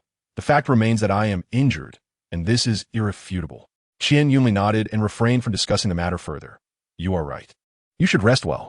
I must step out to gather some information. Very well. After Yunli departed, Chen Feng drifted back into a hazy slumber. In his drowsy state, he felt someone calling him. Upon opening his eyes, he saw two uniformed police officers standing by his bedside. Noticing Chen Feng had awakened, one of them spoke. Are you Chen Feng? Yes, Chen Feng replied, somewhat bewildered. The officer continued. We are from the Ruiling Traffic Police Brigade, and we are here to gather information regarding the events surrounding last night's incident. Is that acceptable?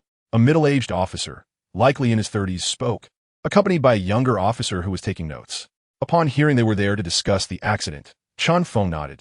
Certainly, feel free to ask me anything. Very well. Let us begin. The officer gestured to the recording officer, signaling him to proceed. Mr. Chen, did you notice your surroundings at the time of the accident? In other words, did you observe that it was an intersection? I did see it. The middle-aged officer nodded and continued. Good. Then did you notice any vehicles traversing the intersection? Why did you proceed directly through it? Taken aback, Chen Feng quickly regained his composure. What do you mean? I mean no offense. As traffic officers, we need to reconstruct the circumstances of the accident. Chen Feng scoffed at the notion. If I were to believe that, it would be absurd. I did not notice, but there should have been many witnesses nearby. You ought to inquire with them. Perhaps there are, perhaps there are not. However, we will thoroughly investigate whether that is the case. Well, we have gathered the basic information. Mr. Chen, please rest well. Yunli, we may be in trouble. Yunli was taken aback. What trouble? Chen Feng recounted the police officer's statements, and upon hearing them, Yunli furrowed his brow. The situation was indeed becoming complicated. Just as Yunli was about to offer some words of comfort, two individuals unexpectedly entered the room and approached Chen Feng directly. Mr. Chen, is it? I am surnamed Zhou. The individual you collided with last night is my nephew. How are you feeling now? Is there any discomfort? Would you like me to assist in contacting a hospital in Chuncheon? The middle-aged man wore a beaming smile, exuding the aura of a successful individual, perhaps even someone within the government system, as evidenced by the two companions accompanying him, one of whom was clearly his secretary. Chen Feng regarded the man with a penetrating gaze and retorted coldly, What do you think?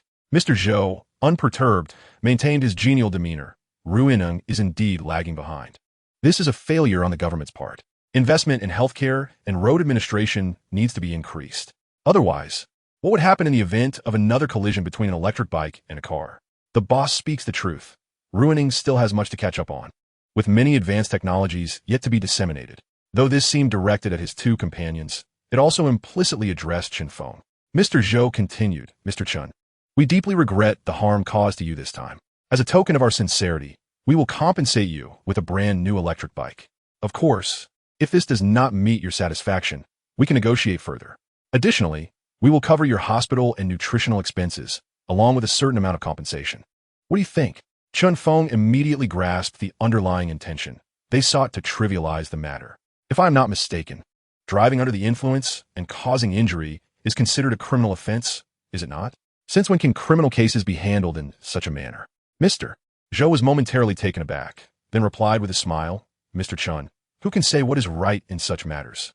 The current outcome is that you have been injured and hospitalized, and we are willing to compensate for your losses. As for the rest, I will handle it. Regardless of the outcome, it will not concern you. No one desires such incidents to occur. My intention is to resolve this swiftly and amicably. Mr. Chen, as an outsider, you must understand the wisdom in avoiding unnecessary complications. Oh dear, my head aches. I can't take it anymore. Quickly, someone fetch me a doctor. Indeed, Mr. Chen has just awakened. You should rest well. I shall return another day. With that, Mr. Zhou stood and left a business card behind. should Mr. Chen decide. Feel free to contact me at any time. Once the man departed, Chun Feng picked up the card, noting it bore only a name and a phone number, devoid of any further information. After reading it, he discarded it aside. This individual claimed to come for reconciliation, but was unwilling to disclose his identity. Likely a leader within a governmental entity. It appeared that this matter would have to be let go. Such individuals were not worth provoking. You wish to reconcile? What other choice do we have? We cannot afford to antagonize such people. Chun Feng sighed helplessly. Then why did you not agree to him earlier? Chun Feng chuckled. If I had simply acquiesced, what would they think? Although we may agree to reconciliation, the timing and terms must be dictated by us. When you intend to negotiate reconciliation, such matters surely cannot be delayed, and you must also consider the issue of compensation. Currently, it is not us who are anxious.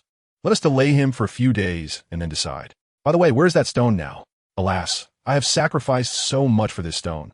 This time, I must earn a significant profit. A shared smile exchanged between the two. Chapter 72. Another storm arises. A doctor came to check on the room and conducted a brief examination of Chun Feng. It is rather fortunate for Chun Feng that he managed to avoid severe injury this time. He only suffered from a few fractures in his hand and a mild concussion. Despite being covered in blood, the examination revealed merely superficial abrasions, leaving even the doctor in disbelief. Are you really able to be discharged in this condition? I am fine. I just feel a bit dizzy. After resting for one more night, I should be all right. Boss Liu is coming tomorrow to discuss a significant business matter. After Qian Yunli left, Chun Feng fell into a muddled sleep. In the parking lot below, a Buick business vehicle held a middle-aged man with the surname Zhou, who was on the phone with someone. How was the matter progressing? Is still in process. There are no major issues. Rest assured, I will handle this matter well. Well, Xiao Yang is about to start his official career, and he still manages to get into trouble. Do not worry, leader. Xiao Yang has always been clever. I understand this situation. It mainly arose because he was celebrated by some classmates as he is about to commence his work. Celebrated? Celebrating by driving under the influence and injuring himself? He has been too indulged over the years. After a pause, the person on the other end continued. You must expedite this matter. Xiao Yang will report to his unit in a few days. I will inform the relevant personnel about your situation. I am extremely grateful, leader. When you have time, I would like to invite you for a meal. First, handle the matter at hand. We can discuss the meal later. Understood, leader. You can rest assured. I will take care of it meticulously. Let us leave it at that for now. I have other matters to attend to. After hanging up the phone, the middle-aged man signaled to the driver to start the car.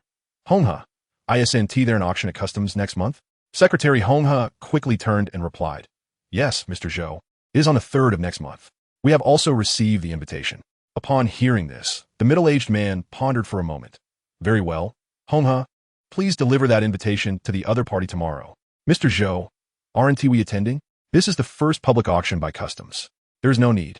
I can find any stone I wish to gamble on. Even if Ruiling does not have it, I can procure it from old Mian. Understood, Mr. Zhou. In a daze, Chun Feng's phone rang again. His phone had been broken the previous night, and to avoid any delays, Qian Yunli had gone to purchase a new one for him that morning. The shrill ringtone pierced Chun Feng's ears. When he picked it up, he saw that it was Wang Zhe calling. As soon as he answered, Wang Zhe's anxious voice came through. Chunge, there's been an incident. What happened? Chun Feng asked weakly, and Wang Zhe did not catch the fatigue in his tone. With a hint of urgency, he replied, earlier this morning, several prominent figures from the business community got into a brawl. I'm not sure of the details, but my father vaguely mentioned something. It seems to involve a piece of yellow jade. Yellow jade? Indeed, there are individuals in the market seeking yellow jade material, which was originally meant to be kept confidential. However, last night, the news somehow escaped into the open. Ordinarily, it would not matter. Whoever possesses the right connections or networks would acquire the material first. But, as fate would have it, the moment the news broke, yellow jade material suddenly appeared in Ruiling. Subsequently, Wang Zhe mentioned something about Master Zhao Huaheng, which Chun Feng lost interest in hearing. All he registered were the names Zhao Huaheng and Zhao Ruiling, his father, a sculptor, and the matter of a commission. Given this sequence of events, if Chun Feng still failed to realize that Zhao Huaheng was indeed Zhao Ruiling's father, he would be truly foolish. Nevertheless, he clung to a sliver of hope and inquired, is that Zhao Huaheng the father of a son named Zhao Ruiling? Wang Zhe was momentarily taken aback. How do you know? Then, recalling that their shops were adjacent, he added, I almost forgot. His shop is right next to yours. Chun Feng did not dwell on this and eagerly asked, how is Master Zhao doing now? It's still unclear, but the material is definitely gone. Wang Zhe replied. Please investigate this matter further for me. I'll call you later. Why do you care about this? Wang Shi retorted. Aren't you the one who informed me? True enough. Chen Feng conceded. Let's chit-chat, get to the bottom of this. I await your news. After hanging up, Chen Feng found sleep eluding him, his mind racing with thoughts regarding the situation. Just yesterday afternoon, Zhao Ruiling had mentioned this matter to him, and now it had spiraled out of control. Not to mention, Zhao Huaheng had been arrested because of it. The situation had escalated dramatically. Chen Feng picked up his phone and called Qian Yunli, relaying the situation. Qian Yunli, in his navet, seemed to misinterpret the gravity of the matter. Do you have full yellow material? Chen Feng, exasperated, retorted. Is this really the crux of the issue right now? The core problem is that I've been ensnared in this predicament. Qian Yunli shukulata ukuarli. ISNT, it's just that full yellow material is exceedingly rare? How come I was aware you had this material? After all, I'm a shareholder in the company. Well, have I concealed anything from you? You never asked. The material is in the safe, and you know the code. Yet, you claim ignorance of what your own store contains. Besides, this piece has already been reserved. It doesn't matter whether I mention it or not. It's not for sale. What can I say? The material must remain untouched. Boss Liu is arriving tomorrow, and if the material is gone, I will have no explanation to provide him. Why not just clarify the situation directly with Zhao Ruiling? Do you think matters like these can be clarified? Even if I tell Zhao Ruiling that I had nothing to do with this, would he believe me? Do you think Zhao Ruiling, ISNT, already harboring resentment towards me? What do you propose then? Qian Yunli lamented, sounding almost helpless. Damn it, Chen Feng thought to himself, feeling a pang of frustration. What kind of people are these? Chapter 73. Water as the mother of stone, light as the father of stone. Now, matters have become somewhat troublesome. Chen Feng is feeling a bit anxious. The fact that several prominent figures from the Commerce Association could become embroiled in conflict over this issue speaks volumes about its profound implications. You inadvertently let slip my hospitalization. Is that acceptable? Qian Yunli inquired with a furrowed brow. I'm uncertain. For now, let it be. You must act swiftly, Chen Feng urged, his impatience palpable. Very well, I shall head over immediately. Upon ending the call, Qian Yunli briefed Siyuan Xiaoya. Siyuan Xiaoya assured him that she knew how to proceed and urged him to focus on caring for Chen Feng. Meanwhile, Chen Feng found himself at a loss, left only to await the unfolding of events. Half an hour later, Chen Feng received another call from Wang Zhe. Brother Chen, I've unearthed some information. It appears someone lodged a complaint, but specifics remain elusive. Only a few influential figures and the police are privy to the details. Understood, Chen Feng replied.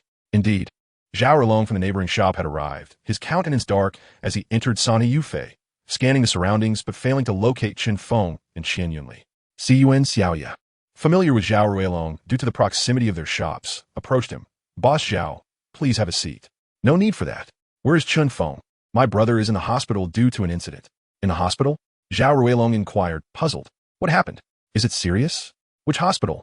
I wish to visit him. He is at Ruining People's Hospital. For specifics, you may contact Brother Yunli. He has been there caring for my brother since last night. Zhao Ruiling departed, though he harbored doubts about Siyuan Xiaoya's account. Nonetheless, the significant accident from the previous night would be difficult to conceal from the observant. With a little inquiry, one could uncover the truth. After some investigation, Zhao Ruiling confirmed that indeed an accident had transpired at the intersection of Paishi Street, and the injured party was none other than Chen Feng. After a moment's contemplation, he decided not to pursue the matter further. The following morning, Chen Feng had nearly recovered, save for some lingering discomfort in his arm. After conversing with the doctor, who advised him to refrain from exerting himself, he was granted permission to be discharged. Shortly after settling into the shop, his phone rang. It was Lu Qi. Chen Feng promptly answered. Brother Chen, are you in the shop? Yes, I am here, General Liu. Good. Remain there. I shall arrive in about half an hour. I have also brought 2 friends along who wish to see your stones. Excellent. I will prepare tea for your arrival. Chen Feng exclaimed with enthusiasm. Old Qian, what is the matter? Are you unwell? Qian Yunli responded, visibly anxious. Chen Feng, amused by Qian Yunli's concern, reassured him. No worries, Boss Liu is on his way, accompanied by 2 friends to view the stones. This is a significant opportunity. Qian Yunli, now filled with excitement, inquired. Is this a fortunate development? Should I fetch a few stones for them to examine? They're likely ISNT time for that. They will arrive in about half an hour, and we have ample stones in the shop to satisfy their needs. As he spoke, Qian Yunli asked, what about that piece of red-skinned Muna? Shall we show it to them? Chun Feng pondered for a moment and said, "Where is the stone? Let me take a look first." The two entered the room, where a piece of redskin wood was placed on the floor. Yunnan had already washed away all the mud from the broken edge. Last time, due to time constraints, they had not been able to examine the stone closely. The location of the break was intriguing, revealing a protrusion about the size of a fist, which had broken off when it was dropped, exposing the jade within. When illuminated, a rich, refreshing green radiated forth, indicating that this small piece had reached the icy quality. Pressing the light against the stone's surface, Chun Feng moved it slowly, hoping to glean more information. Unfortunately, this endeavor left him disappointed. Aside from the broken edge, there was no reaction elsewhere on the stone. Undeterred, Chun Feng meticulously searched every inch of the stone, but its skin was too tightly bound, resembling a turtle's shell, preventing him from discerning any reaction within. He then took a water bottle and sprayed the stone. He recalled having heard that when the stone's skin did not exhibit any visible signs, one could utilize light to assist in observation. If light proved ineffective, water's penetrating power could be employed alongside it for further inspection of the stone's interior. In the world of stone gambling, water is considered the mother of stones, while light is regarded as the father. However, many sellers of raw stones do not allow customers to spray water, fearing that it might wash away the jade inside, causing the stone to crumble.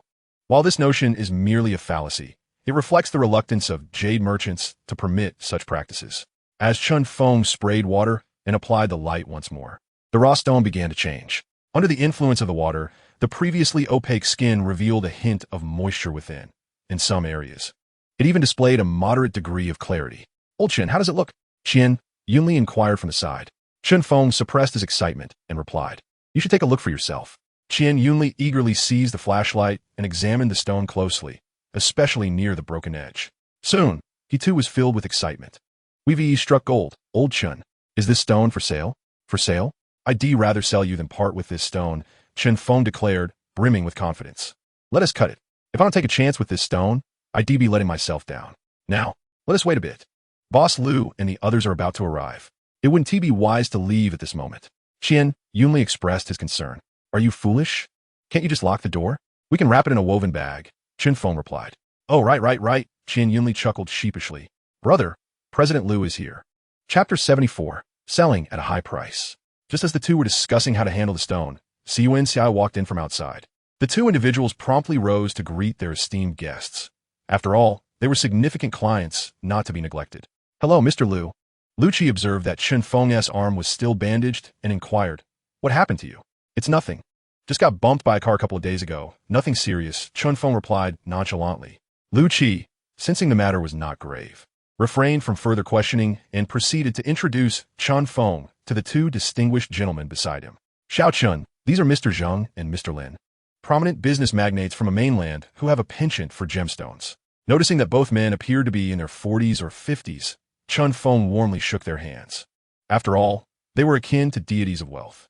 "Xiao Chun, I've heard from old Liu that you possess a piece of fully yellow jade.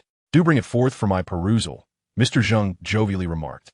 Taken aback for a moment, Chun Feng, as a businessman, nodded in agreement. After all, stones are meant to be sold, and since Chi had already broached the subject, he had no reason to hesitate. "Gentlemen, please have a seat and enjoy some tea while I fetch the stone," he offered. After arranging for a few assistants, Chun Feng ascended to the second floor to retrieve the prized piece from a safe. Placing it upon the table, Mr.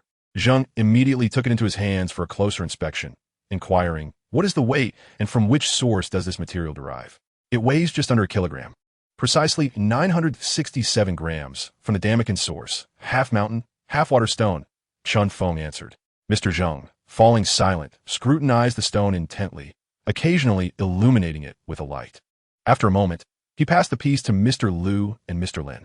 Both Mr. Liu and Mr. Lin examined the stone, with Mr. Lin nodding at Mr. Zheng. "Old Zheng, this material is quite commendable. Let us discuss the price then. Xiao Chun, please present your offer," Mr. Zheng suggested. After a brief contemplation, Chun Feng replied, "Gentlemen, although this piece is modest in size, its quality is exceptional, reaching the high ice grade. It bears no cracks, has potential for a bracelet, and the color is perfect. I'm asking for 4 million. The three gentlemen shook their heads in unison. Mr. Zheng chuckled. "For such a small piece, you're asking for 4 million. Xiao Chun, you truly possess a fierce spirit." Chun Feng smiled. That price was meant for others. Mr. Liu is like an elder to me, and he has cared for me over the years. I certainly cannot extend a harsh hand towards him. How about this? A firm price of 2 million. This piece is indeed a marvel. At 260,000, the price could not be deemed excessive, yet it was certainly not trivial. As Chun Feng articulated, the allure of this stone lay in its uniqueness. Those who appreciated it would pay handsomely, while those who did not would scarcely glance at it. The piece in Chun Feng's possession, being of high ice quality and vibrant color, could easily fetch 250 to 600,000 at a public auction. And if it fell into the hands of an admirer, 3 million would not be out of the question. Thus, his asking price of 2 million was quite reasonable. With this realization, Mr. Zheng and Mr. Lin understood the value, while Lu Qi felt a great sense of joy. Chun Feng's concession allowed him to save face in front of the two magnates, which was indeed a significant favor.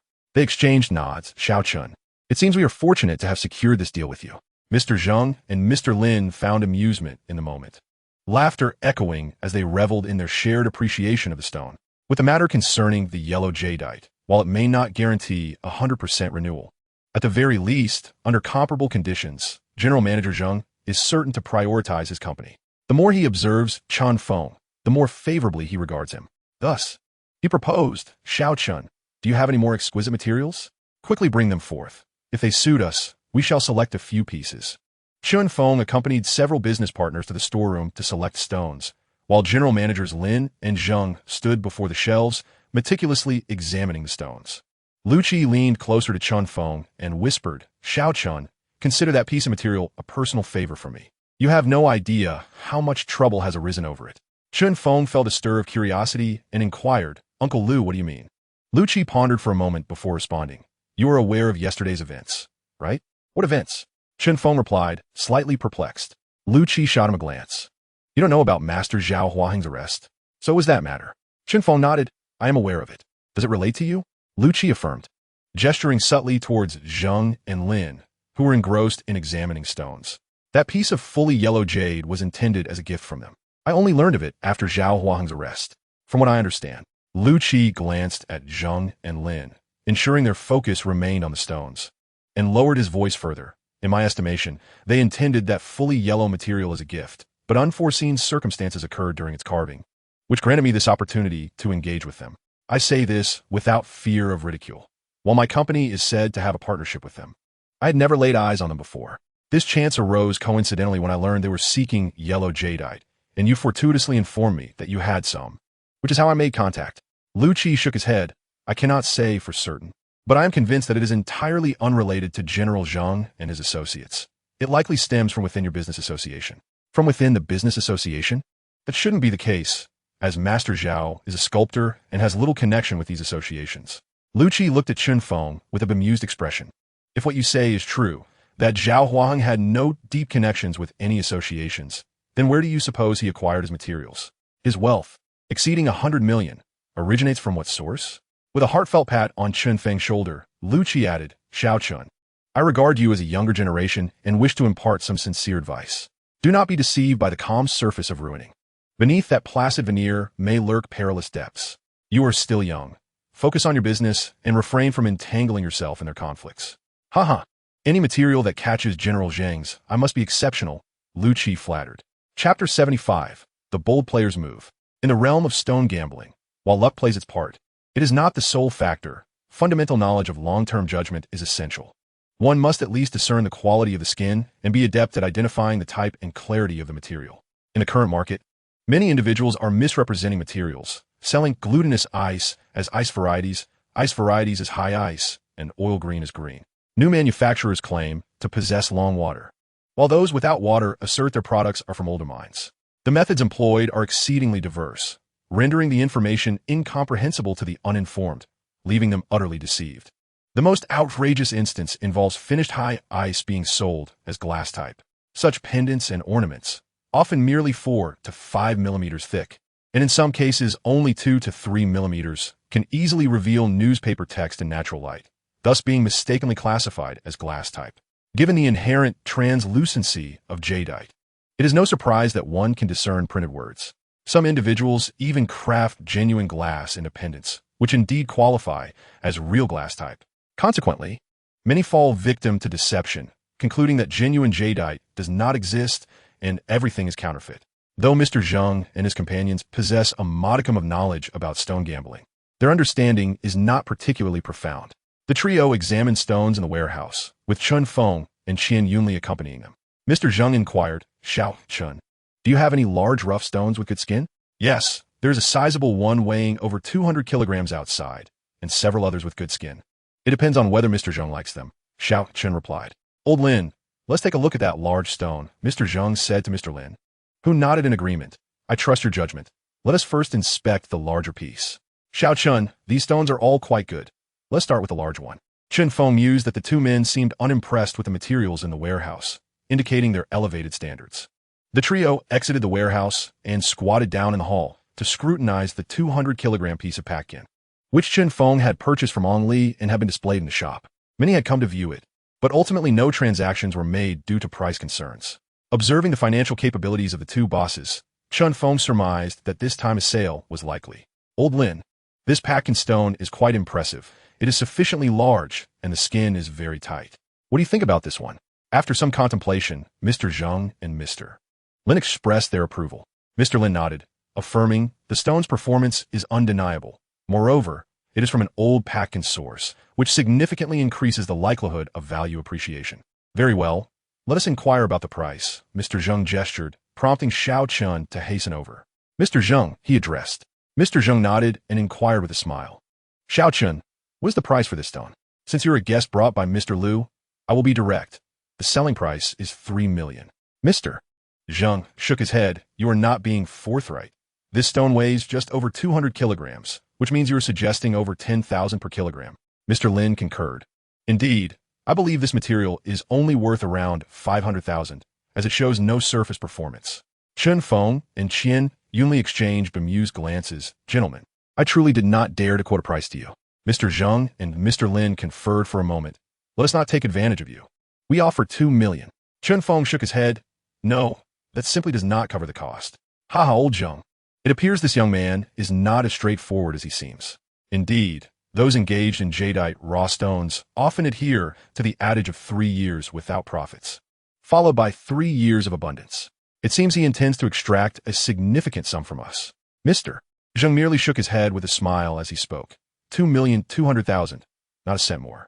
If that doesn't work, I won't purchase a single stone from your shop." Chun Feng and Qian Yunli exchanged hushed words, and after a moment of hesitation, Chun Feng said, "Mr. Zheng, you're quite formidable. We shall agree to your 2,200,000, but let it be known, should the value increase, I expect a generous red envelope." "Agreed, agreed. Let us proceed with the transfer," Zheng replied. Upon hearing the request for a transfer, Qian Yunli hurriedly approached the table to retrieve the card machine. After completing the transaction, Mr. Zheng expressed his desire to unveil the stone, prompting Chun Feng to promptly contact the representative from the Heavenly Knife. The reason for not calling Wang Zhe was twofold. First, he had learned that this Mr. Zheng was acquainted with Zhao Huaheng, and he feared that Mr. Zheng might be displeased if they ventured to Yulanfang. Second, Wang Zhe's establishment was primarily a processing workshop, while such sizable stones were typically handled by larger cutting operations, where the machinery is more abundant and the process expedited. The Heavenly Knife had its own forklift to assist in transporting the raw material, thus eliminating the need to find one elsewhere. In less than 10 minutes, the forklift from Heavenly Knife arrived, and Chun Feng directed the securing of the raw stone before the forklift drove off. Mr. Zheng and his companions, carrying the substantial yellow material, followed suit. Chun Feng, eager to foster rapport and witness the performance of the large stone he had sold, accompanied Qian Yunli as they made their way. The stone was rather large, weighing over 200 kilograms, and such a sight was not an everyday occurrence in Ruiling. Along the way, they attracted considerable attention. It is in the nature of the Chinese to be drawn to lively gatherings, and upon hearing that a stone was to be cut, everyone abandoned their own affairs to flock to Heavenly Knife. The owner of the workshop personally directed the forklift to a machine, promptly summoning several workers who used iron chains and tools to secure the stone onto the machine. The onlookers expressed a range of sentiments, predominantly envy and admiration. Mr. Zheng, clearly a seasoned gambler in the realm of stones, took it upon himself to mark the stone with precision. Observing Mr. Zheng's earnest demeanor, Qian Yunli remarked quietly, "Mr. Zheng appears to be quite the expert." Chun Feng nodded in agreement. Qian Yunli, somewhat superstitious, mused, it would be best if the stone yield a profit. This is a significant client. May heaven bless us with a remarkable outcome, as they could become our premier clientele in the future. In truth, Chun Feng shared this sentiment, recognizing that these two individuals were not only affluent, but also passionate about their pursuits. With their expansive business, their network must be of high caliber. As Chun Feng and his associates were just beginning, they had limited quality materials on hand, making it challenging to satisfy their demands. Hadn't even a big boss like Lu been careful to accompany them? Once the stone was secured on the machine, the workers pressed the start button, and the machine began to operate, prompting several of them to stand by in anticipation. Mr. Zheng, Mr. Lin, shall we retreat to the nearby tea house for some tea and a brief respite? Chun Feng suggested at an opportune moment. President Zheng waved his hand dismissively, stating, "The most exhilarating part of gambling with stones is precisely this moment. At this juncture, I have no desire to leave. I am eager to witness the results firsthand. Let's await the outcome here. If you have matters to attend to, feel free to go about your business. There is no need to concern yourselves with us. I am merely a bystander, without any pressing engagements." Chapter 76. The stone was cut open. Such a large stone cannot be resolved in less than a few hours. Chun Feng and Qian Yunli patiently accompanied the two bosses as they awaited the results. Fortunately, the proprietor of the Divine Knife was aware of their status as significant clients and graciously invited them to a quiet, shaded area to enjoy tea, personally engaging in conversation with President Zheng and the others. At the entrance of the Public Security Bureau, Zhao Ruiling anxiously awaited his father, Zhao Huaheng, who had been apprehended while purchasing stones at the border. He was filled with worry and frustration, leveraging various connections and pathways, and after paying a fine, his father was finally released. The trade of smuggled raw stones can be a serious matter, however, unless one is caught in the act. The consequences usually entail only a monetary penalty and the confiscation of the stones. Customs authorities typically do not delve deeply into such matters, or rather, they dare not, because a thorough investigation could set back Ruining's economy by decades. Ruining lacks a foundational industry. In recent years, its economy has relied heavily on jade raw stones. Without the merchants engaged in the trade of these raw stones and finished jade products, the government would face considerable challenges. Additionally, given the border's rugged character, the relative stability of these individuals hinges on the prevalence of minor smuggling operations. However, if one is apprehended on-site or involved in substantial smuggling operations, they should prepare for a lengthy period of reform. Historically, Ruining has not been devoid of large-scale crackdowns on smuggling activities. Such events typically resurface every few years. Upon seeing his father exit the Public Security Bureau, Zhao Ruilong hurried forward to support him, asking, "Father, are you all right?" Zhao Huaheng glanced at his son with a hint of relief, responding, "I am fine. I appreciate your concern over the past few days. Has anything occurred at home?" Zhao Ruilong shook his head. "No, your situation is still unknown to mother. I refrained from telling her, fearing it would upset her." Zhao Ruilong nodded, "Understood, father. However, President Zheng and his associates have arrived in Ruining. What do you think?" Zhao Huaheng paused, regarding his son with a questioning expression. Zhao Ruilong quickly clarified, "Father, I did not inform them. They came here accompanied by a businessman from the mainland, apparently named Lu Qi." "Yes, Lu Qi." Zhao Ruilong suddenly recalled something and added, "Father, there's another matter." Zhao Huaheng frowned at his son, somewhat impatiently asking, "What else is there? Do you remember when I mentioned discovering who possesses yellow jade materials?" Zhao Huaheng nodded. Zhao Ruilong continued, "The individual with the full yellow material is named Chun Feng, and it seems he is connected to Lu Qi. I overheard him on the phone, seemingly speaking to Lu Qi. Now that this mainland businessman, Lu Qi, has brought President Zheng and his team to Ruining, they have gone directly to Chun Feng's shop. I suspect that the yellow jade is intended for President Zheng. On the night of the incident, it coincidentally happened to be the very day I sought out Chun Feng. That evening, the news spread like wildfire. Curiously, Chun Feng himself met with a car accident that night. Is it not rather coincidental?" Zhao Huaheng pondered for a moment and nodded, acknowledging, "You present a valid point, yet one must refrain from making unfounded claims in the absence of evidence. Please investigate this matter thoroughly. Regardless of who is involved, clarity must be sought. As for General Zheng, I shall pay him a visit shortly." Zhao Ruilong nodded in silence, and the two departed in a vehicle from the entrance of the Public Security Bureau. Within an hour, the workers below reported that the stone had been successfully cut. General Zheng and his associates sprang to their feet, hastening toward the machine. regardless of their stature as magnates. In the realm of stone, gambling, and cutting, all are rendered equal. After an hour of cutting, the crowd grew restless, yet few departed. Instead, more and more individuals congregated in anticipation. To witness the unveiling of a stone valued in the millions is a rarity. Typically, such high-value stones are discreetly cut to avoid drawing attention, fearing both the embarrassment of a failed cut and the ostentation of a successful one. Make way, make way. Allow the owner to enter. The crowd parted, creating a path for General Zheng and his companions, who made their way to the machine. Without further ado, Zheng lifted the lid with a swift motion. A throng gathered around, straining to glimpse the raw stone within, only to find two halves lying quietly inside. What is this? A blemished green? Alas, the green has been consumed by the blemishes. This material has been ruined. While a portion of the stone could still yield some value, most have been compromised. There remained a small area that might still be viable, offering a slim chance of uncovering a bracelet. However, even a bracelet, if found, would hold little worth, with old oil green types fetching merely a few thousand. The faces of General Zheng and his companions darkened. Over 2 million had been invested, only to yield this pitiful result. The embarrassment was palpable. Listening to the murmurs of the crowd, their expressions soured further. They longed for a fissure in the ground to swallow them whole. Remove the stone, General Zheng ordered grimly. Once the stone was dislodged and placed on the ground, the group, undeterred, continued to examine it.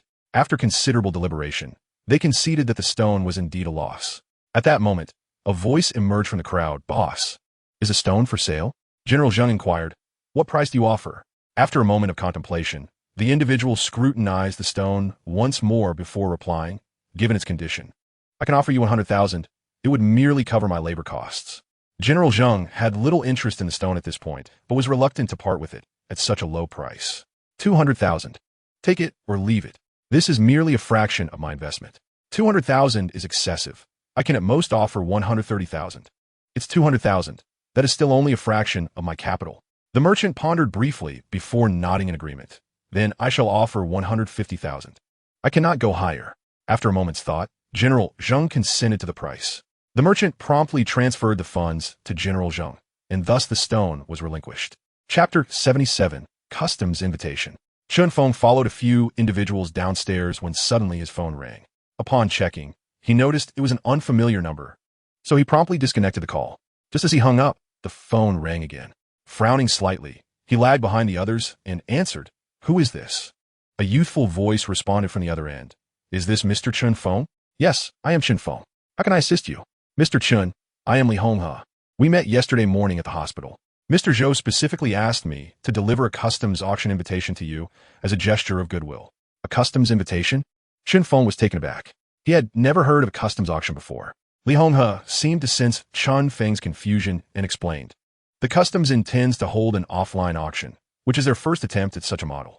They have invited several businesses from the industry, and Mr. Zhou is among them. However, Mr. Zhou is not deeply involved in the jadeite raw stone business and thought it prudent to pass this opportunity to you. Moreover, it appeared that the substantial cost incurred by the young man for reconciliation hinted at his remarkable status. Realizing this, Chun Feng understood he needed to respond appropriately. I appreciate Mr. Zhou's kindness and kindly ask you to convey to him that I will visit him personally when time permits. Of course, I will relay your sentiments to Mr. Zhou, Li Honghe replied, feeling relieved that the matter had reached a satisfactory conclusion. After ending the call, Chun Feng pondered the situation. The customs auction had not made any waves in Ruiling City, which piqued his interest. Meanwhile, Qian Yunli was taken aback as the stone he had cut had collapsed. Initially, he had intended to bond with the others after the cutting, believing that even if the stone did not turn out well, it would not be catastrophic. After all, gambling on stones inherently relied on luck. However, what had emerged from the stone was utterly disappointing, leaving him at a loss for words on how to salvage the situation. He glanced around, noticing Chun Feng was absent, and was about to seek him out when Chun Feng approached and pulled him outside, inquiring, did the stone collapse? Qian Yunli nodded yes. It collapsed completely, losing all its green. It was just sold for 150,000. Chun Feng felt equally helpless. Lacking the ability to see through the stone or the skills to discern jade from rock, his understanding of raw stones was largely based on experiential knowledge. If the stone had indeed collapsed, there was little he could do. Yet, the prospect of losing such a significant client dissatisfied him, prompting him to suggest, why not sell that piece to them? Upon hearing this, Qian Yunli hesitated. The stone clearly held substantial potential for a significant appreciation, and the chances were considerable. Cutting it himself would undoubtedly yield better results than selling it outright, and he was reluctant to part with it. Chun Feng provided an analysis. You see, if we cut the stone ourselves, we must bear certain risks. Although we believe that this material will appreciate significantly, nothing is ever absolute. Moreover, Mr. Zhang and his associates are indifferent to price. They are affluent individuals who value their reputation. We could easily sell to them at a premium. If the stone appreciates, they could very well become our stable clients, ensuring consistent profits. Which option would you prefer? While the rationale was sound, Qian Yunli still harbored concerns and asked, what if the stone fails? Then we simply weren't destined for it. Besides, if it does fail, we still stand to gain significantly, don't we? After contemplating for a moment, Qian Yunli concurred with Chun Feng's perspective. Observing Qian Yunli's agreement, Chun Feng felt a surge of inspiration. He approached Mr. Zhang and his companions, first expressing his apologies for the oversight that led to an unsatisfactory gambling experience with the stones. However, he made it clear that refunds were out of the question. Mr. Zhang and his associates did not take the matter to heart. For them, 200,000 or 200 merely represented numbers. They pursued the thrill of success. All right, Xiao Chun, Mr. Zhang said, since we are willing to gamble, we must be prepared for potential losses. You need not worry.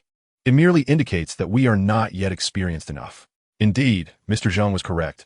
It was merely 200,000. Let us consider an experience, he added. Yet, there lingered a hint of discomfort, for while they were unconcerned about money, they valued their prestige. Feigning difficulty, Chun Feng gritted his teeth and said, Mr. Zhang, Mr. Lin, you were introduced to me by Mr. Liu, and I cannot let you down. I have another stone in my shop, a red-skin stone weighing 87 kilograms. You may wish to take a look. I originally intended to cut it myself, but I am willing to let you have it for your enjoyment. Mr. Zhang chuckled, oh, so you have something good hidden away? It wouldn't be another pretty but worthless piece, would it? Absolutely not, Chun Feng assured them. You may inspect it first, and if it does not meet your expectations, you may dispose of it as you see fit. Haha, old Lin, shall we go take a look? If we don't, this lad will wear us down with his chatter. Mr. Zhang joked with Mr. Lin. Mr. Lin nodded. Let us go check it out. Should we bring someone else for assistance? Mr. Zhang pondered briefly before agreeing. Yes, we are still novices in this field. Let us call Zhao Huaheng to help us assess it. Sounds good. I will call him now. Old Zhao usually contacts us promptly, but it seems he hasn't reached out this time. Perhaps he was frightened by our last encounter, he said, laughing as he took out his phone to make the call. Upon hearing this, Chun Feng was taken aback, torn between speaking up and remaining silent. He thought to himself, it seems these two are unaware of Zhao Huaheng's arrest. Given this, it appears Zhao Huaheng's situation is unrelated to them. Chapter 78, 1 million. Chun Feng was deep in thought when the call from General Manager Lin was connected. After exchanging just a few brief words, the call was abruptly terminated. Let's go, Xiaoqing. Directly to your shop, General Manager Lin beckoned to Chun Feng, offering no further remarks. Although Chun Feng was eager to inquire, he found himself at a loss for words and could only lead the way in silence. After a brief journey of around 10 minutes, the two arrived at the shop ahead of schedule, waiting at the entrance. Just moments later, General Manager Zhang's car pulled up. The door swung open, and General Manager Zhang, along with two others, stepped out. Without delay, he inquired, Xiaoqing, where is the stone? Chun Feng ushered the esteemed guests inside, and due to his arm being bandaged, he could only guide them to a small room. The guests said nothing and followed him into the modest space, where several stones were displayed on shelves. These were the carefully selected raw materials that Chun Feng had prepared for viewing, numbering around 20 in total. The largest among them was a piece of red wax shell wood, while the smallest was about the size of an adult's fist, an old piece from southern Qi. Pointing to the red-skinned wood, Chun Feng said, General Zhang, this is the raw stone. Please take a look. As he gestured invitingly, both General Zhang and General Manager Lin were immediately captivated by the vibrant red stone. Who could resist such a striking hue? They approached the material with keen interest, examining it closely. Just then, several individuals entered the shop, and Siwen Xiaoye called out from the small room, Brother, Boss Xiao from the neighboring shop is here, along with a gentleman who says he is looking for General Zhang.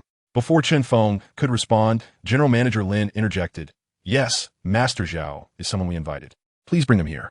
Siwen Xiaoye hesitated, glancing at Chun Feng, who nodded in affirmation, prompting her to exit. In a matter of moments, two figures appeared at the door, revealing Master Zhao Huaheng, whom Chun Feng had encountered last time at Wang Zhe's shop. Chun Feng quickly approached, exclaiming, Master Zhao, hello.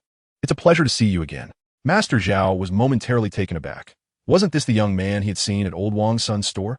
Realization dawned upon him as he noticed the bandage on Chun Feng's arm, leading to speculation. So it was you. I didn't expect that such a young entrepreneur would already own his own shop.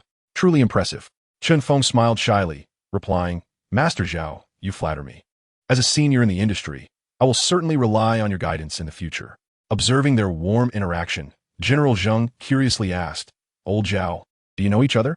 Master Zhao nodded. We had a brief encounter at an old friend's shop, but I didn't realize he was Chun Feng. I wish I had known sooner. His words were somewhat cryptic, and Chun Feng understood that he was subtly referencing the incident of his arrest. General Zheng and the others assumed that Master Zhao might be interested in purchasing that piece of yellow jade to resell for compensation. Meanwhile, General Liu felt relieved that Master Zhao hadn't known about Chun Feng's possession of the yellow jade. Otherwise, his collaboration with General Zheng might have been jeopardized. Zhao Ruiling sensed that his father was questioning whether this incident had been orchestrated by Chun Feng. Only Qian Yunli stood there, looking as confused as someone who couldn't even comprehend the simplest of matters. Chun Feng was at a loss for words regarding the situation, as it was evident that President Zheng and others were still unaware. If he were to be the one to break the news, it might inadvertently convey a sense of belittlement towards the others, leaving him to merely shake his head with a wry smile. President Zheng, however, had no time for such concerns and directly urged, Old Zhao, come help me examine this stone. The room was rather small, and with 7 or 8 people squeezed inside, it felt quite cramped. Chun Feng suggested, why don't we step outside to take a look? Xiaoya, Yunli, please bring the stone out. Let's take it outside. It's a bit too tight in here, and I can hardly move. The group began to exit, and Zhao Huaheng's gaze inadvertently swept across the room, suddenly catching sight of several pieces of material, causing his pupils to constrict and his breathing to quicken. Old Zhao, why are you dawdling? Hurry up and come out. Lin Zong urged, somewhat dissatisfied to see Zhao Huaheng lingering at the door. Once outside, Qian Yunli and Siyuan Xiaoye carefully placed the wood material on the ground. President Zheng insisted, Old Zhao, take a look at this stone. All right. Without further ado, Zhao Huaheng squatted down to meticulously examine the exterior of the raw stone. Although he was a sculptor, he possessed considerable insight into interpreting the skin of raw stones. To have made a name for himself in the cutthroat environment of Ruiling, one must possess genuine skill. He began by thoroughly exploring the skin of the raw stone, then took out a flashlight and gently tapped the stone with a metallic back, producing a series of clear, resonant sounds. Following this, he directed the light onto the stone, scrutinizing it bit by bit. After observing the python vein for a while, he shifted the light to the fracture and compared it repeatedly. President Zheng and the others did not urge him, recognizing that disruptions and impatience are highly unwelcome when examining raw stones, unless, of course, one was at a bustling market, which was a different matter altogether. After a little more than half an hour, Zhao Huaheng finally stood up, brushing off the dust from his hands.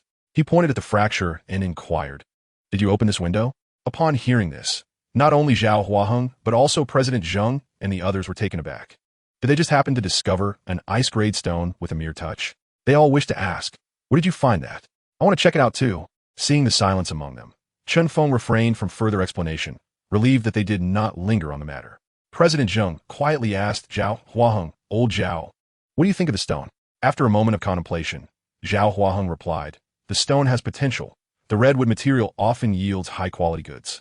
The fracture has revealed the ice-green seedlings, but the risk is considerable, and I estimate the price will not be low. President Zheng nodded, having formed an estimation in his mind, and turned to Chun Feng, asking, Xiao Chun, what is the price for the stone? If it's reasonable, we can proceed with the cut. Chun Feng smiled and quoted a price of 10 million, which immediately plunged the room into silence.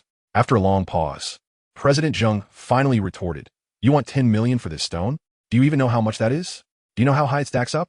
Do you realize how heavy 10 million is? Chapter 79. The price is not right.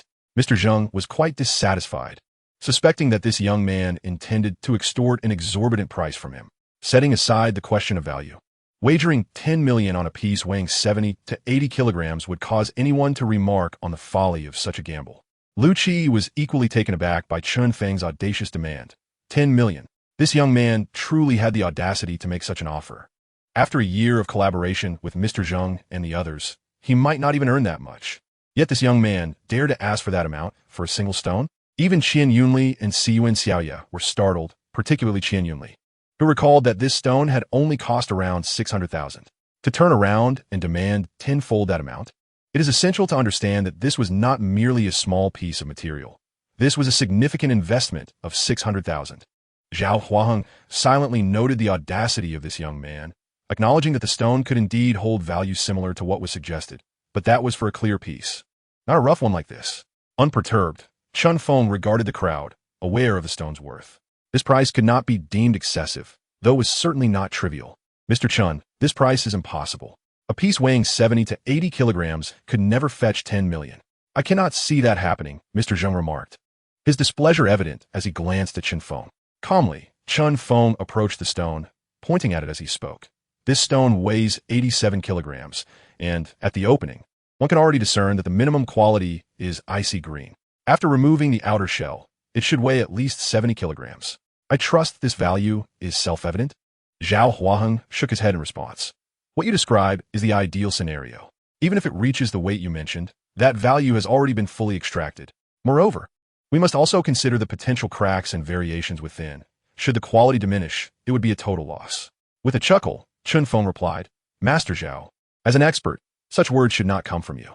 Without allowing Zhao Huaheng to interject, Chun Feng continued, red skin wood is synonymous with high-quality goods in our industry. The lowest yield is icy quality, with possibilities for high icy or even glassy quality. If high icy or glassy quality emerges, a single bracelet could command several 100,000 or even over 1 million. Furthermore, I have already revealed icy quality at the opening, indicating that this stone is at least of icy quality. Do you still consider this price excessive? Zhao Huaheng was momentarily taken aback. Who sells raw stones in such a manner? It seemed he was preemptively attributing high icy or glassy quality to the stone before it was even fully examined. He chose to remain silent, recognizing that this was not his decision to make. The final judgment lay with Mr. Zheng and Mr. Lin. Both Mr. Zheng and Mr. Lin were deep in thought, exchanging glances and shaking their heads. The price was simply too high, although neither of them lacked funds. They could not afford to squander money recklessly. However, it was disingenuous to claim they were not tempted by such a fine piece of material. After a moment's contemplation, Mr. Zheng tentatively inquired, 3 million. Mr. Chun, can we negotiate? The group was momentarily stunned. Was this even possible? Qian Yunli's words had been prearranged with Chun Feng, subtly indicating that Zhao Huaheng would be in the know, whether he believed it was of no consequence to them. Mr. Chun, please provide a realistic price. 10 million is beyond our reach. After a moment of contemplation, Mr. Lin was reluctant to forego this promising piece. If you truly desire it, this stone is not available for less than 8 million, he stated. Mr. Chen pondered for a brief moment before slightly lowering the price. Yet, this amount was evidently still too steep for both Mr. Zheng and Mr. Lin. 8 million was excessive. Observing their hesitance, Mr. Chun refrained from further commentary, recognizing that excessive dialogue could easily convey a sense of desperation to purchase the raw stone. He held firmly to the belief that a transaction requires mutual satisfaction to be deemed a true deal. Mr. Zheng and Mr. Lin pulled Zhao Huaheng aside for a hushed discussion. Old Zhao, what is your perspective? Is it indeed possible for this stone to yield high-grade ice or even glass varieties, as that young man suggested? Zhao Huaheng nodded affirmatively. Indeed, while redskin wood does occasionally yield high-quality stones, the probability is exceedingly low. Furthermore, this stone has merely been opened to reveal a window. The true nature within remains a mystery. Should there be cracks, or if the green does not penetrate, or if it has undergone a variation, the risk becomes far too significant. Zhao Huaheng communicated all possible scenarios to Mr. Zheng, asserting that the decision to purchase was beyond his purview. However, should they decide to buy and it turn out poorly, it would not affect him. Are we to understand that there remains a chance? Mr. Zheng inquired, pressing for clarity. After a moment of reflection, both Mr. Zheng and Mr. Lin resolved to forego the purchase. Betting 8 million on a less than 1% chance was too great a price to pay. With their decision made, there was no need for further deliberation. Mr. Chun, this stone is excessively priced. We shall not proceed with the transaction, they conveyed. Mr. Chen nodded in understanding.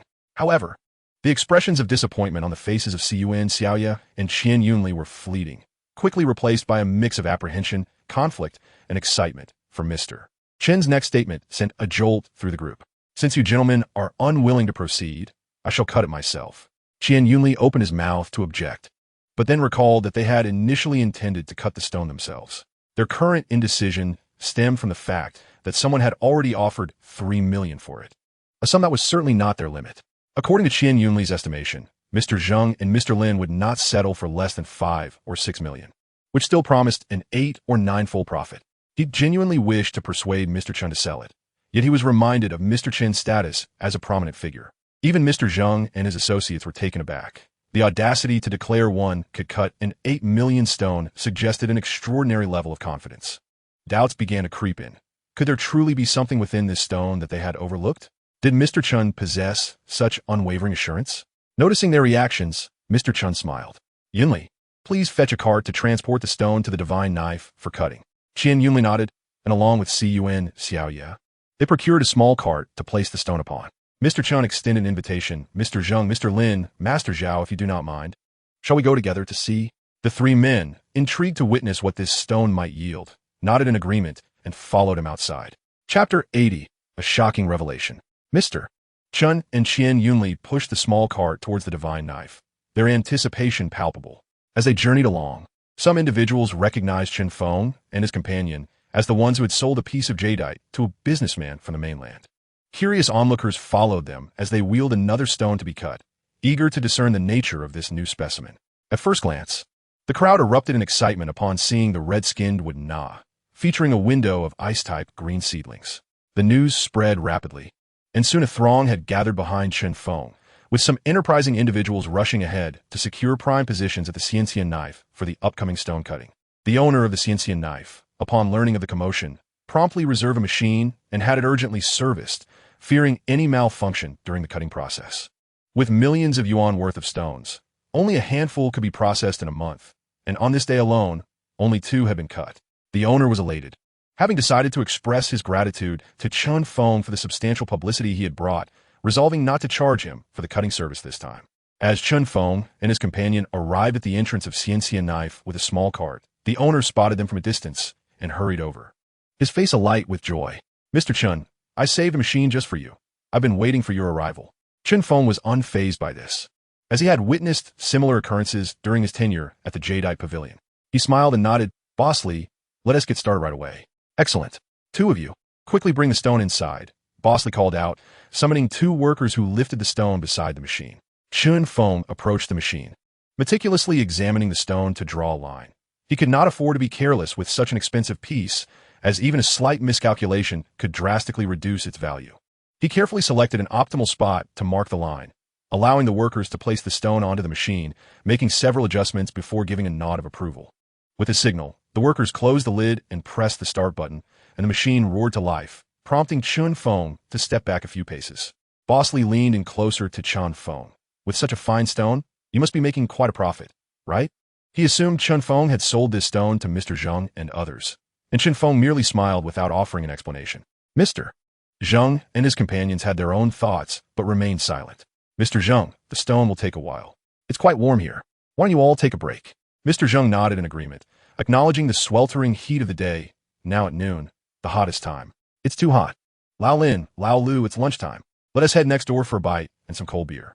With that, they departed, and upon leaving, Mr. Zheng did not invite Chen Feng, who, regardless, would have preferred to keep a watchful eye on the precious stone. Zhao Huang also accompanied them, but excused himself briefly to the restroom while waiting for their meal. Upon entering the restroom, Zhao Huang retrieved an old Nokia phone and dialed a number he found within. The phone rang persistently, and just as he was about to hang up, it connected. The voice on the other end was somewhat impatient, inquiring, "What is it?" Stones have appeared. A cacophony of sounds erupted from the phone, followed by footsteps. After a brief pause, the voice continued, "Are you certain?" Zhao Huang affirmed, "Yes, I am certain. I glimpsed 6 or 7 stones, although I did not examine them closely. Such coincidences are implausible. Damn it. After searching for so long, we finally found them," the person on the line exclaimed excitedly, cursing under their breath. "Did you see those 2 specific pieces?" "I only spotted one. I didn't have the chance to search for the other." He hesitated before adding, "There were outsiders present, and I refrained from asking too many questions to avoid drawing attention. Do your utmost. Not just do my utmost. It is imperative." The mysterious voice took on a serious tone. "Do you not realize where these stones originated? If they truly surface, it would be catastrophic. Everyone associated with it would be doomed. Moreover, ascertain the identity of this individual, particularly from whom the stones were procured. It is crucial to clarify this matter. I will investigate thoroughly. I assure you I will refrain from taking action until I have clarity, but if I uncover who is meddling behind the scenes, well, what do you intend to do? Let me remind you, Zhao Huaheng, this is Ruining, not Myanmar. The person on the other end grew agitated. Zhao Huaheng, however, chuckled coldly. What is there to fear? This is not our first encounter with such matters. We can simply take the person to northern Myanmar. The mysterious individual felt a shiver run down their spine and sternly replied, if you proceed with this, our cooperation will come to an abrupt end. Zhao Huaheng scoffed. You are afraid. Indeed, I am afraid. I am here to earn money, not to court death. Silence enveloped the conversation, leaving only the sound of their breaths. After a moment, Zhao Huaheng stated, very well, as long as you can assure me that the other party is unaware of our dealings, we will leave it at that. A few minutes later, Zhao Huaheng emerged from the restroom, his demeanor unchanged, devoid of the earlier menacing expression. The cutting of the stone continued for a full hour before the machine finally ceased. Chun Feng approached the machine and swiftly lifted the lid, releasing a cloud of white smoke that prompted him to cough incessantly. Once the smoke dissipated, he beheld a considerable piece of stone resting in the machine's basin, coated in grease. Without a moment's hesitation, he leaned in to examine it, shining a light upon the cut surface, revealing a vibrant green hue that suffused the machine. A wave of exhilaration surged through him, and Qian Yunli could hardly contain himself, pushing Chun Feng aside to retrieve the stone. Gazing at it closely, he let out a triumphant cry. Full color? We're going to be rich. Qian Yunli bounced around in a state of ecstatic disbelief, and the onlookers erupted in excitement, crowding around to catch a glimpse of the stone's magnificent details. Chun Feng was utterly bewildered, his hands trembling uncontrollably. As he grappled with the absurdity of the situation, truly outrageous, it was absurdity personified. In Chapter 81, Profiting Handsomely, the workers assisted in removing the substantial piece of stone from the machine. Together, they hoisted it onto the table and washed away the grease from the cut surface, allowing everyone to finally discern the stone's true nature. At that moment, all were rendered speechless. Is this truly a full color? Unbelievable. Ice-grade full color. How long had it been since such material had appeared in Ruiling? The value of such a large stone was incalculable, someone remarked with envy. If this material were to be priced below 8 figures, it wouldn't even warrant a glance. A throng of onlookers surged forward, wielding flashlights to scrutinize the stone's cut surface. Such scenes of soaring prices were not unheard of in Ruiling, but instances of such magnitude were rare, perhaps only a dozen or 20 times a year. With some months passing without a single sighting of such an expensive stone, many might spend a year or two in Ruiling without ever witnessing an 8-figure surge in value. Amidst the crowd, Mr. Zheng and Mr. Lin's expressions shifted. For while they lacked expertise in the precise valuation of jade, they understood that such a large stone could easily surpass 10 million. Originally, this stone had been within their grasp, but now, with its potential revealed, it had transformed into a clear gem, and both regretted their oversight. Zhao Huaheng was equally dumbfounded. He had closely examined the stone, noting that it divided into two, revealing a water vein on the cut surface. This water vein could yield a smaller bracelet, clearly indicating high ice quality. Any table could fetch several 100,000. If it sank a few centimeters, the value was beyond Zhao Huaheng's imagination. This was not merely a surge, it was a staggering increase. Mr. Zheng leaned closer to Zhao Huaheng and whispered, "What is this material worth now?" Zhao Huaheng shook his head. There's no way to ascertain a price. The gamble has only intensified. He pointed to the water vein. Look at this vein. It could already yield 4 bracelets. If it sinks further, how many more could it produce? Such bracelets are worth several 100,000 each in the market. Mr. Zheng felt as if his heart was bleeding. But surely, there must be a price? Zhao Huaheng pondered deeply before responding. Based on what is visible, it cannot be sold for less than 10 million. 15 million is the minimum. Then it settled at 15 million. I'll speak to Xiao Chun. This stone will be regarded as ours, Mr. Zheng declared. Zhao Huaheng grasped Mr. Zheng's arm. I only referred to what is visible. The unseen potential is unknown. That Chen Feng fellow isn't a fool. He would never agree to such a price.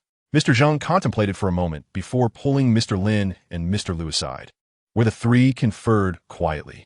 Chen Feng, having regained his composure, reflected on the extreme surge he had encountered several times before. However, this time, the extraordinary increase had come to him. Is the stone yours? Will you sell it? A boss with a Cantonese accent approached Chen Feng. Meanwhile, Mr. Zheng, who had been murmuring with Mr. Lin, grew anxious. The stone is not for sale. With a firm grip, someone pulled Chen Feng aside. Ah, Xiao Chun, you see? I've been your loyal client for quite some time. Please, let me have this stone. Of course. I assure you that the price will certainly be favorable. Chen Feng nodded and replied, Rest assured, Mr. Zheng, you will have the first say on the pricing. Mr. Zheng, upon hearing this, was elated. Excellent, excellent. Xiao Chun, I can see you're a person of great ambition. You are truly remarkable. In the future, Ruiling will undoubtedly have a place for you. You flatter me, Mr. Zheng. I'm just content to earn a living. I do not possess such grand ambitions. Chen Feng replied with a shy smile. You are too modest. How about we head to your shop to discuss the price directly? Mr. Zheng urged. Chen Feng did not decline. Until the material was sold, it remained merely a stone. Only when the true gold and silver entered his pocket could he find peace of mind. Mr. Zheng handed over 20,000 yuan to Boss Li and whispered a few words to him. Boss Li indicated that there were no objections, and the group, with the stone in hand, hurried towards the shop. On the way, Chen Yunli inquired, Old Chun, how much do you think this material is worth? Chen Feng felt a bite flustered. He had only been in this line of work for a short time and lacked confidence regarding such high-grade materials. I'm not entirely sure at this moment. The icy jadeite is currently of a vibrant green, and that particular waterway has already reached high ice levels. I have inquired about the market for finished products. A high ice bracelet like this can fetch several 100,000 yuan. We can see 4 visible sections, and the smaller piece could yield 2 more. So, in total, we can see 8 sections. The smaller piece can only yield 2 sections, Qian Yunli reminded him quietly. Chen Feng shot him a glare. I said 4 sections, so it shall be 4. After a pause, he continued, just from what is visible, that already amounts to 3 to 4 million. How much more lies beneath remains uncertain. Moreover, for such a large, icy jadeite bracelet, the value could range from a minimum of 60,000 to over 100,000 for each section. Given the size of this material, how much do you think it should be priced at? Setting a price for the jadeite is a forte of the Cantonese. They specialize in jadeite finished products and provide a complete service from raw stone to the finished product. They can meticulously calculate the costs associated with a piece of material. Qian Yunli began to calculate in his mind. The figures startled him. According to Chun Feng's estimates, this stone could easily be worth 20 million. 20 million. With a 10% stake, that amounts to 2 million. How quickly had he managed to gather 50,000? Now, he could potentially gain 2 million from this transaction, which instantly filled him with joy. As the stone was placed on the table, the few individuals who had merely cast hasty glances earlier now took the time to inspect it closely. Mr. Zheng and his associates leaned over the stone, silently analyzing it. After several minutes, Mr. Zheng stood up and said, Xiao Chun, let us retreat inside to discuss the price. Chen Feng nodded as Mr. Zheng, Mr. Lin, and Mr. Zhao entered a small room. Lu Qi approached Chen Feng and, with a hint of nostalgia, remarked, Boss Chen, congratulations. We must thank Mr. Lu for bringing us a prestigious client like Mr. Zheng. Once the stone is sold, we shall make sure you receive your due share. Chapter 82. In Search of Yellow Jade. Chen Feng had yet to finish his words. Lu Qi interrupted with a wave of his hand. Boss Chun, please stop shivering me. This material has nothing to do with me. Furthermore, your piece of yellow jade has already been of great assistance to me, so let us not speak of the card issue any longer. That won't do. This is a client you brought in, and according to Ruining's rules. This is what you are entitled to, Lu Qi reassured, patting Chen Feng on the shoulder. Trust me on this matter. In the future, think of your brother whenever you come across good stones. As they conversed, the sound of a car braking echoed from outside. As the vehicle came to a halt, 2 individuals emerged. Xiao Chun. Chen Feng raised his head to look outside and was astonished to see Wang Dashin. He quickly stood up and walked towards the entrance. Uncle Wang, what brings you here? Wang Dashin, with urgency in his voice, inquired. I heard you have a piece of full-color yellow jade. Where is it? Uncle Wang, how did you find out? Chen Feng was taken aback. Had this news spread so swiftly? Let's chit-chat. Do you have or not? Wang Dashin pressed, somewhat impatient. It has been sold already, Chen Feng replied, cautiously. Sold? To whom? The person is inside, Wang Dashin declared, striding towards the interior. There he spotted a middle-aged man seated, sipping tea, while Qian Yunli was engaged in conversation with him. Recognizing him, Wang Dashin called out, Lu Fatty? What brings you here?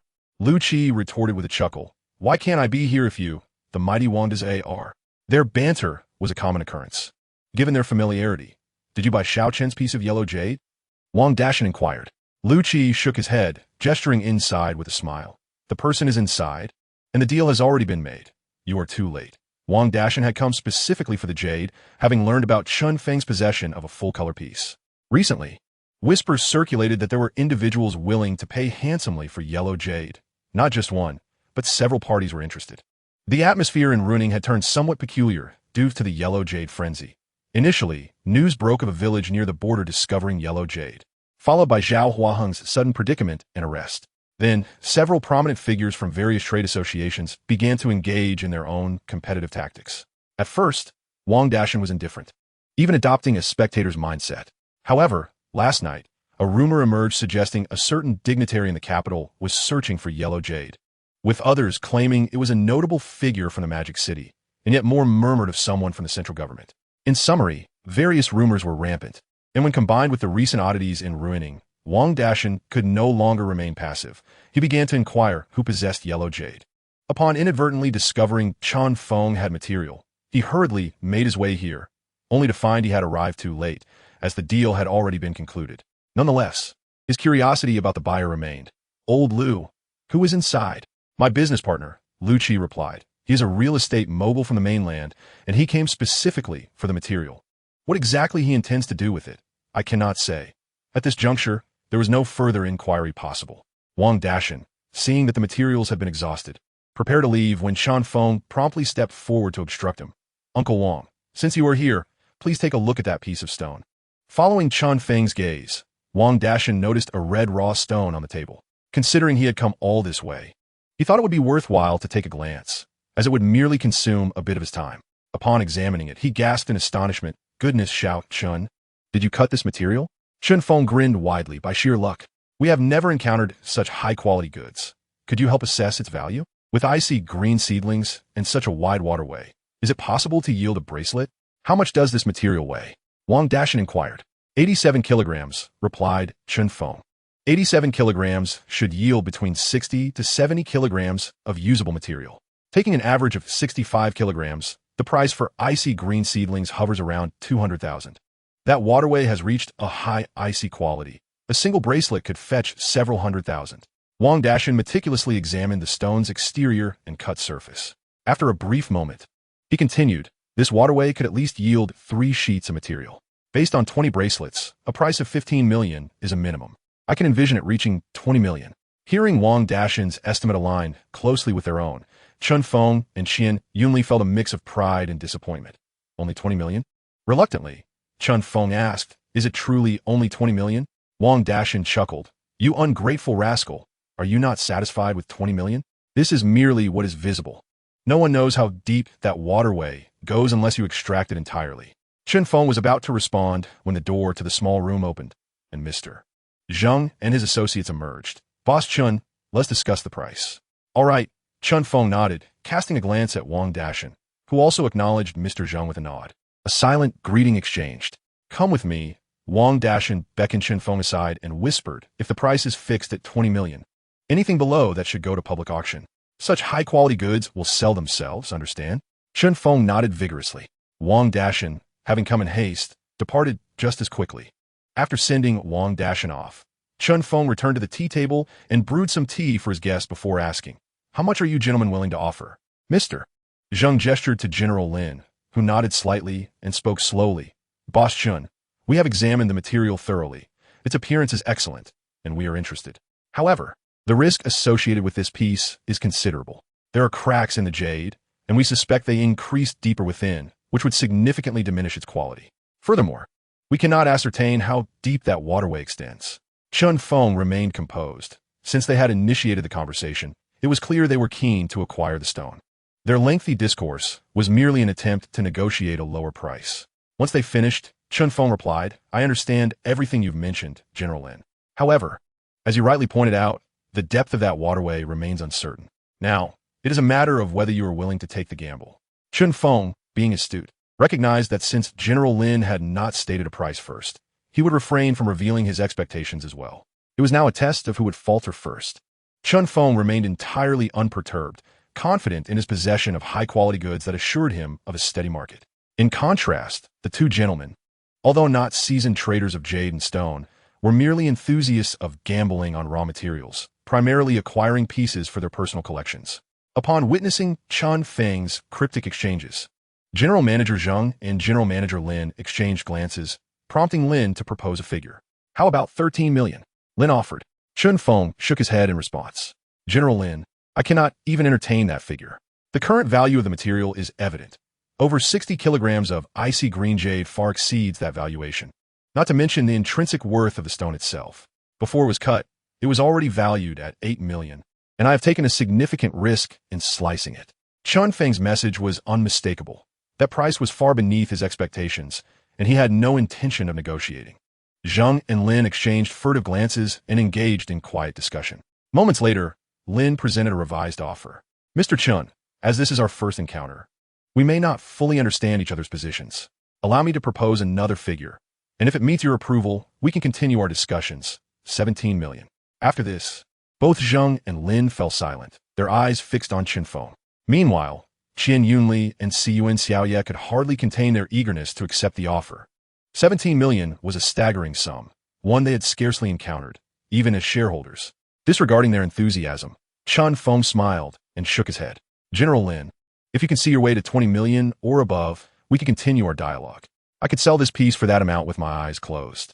A palpable silence ensued, and after a lengthy pause, General Zheng sighed and shook his head.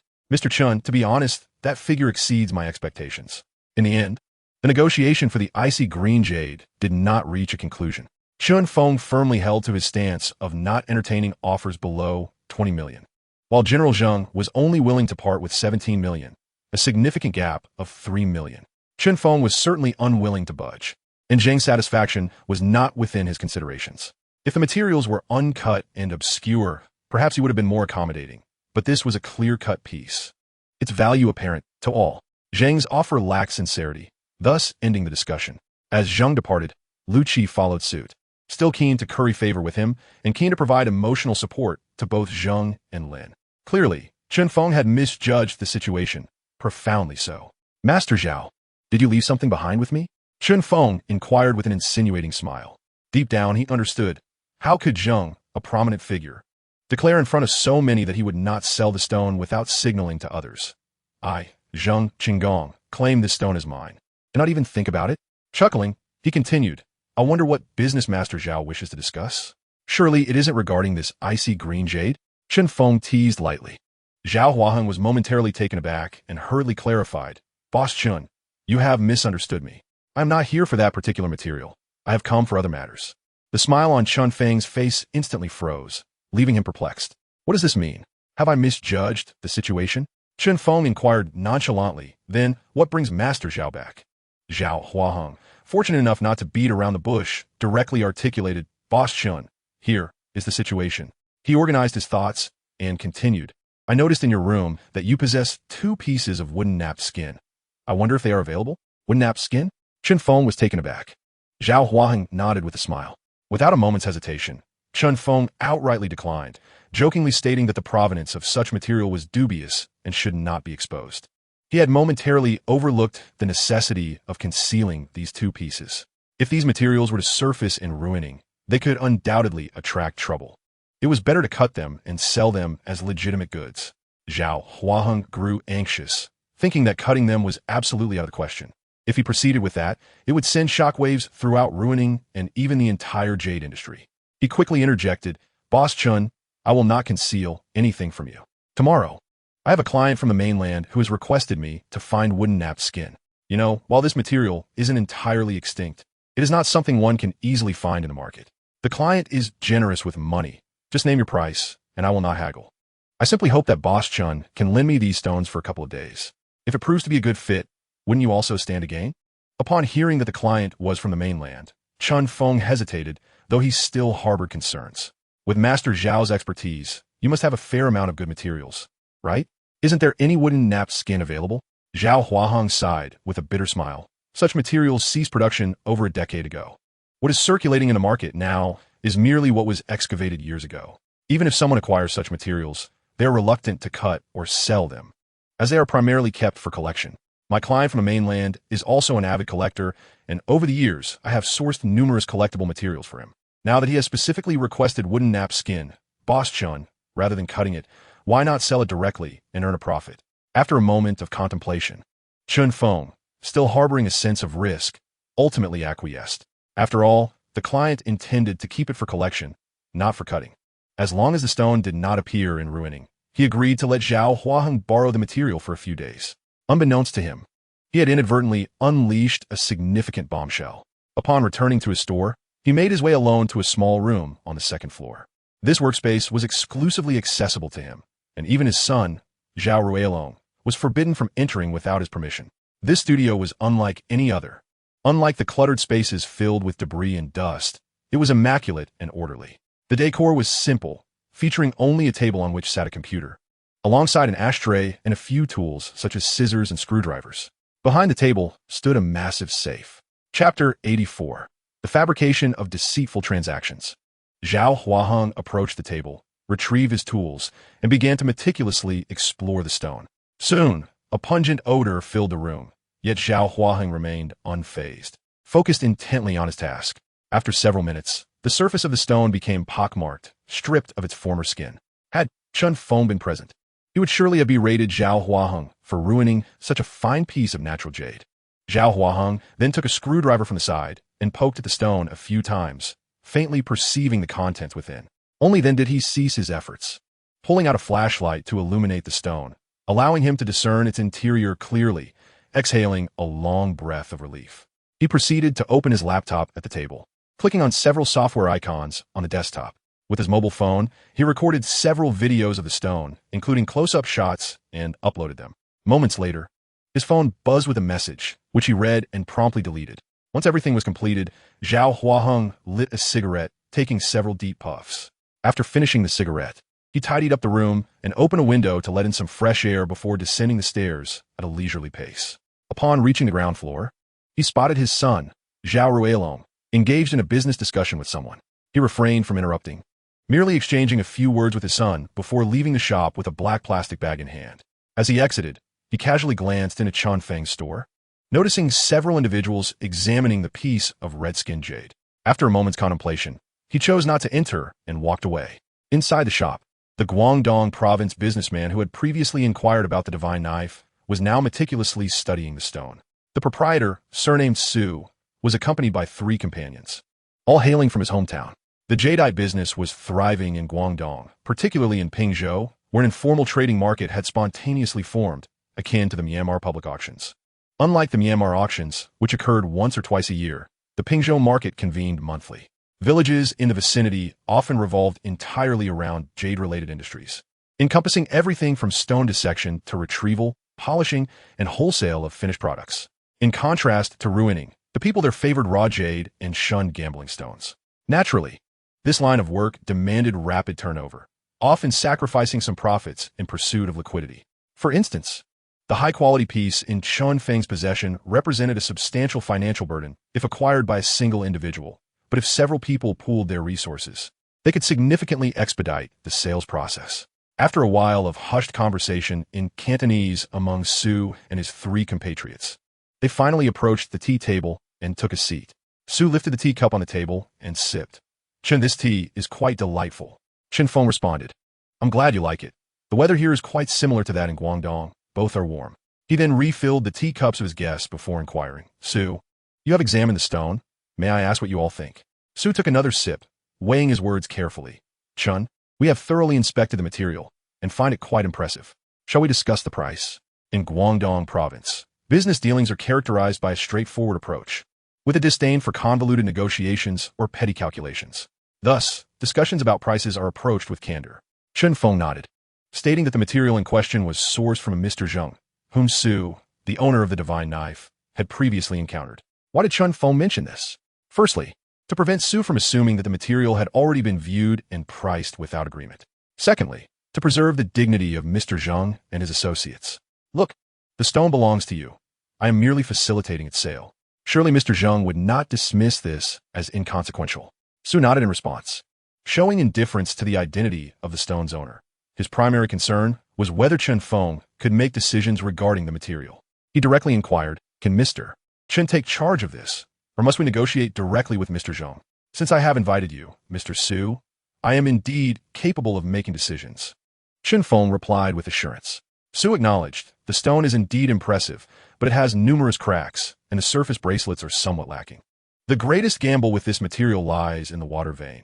If it runs deep enough, we stand to gain, otherwise we risk a loss. Chen Feng smiled, Mr. Su. It is quite normal for a stone of this size to have a few cracks. I believe it is feasible to yield 5 or 6 pieces from that water vein. Personally, I estimate that achieving 3 pieces would be a commendable outcome, though it is possible we may not even reach that. Su shook his head, pressing on, Mr. Chen. What price do you intend to sell it for? 26 million, Chen Feng replied without hesitation. Su paused momentarily before shaking his head. That is too high. It may only reach that price if transformed into a finished product. What price can Mr. Su propose? Chen Feng inquired. 17 million would be acceptable, Su responded, indicating a price he could agree upon. This amount mirrored what Mr. Zheng and his associates had previously offered. However, it differed in that 17 million represented their maximum willingness to pay, while Su was merely testing the waters with his initial bid, which typically allows for negotiation. After contemplating for a moment, Chen Feng said, to be frank, Mr. Su, your proposed price falls short of even our expectations, let alone Mr. Zheng's. Su sighed, realizing that this was precisely why he had hesitated to negotiate with Chen Feng directly, preferring to speak with Mr. Zheng instead. Offering too low would hinder any potential dialogue with Mr. Zheng, while setting a higher price would result in unnecessary expenditure. The reluctance of Mr. Zheng and his associates to engage directly with him also stemmed from the emotional volatility that often accompanies negotiations, which can lead to illogical concessions. Mr. Chen, may I inquire what Mr. Zheng's lowest expected price might be? Su asked. Chen Feng took a sip of tea and replied candidly, to be honest, Mr. Su, Mr. Zheng's psychological threshold is certainly above 20 million. He would not entertain offers below that. This statement implied that he would not disclose the card's value. If Su sought that information, it would be his own endeavor to ascertain it. After a moment of thought, Chen Feng declared, I need to call Mr. Zheng. He then rose and pretended to make a call, disappearing into another room.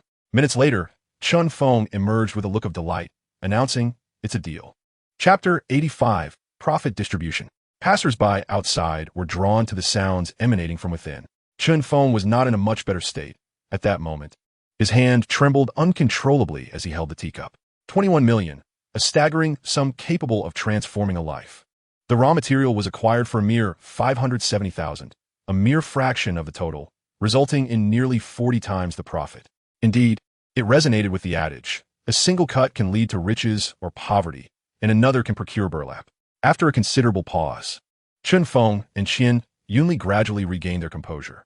Chen Feng addressed the two, saying, let's keep the details of this material under wraps. If anyone inquires, we merely state that it belongs to General Manager Zheng, and we are simply assisting with the purchase. This is crucial to remember. Both nodded in agreement. It is prudent to keep such profitable ventures discreet, as quiet accumulation of wealth is the true path to success. Chen Feng continued, our shop currently has over 20 million in funds. Let's allocate 20 million for dividends. Retaining a few million should suffice for the shop's operations. Dividends sound great. I relish the thought, Qian Yunli exclaimed, his spirits lifted at the mention of profit. Who wouldn't adore the vibrant Mao Zedong bills and the zeros behind the bank card? Yuan Xiaoya, feeling a bit shy, interjected, brother, perhaps I should abstain from this round of dividends. It feels somewhat undeserved to receive such a large sum. Qian Yunli chimed in, indeed, Xiaoya, you should accept it without hesitation. I, who merely benefits from your efforts, find no shame in it. You have nothing to feel awkward about. Just receive it with peace of mind. Yunli is right. If you refuse the money, then I shall keep it all for myself to spend freely, Chen Feng remarked with a smile. Qian Yunli suddenly grew anxious. Xiaoya, you must accept this money. If I lose it, I will hold you responsible for compensation. Moved, Yuan Xiaoya understood that Chen Feng and Qian Yunli's words were meant to alleviate any pressure on her, and thus she refrained from rejecting the dividends, resolving in her heart to diligently follow their lead in the future. Having concluded the discussion on dividends, Chen Feng proceeded, Yunli, our shop requires a vehicle. Do you have any suggestions? I propose we purchase a pickup truck. What are your thoughts? Yuan Xiaoya had no objections, nor did Qian Yunli. After all, what man does not appreciate a vehicle? A pickup truck is still a vehicle. I will visit the second-hand car market in the coming days and inquire about options, suggested Chen Feng. Why bother with second-hand cars? We do not lack the funds. And besides, we have no way of knowing their condition. It will be far more comfortable to simply buy a new one. Chen Feng remarked with disdain at Qian Yunli's suggestion of a used vehicle. New cars are splendid. I favor that idea. Let us purchase a new one and also 2 electric bicycles. Your old electric bike should have been discarded long ago. By the way, do we have a budget? I know of a model, the Ford Raptor. That vehicle is quite formidable, Qian Yunli added. Handle it as you see fit. If you need funds, simply ask Xiaoya for them. We can keep it above board. Chen Feng, not particularly knowledgeable about cars, believe a pickup truck would cost around 100,000 at most, pushing barely over 200,000. Myanmar is characterized by a tropical monsoon climate, with 3 distinct seasons throughout the year. The hot season typically spans from March to May, the rainy season from June to October, and the cool season from November to February. Although there may be slight variations, the general pattern remains consistent. As we find ourselves in late June, Myanmar has indeed entered the rainy season. The transportation of raw materials becomes challenging during this period, leading to a brief increase in the prices of rough stones. Coupled with the peak tourist season in July and August, a rise in prices is virtually assured. Both individuals nodded in agreement. Primarily, it was Qian Yunli who had established some connections during his 5 to 6 years in Ruining, allowing him access to various channels for goods, or at the very least, he could scavenge for materials at the morning market. Chen Feng also planned to frequent the morning market more often in search of good materials. As for Yuan Xiaoya, her primary responsibility lay in sales. It must be noted that women, particularly those from the Dai or Myanmar ethnicities, possess unique skills when it comes to selling raw stones. With these matters settled, the group decided to dine together, looking forward to a proper celebration that evening. Qian Yunli nodded in agreement, declaring, "No discussion needed. I shall treat everyone tonight to a delicious beef hot pot. Let's invite Wang Ze." "You're treating, so it's your call," Chen Feng replied with a smile. The following morning, Chen Feng awoke promptly at 5:30 a.m., a testament to his established biological clock. The previous night, the 5 of them had indulged in drinks until the early hours. Specifically, it was Chen Feng, Qian Yunli, and Wang Ze who stayed up late, while Wang Ze's girlfriend, Zhang Shi, and Yuan Xiaoya hardly drank at all. The trio managed to consume 3 bottles of Mao Tai, a liquor Wang Ze had borrowed from home, more accurately, stolen, as he had persuaded Zhang Shi to take it, fearing to do so himself. Chen Feng swiftly rose from his bed, completed a brief morning routine, and prepared a pot of porridge. Just as the porridge finished cooking, Qian Yunli emerged from his room, sniffing the air like a dog. "Ah, is that millet porridge you made? Quite fragrant." Chen Feng retorted with irritation. "You were injured, and I took care of you. Now that I'm hurt, I'm still serving you." Qian Yunli merely chuckled. "Well, who told you that you could cook? Besides, you wouldn't dare eat what I prepare." Chen Feng was at a loss for words, having grown accustomed to Qian Yunli's shameless demeanor. Yet he found it increasingly irksome each time he encountered that expression. Consequently, he chose to ignore him, pouring himself a bowl of millet porridge to sip leisurely. After finishing their porridge, the two made their way to the brokerage store. Perhaps due to the rainy season in Myanmar, the quality of the materials offered by the store had deteriorated significantly, with exorbitant prices to match. Today, the duo managed to secure 3 pieces of material, only to lose interest upon inspection. Each piece was either cracked, excessively fibrous, or of poor quality. Their acquaintance, the Myanmar lad Mao, was unable to assist, as the quality of what he could provide was limited. Even with his best efforts to reserve some good materials for them, he had little room for maneuver. As they prepared to leave, Mao leaned closer to Chen Feng and remarked, "Boss Chen, it's been pouring heavily over there, and the materials are scarce. Once the rain lets up a bit, I'll see if I can find some good pieces for you." Mao chuckled, wiggling his fingers. "When have I ever treated you unfairly?" "Never, Boss Chen," he replied, giving a thumbs up. Chen Feng replied indifferently, "Feel free to send over quality items. We can negotiate on the price, but don't bring me any rubbish." "All right, I'll get in touch. Keep your phone on, Boss Chen." "Understood." Soon, Chen Feng and Mao departed from the brokerage store.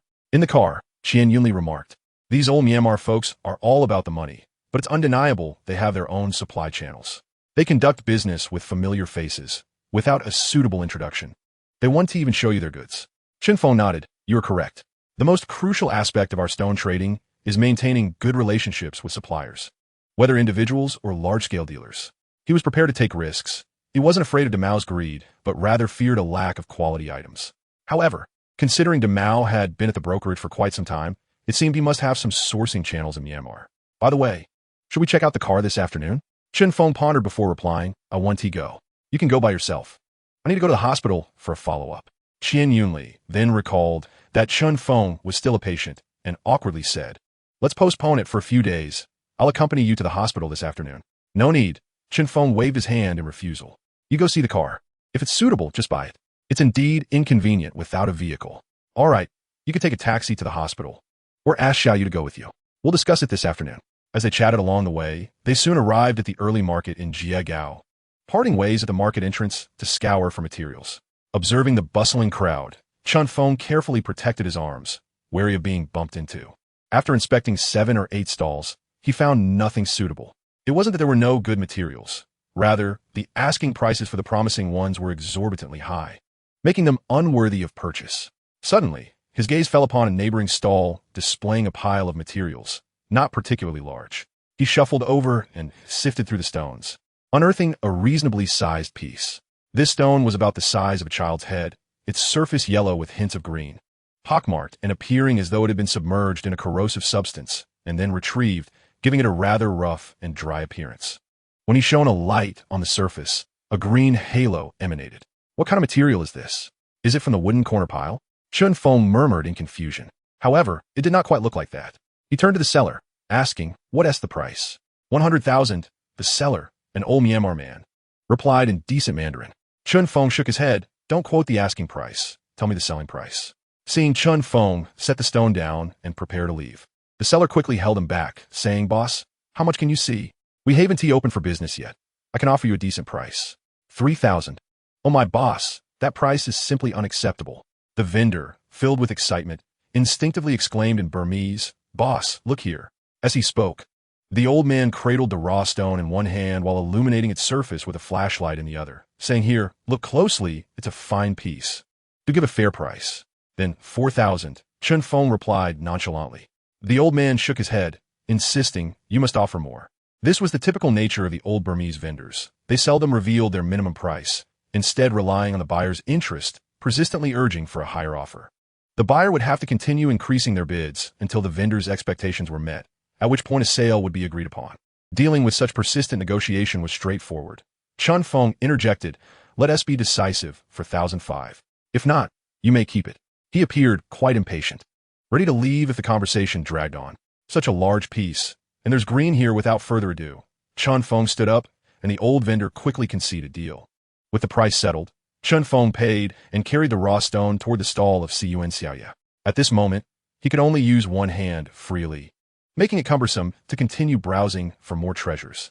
Upon arriving at Yuan Xiaoya's stall, he observed her engaged in a negotiation with another customer and chose not to interrupt, instead finding a bench to sit on. "Boss, this price hardly covers my cost.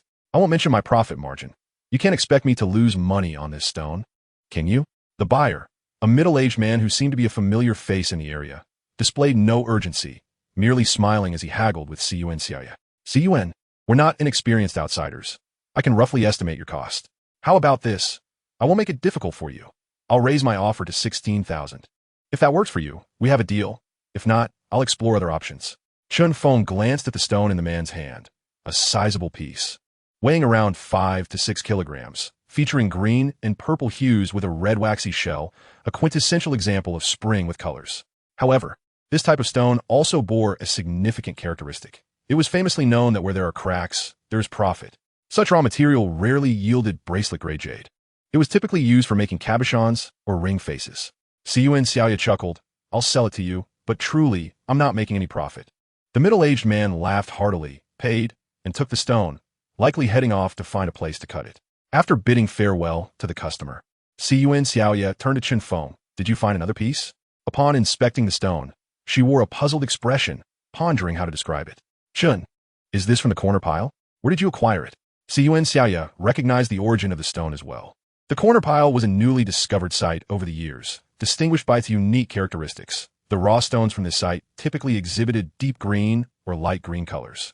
Deep green jadeite was deemed the most precious and of the highest quality, whereas light green jadeite was more common. The texture of the raw stone reveals a unique and intricate structure, reminiscent of fine spiral patterns. This distinctive texture imparts an extraordinary appearance and tactile sensation to the stone. Moreover, its hardness is remarkably high, reaching between 6, 5, and 7, which enables it to withstand wear and scratches, maintaining its luster over time. It enjoys considerable popularity in the finished goods market, possessing relatively high market and collectible value. However, The piece in Chun Feng's possession is somewhat exceptional. The entire skin shell exhibits a clear distinction from the corner heap, indicating that this material likely originates from the primary layer, suggesting it was extracted at the very onset of mining. With the advancing extraction technologies, the current methods have evolved far beyond earlier days when only a few pieces could be mined in a single day. Nowadays, a single site can yield dozens of tons daily, and in some cases, even over 100 tons, to prevent an oversaturation in the market, which could drastically reduce prices. Miners consciously regulate production. Even when they extract material, they refrain from releasing too much at once, as it directly impacts their interests. Such corner heap skin shells have almost vanished, and that old Myanmar probably acquired the material from an unknown source, which Chun Feng fortuitously stumbled upon. How much can you see? Chun Feng inquired with a smile. Yun pondered carefully. The value of this material is hard to determine, but I can discern a little, perhaps around that mark. Chingu, how much did you acquire it for? For 1,005. For 1,005? Such a low price? The prospect of a profit doubling or tripling astounded her. Chingu, you're incredible. Yun Xiaoya stifled a giggle, adding, the person who sold it to your boss must be devastated. Haha, this is indeed a test of one's discernment in this trade. I was merely fortunate to have encountered this type of material before. Otherwise, based on its appearance, I wouldn't have dared to purchase it. Chun Feng's words rang true. Jadeite within raw stones should possess a sense of moisture. Rarely would anyone venture to buy such dry material, which is often just a ruse to mislead the uninformed. Some individuals even apply green oil to the stones to prevent excessive moisture loss, which could compromise the jadeite's quality. As they conversed, Xiao Yang from a neighboring shop finished attending to a customer and approached to examine the material in Chun Feng's hands. This stone is quite good, Chungu. If I'm not mistaken, it appears to be an old skin from the corner heap, he remarked in admiration. Chun Feng's eyes sparkled with a plan. So, what do you think, Xiao Yang? Are you interested? Is Chungu really willing to part with this material? It's quite rare in the current market. Xiao Yang replied skeptically. With a smile still gracing his face, Chun Feng responded, why wouldn't I sell it? No matter how fine the stone, it remains just a rock in hand. Only by circulating it can it transform into currency. This was the first time Xiao Yang had encountered such a perspective. While most individuals in Ruiling engaged in trading raw stones, when they stumbled upon fine materials, they tended to hoard them for personal collections. People like Chun Feng were indeed a rarity. She then inquired, Chingu, what price are you considering? How much can you see? Chun Feng countered with a question. Although the two stalls were adjacent, Xiao Yang had customers at her stand earlier and thus did not devote much attention to Chun Feng. Additionally, the bustling atmosphere of the morning market, coupled with the fact that Chun Feng's conversation with Yun Xiaoya had not garnered much business, meant that she was unaware of their discussion. After contemplating for a moment, Xiao Yang tentatively proposed, how about 8,000? Chun Feng shook his head, replying, I brought it over for more than that. Then how much do you propose, Chingu? After a brief moment of reflection, Chun Feng stated, if you genuinely desire it, then offer me 20,000. I acquired this material for 15,000. Xiao Yang remained silent, scrutinizing the items closely before eventually lifting her gaze to say, how about 16,000, Chingu? Chun Feng shook his head again. 18,000 is what I can offer. I need to make a profit. Xiao Yang's eyes darted thoughtfully. That sounds reasonable, but has Chingu recently acquired a batch of material? I wonder if he could spare some for me? Confused, Chun Feng inquired. Isn't your brother specifically sourcing stones over in Wa City? Why would he be short on materials? Isn't it quite chaotic over there? It should be manageable, right? Xiao Yang shook her head. I'm not sure. It seems there's quite a stir this time, but we lack specifics. Chingu, you haven't yet stated whether you agree. Xiao Yang pressed, as Chun Feng pondered. Really? I'm immensely grateful. Chingu, she exclaimed joyously. Chun Feng waved dismissively. No need for thanks. We are all acquaintances. He then jested. Are you off to join the Air Force? Yunli retorted, somewhat exasperated. Do you think quality materials are as common as vegetables at the market? Available whenever one desires? He pulled a bottle of mineral water from beneath the counter, gulping it down with a burp, before irritably cursing this wretched weather and ruining. Just a stone's throw from old Myanmar, while the other side is already in the rainy season. Here, however, we enjoy sunshine 350 days a year. Enough to scorch someone to death. Be content. Those in Myanmar would gladly welcome such weather, Chun Feng replied, but Yunli ignored him, finding his words infuriating. After joking with Yunli for a moment, Chun Feng turned serious. Xiao Yang just informed me of some news. Noticing Chun Feng's serious demeanor, Yunli ceased his light-hearted banter. Chun Feng continued, Xiaoyang mentioned that things have been rather tumultuous over there lately, and I suspect that the prices of materials might rise in the short term. Chapter 88, The Opening Strike.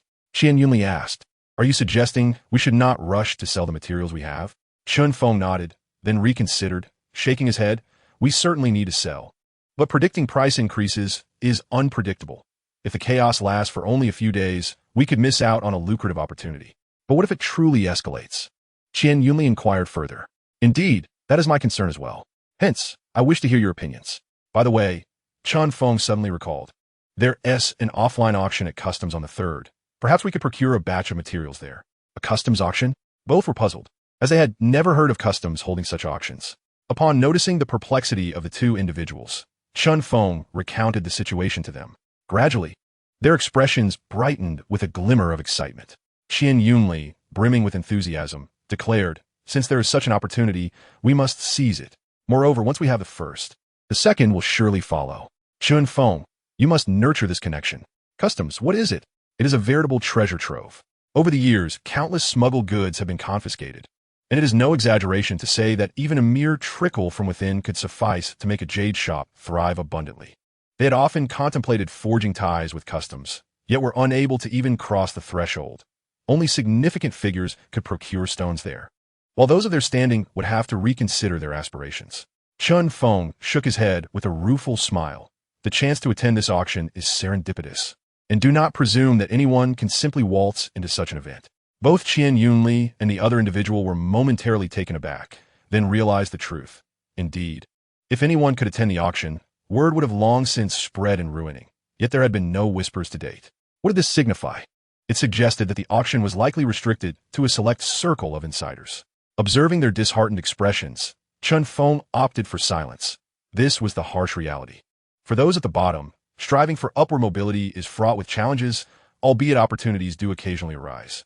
However, class distinctions, whether acknowledged or not, persist. Overcoming these barriers often necessitates a decade, or even 2 or 3, to surmount.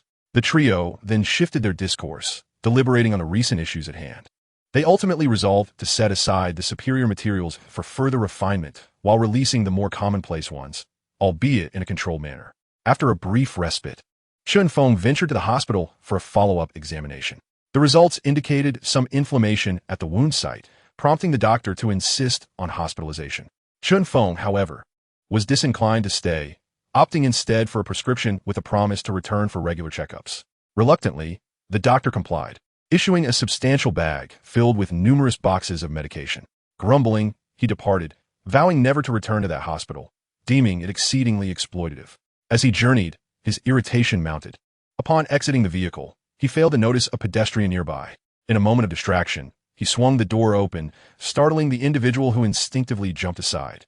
Unbeknownst to him, a cyclist was passing at that very moment, and the two collided, resulting in a chaotic tumble. Thus, Chun Feng inadvertently caused an indirect incident. He could only muster an apologetic smile, saying, "My sincerest apologies. I truly did not mean to." "Are you injured?" The young man huffed in response, his tone quite ungracious as he retorted, "What do you think? Would you be unscathed if the roles were reversed?" "I sincerely apologize. Perhaps we should consider a visit to the hospital." The young man was about to continue his taunts at Chun Feng when the middle-aged man's expression darkened considerably.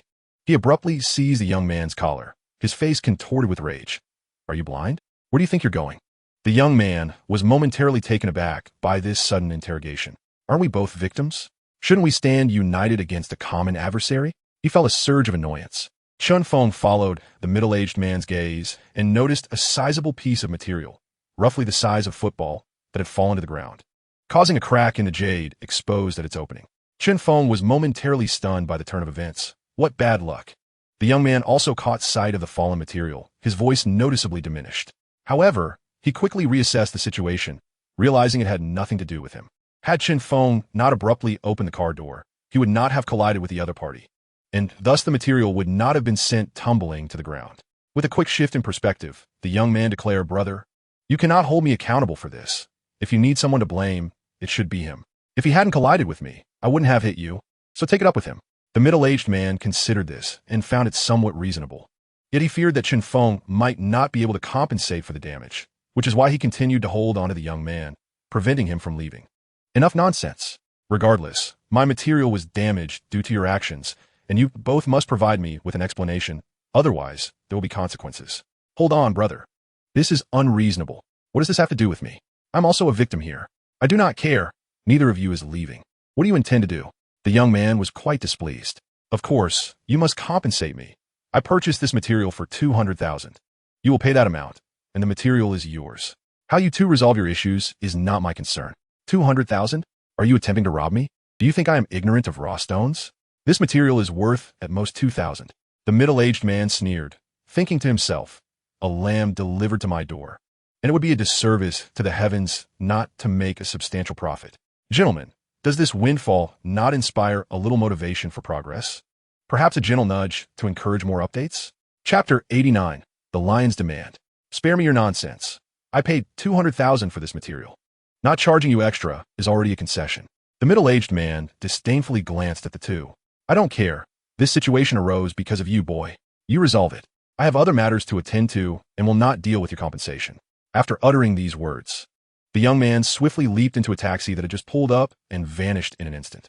The middle-aged man initially believed the young man would confront Chen Feng, but was taken aback when he bolted away. At this moment, even if he wished to pursue, it was too late. He could only hold on to Chen Feng tightly. If Chen Feng managed to escape, he would have no one to lament to. By now, a considerable number of passers-by had gathered to witness the unfolding scene. Chen Feng, aware of his own culpability, recognized that the young man's words held truth. Had it not been for him, this incident would not have occurred. Now that the young man had fled, it fell upon him to resolve the matter at hand. Chen Feng addressed the middle-aged man. Brother, please let go of me. I have no intention of running away. I do not believe you. What if you decide to flee as well? The middle-aged man was unwilling to relent, leaving Chen Feng feeling quite helpless. Brother, I am willing to bear the loss, and I have no intention of fleeing. My shop is just ahead. If you wish to resolve this matter, let us sit down together in my shop and discuss it calmly. It is hardly reasonable for you to keep holding on to me like this, is it? You own a shop? The middle-aged man's gaze turned skeptical as he scrutinized Chen Feng. His eyes filled with disbelief. Indeed, it is just ahead, named Santa Feyu. After a moment of contemplation, the middle-aged man loosened his grip on Chen Feng, although he remained cautious, wary that Chen Feng might attempt to escape. I do not care where we discuss this. The material cost me 200,000, and I shall not accept a penny less. Let me see the material first. I have yet to even examine it. So it would not make sense for you to dictate the price, would it? Very well. I acquire the material for 200,000, and it cannot be offered for any less, the middle-aged man insisted. Nevertheless, he handed the material over to Chen Feng. Chen Feng took the material into his hands. Feeling its substantial weight, it was undoubtedly jadeite rough. The outer skin displayed a predominant earthy yellow with distinct sand particles clinging to it, indicative of Moxisha yellow sand skin. Chen Feng understood the situation and spoke to the middle-aged man. How about this, my friend? My shop is just ahead. Let's talk there. It is quite sunny out here, don't you think? The two men walked less than 100 meters and arrived at the shop, where customers were examining rough stones.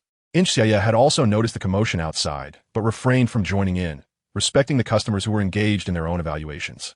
Chen Feng observed the customers busily inspecting the rough stones, while he placed the material on the counter, using a flashlight to scrutinize the surface.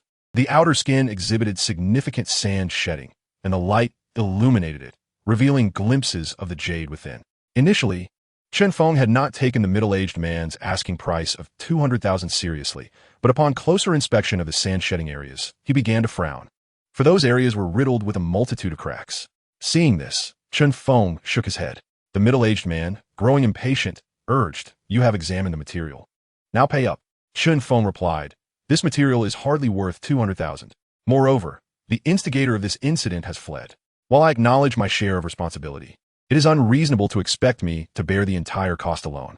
The middle-aged man scoffed, "That is not my concern. If you have issues, pursue them with him. My material is damaged. I do not care who bears the greater responsibility. You must provide me with a resolution. How about this? I will take the material for 100,000. Consider it my misfortune." Chen Feng contemplated for a moment, deciding it was better to incur a loss than to prolong the dispute. However, the middle-aged man was clearly displeased. "No, the material is worth at least 200,000, especially given the extensive sand shedding and the fact that it is old Moxisha material. This is becoming rather absurd.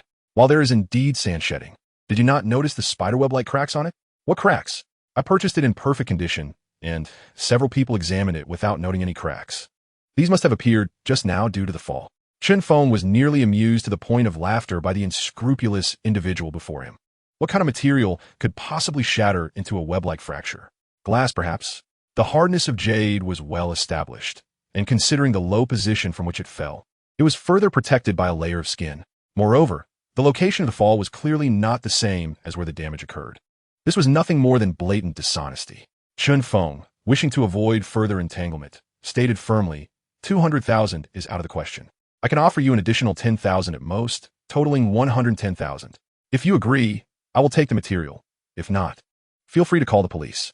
The middle-aged man hesitated. If he were to involve the authorities, he had no certainty regarding the outcome.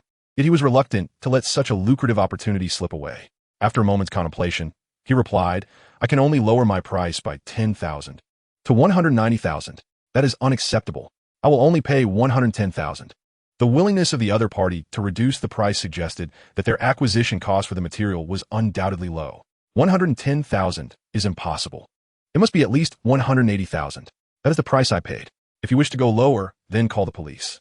After a round of negotiation, Chen Feng ultimately purchased the material for 130,000. The middle-aged man left with a smile. Having initially acquired the material for a mere 60,000, thus netting a profit of 70,000, a rare stroke of fortune. What a pity about this material. It is marred by so many small cracks. How much did you pay for it? 130,000. What? 130,000? You must be joking. Yunnan looked at Chen Feng in disbelief. Noticing Chen Feng's unusual demeanor, he inquired with a smile. Hey Lao, Chen, you think you can keep all the profits to yourself? Not a chance. This material must be accounted for as a store purchase. Chen Feng appreciated Yunan's good intentions. Yet he felt a lingering annoyance at having been duped out of a significant sum. Although he bore some responsibility, the situation was still irksome. Damn it, let us cut this material. Seeing Chen Feng's determination, Yunnan did not object. After all, it was merely a matter of tens of thousands of yuan, and it wouldn't cost him more than 1,000 per piece. Furthermore, he was quite intrigued by the events surrounding this material. The two hurried out of the shop with the material in hand. Where shall we cut it? Yunnan asked. Let us go to Wang Zhe's place. The last time we cut material, we didn't go there, and that fellow kept nagging me. All right, let us go. Upon arriving at Wang Zhe's shop, they found it bustling with activity, all machines in operation, and several individuals queued up ahead of them for stone cutting. Is this Moxisha? May I take a look? Chen Feng nodded, but remained silent. The individual, seeing no refusal from Chen Feng, proceeded to examine the material. However, after a brief inspection, he shook his head. The material was indeed of good quality, but those cracks, it was evident that they were two novices who knew little. In Ruiling, such individuals could easily be outnumbered 10 or 8 times in a year. The desire for conversation between Chen Feng and his companion faded. Others gathered around to inspect the material, each shaking their heads before moving on. How much did you buy it for? Someone finally asked. Such inquiries should typically remain unvoiced. The transaction price of raw stones is generally not disclosed to outsiders to avoid inciting envy. However, Chen Feng, in a rather dismal mood, curtly replied, 130,000. The crowd present was momentarily taken aback. While they may not be seasoned gamblers, they recognized that acquiring such a stone for that price was certainly unwise. The onlookers regarded Chen Feng with expressions of pity. One individual could not restrain himself and began to impart wisdom. Young man, this stone is indeed decent, being partially stripped of sand and of the Moxisha variety, but one must not solely focus on these aspects when gambling on stones. As a newcomer, it's crucial to observe more and purchase less, especially considering the cracks on this rock. The speaker shook his head and fell silent. His implication unmistakable. It was as if he wanted to directly tell Chen Feng, you fool, this stone is worth far less than 130,000. What a wasteful endeavor.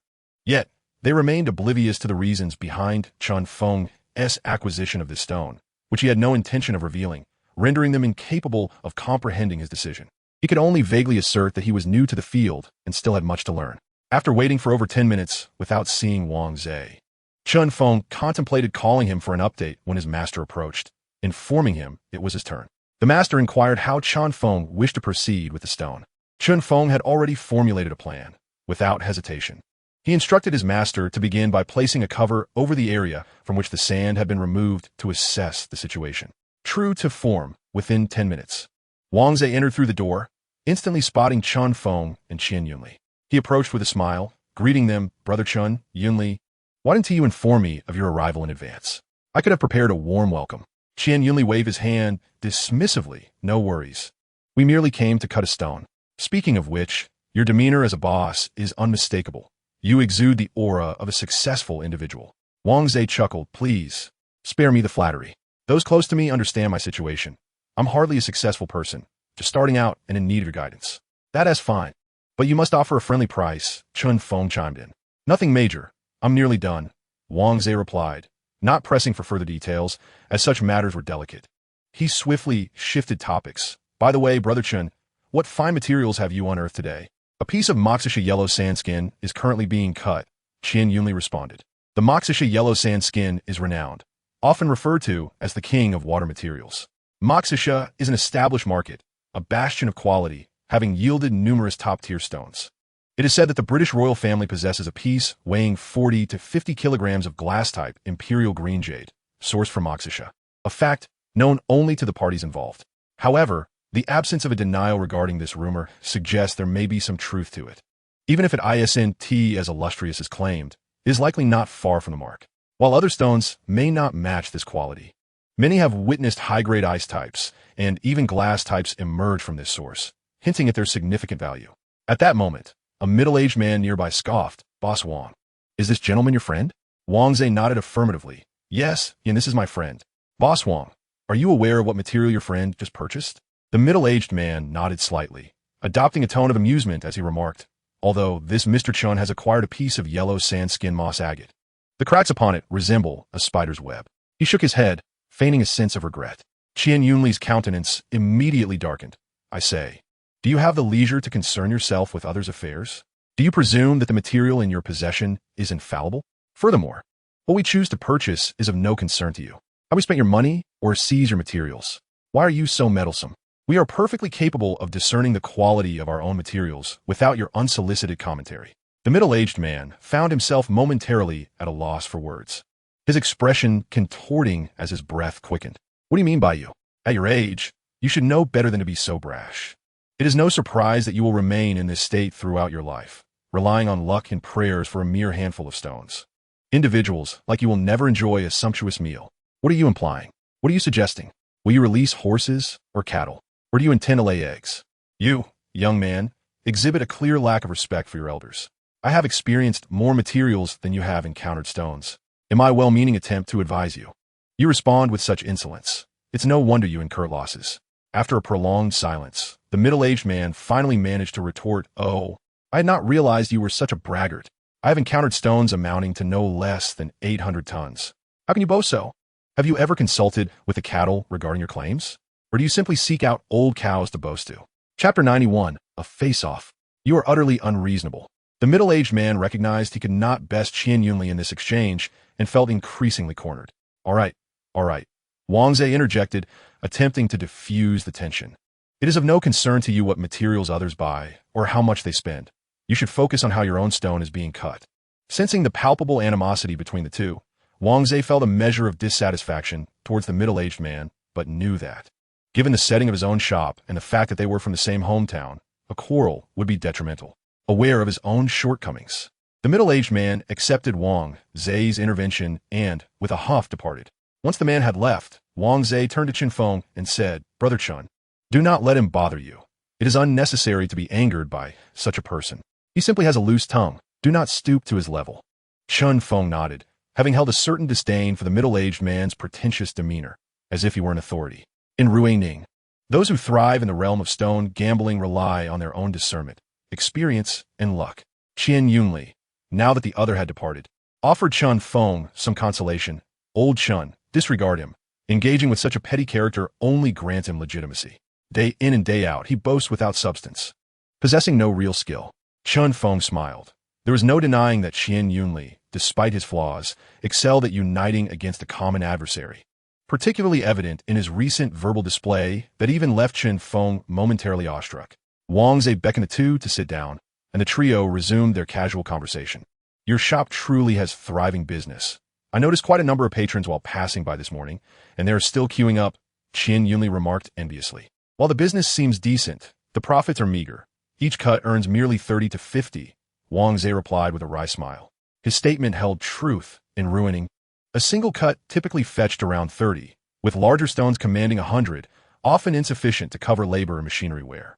The majority of earnings in processing shops stem from refining customer stones into bracelets or ring faces, charged per item, while some individuals preferred to sell the stones directly to the owner for personal handling.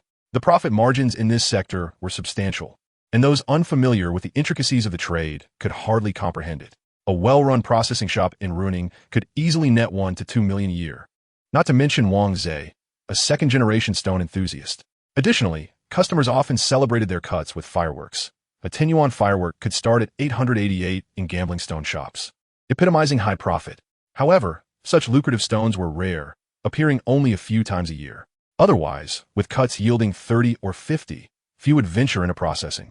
They would simply trade stones instead. After a brief interlude, the individual who had clashed with Qian Yunli earlier, General Yan, had finished his cut. Though his expression suggested dismay, he appeared to have encountered a significant loss. Qian Yunli seized the opportunity for mockery, approaching with a mischievous grin. "Oh, General Yan, what treasure have you unearthed? Shall we celebrate with some fireworks?" General Yan, preoccupied with his stone, merely huffed in response, ignoring Qian Yunli. Qian Yunli then picked up a stone from the table, and upon inspection, his mood instantly brightened. It turned out that General Yan had just cut a problematic stone notorious for containing cracks. Upon revealing it, 2 significant fissures marred the entire surface, rendering it a definite failure.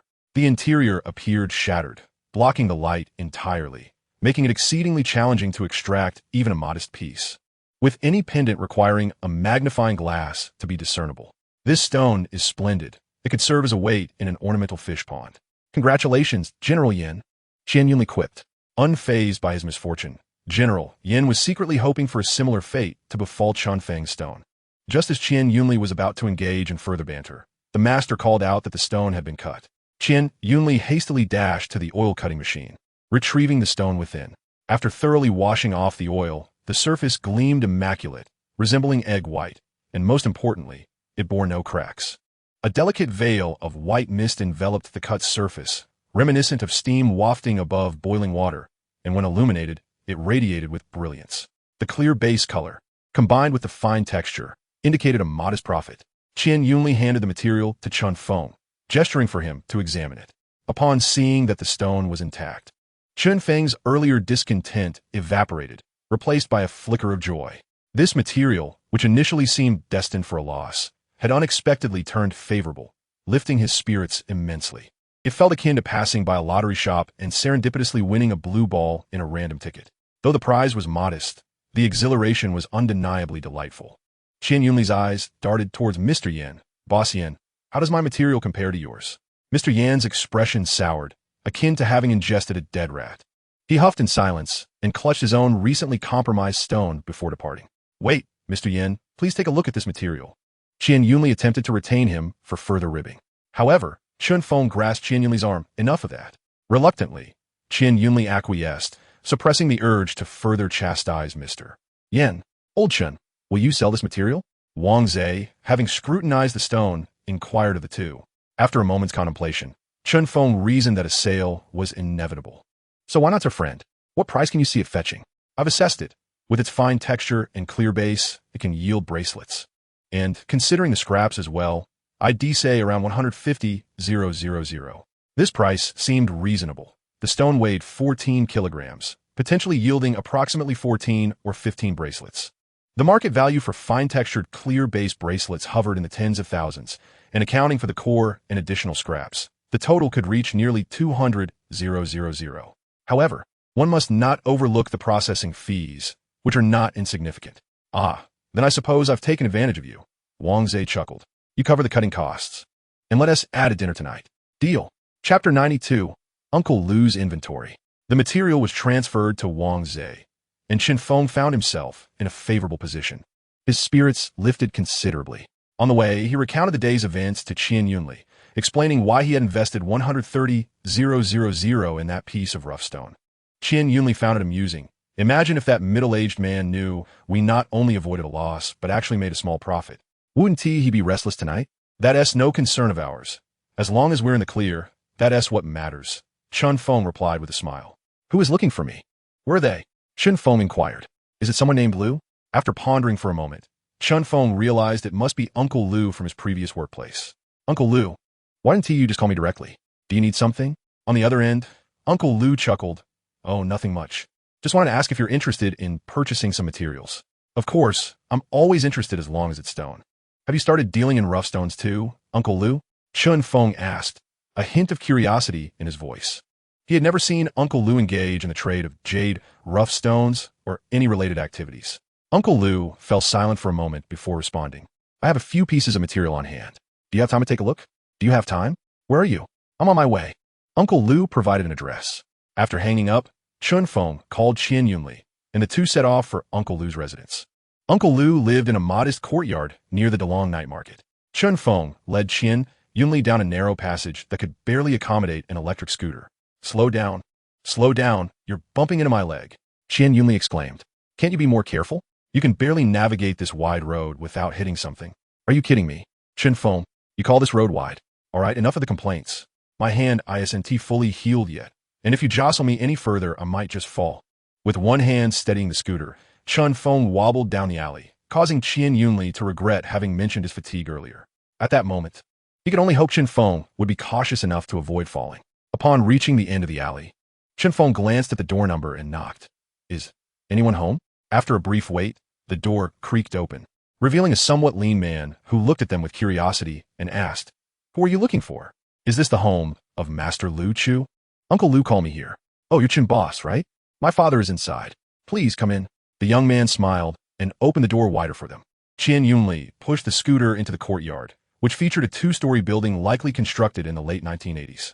In the center stood a large tree, but the ground was marred by several freshly dug holes, the mud still damp. The young man gestured from his sit and called out, Dad, Chin boss is here. In a short while, Uncle Lu emerged from the inner room. Chun Feng quickly stood and greeted Uncle Lu. Lu Chu smiled and replied, Chin boss has arrived. Please. Uncle Lu, you can just call me Xiao Chun as before. Chin boss sounds rather odd. Lu Chu's smile broadened. All right, I will continue to call you Xiao Chun as before. After a brief exchange of pleasantries, Chun Feng inquired, Uncle Lu, where are the materials? Shall we take a look at them first? Of course, follow me, Lu Chu replied, rising to lead them into the inner room. Inside a cluttered room, several stones lay haphazardly, still covered in mud, alongside various farming tools. Considering the freshly dug holes in the courtyard, it was evident they had just been excavated. In Ruiling, many individuals purchase raw stone materials, but often leave them uncut for various reasons. They dig a pit in their yards to bury the stones, eliminating the worry of theft, and retrieve them when needed. Xiao Chun, all the materials are here. Take your time to examine them. I will go prepare some water for tea, Lu Chu said as he led Chun Feng into the room before departing. Chun Feng turned to Qian Yunli and said, It's up to you now. Let us get to work. Two individuals crouched down, wielding flashlights, to examine the stones before them. Most of these were moxicious stones, their surface shells indicating they bore some age. Many of these shells are now rarely found on the market, relics from over a decade ago, or even 2 or 3 decades past. The sizes varied significantly, with the smallest weighing around 20 to 30 kilograms, while the largest could exceed 100 kilograms. As they scrutinized several pieces, Chun Feng's excitement grew. These surface-shelled stones would easily sell. Notably, one piece was a raw material from Damakin, weighing over 20 kilograms, which, when illuminated, displayed remarkable translucence and exquisite quality. A twinge of apprehension crept into Chun Feng. The price of such stones would undoubtedly be steep, and he pondered where Uncle Lu had procured such fine specimens. Additionally, the moxicia was an absolute treasure, potentially fetching a handsome price, even in the tens of thousands. Yet, this was not the finest piece he encountered. The best one left him momentarily dumbfounded. It was not large, merely the size of a pig's head, round and entirely black, with subtle hints of green peeking through. The surface was so delicately sanded that not a single grain of sand was visible to the naked eye, resembling a perfect black orb. Only by touch could one discern the texture of the shell. When illuminated, a vibrant green hue sprang forth. Chun Feng was confident this material had not been windowed, nor did it show any signs of polishing, and there were no visible signs of color explosion. Such material, which could emanate green even through its shell, could only imply one thing. The shell was exceedingly thin, so delicate that even a light touch might reveal its vibrant core. The material was known as Pakanji, named after a particular mining site. Chen Feng had only encountered such materials in online forums and books. They were virtually non-existent in the market. This material was exceptionally rare and exquisite. He wondered how Uncle Lu had acquired such remarkable stones. With such treasures in hand, he could command the attention of the entire Ruining, rendering the thought of becoming a mere cutter absurd. This stone could easily serve as the centerpiece of a raw stone shop. While he found it puzzling, it did not deter Chen Feng from examining this raw stone. Thanks to the thinness of the Pakong shell, the strong light from the flashlight penetrated effortlessly, revealing the quality of the material within. Chen Feng handed the stone to Qian Yunli, urging him to take a closer look. After a thorough examination lasting over 10 minutes, Qian Yunli finally set the stone down. His excitement unmistakable. "Old Chen, this stone must be acquired. Its performance is outstanding. This level of material could serve as a shop's prized possession. What we lack in our store is precisely this kind of rarity." Qian Yunli's sentiments echoed Chen Feng's thoughts. It was not that the other materials in the room were inferior to this Pakanji. On the contrary, several pieces held values comparable to this one. However, the rarity of the Pakanji made it a potential treasure for the store, scarce enough that no one in Ruining had been heard of possessing a second piece. Perhaps some influential figures possess collections, yet they would never disclose them, nor would they display them openly for sale. Such materials are scarce and precious. The others are equally remarkable and should not be overlooked. As the two were contemplating, Uncle Lu entered through the door and inquired, "Xiao Chun, how are you finding it? Would you care for some tea before continuing your examination?" Chen Feng straightened his back and replied with a smile, "That sounds good. I am indeed feeling a bit parched." Qian Yunli also emerged, and together they stepped outside to the tea table beneath the grand tree in the courtyard. Uncle Lu brewed a cup of tea for both and asked, "Xiao Chun, you must have had a good look at the stones by now, right?" Chen Feng nodded. "Uncle Lu, I have inspected the materials. They are all excellent. However, I do harbor a lingering question." Uncle Lu seemed to perceive Chen Feng's unspoken inquiry. Flashing a wry smile and shaking his head, a hint of nostalgia gracing his features. "Xiao Chun, I shan't keep you in the dark. These materials were acquired during my youth. I endured considerable hardship for them, and there were times I nearly lost everything. It is precisely because of these materials that I have become who I am today." It turned out that Uncle Lu had once engaged in the trade of jadeite rough stones, sourcing them from Myanmar without passing through customs, and he had operated on a considerable scale. His reputation for integrity encouraged many to procure materials from him, as his prices were notably lower than those in the Ruining market. The local Myanmar dealers, recognizing Lu's swift sales, were more than willing to sell him the rough stones, knowing that they would profit from a capable intermediary.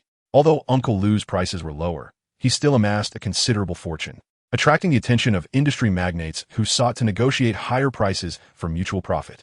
In his youthful audacity, he dismissed their overtures, remaining steadfast in his approach, which ultimately sowed the seeds of future calamity. During one shipment, he was apprehended and subsequently faced ruin, serving several years in confinement. Upon his release, he discovered that his wife had left him, though she had the decency to leave him a son, thus preserving the lineage of the Lu family, the very young man Chen Feng had just seen. The materials in question were those he had secretly hidden away, unbeknownst to anyone.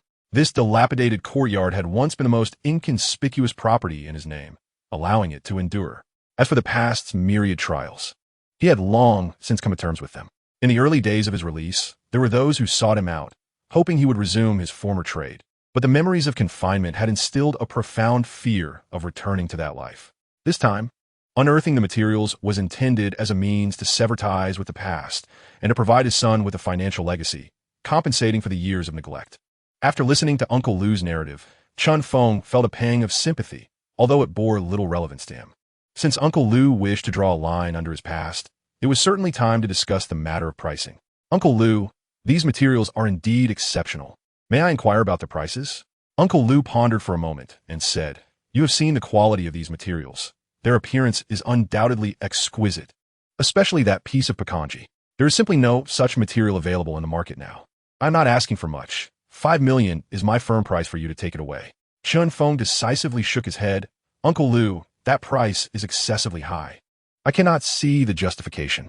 I admit that the Pakanji is indeed a fine item, but it is only worth several 100,000. Although the other materials are also commendable, they cannot compare to this Pakanji." "Ha, Xiao Chun, these materials, once released, will undoubtedly be valued at no less than 6 million. Is my asking price of 5 million really too high? The shop had just distributed its profits, and the available funds barely exceeded 3 million, approaching 400,000. At this price point, several individuals would need to contribute more funds. Xiao Chun, 5 million is a non-negotiable price. I must also consider my son. He is not getting any younger, and I need to leave him some financial security. Moreover, I have an old friend whose situation is also dire and requires assistance. Uncle Lu stood firm, clearly unwilling to sell these rough stones at a loss. In truth, Chun Feng was prepared to forego the other stones. But he was determined not to miss out on the Pekanji. He tentatively inquired, Uncle Lu, might I ask how much you would sell the Pekanji for individually? Lu shook his head and chuckled. The Pekanji is the best among these materials. Your discerning eye is indeed sharp. However, I do not sell these items separately. They must be sold as a complete set. Aside from you, I have also contacted a few others. I thought it appropriate to let you see them first, considering we have worked together for 2 years, and I find you to be a decent fellow. If you're not interested, I will turn to someone else. Chun Feng smiled wryly. Uncle Lu, you are putting me in a difficult position. How about a firm price of 4 million? If you find that acceptable, I can process the payment immediately. Lu shook his head with a smile. Xiao Chun, I heard your shop has 3 shareholders? Chun Feng was taken aback. How did the conversation shift to the shareholders of his shop? What did that imply? Before he could ponder further, Lu continued, the price is negotiable, but what? Chapter 94, Uncle Lu's Intentions. With an air of confidence, Lu smiled and said, I want 5% of your shop shares, and you must register the shop as a company. In the future, I will claim 5% of all your business endeavors. That is out of the question. Chun Feng replied without hesitation. Though his shop's current value was modest, he was well aware of the substantial profits in the jade industry. Not to mention, Lu wished to stake a claim on 5% of any future ventures, a prospect Chun Feng had never considered. The idea of relinquishing 3% of his shares without reason was unacceptable to him. Even if these materials were worth 5 million, or even more, he would never agree to such terms. The notion of being bound by 5 million worth of materials was utterly impossible. Lu showed no sign of surprise at Chun Feng's reaction. If Chun Feng had readily accepted, Lu would have carefully reconsidered whether to agree. Lu Chu spoke with measured calmness. What if we consider the connections I possess? Chun Feng was momentarily taken aback, and Lu Chu continued, although I turned them down years ago. The bonds forged during that time are not easily severed. While it may not be the same as before, it likely won't be too far off. Obtaining several batches of materials from them within a year should still be feasible. I still hold some influence. This proposition firmly grasped Chun Feng's critical interest. What was he lacking at present? It was precisely this kind of channel, specifically the connections on that side. Given Lu Chu's past accomplishments, it was evident that his relationships must be substantial. At the very least, he must have ties with several major mine owners over there. Such a large volume of stones is beyond the capability of an ordinary individual. And more importantly, seasoned operators like him undoubtedly have their own routes for transporting goods. If it truly necessitates navigating through 2 countries' customs, Chun Feng could manage that himself. Well, Xiao Chun, don't you find my offer reasonable?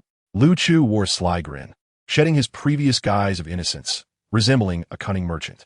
Chun Feng acknowledged that he was intrigued, yet he harbored reservations. Yunnan pulled Chun Feng aside and inquired, what is your relationship with him? Chun Feng sighed and shook his head. We only knew each other from our previous job. I genuinely had no idea he possessed such capabilities.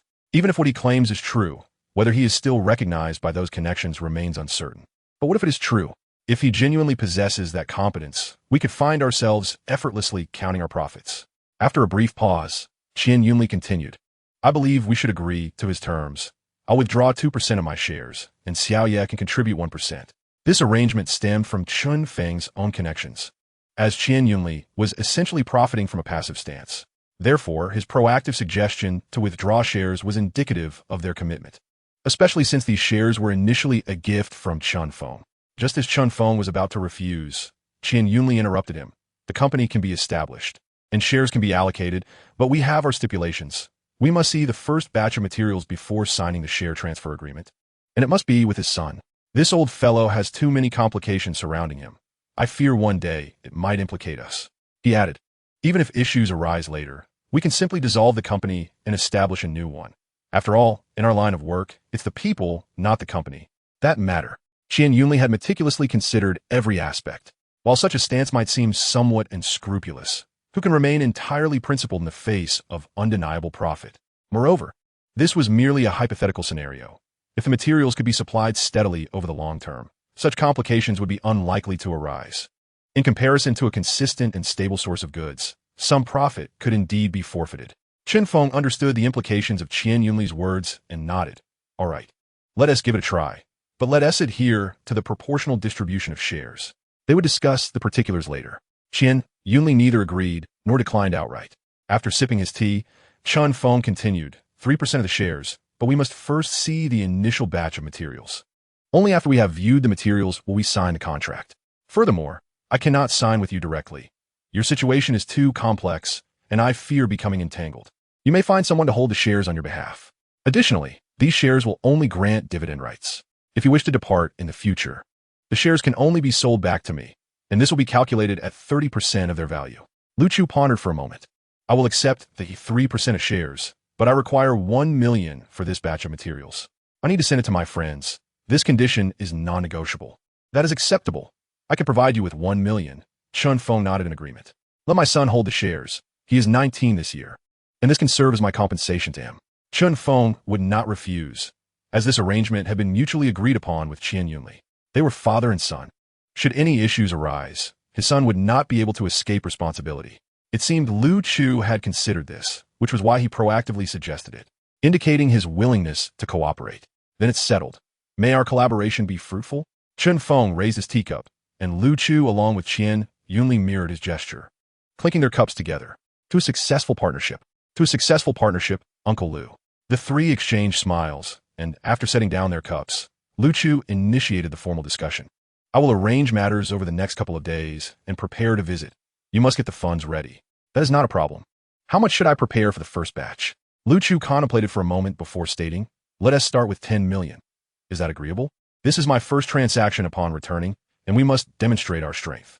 Although previous connections still hold some value, without sufficient funds, they may not regard us with the seriousness we deserve.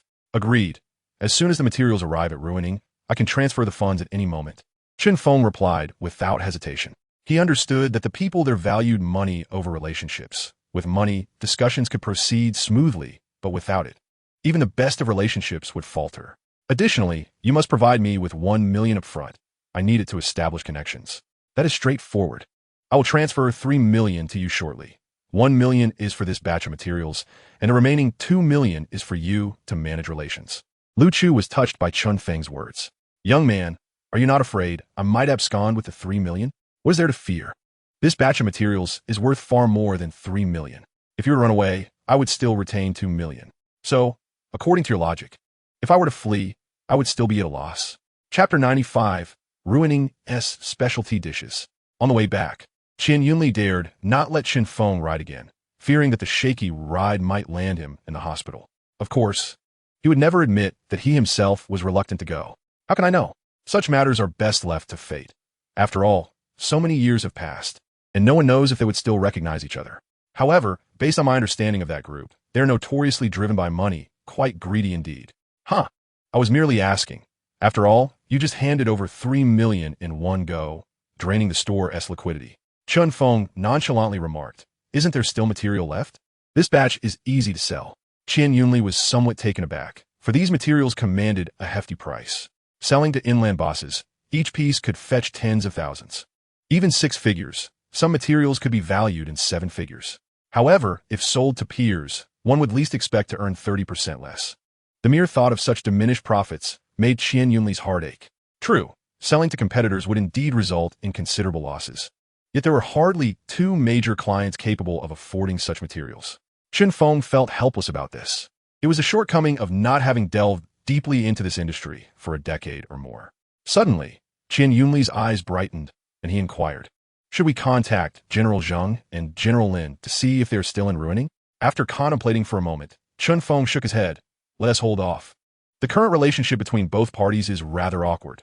While they are technically clients, our discussions fell through over a single piece of material. Despite their lack of overt complaints and my attempts to make amends, I remain oblivious to their current mindset.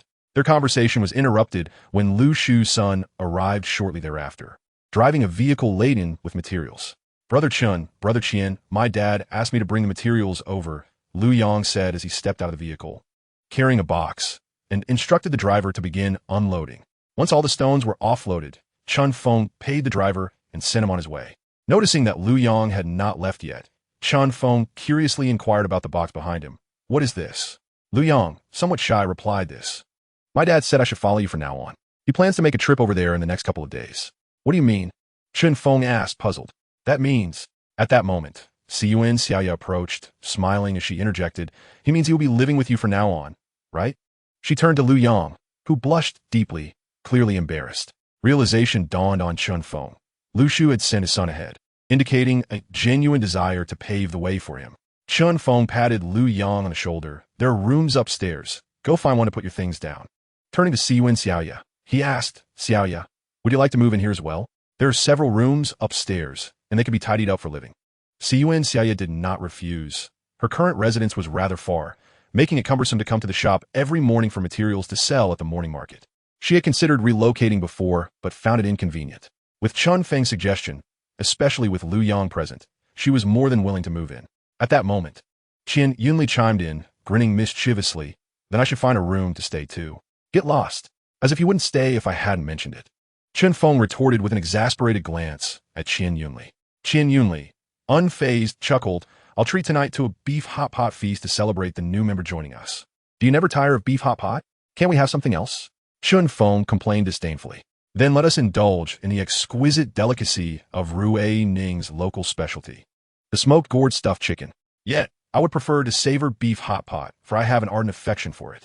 Ultimately, Chun Feng found himself unable to resist the insistence of Qian Yunli, who forcibly brought him to a quaint farmhouse in Ruiling renowned for its private cuisine. This establishment was not situated in the urban village of Ruiling, but rather in a remote village beneath it. To be candid, had it not been for Qian Yunli's guidance, Chun Feng would never have imagined that a farmhouse could exist in such a hidden corner. Upon reflection, it is understandable that a restaurant serving smoked gourd stuffed chicken would not dare to open in the bustling streets of Ruiling. Although the dish they were about to enjoy was a milder version of the original, selling it openly in Ruiling would surely attract unwanted attention. While many locals may prepare smoked gourd at home, such actions are private and harmless, thus sparing them from scrutiny. However, establishing a restaurant to sell, it changes the nature of the endeavor entirely. The four of them chose not to reserve a private room, instead opting for a table in the main hall. Within 20 minutes, the proprietress brought forth a steaming pot of smoked gourd stuffed chicken. Qian Yunli urged everyone to partake while it was still hot, emphasizing that it loses its essence when cooled.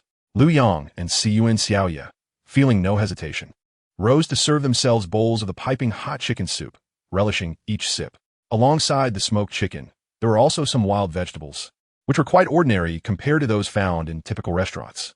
Chun Feng, however, dared not try the smoked chicken and contented himself with the wild vegetables. Observing Chun Feng's reluctance toward the chicken, Qian Yunli persistently encouraged him to take a bite.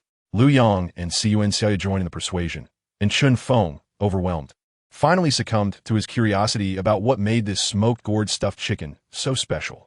Gritting his teeth, he took a sip of the soup. To his surprise, it was rather delightful, possessing a unique aroma that set it apart from ordinary chicken soup. Unable to resist, he poured himself another bowl. Qian Yunli chuckled, so old Chun, did I deceive you? Isn't it delicious? Chun Feng nodded in agreement. Indeed, it is a remarkable dish. However, glancing around to ensure their privacy, he quietly inquired, is this truly legal? At this, the three burst into laughter, with Lu Yang explaining, Brother Chun, this smoked gourd is common in local households, albeit in a non-addictive form that poses no harm. If it were truly harmful, it would have been banned long ago. Chun Feng, feeling somewhat awkward, nodded in understanding. Although he often cooked for himself, he had always kept his distance from this particular dish. As they ate and conversed, the topic soon shifted to Lu Yang, specifically to his father, Lu Chu. Lu Yang, what prompted your father to revisit his former profession? Qian Yunli had been meaning to ask this since their visit to Lu Uncle's house, but had hesitated to bring it up. Chun Feng, too, was intrigued and looked at Lu Yang with curiosity. Lu Yang took a sip of water to soothe his throat before continuing.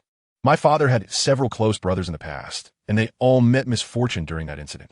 To be precise, they took the blame upon themselves once they were inside, which is why my father was released so swiftly. And what became of them?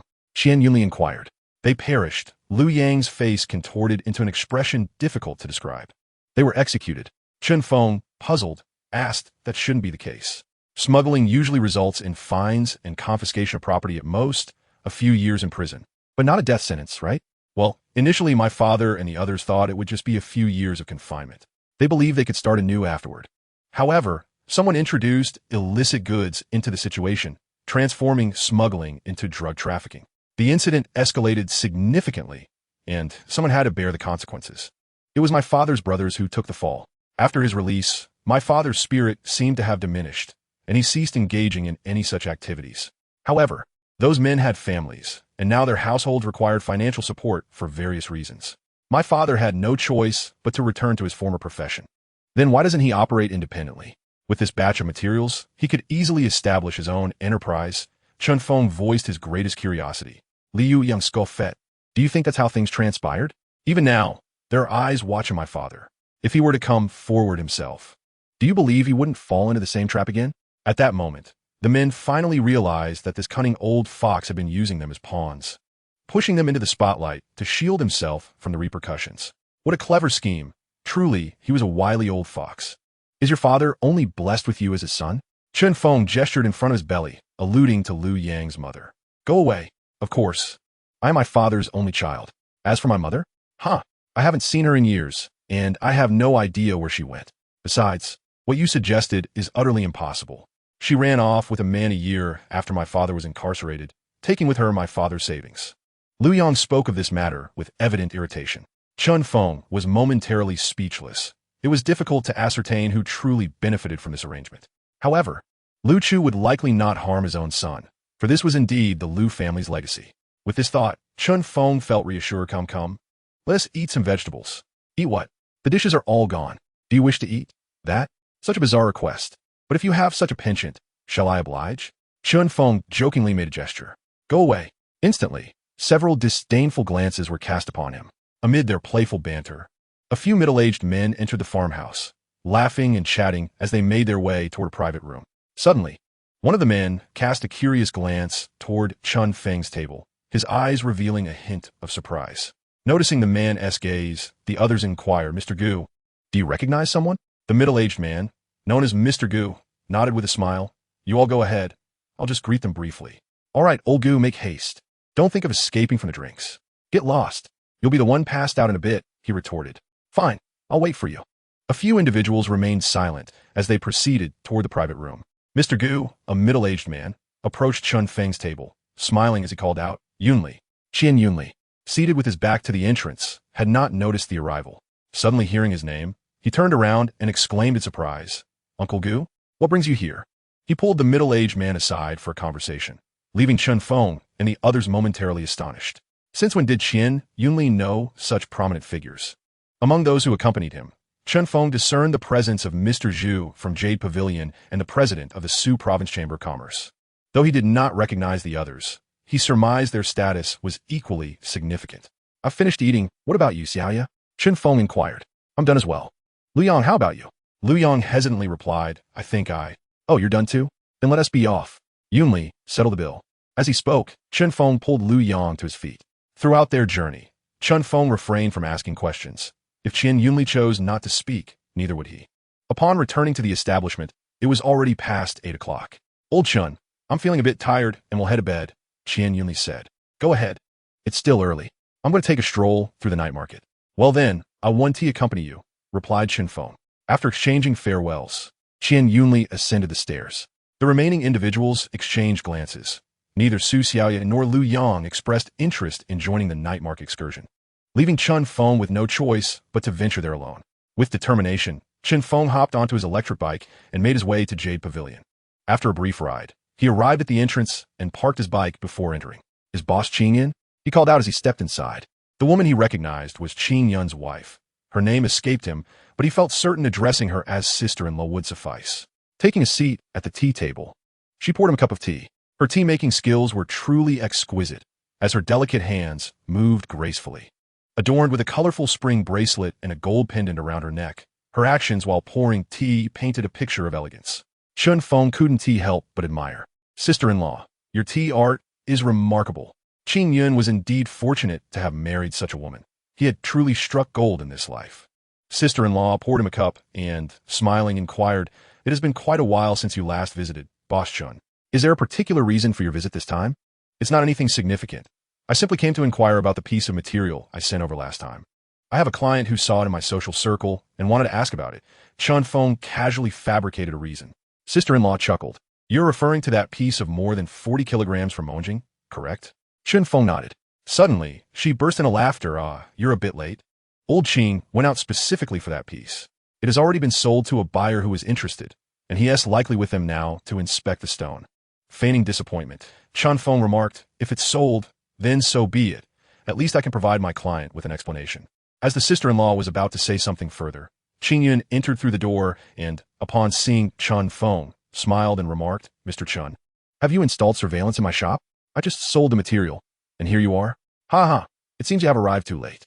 Qing Yun took a seat at the head of the table, poured Chun Feng a cup of tea, and continued, the material has already been sold. Would you prefer I transfer the funds to you or provide cash? Cash, please. If you transfer it, I will have to go to the bank, which is quite troublesome.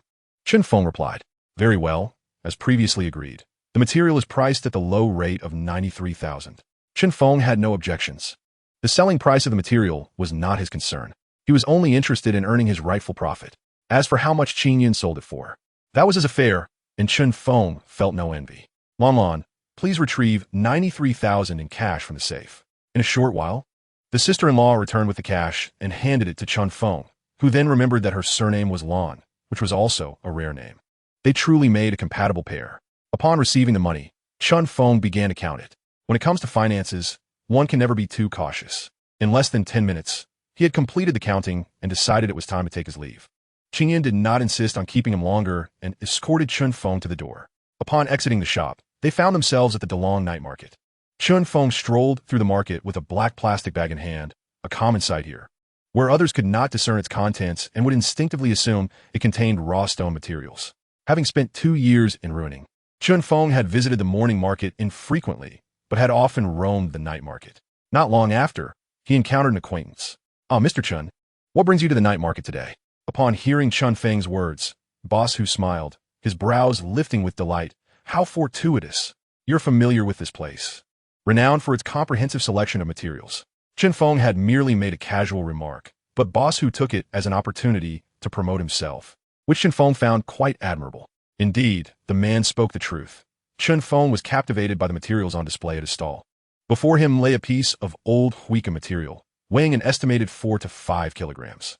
The material was reasonably well formed, with a fracture revealing hues of purple, green, and a beautiful red wax shell. There were also blemishes on the surface, but they were not the kind of dead spots. Rather, they indicated ripeness, suggesting a higher probability of producing quality goods. However, there were several fine cracks on the shell, and in this case, one could fear the risk of splitting. Such materials could either skyrocket in value or plummet drastically. They were indeed a gamble, but one worth taking. Mr. Chun, this is red wax shell, a fine piece indeed. Just look at the glossy surface and the window opening, showcasing green and purple. Truly a typical spring with color. A bracelet made from such material could fetch a 6-figure sum. And observe the blemishes on the shell. These are not dead spots, but rather vibrant ones, indicative of ripeness. Seeing Chun Feng's interest in the material, Boss Hu began to employ his persuasive charm to entice Chun Feng further. However, Mr. Hu is not entirely incorrect. He has indeed articulated the commendable qualities of this material. Yet, what he has neglected to mention is that any material that bears the mark of huica inevitably sees its value diminished. As a seller, Mr. Hu would certainly only highlight the positive aspects, while refraining from discussing any shortcomings. Chun Feng chose to ignore him and instead meticulously examined the cracks on the surface of the material.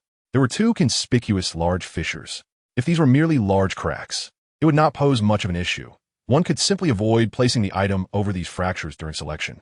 What raises concern is the possibility that these 2 prominent cracks could branch out into numerous smaller ones. Currently, Chun Feng was illuminating the fissures with a light to ascertain their extent. If only those 2 large cracks existed, given the size of the ring, it should be suitable for a small bracelet, commonly referred to as a guifei bracelet. Should the purple hues penetrate further, this material could indeed be quite promising. Nevertheless, the existence of those 2 cracks left Chun Feng in uncertainty. After a prolonged period of study, he finally inquired, what is the price? Mr. Chun, this material is truly exceptional. I even had a disagreement with someone over it. Considering our friendship, I can offer it to you for 160,000. Chun Feng rolled his eyes at the audacity of such a price. For this material, it was preposterous to even suggest 160,000. Were it not for the two fishers, or if it were not from Huika, he would have readily paid 200,000 without a second thought. Mr. Hu, do you take me for an inexperienced novice? Chun Feng remarked with a forced smile. Mr. Hu remained unperturbed, smilingly responded, how much do you see it being worth? 60,000, Chun Feng replied. Well, it seems you've sharpened your blade to strike at my knees. Chun Feng chuckled.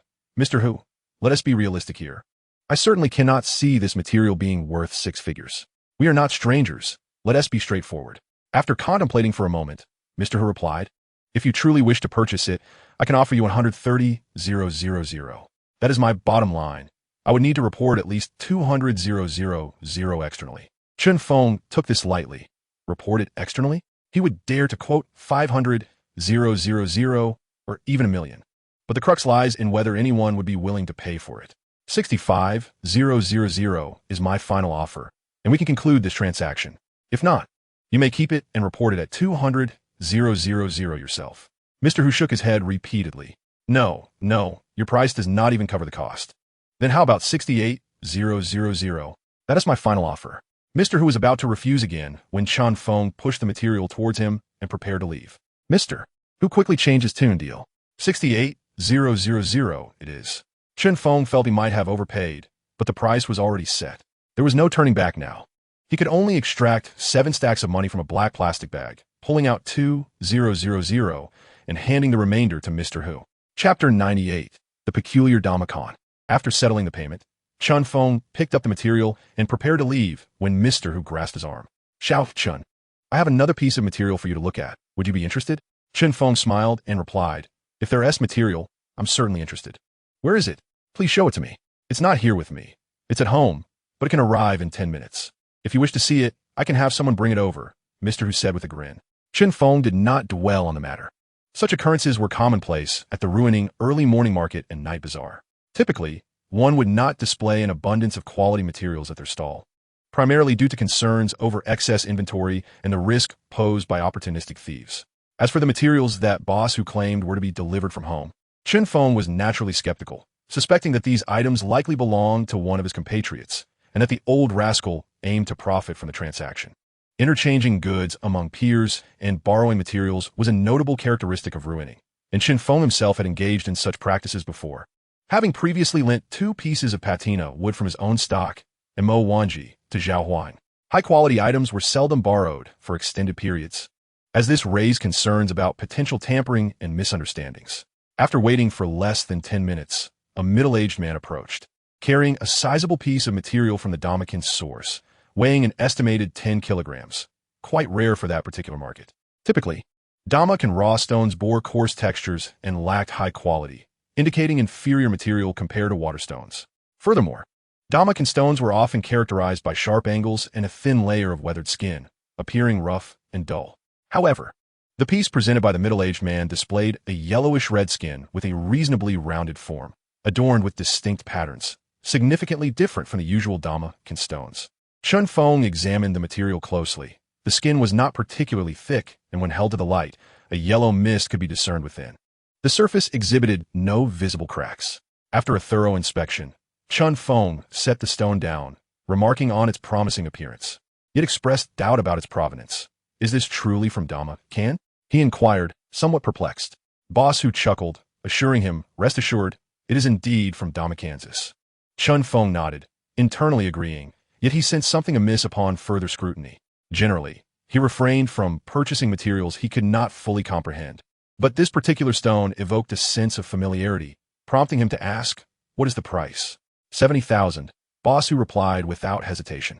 Chun Feng shook his head, insisting, let us hear a realistic price. Boss Hu laughed heartily. As a long-time customer, I've never quoted below 70,000. If you truly desire it, I can offer it to you for 50,000. Nonsense. A piece weighing less than 10 kilograms for 50,000 amounts to over 5,000 per kilogram. What material warrants such a price? Boss Hu remained unperturbed. How much can you see it for? 50,000, Chun Feng reiterated, raising the figurative dragon-slaying sword once more. Impossible. That price doesn't even cover my costs. I'll give you a 5,000 discount, 45,000 at the very least. Chun Feng fell silent, scrutinizing the material again.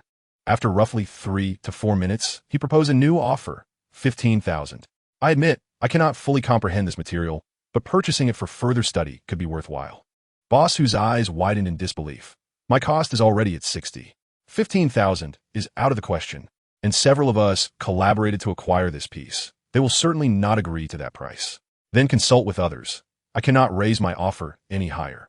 Chun Feng placed the material down, shaking his head with a smile. It's just 150,000, he asserted firmly. Boss, who offered a wry smile, all right. Let me call and check. If they have no objections, I'll sell it to you. Chun Feng nodded in acknowledgement, while Boss, who stepped aside to make a phone call. After an extensive conversation lasting nearly 10 minutes, Boss, who finally returned, looking somewhat weary. After much discussion, my partners agreed on 160,000. What do you think? Chun Feng decisively shook his head, 150,000. Boss, who sighed, fine, 150,000 it is. This material has truly put me in a difficult position. We are bound to lose at least half of our investment. Chun Feng merely smiled in silence. He understood that a loss of 3 to 5,000 was quite normal for such materials, and if the loss was too substantial, they wouldn't sell it at all. They would rather keep it and make a single cut than sell at a loss of 50%. The next morning, Chun Feng groggily awakened from his slumber. After freshening up, he descended from the upper floor to find a shop already open. Yunnan was seated there, enjoying a bowl of rice noodles. Upon noticing Chun Feng, he pointed, "That's for you. Hurry and eat before it turns cold." Chun Feng did not hesitate, moving to the table to indulge in breakfast while inquiring, "Where's Lu Yang?" Slurping his noodles, Yunnan replied after finishing, "That lad went to the morning market with Xiao Yu to practice setting up a stall. I thought it would be good for him to get familiar with it. I plan to let him use my stall when the time comes." "Have you not vacated your stall yet?" Chun Feng asked. "Vacate? I paid a year's rent, and they won T refund me. Besides, someone has approached me wanting to rent my stall. I Haven T had the chance to agree, so this is perfect for Lu Yang." Chun Feng pondered for a moment before responding, "Your stall is in a decent location. Find someone to sublet it. I have other plans for Lu Yang." "What plans?" Yunnan inquired, surprised. "To watch the shop," Chun Feng replied impatiently. "Xiao Yu is practicing setting up the stall in the morning. I can't just remain in the shop all day. You hardly ever stay at the shop either, so I must find someone to keep an eye on it. While there may not be many customers in the morning, the shop door needs to remain open." Yunnan considered this and ceased his questioning, instead turning to inquire about the material Chun Feng had purchased the previous night. "Did you buy that material last night?" Chun Feng nodded, "Yes. I visited Boss Xing last night and found something interesting at the night market, so I decided to acquire it. I checked the material. It's quite good. Are you planning to sell it directly or process it first? Let us take it to be cut shortly. That piece with the spring color might hold a delightful surprise." Chun Feng replied with a smile. Suddenly, he felt as if something was amiss. After a moment of contemplation, he inquired, "What happened to that piece of Damacan? Where is it?" "Yes. Where's the material?" "It was sold." "What? Sold? Who sold it? For how much?" Chun Feng asked, now feeling anxious. "First thing in the morning, a customer came in and immediately took a liking to your piece. I couldn't very well turn them away, could I?" Yunnan explained with annoyance. "But why didn't you wake me?" Chun Feng pressed further. "How much did you sell it for?" Yunnan noticed something amiss in Chun Feng's demeanor and refrained from teasing him. "The material was sold for 270,000. Did I sell it too cheaply?" Chun Feng shook his head. "There is profit in the material. I acquired it for 150,000. Upon hearing that he hadn't undersold, Yunnan felt a subtle relief wash over him, silently vowing never to sell merchandise without ascertaining the bottom price again. However, Chun Feng's subsequent remark sent his heart racing. "That piece might have some issues." What? "Old Chun, please don't jest with me. What could possibly be wrong with it?" Yunnan became anxious, his words trembling. Chun Feng, somewhat irritated, replied, "Serves you right for not consulting me before selling." "No, Old Chun, just tell me what the issue is." Yunnan was no longer in the mood for banter. His spirits plummeted as if plunged into an icy abyss. Chun Feng shook his head. "I'm not certain either. There was something off when I purchased it.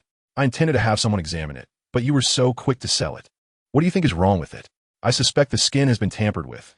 It might not even be genuine Dama-kin material," Chun Feng speculated, offering a vague explanation. "Tampered skin? I didn't notice anything amiss. I inspected it closely and even tested it with water. There were no signs of holes or cuts." Yunnan replied, frowning. "No, the tampering I refer to isn't what you're thinking." "Then what is it?" It involves a method akin to heating and altering the colors. Chun Feng had perused a considerable amount of information the previous night, finally grasping some insights. Such tactics are quite cunning. Due to the rarity of red and yellow jadeite, its price has remained exorbitantly high. Naturally, some have seized this opportunity, harboring ulterior motives. They have intentionally driven down the prices of yellow and red jadeite. And while it's undeniable that these individuals have profited, the colors of jadeite are inherently scarce. Initially, the widespread emergence of such materials led many to believe a new source had been discovered that produced these hues.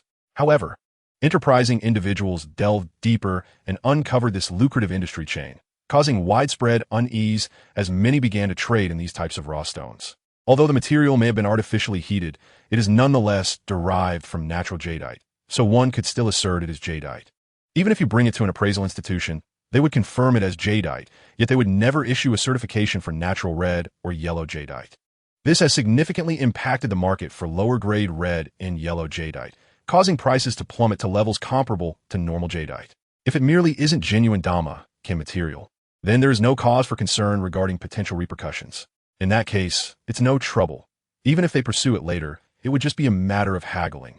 Qian Yunli sighed in relief. Chun Feng nodded, acknowledging that such matters could only be blamed on the other party's lack of discernment. As for whether the material appreciates or depreciates, it has become inconsequential. If it appreciates, it can only be sold as regular jadeite.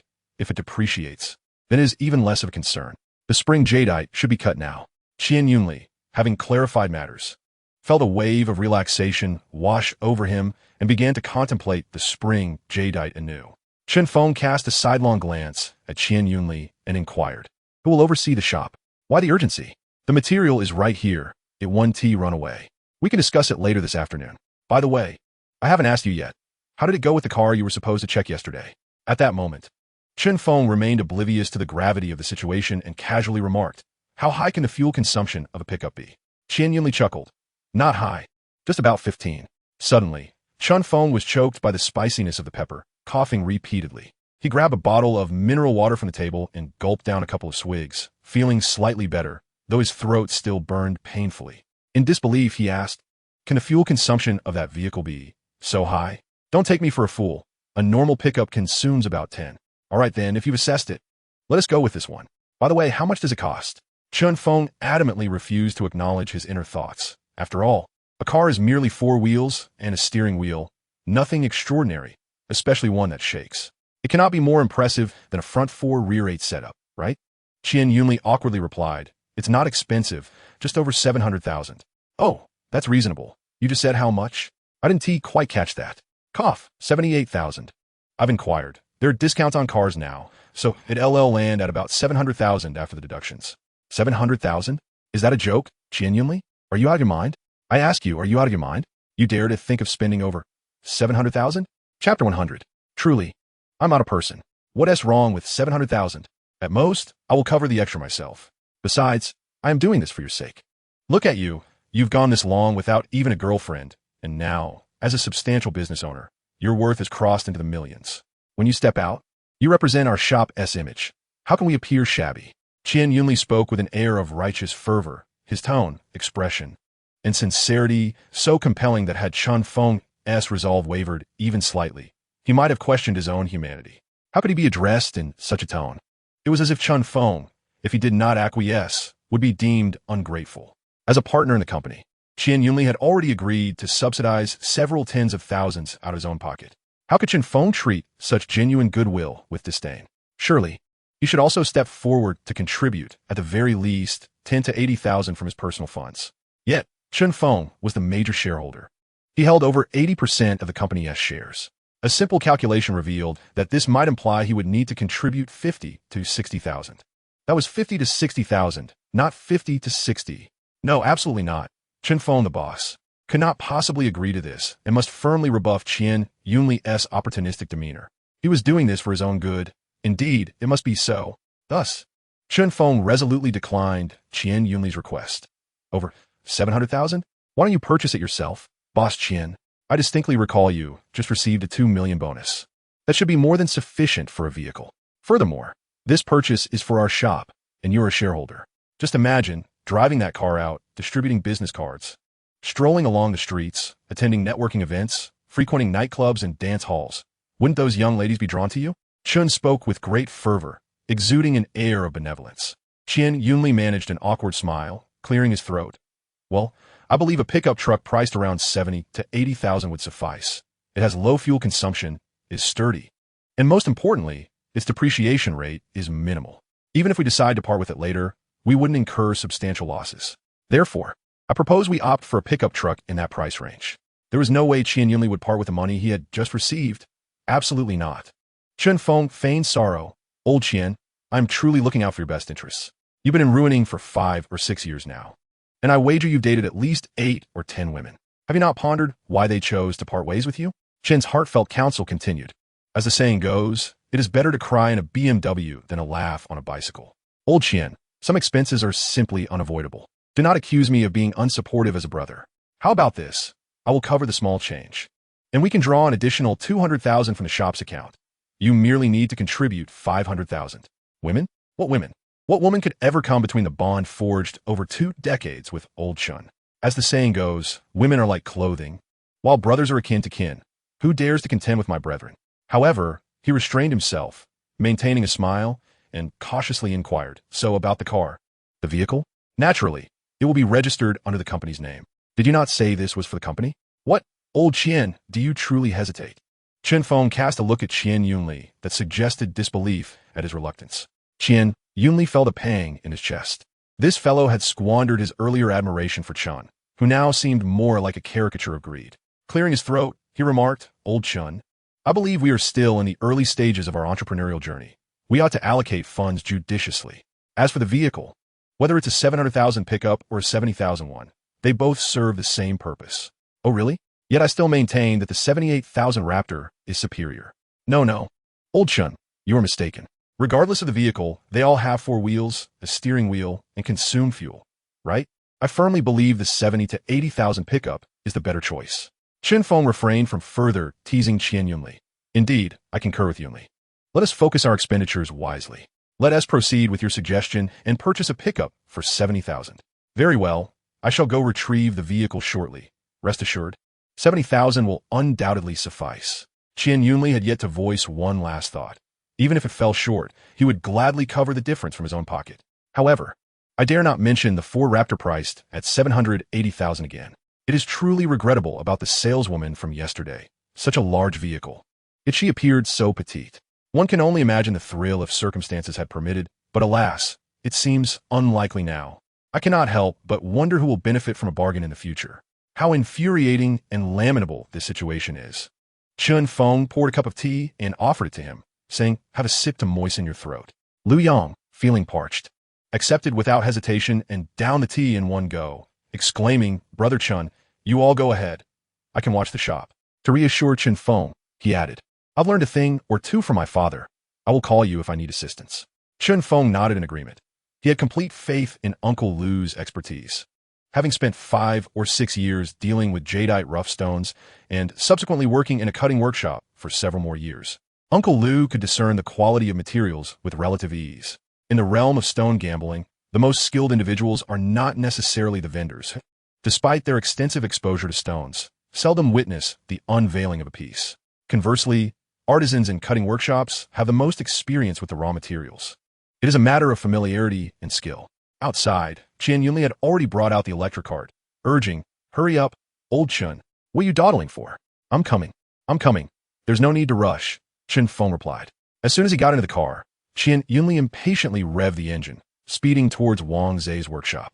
Fortunately, the journey was uneventful, and after about 20 minutes, Qian Yunli executed a slick emergency stop at the entrance of the Yuan workshop. Once parked, he hurried inside with the materials. Seeing Qian Yunli's eagerness, Chun Feng shook his head and followed him inside. It must be said that Wang Zhe's workshop was thriving. Just last night, he had observed Wang Zhe posting on his WeChat moments at around 1 in the morning, indicating the workshop was still bustling with activity. Despite the late night, the doors opened promptly this morning. Wang Zhe seemed to treat his moments as a diary. Inside, the crowd was bustling. As soon as Qian Yunli entered, he called out loudly, Old Wang. Wang Zhe, smiling, replied, What good materials have you acquired this time? How do you plan to cut them? Qian Yunli chuckled. Just one cut will do. Are you serious? Chun Feng interjected. having just entered and taken the materials from Yunnan. He turned to Wang Zhe and said, "Let us place a cover on this for now. Don't rush to cut it." Feng used a marker to draw a line along the stone's crack, approximately 3 to 4 centimeters long. He chose this spot because it represented both the best and worst aspects of the material. The promising part had previously shown a hint of color, a sure sign of quality, while the unfortunate part featured 2 significant cracks. The gamble now rested on whether these cracks would remain contained rather than branching out like a spider's web. The ultimate potential of this material hinges upon the outcome revealed by the lid. Wang Zhe, although somewhat naive, is a second-generation stone enthusiast and has absorbed some fundamental knowledge through his experiences. This material is intriguing. It's quite impressive. Old Chun, from where did you procure such a gem? Your connections are remarkably extensive. Wang Zhe remarked heedlessly. Several clients nearby also gathered around the stone, inspecting it closely. A few business owners could not suppress their opinions. While the material does have cracks and is notorious for its flaws, its potential is indeed worth a gamble. If a few flawless pieces can be unearthed, there remains the possibility of extracting some good facets. The question lies in whether the purple can be penetrated. I find it somewhat doubtful. The surface color appears too pale, so it's unlikely to yield much. Boss, where did you acquire this material? Is it for resale? Someone inquired about purchasing the raw stone, addressing Feng. Feng shook his head. I bought it from an old Burmese dealer. It looked promising, so I decided to acquire it.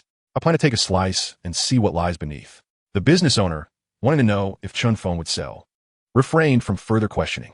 To be candid, the gamble inherent in this material is substantial. None can ascertain its true nature. The tale of striking it rich or facing ruin is a common narrative among these individuals. Feng had already marked the material with guidelines, and, just then, a machine became available. It was originally the turn of an elderly gentleman, but he was keen to witness the potential of this stone, which might reveal vibrant colors. Thus, he permitted Feng to proceed with the extraction. Feng, unhesitant, handed the material to the worker, who secured it in the fixture, closed the lid, and activated the machine. Old Chun, your connections are becoming increasingly impressive. I should have joined you from the start, Wang Zhe bantered. While waiting for the extraction process, they gathered around the tea table and began to engage in casual conversation. Feng jested, "Oh please, you a wealthy heir, would not want to toil with us mere laborers. If anyone should follow, it ought to be us following your lead. You effortlessly earn money each month without any risk, while we tread the tightrope daily." Wang Zhe merely jested. Should he genuinely join Feng, his relatives would undoubtedly become a source of endless annoyance. Feng continued to converse with the business owners, who also engaged in trading raw stones in Ruiling for modest profits. One even operated a stone gambling shop in Spring City. Though not large, it was sufficient to consider oneself a proprietor. Seizing the opportunity, Feng exchanged a few more words with them, but no one dared to propose sharing contact information in Wang Zhe's presence. Discussing such matters openly would be akin to inviting trouble. Nevertheless, they were all aware that Feng was also involved in the raw stone trade, and they were keen to cultivate connections. In this industry, having friends is invaluable, while lacking them can be detrimental. The material was modest, weighing merely 4 to 5 kilograms, and placing the lid would not consume much time. In under 20 minutes, the machine emitted a sound indicating it was idle. The worker approached to halt the machine, and Feng, alongside Yunnan, waited a few more minutes for the white smoke to dissipate. Feng gestured for Yunnan to open the machine cover. Taking a deep breath, Qian seemed to have made a momentous decision. With a sudden, forceful motion of his right hand, he shouted, "Lift," and promptly flipped the cover open. Inside the machine's basin lay a small piece of material. Ignoring the oil stains, Qian swiftly removed it from the clamp and washed it clean with fresh water. As he prepared to illuminate it with a flashlight, Feng snatched the stone away, insisting, "Let me have the first look." Everyone's attention was captivated by this piece of stone, not because of its high value. On the contrary, among the stones revealed today, Feng's was rather ordinary in worth. The reason for the crowd's intrigue lay in the extreme nature of this piece. It was either destined to soar in value or plummet drastically. The cut was modest, approximately 7 to 8 centimeters in size. Feng pressed the flashlight against the cut surface, and a deep green hue intertwined with a violet halo emerged before the onlookers. As the flashlight glided across the surface, the changing angles revealed the stone's mesmerizing purplish-green reflections. "Ah, the violet has intensified," someone remarked, noting the deepening color. The condition of the fissures was yet to be determined. Those who leaned in closer had already discerned the overall appearance of the stone, noting the presence of cracks. The good news, however, was the absence of minor fissures. Chun Feng picked up the cover again for a closer examination. He clearly observed several distinct small cracks on it, which raised questions as to why only minimal damage had penetrated. This was precisely why Boss Who had hesitated to cut it. He feared minor cracks more than major ones. Chapter 102, Boasting Under the Clear Sky. Major fissures are well known for significantly diminishing a stone's value, rendering it unsuitable for bracelets. However, it could still yield items like amulets, ring faces, cabochons, or beads, with the potential to produce a bracelet if fortune favored them. In contrast, minor cracks left only the option of bead production, considerably lowering its worth. While Chun Feng pondered this, Qian Yunli finished inspecting the half-stone, his face alight with excitement. Old Chun, there are only 2 major cracks. While we can't make a bracelet, there are plenty of options for amulets and cabochons. Wang Zhe, after his examination, marveled. Old Chun, your luck is truly extraordinary. Despite the small cracks on the cover, the Haven tea penetrated. Luck indeed. Chun Feng felt elated. The material had appreciated in value, bringing him joy. Is the stone for sale, boss? Someone inquired. Chun Feng turned to the inquisitive businessman, recognizing him as someone he had conversed with earlier, and replied with a smile. A stone is merchandise. It only realizes its value when it circulates. Keeping it would only squander its potential. How much do you see it worth? The middle-aged businessman, Mr. Pu, a rather rare surname, picked up the stone for a thorough inspection. After approximately 4 to 5 minutes, he set it down. The stone is modest, weighing around 4 to 5 kilograms, with 2 major cracks and some minor ones on the cover. Though it appears intact at the moment, the internal condition remains uncertain. The risk is substantial. How about 130,000, Mr. Chun? Chun Feng pondered for a moment. The price was essentially based on the absence of a bracelet position, and it seemed quite reasonable. The material possessed commendable quality, having reached the level of glutinous ice jade, and its hues blended together, creating a unique sensation of intermingling, an exquisite interplay of colors. This posed a challenge for the sculptor, as each cabochon extracted from this material could potentially differ in design, thus testing the sculptor's craftsmanship. However, none of this concerned Chun Feng anymore, as the material was sold to Boss Pu for a sum of 160,000. A smile graced Boss Pu's face. Although the price was somewhat elevated, he anticipated a profit after crafting it into a finished product, even after accounting for processing fees and costs. He did not intend to sell the finished item himself, instead planning to display it in his store as raw material. With the deal concluded, Chun Feng transferred 800 from the 160,000 to Wang Zhe, adhering to the unspoken rules of the industry, commonly referred to as placing a card. Since Boss Pu operated from Wang Zhe's shop, it was customary for Chun Feng to provide Wang Zhe with a certain percentage, typically 5%. In this case, 800 was both pleasing to the ear and aligned closely with the customary rate, as opposed to a round figure of 10,000. Wang Zhe did not immediately confirm the receipt on the platform, but refrained from declining, mindful of not inciting Boss Pu's displeasure. Although this practice was an understood norm, being a clandestine agreement, it was better left unspoken, as both parties were aware of its existence. Qian Yunli continued to boast with several other bosses, embodying the archetype of a braggart. Let me tell you, it's not mere boasting. While our inventory may be modest, we indeed possess a few remarkable pieces. In Ruiling, there's no material I cannot procure, unless it simply does not exist. Our Master Chun possesses the extraordinary skill of discerning jade by touch. I have never witnessed him falter in jade-gambling. Moreover, Master Chun is an adept at opening windows. You know the most famous tale, right? A prominent businessman named Pei Ben from the mainland once sought our Master Chun to open a window on a stone. And guess what happened? Someone was there, eagerly fawning over Qian Yunli. What happened?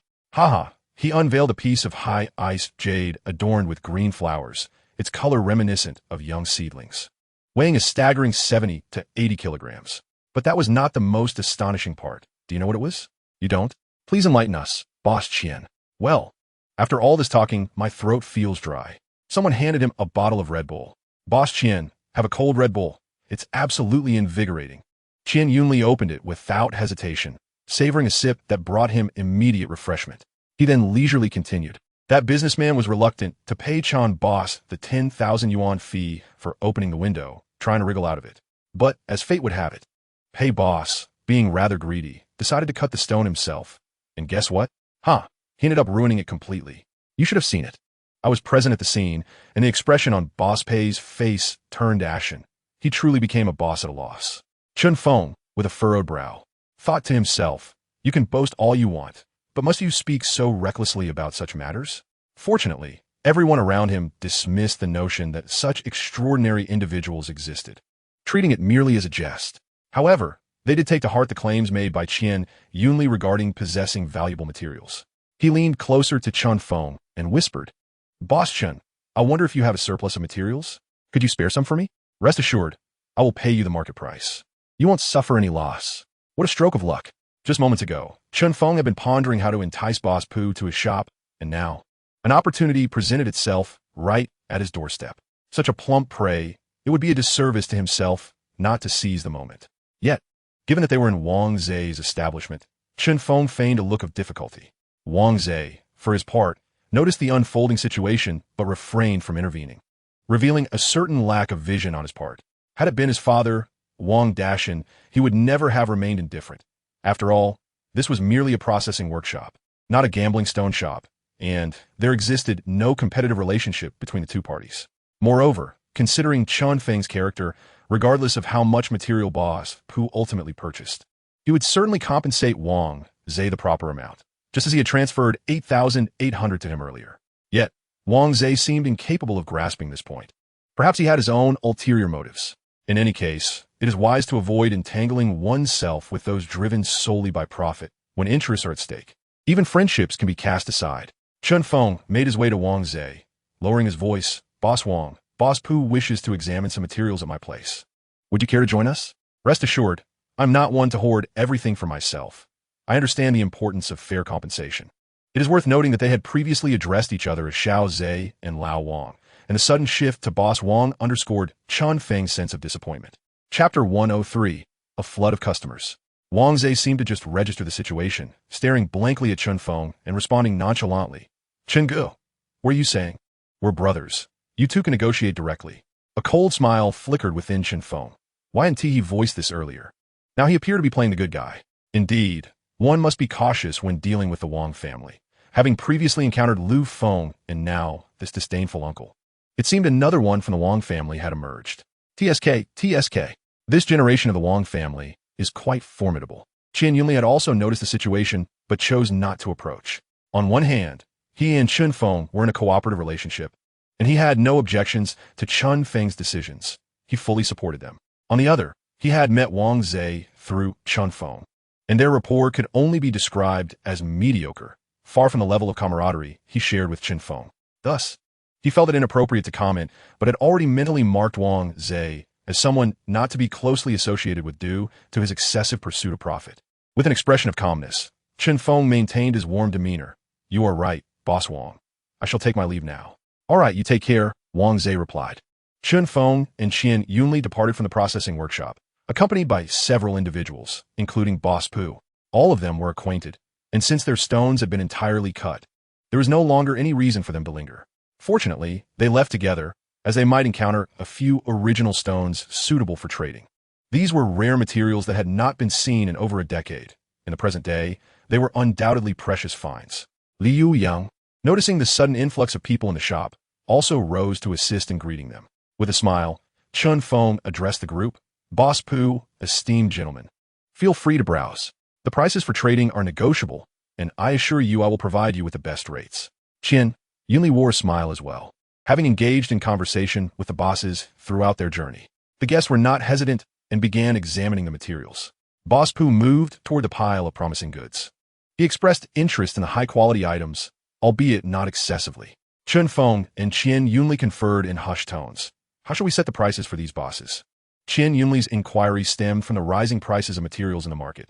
They pondered whether they should also increase their selling prices. Although the increases were modest, discerning individuals were deliberately regulating the flow of materials. After a moment's contemplation, Chun Feng replied, "These materials are performing well. Let us price them according to current market rates." He reflected further and added, "If they purchase in bulk, we may offer some concessions, but we must not undercut ourselves too much. You must gauge this balance wisely." "Understood," Qian Yunli affirmed. As they conversed, a boss called out to Qian Yunli from across the room. Chun Feng refrained from joining, while Qian Yunli responded with a smile and made his way over. "Mr. Tan, How are you finding the selection? Any suitable materials for trading? Qian Yunli inquired cheerfully upon reaching Mr. Tan's side. Indeed, there are several promising pieces, Mr. Tan replied, gesturing to 3 or 4 stones he had recently selected. Mr. Qian, could you inform me of the prices for these? If they are reasonable, I will take them all. Qian Yunli examined the stones. One was a black Wanjiji stone weighing 3 to 4 kilograms. Another was a larger Baishan bridge stone weighing over 10 kilograms. And the last 2 were smaller Moxisha stones, sourced not from Uncle Lu, but from a previous transaction with Hongli. He calculated in his mind, since this was Mr. Tan's first transaction with him, he decided to forego an asking price and directly state the selling price. For these stones, Mr. Tan, I can offer them for 68,000. You can take them as well. Mr. Tan instinctively shook his head.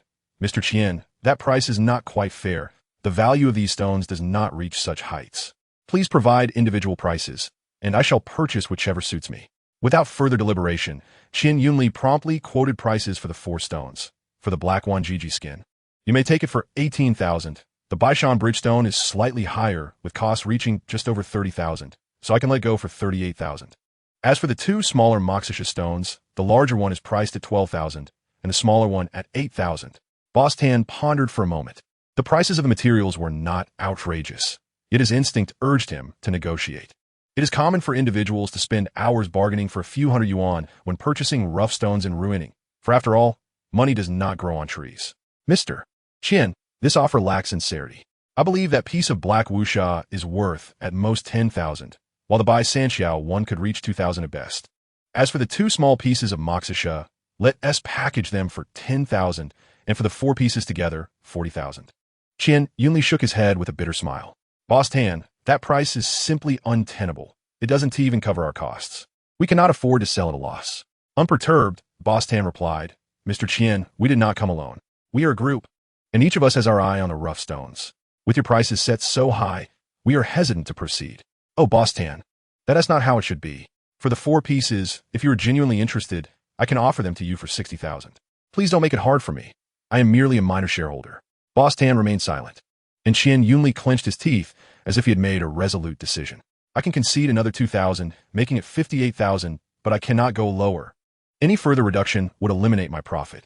Let us do this, Boss Tan contemplated before stating, for pieces for 46,000, and we will not go higher. Indeed, Mr. Qian, please make some concessions, or a little less. We have selected many materials here. Others nearby chimed in, as they were friends and naturally aligned in their interests, striving for the best possible outcome. Very well, let us first examine the materials selected by the other bosses, and we can negotiate collectively. Qian Yunli was also someone who preferred to finalize discussions efficiently. The other bosses had selected a considerable number of materials as well. Some, like Boss Tan, chose 3 or 4 pieces, while one had selected 7 or 8, and Boss Pu only picked 1. In total, the group had nearly 30 pieces among them, and Qian Yunli provided them with a publicly stated minimum price.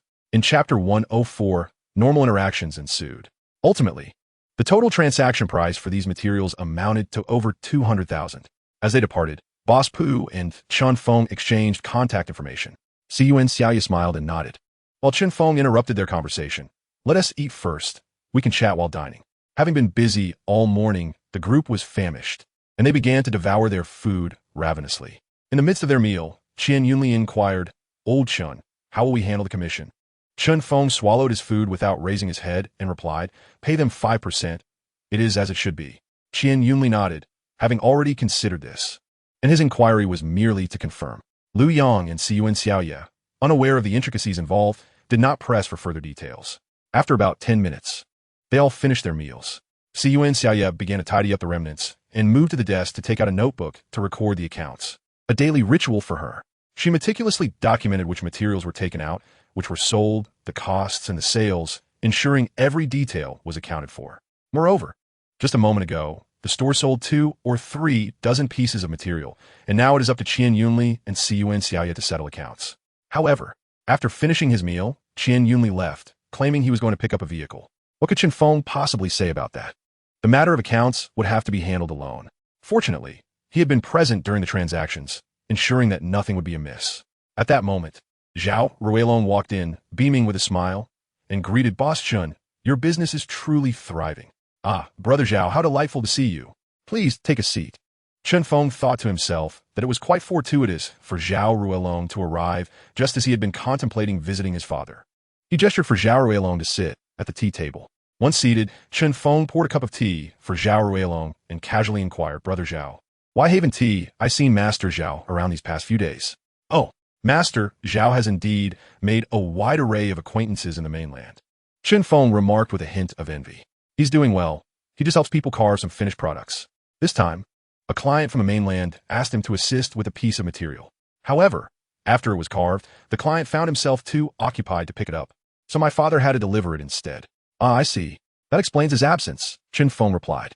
"After all, one cannot guarantee a life devoid of challenges, can one? Take, for instance, a client seeking a particular piece of material. If you happen not to have it, yet someone with whom you have a poor relationship does, what then?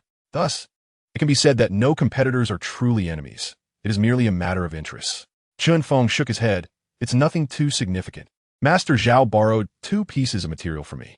I have a client who is interested, and I was merely hoping to inquire about the status of the materials on Zhao's end." "Ah, that is a straightforward matter.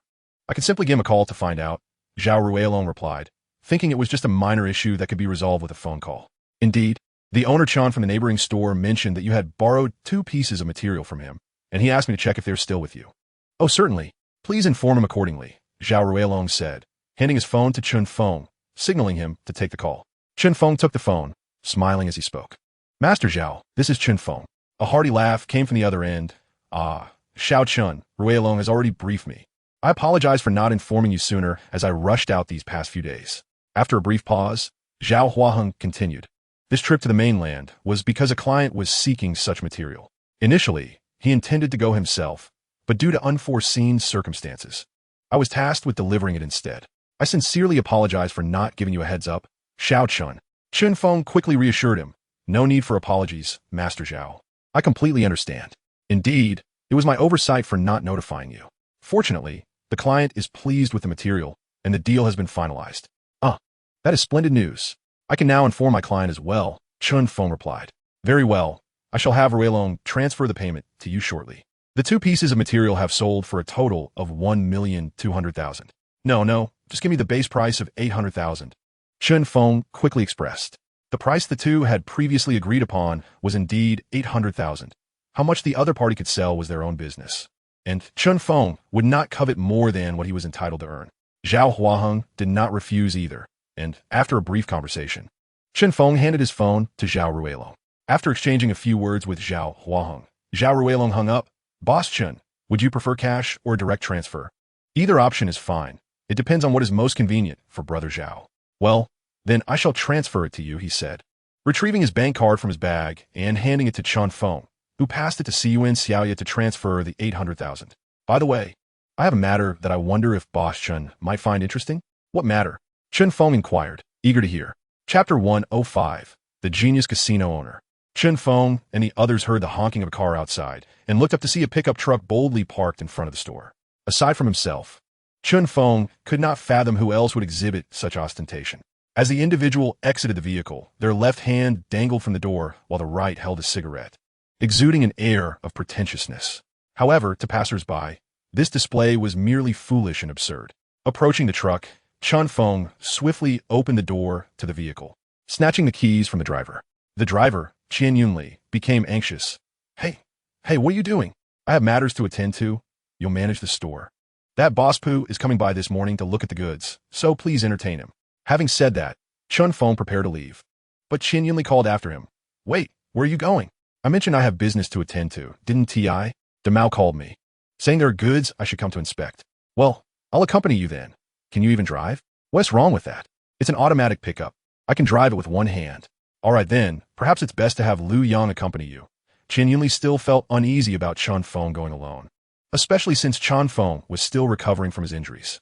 After a moment of contemplation, Chen Feng nodded in agreement. Once Lu Yang got in the car, they set off. As Qian Yunli's act of bravado faltered, the vehicle was no longer in sight, thus his pretense dissipated. Driving along with Lu Yang, Chen Feng arrived at a house near the border, where Demao awaited their arrival. Upon seeing Chen Feng exit the vehicle, Demao rushed over, his eyes filled with envy at the sight of the brand-new pickup truck. "Where are the goods?" Chen Feng inquired, not noticing the admiration in Demao's gaze. Furrowing his brow, Chun Feng did not refuse to Mao's enthusiasm, for he would need a Mao in the future. He nodded in agreement to his request. The Mao, elated, led Chun Feng upstairs. Upon reaching the third floor, the Mao knocked on a door, which was opened by a robust man of considerable stature. The moment the imposing figure appeared, Chun Feng felt a shiver run down his spine, for the man stood nearly 2 meters tall, and his shirt was strained at the seams. Although Chun Feng had trained for 2 years, he surmised that facing this giant would likely result in a swift defeat. He could not help but swallow hard. "Who are you looking for?" The burly man inquired in a deep voice. The tall figure leaned closer and said, "I am looking for Mao Wu. He asked me to come and inspect the materials. This gentleman is the owner." The burly man shouted into the room, and soon 2 others emerged. They glanced at Chun Feng and the others, then said, "The materials are inside. Please enter." Mao took the lead, stepping inside. Both Chun Feng and Liu Yang hesitated, reluctant to enter, aware that should anything untoward transpire within, they would be oblivious to it. Noticing their reluctance, Mao urged them forward. Given the circumstances, escape was no longer an option. They could only hope that these individuals were merely in pursuit of financial gain. They would consider it a small misfortune if it meant avoiding greater calamities. Gritting their teeth, Chun Feng and Liu Yang followed him into the room. Inside, there were 3 or 4 individuals present. One of them, a middle-aged man in his 30s, sat casually on a chair, idly playing with a butterfly knife. Another appeared to be an older Burmese, though he was only in his 20s. On the bed sat a disheveled middle-aged man, his expression weary. He managed a hoarse smile. Speaking in standard Mandarin, "Boss, all the materials are here. Take a look, but I must sell them directly." Chun Feng surveyed the materials on the floor, which totaled over 100 pieces of varying sizes, the largest weighing around 30 to 40 kilograms, while the smaller ones were no bigger than a fist. He remained silent, inspecting the materials, yet his attention was primarily focused on the other individuals in the room. Mao leaned closer to Chun Feng and whispered, "This man is from Myanmar, deeply in debt from gambling. He is eager to sell these materials to settle his dues. The others are his creditors." Chun Feng looked at Mao in surprise, then cast a glance at the middle-aged man on the bed. Despite appearing fatigued and haggard, he did not seem to have suffered any physical abuse. Chun Feng's gaze swept over the other individuals in the room, pondering whether they were indeed all affiliated with the gambling den. Was it not said that the casinos here were notoriously ruthless? Shouldn't debts be secured with collateral? Could these materials possibly serve as collateral? Moreover, the repercussions of failing to repay debts in this place were severe. Beatings, the severing of limbs, or even the extraction of body parts as repayment were not uncommon. As if sensing Chun Feng's confusion, the man wielding the butterfly knife chuckled. "Are you wondering why, as casino affiliates, we allow him to use these materials to settle his debts without inflicting harm upon him?" Chun Feng instinctively nodded, but quickly offered an awkward smile, saying, "I did not mean it that way, my good sir." The man waved his hand dismissively. "While we are indeed from a casino, we differ from others. We have our principles. We seek profit, not lives. The value of these materials as collateral is certainly low. If he possesses the ability to sell them, that is his skill. What's wrong? You don't believe me?" The man's indifference suggested he had little desire to elaborate further. Meanwhile, Mao seemed well informed about the intricacies of the situation, sharing everything he knew with Chun Feng. "Goodness, it can be played this way?" Chun Feng was momentarily taken aback, realizing that this was akin to fishing with a long line to catch a big fish. You find yourself in debt, yet there is no cause for despair. As long as you possess sufficient collateral, this principle holds true across all casinos, be they domestic or international. However, it is worth noting that the valuation will undoubtedly deviate from standard rates, as the other party must also secure their profits. The casino known as Sifong Kai presents a fascinating twist on this scenario. While it operates similarly to its counterparts, it uniquely permits clients to sell their collateral independently, albeit under their supervision and with a sense of urgency. After all, high-interest loans come with a caveat. The collateral's worth typically ranges from 30 to 40%, and when interest is factored in, it hovers around 50 to 60%. This implies that if you can swiftly locate a buyer for your collateral, a resurgence is still within reach. This approach is quite ingenious. At first glance, one might assume the casino suffers losses, yet upon closer examination, one must question, does the casino truly incur a deficit? The casino's primary concern is cash flow. These assets must also find a market, and the pricing of casino goods is likely to be discounted. The astute casino owner seizes this opportunity, offering individuals a chance to reclaim their fortunes. Should they indeed manage to rise again, would you still harbor resentment? Once wealth is restored, Are they not likely to return as patrons?